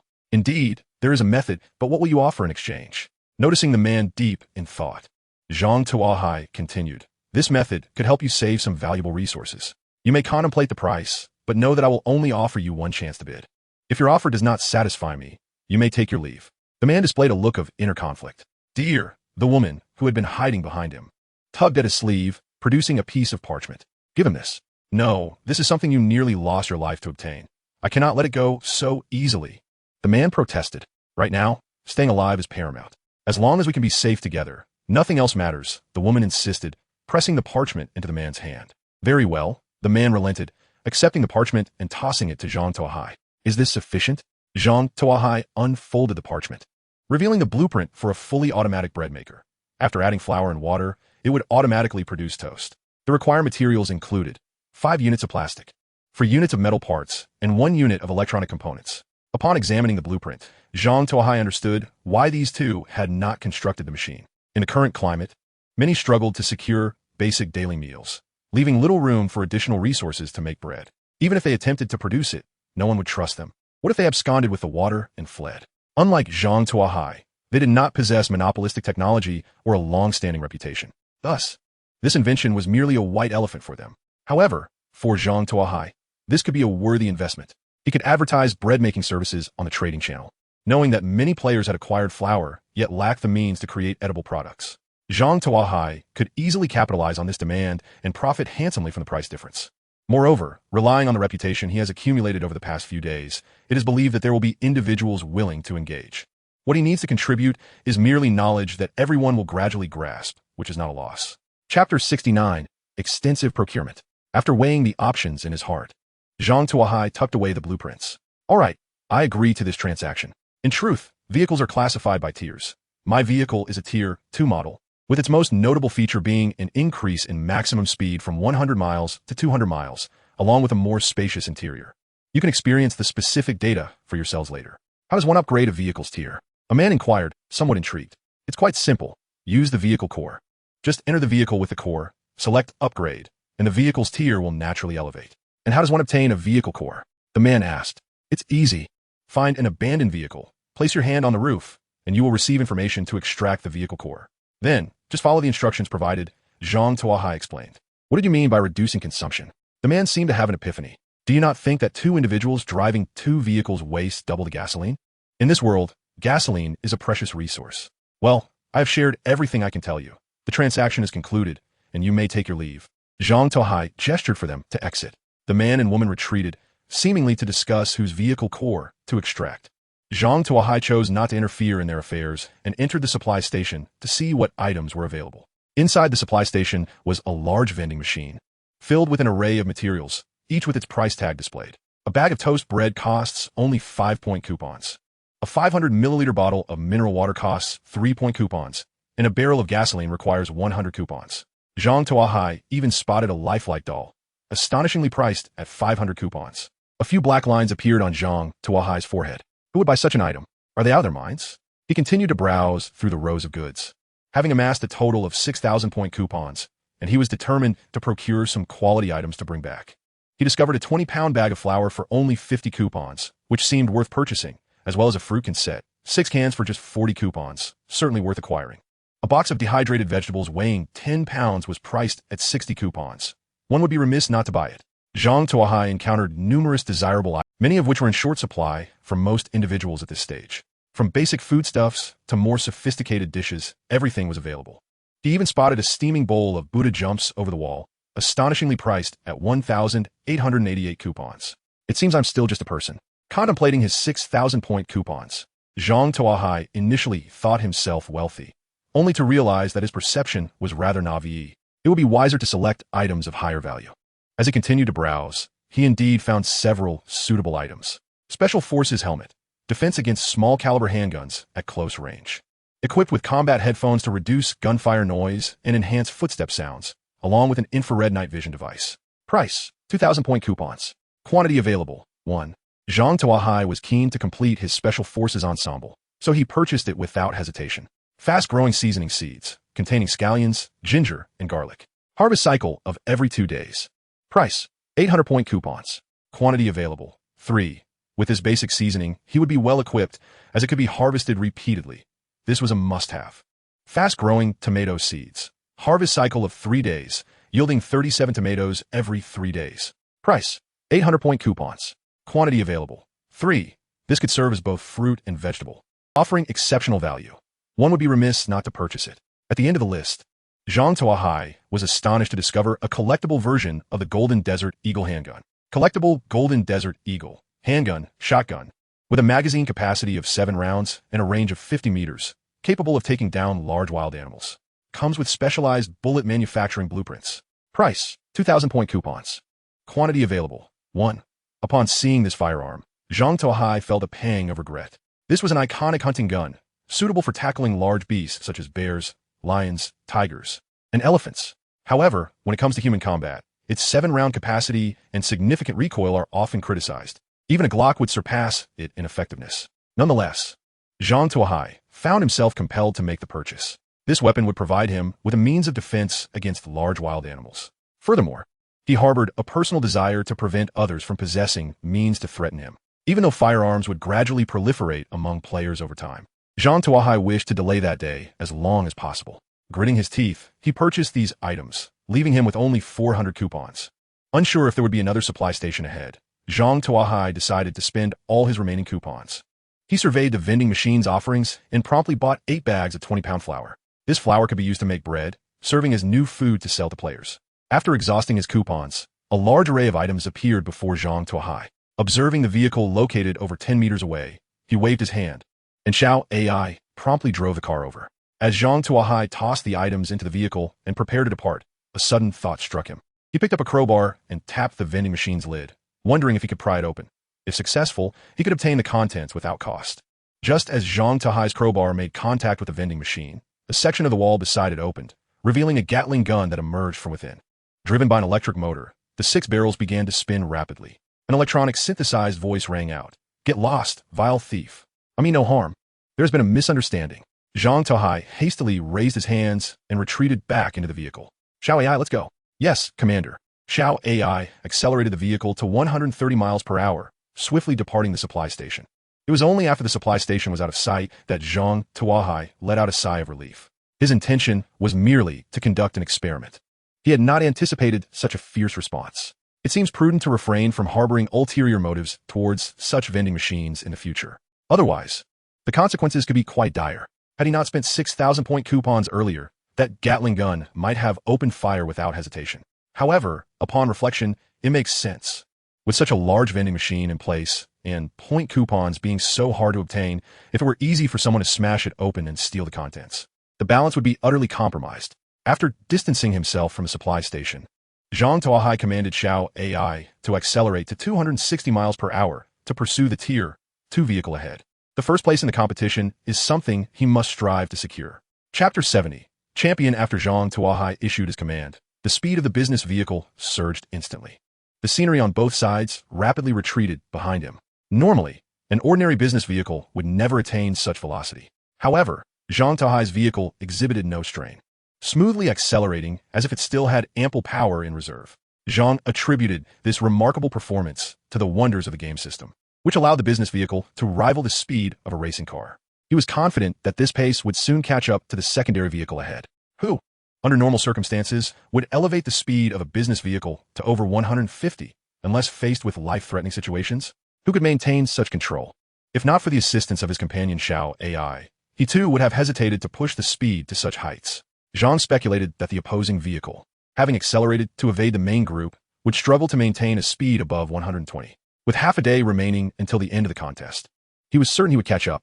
After addressing this matter, he began organizing supplies. He was determined to cultivate green onions, ginger, garlic, and persimmons. Having crafted several advanced planting pots, he buried the seeds within, ensuring to insert support stakes beside the persimmon saplings. Flour lay piled nearby. With the Special Forces helmet in hand, Thomas's motorcycle helmet could finally be retired, and he contemplated selling it at a high price later. This helmet could certainly be classified as a level 1 headgear, effectively preventing blunt force trauma, and selling it for a box of instant noodles wouldn't be too extravagant. Finally, Zhang Tuo Hai retrieved the high-priced collectible golden Desert Eagle. He had to admit that the craftsmanship of this firearm was exquisite, and its power was formidable. It was no wonder many enthusiasts sought to acquire it. Following the accompanying blueprints, he crafted 14 rounds of ammunition, filling the magazine before holstering the Desert Eagle at his waist. He was eager to encounter a deer or a brown bear to test the weapon's might, curious to see if it could indeed fell a bear with a single shot, as advertised. Sometimes, the more one desires something, the more elusive it becomes. When Zhang wished to avoid wild beasts, they seemed to pursue him relentlessly, impossible to shake off. Now that he yearned to test his gun, the beasts had vanished, leaving him unable to even spot a rabbit, leaving Zhang feeling helpless. In his profound boredom, Zhang returned to his previous endeavor of carving mahjong tiles. He felt that if he survived this ordeal, he might acquire a useful skill for sustenance. After completing a set of 9 tiles, Xiao AI alerted him. Ahead, a vehicle was traveling at 115 miles per hour. Should they approach? Upon hearing this, Zhang immediately discarded the mahjong tiles and climbed back into the driver's seat. Indeed, not far ahead, a business vehicle was visible. It too seemed to have noticed Zhang Tuo Hai and was accelerating. Zhang donned the Special Forces helmet and sped forward to catch up with the vehicle. As he overtook on the left side, maintaining a steady speed alongside, he sought to discern the identity of the individual within who had dared to surpass him. Understood, Commander. The business vehicle instantaneously accelerated, reaching a speed of 280 miles per hour. Zhang's vehicle quickly matched the pace of the other. However, the reflection of the glass on the opposing vehicle obscured any view of its occupants. Although he could not see who was inside, Zhang recognized the tinted glass as his own. At this stage, possessing a secondary vehicle with tinted glass likely indicated the presence of the Su sisters. A smile crossed Zhang's face as he instructed Xiao AI to accelerate further. The business vehicle shot up to 300 miles per hour, leaving the other vehicle far behind. As he sped past, Zhang requested Xiao AI to display a cheeky emoticon on the rear monitor. Come at me. In the driver's seat of the other vehicle, Sumoin Suchi exchanged Kanthus glitzes. Sister, accelerate. Catch up to that audacious driver ahead. How dare they provoke me like that? I'm gonna show them a lesson. Su Chi exclaimed, brandishing a crossbow in one hand and pepper spray in the other with fierce determination. Sumu could only smile wryly in response. We want to catch up. Their speed undoubtedly exceeds 200, while our maximum is only 200. We simply cannot keep pace. Besides, the only one who could catch us at this stage is that person, and we mustn't forget they are armed. Oh, then it's nothing. I was just saying it casually. Su Chi sheepishly tucked away her crossbow and pepper spray, realizing how foolish it was to think of confronting them with such items. Let me second place. At least we can still secure a secret prize. The two continued their journey at their original speed. Shortly after Zhang sped away, the Su sisters noticed 2 more business vehicles pursuing them from behind. These vehicles were also moving rapidly, closely tailing theirs, seemingly intent on catching up. Now, the Su sisters were unsettled. If those two vehicles caught up, they would undoubtedly lose their positions in the top three. Only the top three could secure the mysterious prizes.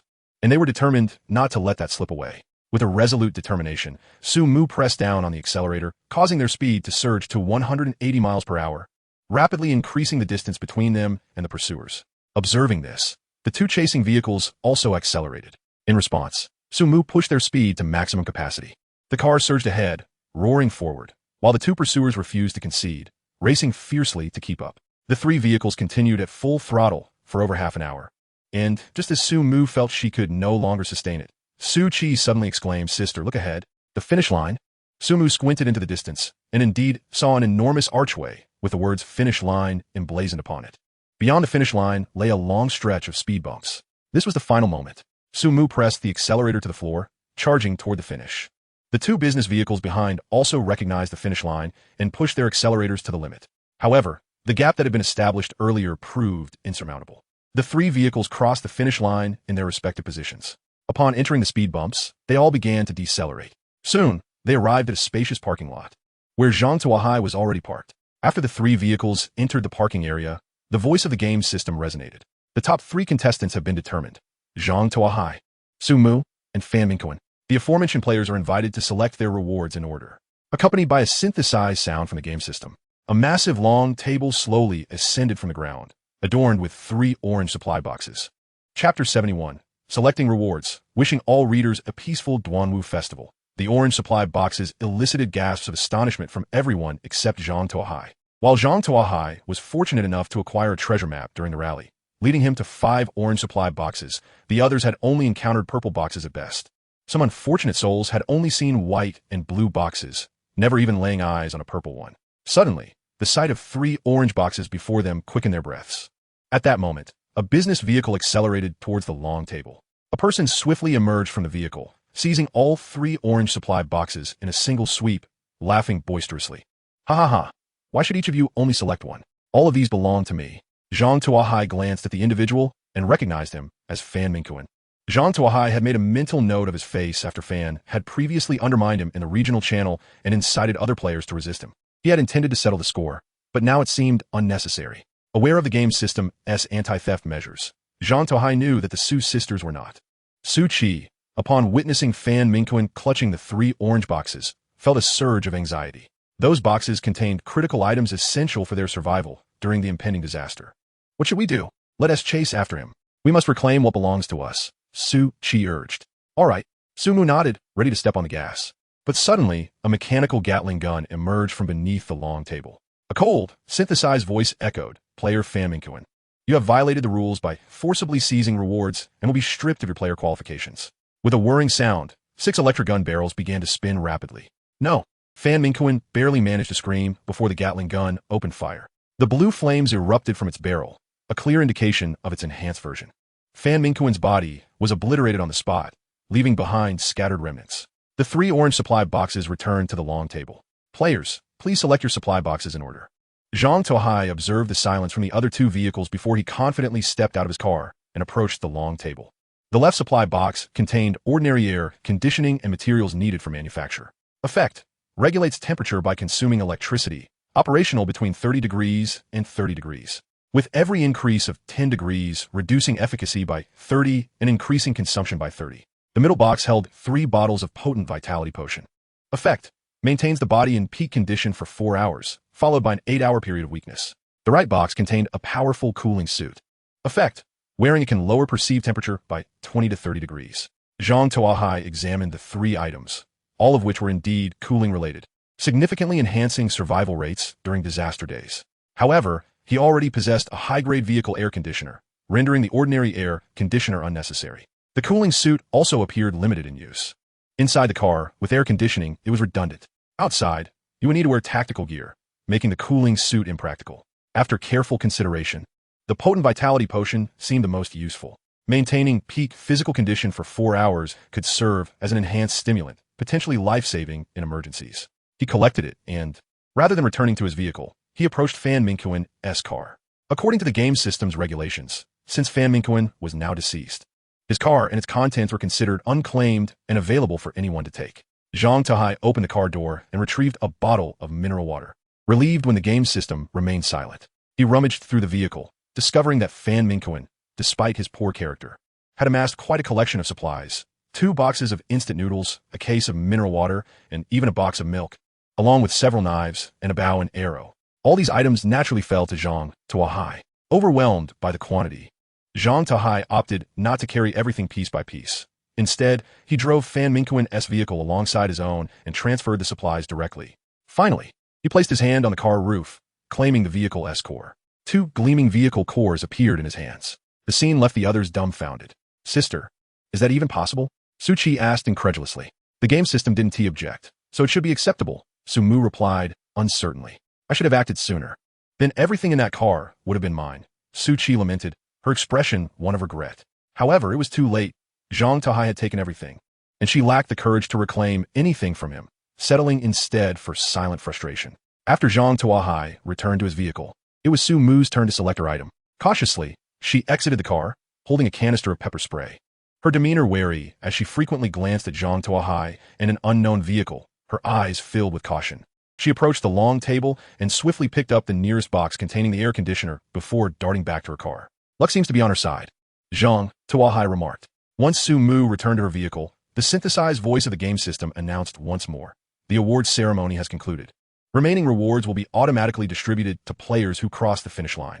Players who fail to cross the finish line by 6 p.m. will be permanently trapped within a racing map. Players who cross the finish line will be uniformly transported back to external space at 6 p.m. Subsequently, the area fell into a profound silence. Zhang Tuo Hai glanced at his watch. 3 hours remained until the end of the race. He found himself at a loss for what to do. "Well, I might as well continue carving mahjong tiles." With a small knife in hand, Zhang Tuo Hai resumed his artistic endeavor. Gradually, more vehicles arrived at the finish line, including several level 2 cars, at least 7 or 8 in total. It appears that intelligent individuals abound, and I must hasten my pace. Upon witnessing numerous secondary vehicles, Zhang Tuo Hai felt a surge of anxiety within. He was merely one upgrade blueprint away from advancing to a tertiary vehicle, and he was determined to devise a means to acquire that blueprint. Esteemed readers, I wish you a peaceful Duanwu festival, and do not forget to indulge in zongzi and tea eggs. Chapter 72. Poached fish time elapsed slowly, without the morning's commotion. It was not that the players had become more refined after a day of trials. Rather, the relentless driving had left most of them utterly fatigued. Even with 2 individuals alternating, the exhaustion was palpable, and they were all seizing the opportunity to rest. Zhang Tuo Hai, however, found himself in a state of ennui, passing the time by carving mahjong tiles, a true anomaly among the players. He was the sole individual in the entire vehicle yard engaged in such an activity. Before he knew it, the clock struck 1800 hours. The racing event concluded, and all players who had not reached the finish line would remain forever within the confines of the racing map. As the teleportation commenced, a voice from the game system echoed, and beams of white light illuminated the vicinity, enveloping the parked players in a teleportation sequence. Just before being whisked away, Zhang Tuo Hai observed a vehicle, tardy yet fervently charging towards the finish line. However, an invisible barrier seemed to stand between it and the end, thwarting all attempts to breach it, regardless of how fervently it accelerated. What a stroke of misfortune. It had merely missed the mark by a whisker. Zhang Tuo Hai felt a deep sympathy for the player who had fallen short by mere minutes. The penalty for tardiness was to remain trapped on the racing track indefinitely. Although this punishment did not equate to immediate death, it was far more horrifying. Unlike the ordinary routes, the racing track lacked supply crates, with only sporadic airdrops, which were invariably deposited in perilous locations. Surviving in this environment was tenfold more challenging than outside, and it was an endless ordeal destined to lead to entrapment. The mere thought of it was profoundly disheartening. As the white light faded, Tuo Hai found himself transported back to the starting point of the day. Night had fallen, and it was time for dinner. He opened the pot to find the rice he had previously set to steam had been perfectly cooked. Unwrapping the foil, he revealed the poached fish, still steaming, adorned with a vibrant layer of chili peppers. A mere glance at it was enough to awaken his appetite, and he could not restrain his salivation. Zhang Tuo Hai deftly pushed aside the peppers, lifted a piece of fish, and placed it in his mouth. The freshness of the fish, combined with the fiery sensation of the chilies, stimulated his palate, prompting him to take a hearty sip of the carbonated beverage beside him. The mingling of bubbles and heat created a delightful sensation, a pure pleasure. He realized it had been far too long since he had enjoyed a meal with such exuberance. One mouthful of fish, followed by a sip of the joyful drink, filled him with immense satisfaction. He almost forgot about the bear paw in the oven. Zhang Tuo Hai smacked his forehead and retrieved the perfectly roasted paw. The outer skin remained firm from the slow roasting, while the meat and fat inside had reached optimal quality. Using a small knife, he cut a piece, dipped it in a touch of salt, and savored it. The meat was perfectly balanced in texture, and the rich fat infused into it produced an intoxicating aroma that entranced him. With each gentle bite, the fragrance of the fat spread across his mouth, filling him with profound contentment. Was this not too delightful? Zhang Tuo Hai found himself somewhat reluctant to part with this life. As more content loaded, please hold on. This site only supports mobile browser access. If you see this paragraph, it indicates a loading failure of chapter content. Please disable reading mode, novel mode, and ad blockers, or copy the URL to another browser for reading. What on earth is happening? How could a mere bare paw be corroded? Zhang Tuo Hai rubbed his face to awaken from this bewilderment. There was truly nothing worth longing for here. The absence of internet alone was sufficient. Speaking of the internet, he opened the regional channel, which had become an essential part of his dining experience. Watching players chat in the regional channel made him feel he could devour 3 more bowls of food. At that moment, participants were sharing their harvests. I snagged an airdrop today and found a box of biscuits. I won't be lacking food for the next few days. Biscuits? I ranked 101st in the racing event and received 3 buckets of instant noodles. It was hot water. I can share the soup. It's hilarious. You can't even boil water at this point. I doubt you'll survive the upcoming disaster day. Just give me the noodles. It will enhance my chances of survival. I wouldn't even give it to a dog. Why would I share with you? Came the fiery retort. I envy you for being able to eat instant noodles. I got 10th place and only received a family bucket meal. Now, I can only have a sip of the joyful drink and a bite of a hamburger. I truly miss the days of eating instant noodles. Photos of the joyful drink, hamburger, fries, and family bucket filled the screen in a grid. The onlookers were filled with envy. Wow, is that joyful drink? I haven't had it in ages. Could you spare me a cup? I'll trade you for bottled water. Hey, the chicken pieces in the family bucket are unhealthy fried food. Let me help lighten your load. I have a set of Cthulhu-themed materials. Could I exchange them for a portion of fries? This was one of my more challenging attempts. Upstairs, if you could manage that. Your style is too peculiar. As soon as I saw the spider battle, I retreated. Something's off upstairs. You can't even get through here. The parking ahead is in my way. May you live a peaceful life. I request a seed. It seems you are not hungry at all, considering you are still preoccupied with risky topics at this hour. Zhang Tuo Hai surveyed the scene and felt these individuals were far too optimistic. He felt it was his duty to awaken them to reality. Thus, he resolved to double the prices of the goods he intended to sell. Only by making them aware of the world's dangers would they approach matters with the seriousness they deserved. Electric fan for sale at the following price. Sunshade for sale at the following price. Zhang Tuo Hai directly quadrupled the prices of the required construction materials. In truth, he had initially intended to be a fair trader, merely doubling the prices. However, these individuals were far too reckless. Without a firm hand, they would float away to the heavens. Upon announcing his prices, the regional channel erupted with excitement. Electric fan? Has the Great One entered the electrical age? Do you still have any accessories on your legs? I can cook. Please take me in. I can play light and soft games, take photos, and follow commands. Could I possibly trade for an electric fan? Is there an air conditioner? An electric fan alone is a bit lacking. Esteemed sir, might you consider a more affordable price? My supplies are rather scarce. Could I not return the items tomorrow, once I have gathered enough resources? Would it be possible to rent instead of purchase? Chapter 73. Waiting for the rabbit. Upon hearing the comment from those players in the regional channel, Zhang Tuo Hai felt that they had indeed become rather presumptuous. They were starting to nitpick and even hope to acquire something for nothing. Did they think him an easy mark? Why not send a photo first? Where's the trust between individuals? Zhang Tuo Hai mused that if he did not take the opportunity to educate them about the harsh realities of this world, he would inevitably lose the respect he deserved. Operating on a modest scale, he offered no credit, and with a limited supply of only 50 sets available, he made it clear that once they were sold out, that would be the end. A friendly reminder, a vehicle can accommodate 2 fans. To these players, Zhang Tuo Hai once again raised the banner of limited availability. Though this tactic was somewhat glitch, it proved exceptionally effective, despite their complaints about this or that. The moment Zhang Tuo Hai announced a limit, they obediently formed a queue, fearful of missing out. Many astute players directly messaged Zhang Tuo Hai to negotiate trades, even offering to raise the price, all in hopes that he would reserve a fan for them. After all, this item could determine whether they survive the impending disaster. Anyone with even a modest stockpile of resources would attempt to purchase a fan. For those with fewer resources, there were sunshade nets awaiting them. If one were exceedingly impoverished, they could only resort to purchasing sun protection clothing, relying solely on their physical resilience. Zhang Tuo Hai effectively catered to all tiers of customers, whether rich or poor. There was always something suitable for everyone. This fervent scene continued for 20 minutes, during which Zhang Tuo Hai managed to fulfill all orders. seizing a brief moment of respite. He calculated that he had sold over 200 fans alone, with more than 800 sunshade nets sold and nearly everyone acquiring at least one piece of sun protection clothing. What? You say Zhang Tuo Hai had limited availability? Anyone who believed that was truly naive. In the eyes of capital, the concept of limited availability was non-existent. As long as the money was sufficient, the notion of limits was irrelevant. Anything could be sold if the price was right. What difference did it make if a few extra fans were sold? Zhang Tuo Hai merely needed to assert that he was saving more lives, and that would suffice. He could even boost his reputation in the process. Through this series of transactions, Zhang Tuo Hai amassed a substantial stockpile of basic resources, significantly enriching his reserves. Observing Zhang Tuo Hai's windfall, Su Qi couldn't help but feel a twinge of envy. Sister, can we not also capitalize on this opportunity and sell a few car air conditioners? That's not very realistic, Su Mu replied after some contemplation, shaking her head decisively. Why not? Sui question, perplexed. Aren't we all selling goods? Car air conditioners must have a considerable market, and we could certainly profit.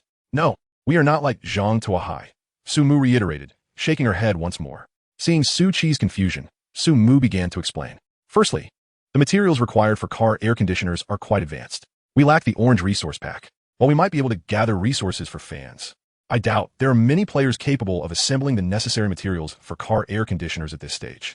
Secondly, we do not have the established reputation among players that Zhang Tuo Hai possesses. They would not easily trust us. If we attempted private transactions, they might even suspect us of deceit. The content continued loading. Please wait. This site supports mobile browser access only. If you see this paragraph, it means the content has failed to load. Please disable reading mode, browsing mode, and ad blocking features, or copy the URL into another browser. Lastly, and what concerns me most, is that if we proceed with this plan, it could damage our friendship with Zhang Tuo Hai. How can that be? Su Qi protested, somewhat indignant. Are we to be at his mercy, unable to sell anything? Not necessarily. As long as we find items that do not conflict with Zhang Tuo Hai's offerings, we can still sell. Su Mu waved her hand dismissively. What shall we sell then? Sui inquired, curiosity piqued. Certainly this. Su Mu produced a pack of Qi Liang, 7 degrees of space. This. Su Qi's face flushed slightly. Is this even feasible? Absolutely, it is a necessity. Can you manage without it? Su Mu tossed the item in her hand. I was initially concerned that the price might be too low and not worth the effort. But now it's fine. We can simply price it according to Zhang Tuo Hai's standards. As long as we establish a unified set of rules, we can control the market, and the pricing of goods will be determined by us. A glimmer of excitement shone in Su Mu's eyes. I previously thought Zhang Tuo Hai was merely a fortunate individual. I never realized he had already strategically positioned himself to control the market. In terms of market sensitivity, I cannot compare. Is it really that extraordinary? Is he truly so impressive? Su Qi was taken aback, as it was the first time she had heard Su Mu speak so highly of someone. Su Mu was not one to easily praise others, and throughout their lives together, Su Qi had never witnessed such admiration. Now, Su Mu's high regard for Zhang Tuo Hai left Su Qi in disbelief. Indeed, in future conversations with him, you must be cautious and attentive to avoid any missteps. Su Mu advised earnestly. Understood. Su Qi nodded vigorously. Had Zhang Tuo Hai overheard the sisters' conversation, he would have surely exclaimed that Su Mu was overthinking things. He had never contemplated these complexities. His initial intention was simply to trade some items for resources. Having arrived at this point was entirely serendipitous. At that moment, Zhang Tuo Hai was organizing his gains. Apart from the players who purchased basic resources, some players were slightly short on supplies and typically offered special items to negotiate with him. Currently, Zhang Tuo Hai had received a unique bargaining chip, a blue resource box. He had encountered numerous trades, but this was the first time he had seen someone offer a resource box as collateral. After some inquiry, Zhang Tuo Hai understood the situation. The player making the offer was a veteran with a history of luck. In recent days, he had opened dozens of resource boxes, but it seemed he had brought the misfortune of being a non-lucky player into this world. All the items he had acquired from these boxes were of low quality. Aside from basic resources, he had only received items like bread and water. For days, he had not eaten a decent meal. The most unfortunate incident occurred when he recently opened a box to find a gorilla, which nearly resulted in him being pummeled. Feeling disheartened, he was now too intimidated to open boxes himself, leading him to sell the resource box as a means of settling his debts. Inside the resource box was a level 2 statue blueprint. With the system's approval, Zhang Tuo Hai happily opened the box. Before him appeared a parchment blueprint, an enticing tree stump, level 2 statue blueprint, possessing an exceptional allure that would draw nearby rabbits towards vehicles. Limited to 1 per day. Materials required: intermediate wood, 2 units, common essence, 1 unit. Zhang Tuo Hai gazed at the blueprint. pondering. Is this akin to the otherworldly version of waiting for the hare by the tree stump? Chapter 74, A Change of Strategy. The carbonated fish prompts you. After reading, please save your collection for more convenience. Zhang Tuo Hai found the statue rather intriguing, and its practicality compelled him to attempt its creation.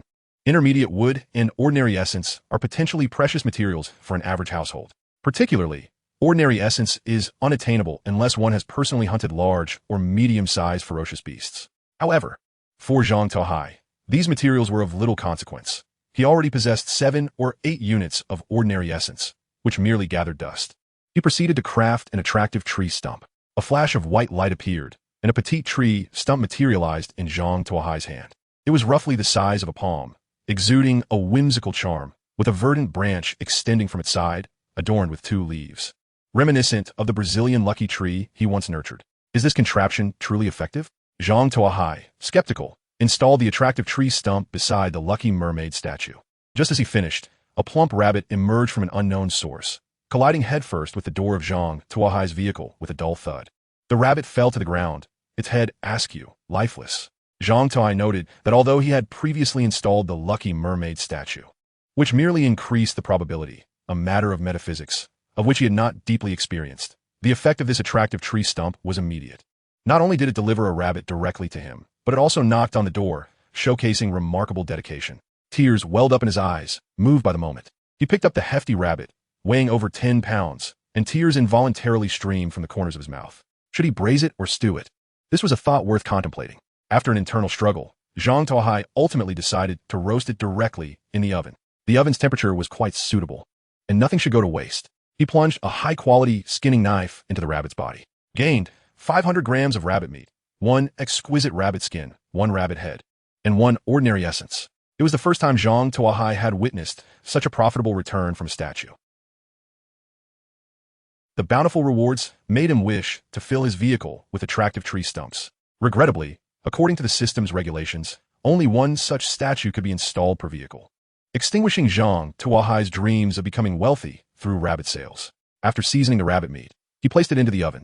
The rabbit meat was tossed into a pot along with spicy hot pot base ingredients to prepare a simplified version of spicy rabbit head. He stored the rabbit skin, as accumulating enough might allow him to craft a rabbit fur coat. The ordinary essence was carelessly tossed into the corner, gathering dust. Once all tasks were completed, Zhang Tuo Hai felt that he had harvested sufficient resources for the day. It was not that he lacked items, but rather that presenting too many at once could lead to complications. Firstly, it would give the impression that these items were of little value and easily obtainable. Secondly, it could provoke the envy of others. Although El Hai had perished, who could guarantee that another El Hai would not arise? Greed often blinds one's vision. As more content loaded, please wait. This site only supports access via mobile browsers. If you see this paragraph, it indicates a failure to load the chapter. Please close the reading mode, browsing mode, and ad blocking features, or copy the URL to another browser. Although Zhang Tuo Hai possessed firearms and was not afraid of them, it was still preferable to avoid unnecessary trouble. It would be a shame to lose such a valuable harvest. After tidying up, Zhang Tuo Hai reclined in his chair and covered himself with a blanket. Xiao Ai, are you there? Commander, I am here. Do you have any comedic performances? Play a segment. Apologies, Commander, but the database lacks such information. Very well, another objective has been added. I shall seek opportunities to enrich the database. That night, Zhang Tuo Hai slept soundly. Most players fared reasonably well, though a few foolish ones, having just acquired electric fans, excitedly operated them all night, resulting in discomfort and misalignment of their features.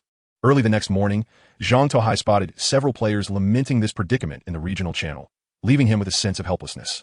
However, a few fools attempted to leverage this against Zhang Tuo Hai, seeking compensation. Upon reading their remarks, Zhang Tuo Hai nearly laughed aloud. Not only was this the apocalypse, but even in peacetime, sellers would not be held accountable for such matters.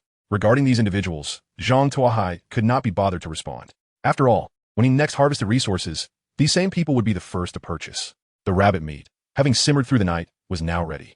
Zhang Tuo Hai took a piece, shredded it, and cooked a pot of hand-pulled noodles, mixing it with the braised meat sauce, savoring a clove of garlic in hand, enjoying the moment. After the meal, Zhang Tuo Hai checked his watch. It was already past 6 o'clock. He promptly started his vehicle and sped forward. Tomorrow marked the day of disaster, and today was the final opportunity to gather supplies. While Zhang Tuo Hai faced no significant survival issues, it was always better to have more resources. According to conventional logic, Today's supplies should be the most abundant, and he had no reason to miss out.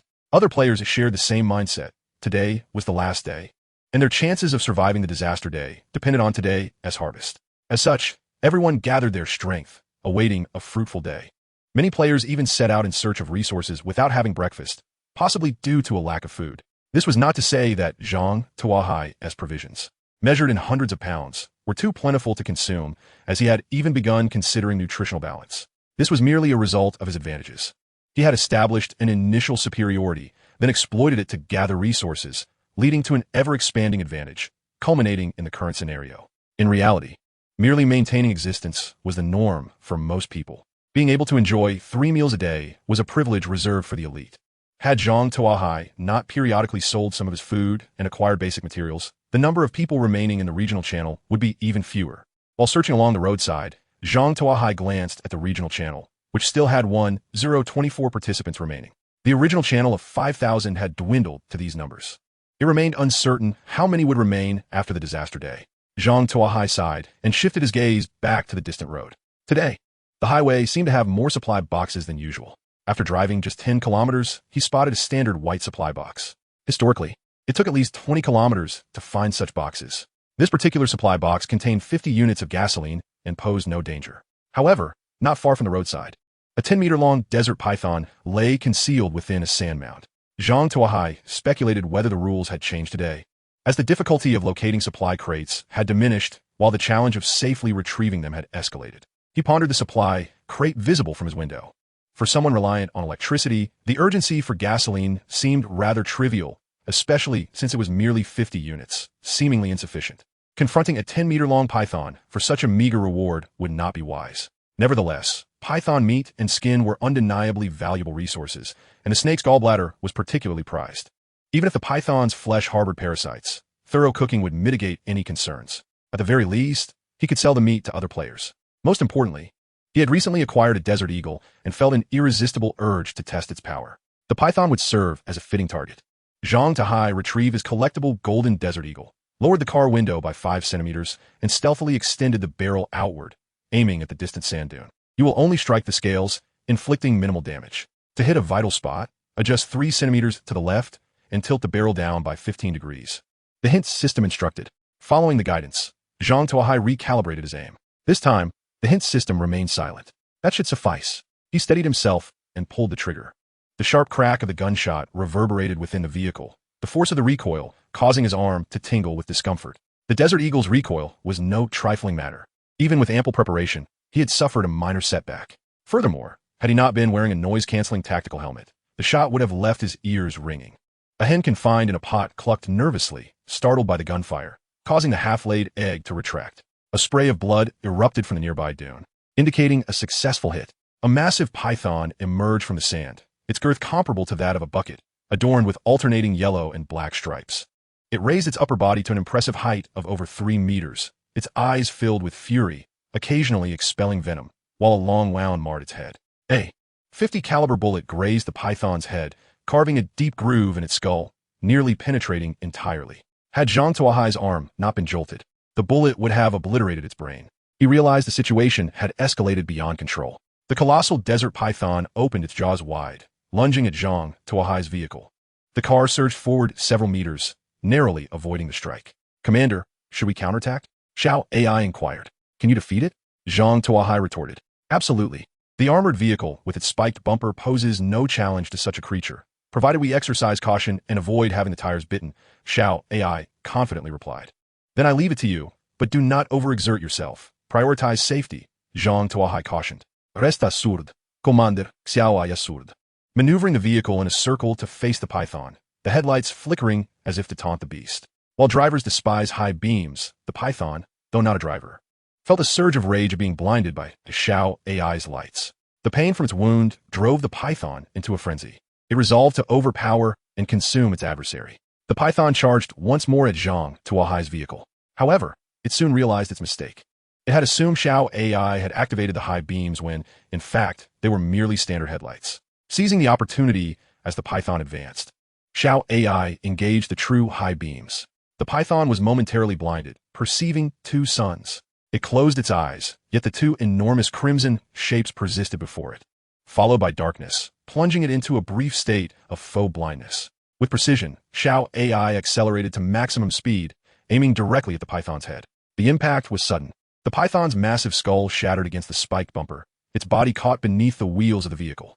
The car continued onward for over 20 meters before coming to a halt.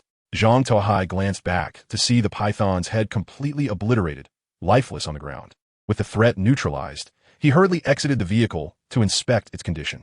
Remarkably, the reinforced vehicle exhibited far greater resilience than ordinary cars. Had a standard vehicle collided with the python, it would have likely suffered severe damage. In contrast, Zhang Tuo Hai's business vehicle remained unscathed, save for some blood on the spiked bumper. This is the fate of those who dare to ambush me, Zhang Tuo Hai proclaimed, brandishing a high-quality skinning knife as he approached the fallen python. It must pay for its transgressions, particularly in terms of its gallbladder. He plunged the advanced skinning knife into the python's body. He obtained 500 grams of python meat, 1 complete python skin, 1 gallbladder, 1 set of bones, and 1 ordinary essence. Remarkably, the knife had automatically removed all parasites from the python's body, ensuring the meat was safe for consumption. Zhang Tuo Hai was astonished by this feature, finding it exceedingly considerate. The parasites within the python were numerous, with some capable of surviving temperatures of 100 degrees Celsius for several minutes. Thus, ensuring the meat was safe required prolonged cooking, which could compromise its texture. Now, with the advanced skinning knife having eliminated the parasites, Zhang Tuo Hai could relish the python meat without fear. How should he prepare it? Steamed, braised, grilled, or stewed? As he transported the python meat back to the vehicle, he mused that only children would choose. He desired them all. He cast a portion of the snake meat into the braising pot. Another portion was coated with sauce and hung in the oven. A third portion was placed in the refrigerator for preservation, and the remaining excess was inevitably transformed into sausages. After processing the snake meat, Zhang Tuo Hai picked up the snake skin, examining it meticulously while pondering its potential uses.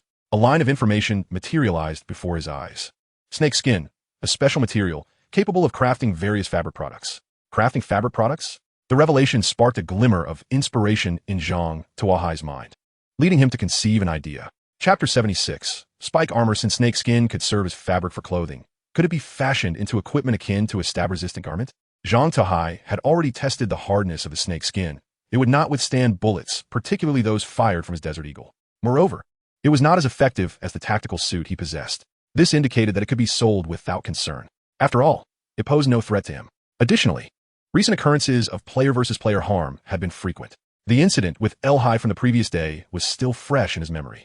It was indeed a precarious time for everyone. By merely showcasing the snake scale armor, he could undoubtedly command a high price. Humanity's insatiable thirst for weapons and armor is ingrained within. Even if the world were to end tomorrow, there would always be someone seeking a firearm for reassurance. With this thought, Zhang Tuo Hai promptly navigated to the crafting interface, retrieved the blueprints for the stab-resistant suit, and placed the snake skin onto the crafting table. Indeed, the crafting interface responded. The discovery of the special material, snake skin, allowed for the creation of a stab-resistant suit. Stab resistance increased by 30, capable of withstanding sharp weapon cuts and offering slight protection against blunt force impacts. Would you like to proceed with crafting? It was indeed feasible. Zhang Tuo Hai, overwhelmed with joy, immediately selected to craft. A stab-resistant suit was produced. The suit made from snakeskin closely resembled a conventional stab-resistant garment, featuring a segmented design. However, it was adorned with numerous scales, giving it an appearance reminiscent of fish scale armor. It felt somewhat heavy in his hands, and upon inspection, the inner lining was comprised of tanned leather, suggesting it might be somewhat stifling when worn. Nevertheless, it was not for him to wear, so it sufficed. After reflecting, Zhang Tuo Hai crafted the remaining snakeskin into stab-resistant suits, yielding a total of 4 pieces, which he displayed in the trading channel. Having just crafted 4 pieces of snake scale armor, which were significantly superior to ordinary stab-resistant suits, he no longer feared ambushes. Even against formidable beasts, it could potentially shatter a few of their teeth. He advertised the items, stating he would only accept rare materials in exchange. Interested parties were invited to message him privately. As Zhang Tuo Hai posted the snake scale armor, the trading channel erupted with activity. "Boss, why did you take so long to post? I just encountered a bobcat while opening a crate. If I hadn't reacted quickly, I might have lost my life. I still have a wound on my leg that's bleeding. If you had posted earlier, I wouldn't have been hurt." "Well, it's not too bad. You were just scratched by the bobcat. A brother in my vehicle was ambushed by a caiman while getting out to open a crate, and his head was crushed instantly. If I hadn't run fast, I might have been devoured too. You're lucky to have escaped. I was ambushed by a wild boar while opening a crate. Although I wasn't injured, it punctured my rear tire, and now I can't even flee. I remember that even with a blown tire, one could still manage to drive away. Both of my tires are ruined, and that wild boar is currently rooting around outside. Can someone come to my rescue? What on earth is happening today? Why is everyone encountering wild animal attacks? Has the difficulty increased? It's quite possible. Have you noticed that everyone seems to be attacked by beasts when opening crates? This suggests that there may be animals lurking near today as supply crates. If that is the case, it is certain death without protective clothing? Not necessarily. You could pray that the creature attacking you is a harmless puppy. Following a keen observation, someone quickly messaged Zhang Tuo Hai. The first message was from Su Mu, containing a simple request. More content is loading, please wait. This site only supports mobile browser access. If you see this paragraph, it means the chapter content failed to load. Please close reading mode, browsing mode, and disable ad blocking features. Or copy the URL to another browser to read. One blueprint for 2 pieces of snake scale armor. Zhang Tuo Hai opened the image of the blueprint.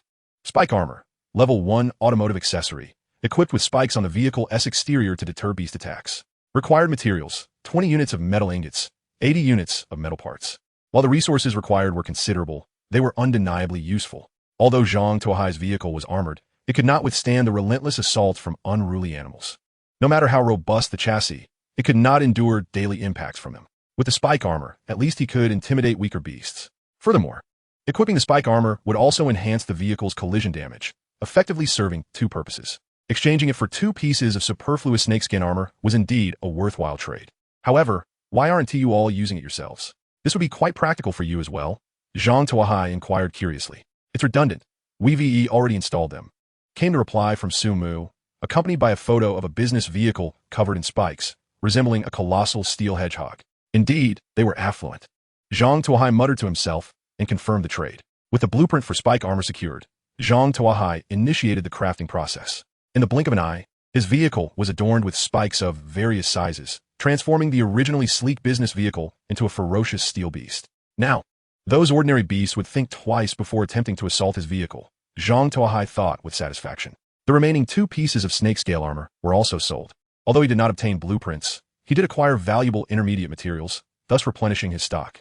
After selling the 4 pieces of snake scale armor, many players who had missed out became anxious. Boss, please sell a few more. I haven't gotten any yet.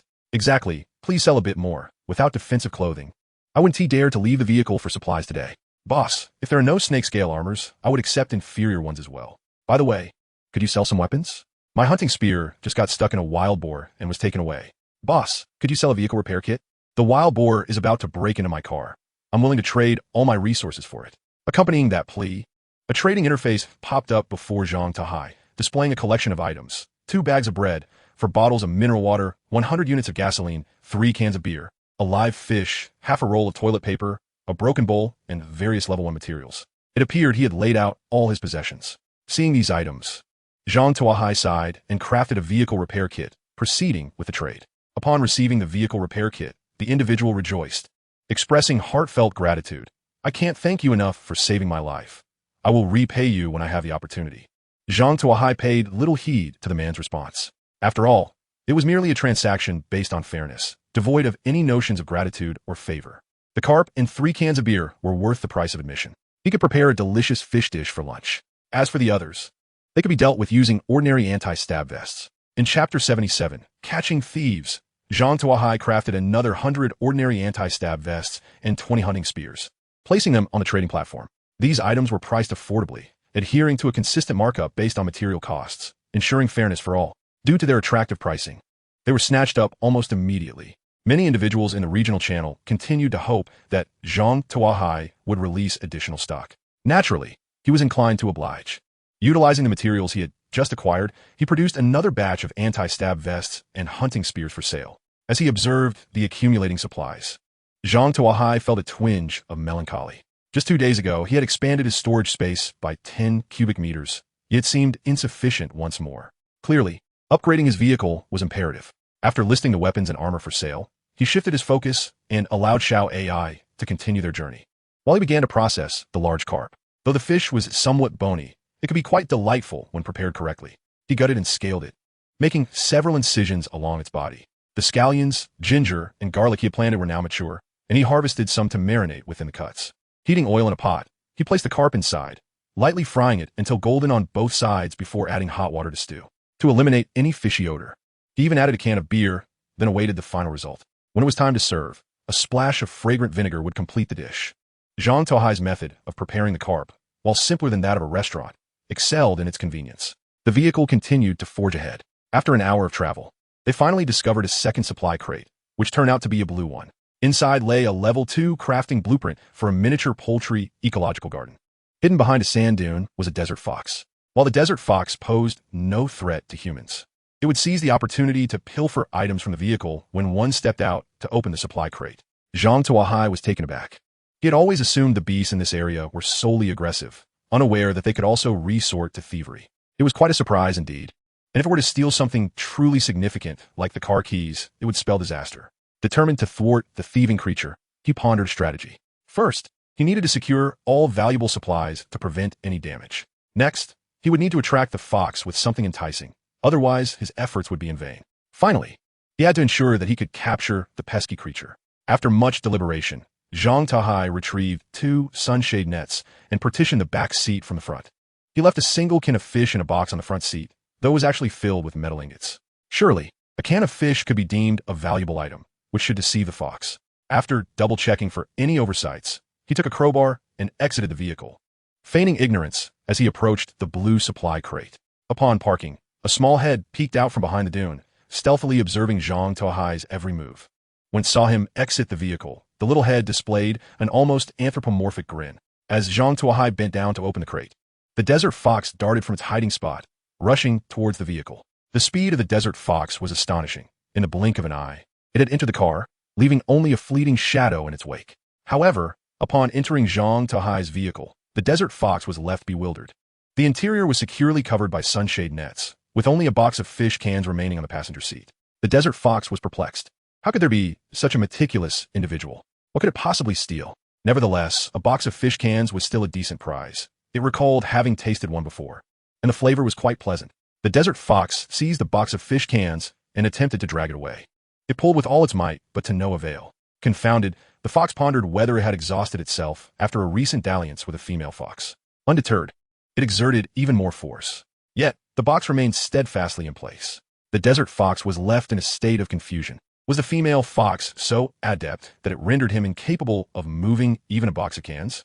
After several more attempts, the box of fish cans remained immovable. Feeling utterly defeated, the fox resorted to scratching at the box with its claws.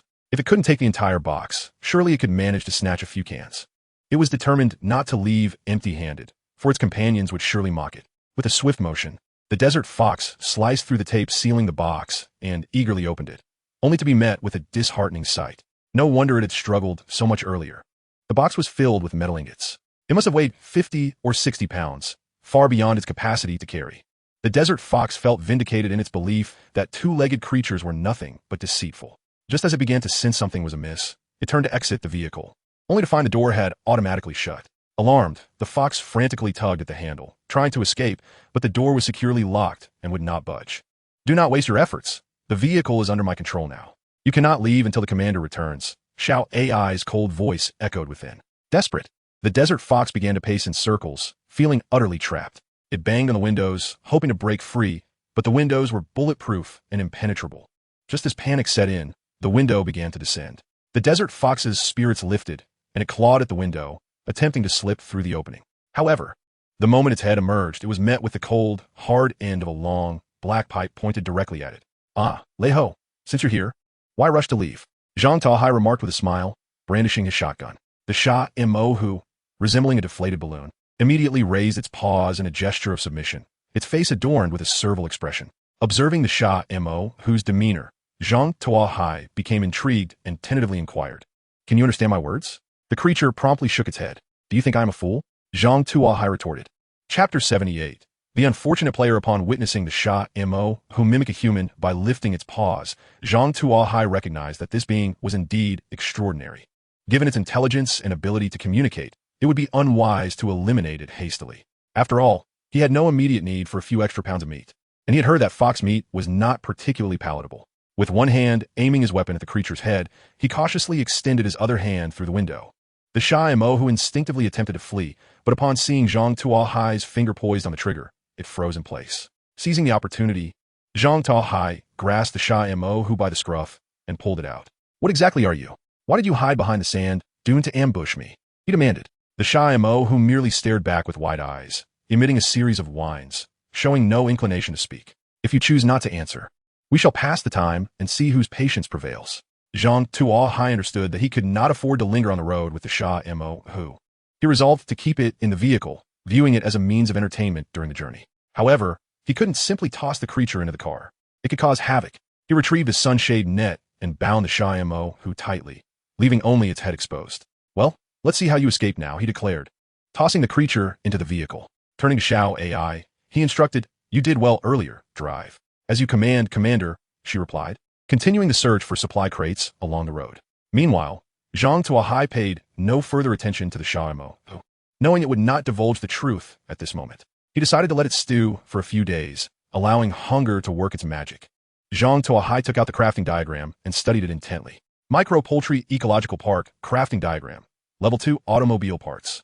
Capable of producing a small ecological park for poultry, ensuring their happy and healthy growth and reproduction. Family happiness increases by 30, health value increases by 30. Egg production rate is 1, meat yield increases by 30.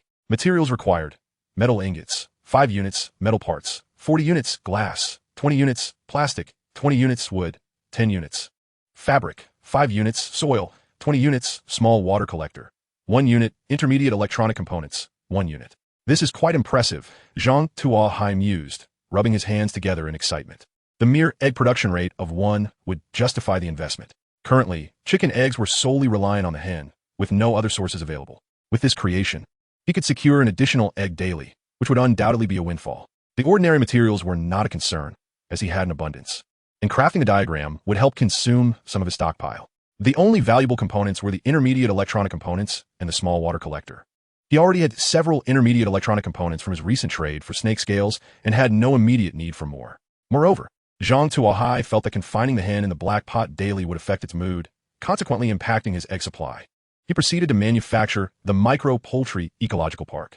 As he placed the diagram into the crafting area, a flash of white light occurred, and the materials vanished. Before Zhang Tuo Hai appeared a glass container measuring 2 meters in length, 1 meter in width, and half a meter in height. The container was entirely enclosed, resembling a hamster cage, but made entirely of glass, with metal strips reinforcing the corners and equipped with ventilation windows. Inside, there was a nesting box, feeding trough, water trough, and soil, with weeds sprouting, making it quite suitable for a hen. The space was ample enough for the hen to thrive. Rather than being an ecological park, it resembled an ecological breeding box, yet it could adequately meet a hen's basic needs. Zhang Tuo Hai lifted the lid of the black pot and gingerly extracted the trembling hen, placing it inside the breeding box. He secured the lid with a hook from the outside, ensuring its safety. After inserting the hen, Zhang Tuo Hai was pleasantly surprised to discover 2 eggs beneath it in the black pot, filling him with delight. The hen had indeed been productive, laying 2 eggs in a day. He happily collected the eggs, planning to make scrambled eggs with some chives the following day. The hen, having been removed from the black pot, was understandably terrified, especially upon seeing the shy Mo who nearby, which sent it into a panic. It feared that its lack of egg production would lead Zhang Tuo Hai to feed it to the fox. However, once Zhang Tuo Hai placed it in the breeding box, it gradually calmed down.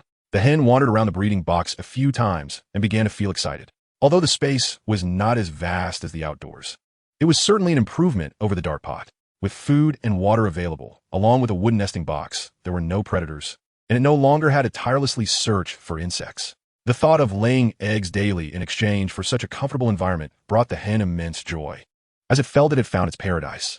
As the hen grew increasingly animated, it soon felt a warm sensation in its belly. With a soft cluck, it laid another egg. Indeed, the daily egg production rate of 1 is truly remarkable. The moment it was placed inside, it responded. How delightful! Zhang Tuo Hai gleam, eagerly collecting the egg. This egg would be perfect for a cake. However, to enhance the flavor, he would need sesame oil. He only had lard on hand and would need to find someone to trade for sesame oil. With the issue of the hen resolved, Zhang Tuo Hai picked up a banana and began to eat, contemplating the scenery outside. He formulated a hypothesis. The longer the journey, the better the chances of finding crates. The primary challenge lay not in locating the crates, but in safeguarding them from the ferocious beasts that guarded them. The key was to retrieve the crates undamaged while under the watchful eyes of these predators. Moreover, he needed to caution his fellow explorers about the potential presence of thieving beasts near the crates to prevent their goods from being stolen.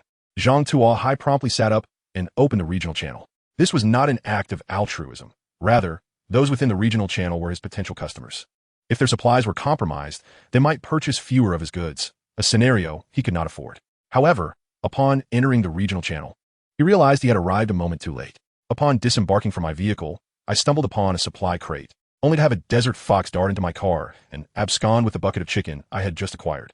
That bucket, still warm and untouched, was snatched away by that wretched creature. I had not even tasted a morsel. All that was taken from me. I am filled with a desire for vengeance. In Chapter 79, the monkey horde, a player, though unseen, conveys his profound frustration. In this barren wasteland, having endured 5 days of hardship, subsisting on meager rations, and facing life-threatening dangers, he finally secured a bucket of chicken, only to have it stolen before he could indulge. It is a testament to his resilience that he has not succumbed to madness. Count yourself fortunate. My plight is worse. My car keys were stolen, leaving me stranded. Could someone kindly offer me a ride? I can offer all the supplies in my vehicle as compensation. You think you're unfortunate? I lost 2 cans of food, initially believing it to be a significant loss, but perhaps it is not so dire. What you experienced is trivial. I am currently besieged by a horde of monkeys. Is there anyone willing to sell weapons? Preferably something capable of vanquishing these pests. Are you truly that foolish? They are merely monkeys. How much trouble can they cause? They cannot even break into your car, can they? Some players scoffed. You speak lightly, but they wield stones. And I do not know where they found them in this vast desert. They have already shattered 2 panes of my car's glass. The player retorted, gritting his teeth in frustration. Then why not flee? Drive away. Surely those monkeys cannot keep pace. Someone suggested. If I could flee, I would have done so already. The player sighed. One of those monkeys has blocked my exhaust pipe, and now my vehicle is immobile. The crowd, witnessing this player's misfortune, could not help but express their sympathy. Upon hearing his lament, Zhang Tuo Hai felt compelled to reach out. Hello, may I inquire about your encounter? How many supply crates have you encountered with the monkey horde? And what was the quality of the crate? Wow, it's actually a big shot. Do you possess anything capable of driving the monkeys away? I feel like I will perish at their hands. The player exclaimed upon recognizing Zhang Tuo Hai's message. Answer my queries, and I shall provide you with a set of anti-stab clothing. It should suffice against the monkeys, Zhang Tuo Hai replied. However, esteemed one, merely possessing protective clothing is insufficient. I require means to disperse those monkeys. Do you have any weapons? The player implored. Upon hearing this, Zhang Tuo Hai frowned. To merely drive away the monkeys. A spear would suffice, or even a sturdy stick. However, it seemed the player wished to leverage his information for personal gain. Zhang Tuo Hai would not indulge such players. That can be easily arranged. You could seek wolf repellent spray in the trading channel. It is highly effective against monkeys, but be prepared. It is costly, Zhang Tuo Hai instructed. Recognizing Zhang Tuo Hai's firm stance, the player understood he could not extract more information from him, and thus shared his own details. This is the 3rd crate I have opened, and its color is purple. I actually saw that group of monkeys before exiting my vehicle, but the allure of the purple crate was too great, and I succumbed. What about the first 2 crates? What troubles did you encounter? Zhang Tuo Hai inquired. My first crate was white, and I encountered a bobcat, which I scared off with a spear without sustaining any injuries. The second crate was blue, from which a crow stole an electronic component, the player recounted. I see. You may carry on, Zhang Tuo Hai concluded, then swiftly messaged Su Chi. Someone might be looking to purchase wolf repellent spray shortly. Feel free to raise the price. Really? How much should I ask for? Su Chi responded, suddenly energized. He possesses a purple supply crate. Use your discretion, Zhang Tuo Hai replied with a smile. Thank you so much. If this works out, I shall treat you to lollipops. Sui exclaimed joyfully. Zhang Tuo Hai was taken aback. He had never expected to receive such a treat. Lollipops? Do you have any? He inquired. Indeed, I found an entire jar this morning while opening crates. Su Chi sent a photo of the jar filled with lollipops. These candies are excellent for replenishing stamina, and Zhang Tuo Hai was left speechless, unsure of how to respond. Perhaps only the affluent Su sisters could indulge in such luxuries. Having resolved this matter, Zhang Tuo Hai pondered deeply. He realized that his experiences mirrored those of the other player, encountering white and blue supply crates sequentially, facing ferocious beasts and theft alike. Would he too soon encounter a horde of monkeys? Yet, even if he did, he felt no trepidation. Zhang Tuo Hai loaded his Remington with bullets, convinced that no matter how formidable these monkeys were, they could not withstand the might of a firearm. The indignities suffered on a Main Mountain would finally be avenged. As he drove forward, 2 hours passed, and just as Zhang Tuo Hai began to nod off, a notification from his vehicle roused him. Purple supply crate detected ahead. Supply crate. The mere mention of those words jolted Zhang Tuo Hai awake. He rubbed the sleep from his eyes and gazed ahead, spotting a protruding sand dune by the roadside, atop which rested a purple supply crate. Surrounding it was a group of monkeys, clutching various stones, their eyes fixed intently on Zhang Tuo Hai's direction. Remarkably, they are indeed waiting here, he mused, donning his tactical helmet and grasping his shotgun. Previously, on a main mountain, those monkeys had stolen his backpack, newly purchased and subsequently ruined by their antics, leaving him with no recourse for recompense. Had it not been for the interference of the park authorities, he would have taught those monkeys a lesson they would not soon forget. For these bullies, only a whip would ensure their compliance. Since I cannot find you, you have unwittingly stumbled into the barrel of my gun. Let us settle the score, Zhang Tuo Hai declared, aiming his shotgun at the mischievous creatures and pulling the trigger. Bang, bang, bang. A series of fiery flashes erupted as a dozen rounds of number 12 buckshot were unleashed, enveloping the vicinity of the purple supply box. The nearest monkeys were instantly transformed into a gruesome spectacle. Chapter 80. Eradicating the Monkey Horde Highway Survival. I have a hint system. Please acknowledge the source. XIN Jinpan Novel Network. The monkeys surrounding the purple supply box were momentarily stunned. They had never encountered such an audacious player who resorted to gunfire without so much as a word. No, this was beyond mere disagreement. It was an unprovoked assault. A player wielding a firearm had launched a sneak attack on their troop, an utter disregard for martial decorum. They were obliterated. The monkeys stationed beside the supply box were reduced to mere fragments, prompting the remaining monkeys to retreat in fear behind the sand dunes, clutching stones, awaiting the arrival of Zhang Tuo Hai to launch a counterattack. Unbeknownst to them, this player possessed not only a firearm but also an advantage. As the monkeys hid behind the sand dunes, the hint system promptly alerted Zhang Tuo Hai to their whereabouts. How audacious they were! It seemed they required a stern lesson. With a shotgun in hand, Zhang Tuo Hai stealthily approached the rear of the dunes. The group of monkeys lay in wait, patiently gripping their stones for the ambush. Surprisingly organized, Zhang Tuo Hai's ire grew as he raised a shotgun and fired at the densest cluster of monkeys. Bang, bang, bang. Another volley of number 12 buckshot erupted. Instantly, a wide circle of monkeys was rendered lifeless, and the remaining monkeys' morale shattered, scattering in all directions. A few monkeys, driven by vengeance, fled toward Zhang Tuo Hai's parked vehicle, intending to loot or vandalize it to assuage their anger. However, upon reaching the front of Zhang Tuo Hai's car, they were left dumbfounded. The vehicle resembled a steel porcupine, bristling with sharp spikes. Approaching it was perilous, let alone vandalizing it. Seeing the armored vehicle, the monkeys were agitated, scratching their heads in desperation. Suddenly, one clever monkey spotted an unspiked window and hurled a stone at it, recalling that it might shatter easily. Encouraged, the other monkeys followed suit, launching their stones at the window. To their astonishment, the window proved remarkably resilient, producing a dull thud upon impact, leaving neither cracks nor scratches. Undeterred, one monkey picked up another stone, preparing to strike again. Yet, when it looked up, a terrifying sight unfolded. The vehicle was charging toward it. Squeak! The monkey screamed, attempting to evade. However, the vehicle was too swift, reaching it in the blink of an eye. Thud! The monkey had no chance to escape. It was impaled on the spikes. The remaining monkeys, terrified, dropped their stones and fled. Indeed, Zhang Tuo Hai's vehicle was incredibly fast, reaching speeds of up to 300 km/h, far beyond what the monkeys could outrun. In an instant, they were crushed beneath the wheels. When Zhang Tuo Hai returned, carrying the purple supply box, all the monkeys had been annihilated. Well done, he praised, patting the roof of the vehicle in encouragement. Thank you for the commendation, Commander. It was my duty. However, the numerous monkey corpses could not go to waste. Zhang Tuo Hai removed one monkey's body from the spikes and plunged a high-grade skinning knife into it. Obtained 500 grams of monkey meat. 30 points. Obtained ordinary essence. 1 point. Yet, there was nothing more to be had. No monkey brains, no skins. Damn, so poor. No wonder they resorted to robbery. Zhang Tuo Hai spat in disappointment at the meager haul.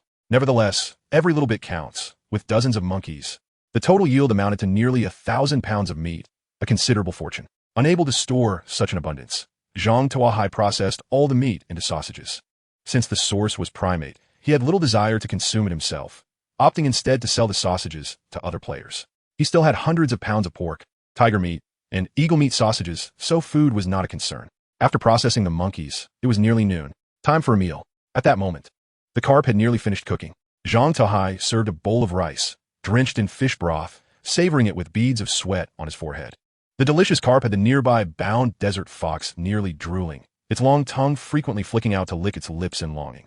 However, Zhang Tuo Hai ignored it entirely, tossing the fox aside and continuing to enjoy his meal. In no time, the fish was completely devoured. As Zhang Tuo Hai patted his now full belly, he realized something. While others struggled for survival in this world, he was thriving, consuming more and more. He even felt as though his appetite had increased significantly. His belly was becoming rounder, with his six-pack abs converging into a singular mass. This would not do. Zhang Tuo Hai scratched his head in distress, deciding he needed to make a change. After finishing his meal, feeling particularly comfortable, Zhang Tuo Hai retrieved the purple supply box he had seized from the monkeys. Using a crowbar, he pried it open, revealing a box of handcrafted dark chocolate and a manufacturing blueprint. He broke off a small piece of the pure dark chocolate and placed it in his mouth, immediately enveloped by its distinctive bitter flavor. It was not the bitterness of traditional Chinese medicine or bitter melon, but rather a fragrant bitterness that was oddly addictive. Having consumed only a piece the size of his thumb, he could feel his heart racing and his mind becoming more alert. Goodness! This chocolate was incredibly pure, perhaps even purer than espresso. Zhang Tuo Hai scrutinized the box of chocolate, realizing that with further refinement, it could serve as a potent stimulant. As someone with a high tolerance for caffeine, he had never experienced such a reaction from even the strongest coffee. He carefully stored it in the refrigerator, recognizing its potential as a valuable strategic resource. The manufacturing blueprint was rather intriguing. It is neither an automobile accessory nor survival equipment, nor is it weaponry or armor. The name itself carries a hint of indecency. The item that can be created from this blueprint is known as an electric shock collar. Chapter 81. Taming the Desert Fox. Electric shock collar, a level 1 taming device that assists in subduing wild animals, turning them into your allies. Accompanying equipment. Electric shock collar, remote control. Manufacturing materials, 1 unit of metal ingot, 3 units of metal parts, 3 units of rubber, 5 units of fabric, 1 unit of plastic, 2 units of electronic components. The materials are somewhat varied, yet the demand for each is modest, all being basic resources. Zhang Tuo Hai crafted it effortlessly. Once completed, Zhang Tuo Hai held the electric shock collar, pondering whom to use it on. Logically, this device would be most valuable when applied to a tiger or leopard. However, upon encountering Zhang Tuo Hai, it had transformed into something trivial. Could it possibly be for a hen? Zhang Tuo Hai directed his gaze toward the hen. The hen, peacefully pecking at grain, suddenly sensed an electric thrill coursing through its body, becoming alert and scanning its surroundings as if something sinister was afoot. It was already quite obedient. Donning the collar would be superfluous. Zhang Tuo Hai scanned the interior of the vehicle, ultimately settling his gaze on the curled-up desert fox in the corner. Isn't it uncooperative? Isn't it playing dumb with me? Today, I shall test this device's power on you. Zhang Tuo Hai seized the desert fox. Upon seeing the collar in Zhang Tuo Hai's hand, the desert fox thrashed wildly, attempting to escape his grasp. Yet, the confines of the vehicle were limited, and it was bound tightly like a rice dumpling. Where could it hide? After a brief struggle, Zhang Tuo Hai swiftly captured it again, and the electric shock collar clamped around its neck with a decisive snap. Zhang Tuo Hai observed the remote control in his hand, which featured only 4 buttons labeled Punish Double, Super Double, and Pleasure. Even more perplexing was the last button, which was a shade of pink. Zhang Tuo Hai pondered the implications. Besides taming wild animals, this device seemed to possess some undisclosed functions. However, what kind of depraved individual would be interested in such things regarding animals? Perhaps, if placed on the trading channel, it could fetch a high price. Shaking off the chaotic thoughts in his mind, Zhang Tuo Hai resolved to experiment first. He decided to test the punish button. Upon pressing it, a bright electric arc flashed, and the previously motionless desert fox suddenly sprang into action, performing a 720-degree aerial spin before crashing to the ground. The once tranquil desert fox appeared puffed up, resembling a Samoyed. This was intriguing. Zhang Tuo Hai stroked his chin, finding the electric shock collar rather fascinating. Just as he contemplated testing the double button, the desert fox astonishingly spoke. Stop. I surrender. Isn't that enough? The desert fox gasped, its body seemingly drained of energy. So it can speak. Zhang Tuo Hai nodded. In that moment, he realized he had accepted the notion of a talking desert fox without any surprise. Perhaps, deep down, he had anticipated this? Intrigued, Zhang Tuo Hai brought the desert fox closer. Tell me everything you know. If you withhold any information, I shall test the double and super double functions. If your answers do not satisfy me, I will keep prodding you until the end. Do you understand? As he spoke, Zhang Tuo Hai exhaled onto his fingers and aimed toward the fox's lower body. The desert fox instinctively shrank back, its legs tightening. I dare not. Boss, ask whatever you wish. I certainly won't withhold a single word. The desert fox pleaded. Then begin by revealing your name.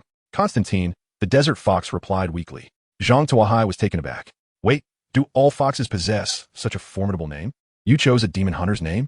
Zhang Tuo Hai was astonished. I picked it myself. I once stole something from someone's car, and while chatting with others, I heard this name. I thought it sounded cool, so I adopted it, the desert fox explained. What was your name before? Zhang Tuo Hai inquired curiously. Ow Wang. Speak human. Zhang Tuo Hai frowned. That is human language. The desert fox protested, feeling wronged. Do you believe I will resort to super double?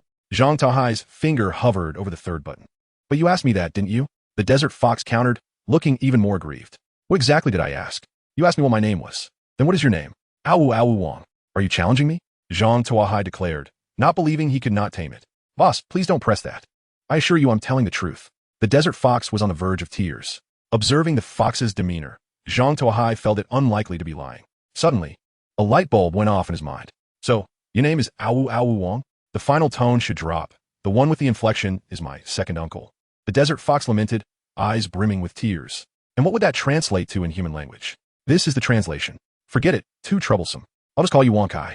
Zhang Tuo Hai felt the desert fox's name was too complicated, so he bestowed upon a name that was both catchy and easy to remember, imbued with auspicious connotations.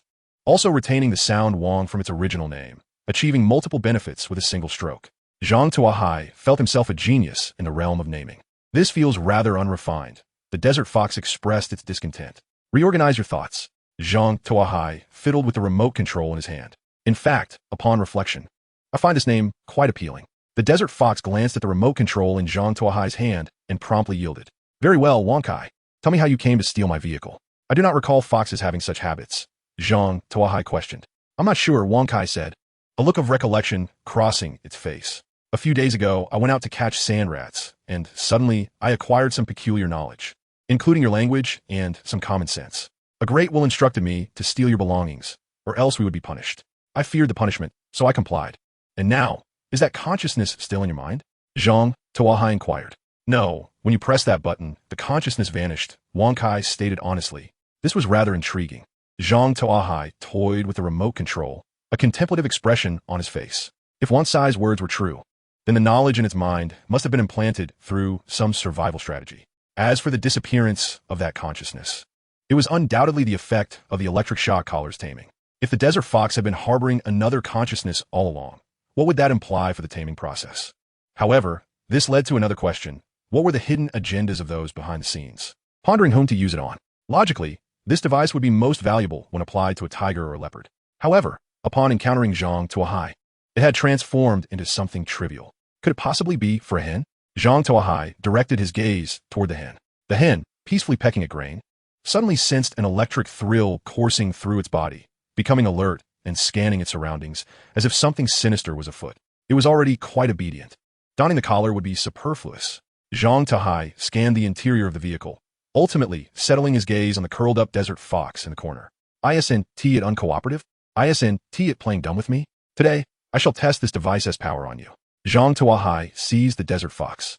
Upon seeing the collar in Zhang Tuo Hai's hand, the desert fox thrashed wildly, attempting to escape his grasp.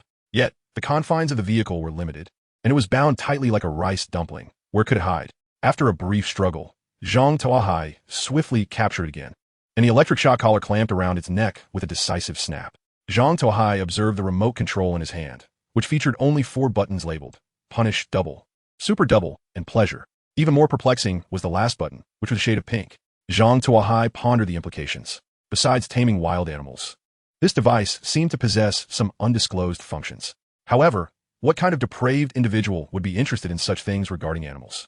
Perhaps, if placed on the trading channel, it could fetch a high price. Shaking off the chaotic thoughts in his mind, Zhang Tuo Hai resolved to experiment first. He decided to test the punish button. Upon pressing it, a bright electric arc flashed, and the previously motionless desert fox suddenly sprang into action, performing a 720-degree aerial spin before crashing to the ground. The once tranquil desert fox appeared puffed up, resembling a Samoyed. This was intriguing. Zhang Tuo Hai stroked his chin, finding the electric shock collar rather fascinating. Just as he contemplated testing the double button, the desert fox astonishingly spoke. Stop. I surrender. Isn't that enough? The desert fox gasped, its body seemingly drained of energy. So it can speak. Zhang Tuo Hai nodded. In that moment, he realized he had accepted the notion of a talking desert fox without any surprise. Perhaps, deep down, he had anticipated this? Intrigued, Zhang Tuo Hai brought the desert fox closer. Tell me everything you know. If you withhold any information, I shall test the double and super double functions. If your answers do not satisfy me, I will keep prodding you until the end. Do you understand? As he spoke, Zhang Tuo Hai exhaled onto his fingers and aimed toward the fox's lower body. The desert fox instinctively shrank back, its legs tightening. I dare not, I dare not. Boss, ask whatever you wish. I certainly won't withhold a single word. The desert fox pleaded. Then begin by revealing your name. Constantine, the desert fox replied weakly. Zhang Tuo Hai was taken aback. Wait, do all foxes possess such a formidable name? You chose a demon hunter's name? Zhang Tuo Hai was astonished. I picked it myself. I once stole something from someone's car, and while chatting with others, I heard this name. I thought it sounded cool, so I adopted it, the desert fox explained. What was your name before? Zhang Tuo Hai inquired curiously. Awu Awu Wang. Speak human. Zhang Tuo Hai frowned. That is human language. The desert fox protested, feeling wronged. Do you believe I will resort to super double? Zhang Tuo Hai's finger hovered over the third button. But you asked me that, didn't you? The desert fox countered, looking even more aggrieved. What exactly did I ask? You asked me what my name was. Then what is your name? Awu Awu Wang. Are you challenging me? Zhang Tuo Hai declared, not believing he could not tame it. Boss, please don't press that. I assure you I'm telling the truth.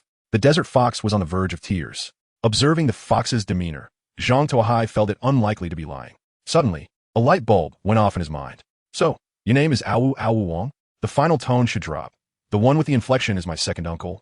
The desert fox lamented, eyes brimming with tears. And what would that translate to in human language? This is the translation. Forget it, too troublesome. I'll just call you Wonkai. Zhang Tuo Hai felt the desert fox's name was too complicated, so he bestowed upon a name that was both catchy and easy to remember, imbued with auspicious connotations, also retaining the sound Wang from its original name, achieving multiple benefits with a single stroke. Zhang Tuo Hai felt himself a genius in the realm of naming. This feels rather unrefined. The desert fox expressed its discontent. Reorganize your thoughts. Zhang Tuo Hai fiddled with the remote control in his hand. In fact, upon reflection, I find this name quite appealing. The desert fox glanced at the remote control in Zhang Tuo Hai's hand and promptly yielded. Very well, Wonkai. Tell me how you came to steal my vehicle. I do not recall foxes having such habits. Zhang Tuo Hai questioned. I'm not sure, Wonkai said, a look of recollection crossing its face. A few days ago, I went out to catch sand rats, and suddenly I acquired some peculiar knowledge, including your language and some common sense. A great will instructed me to steal your belongings, or else we would be punished. I feared the punishment, so I complied. And now, is that consciousness still in your mind? Zhang Tuo Hai inquired. No, when you pressed that button, the consciousness vanished, Wonkai stated honestly. This was rather intriguing. Zhang Tuo Hai toyed with the remote control, a contemplative expression on his face. If Wangcai's words were true, then the knowledge in its mind must have been implanted through some survival strategy.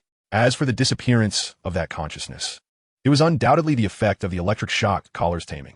If the desert fox had been harboring another consciousness all along, what would that imply for the taming process?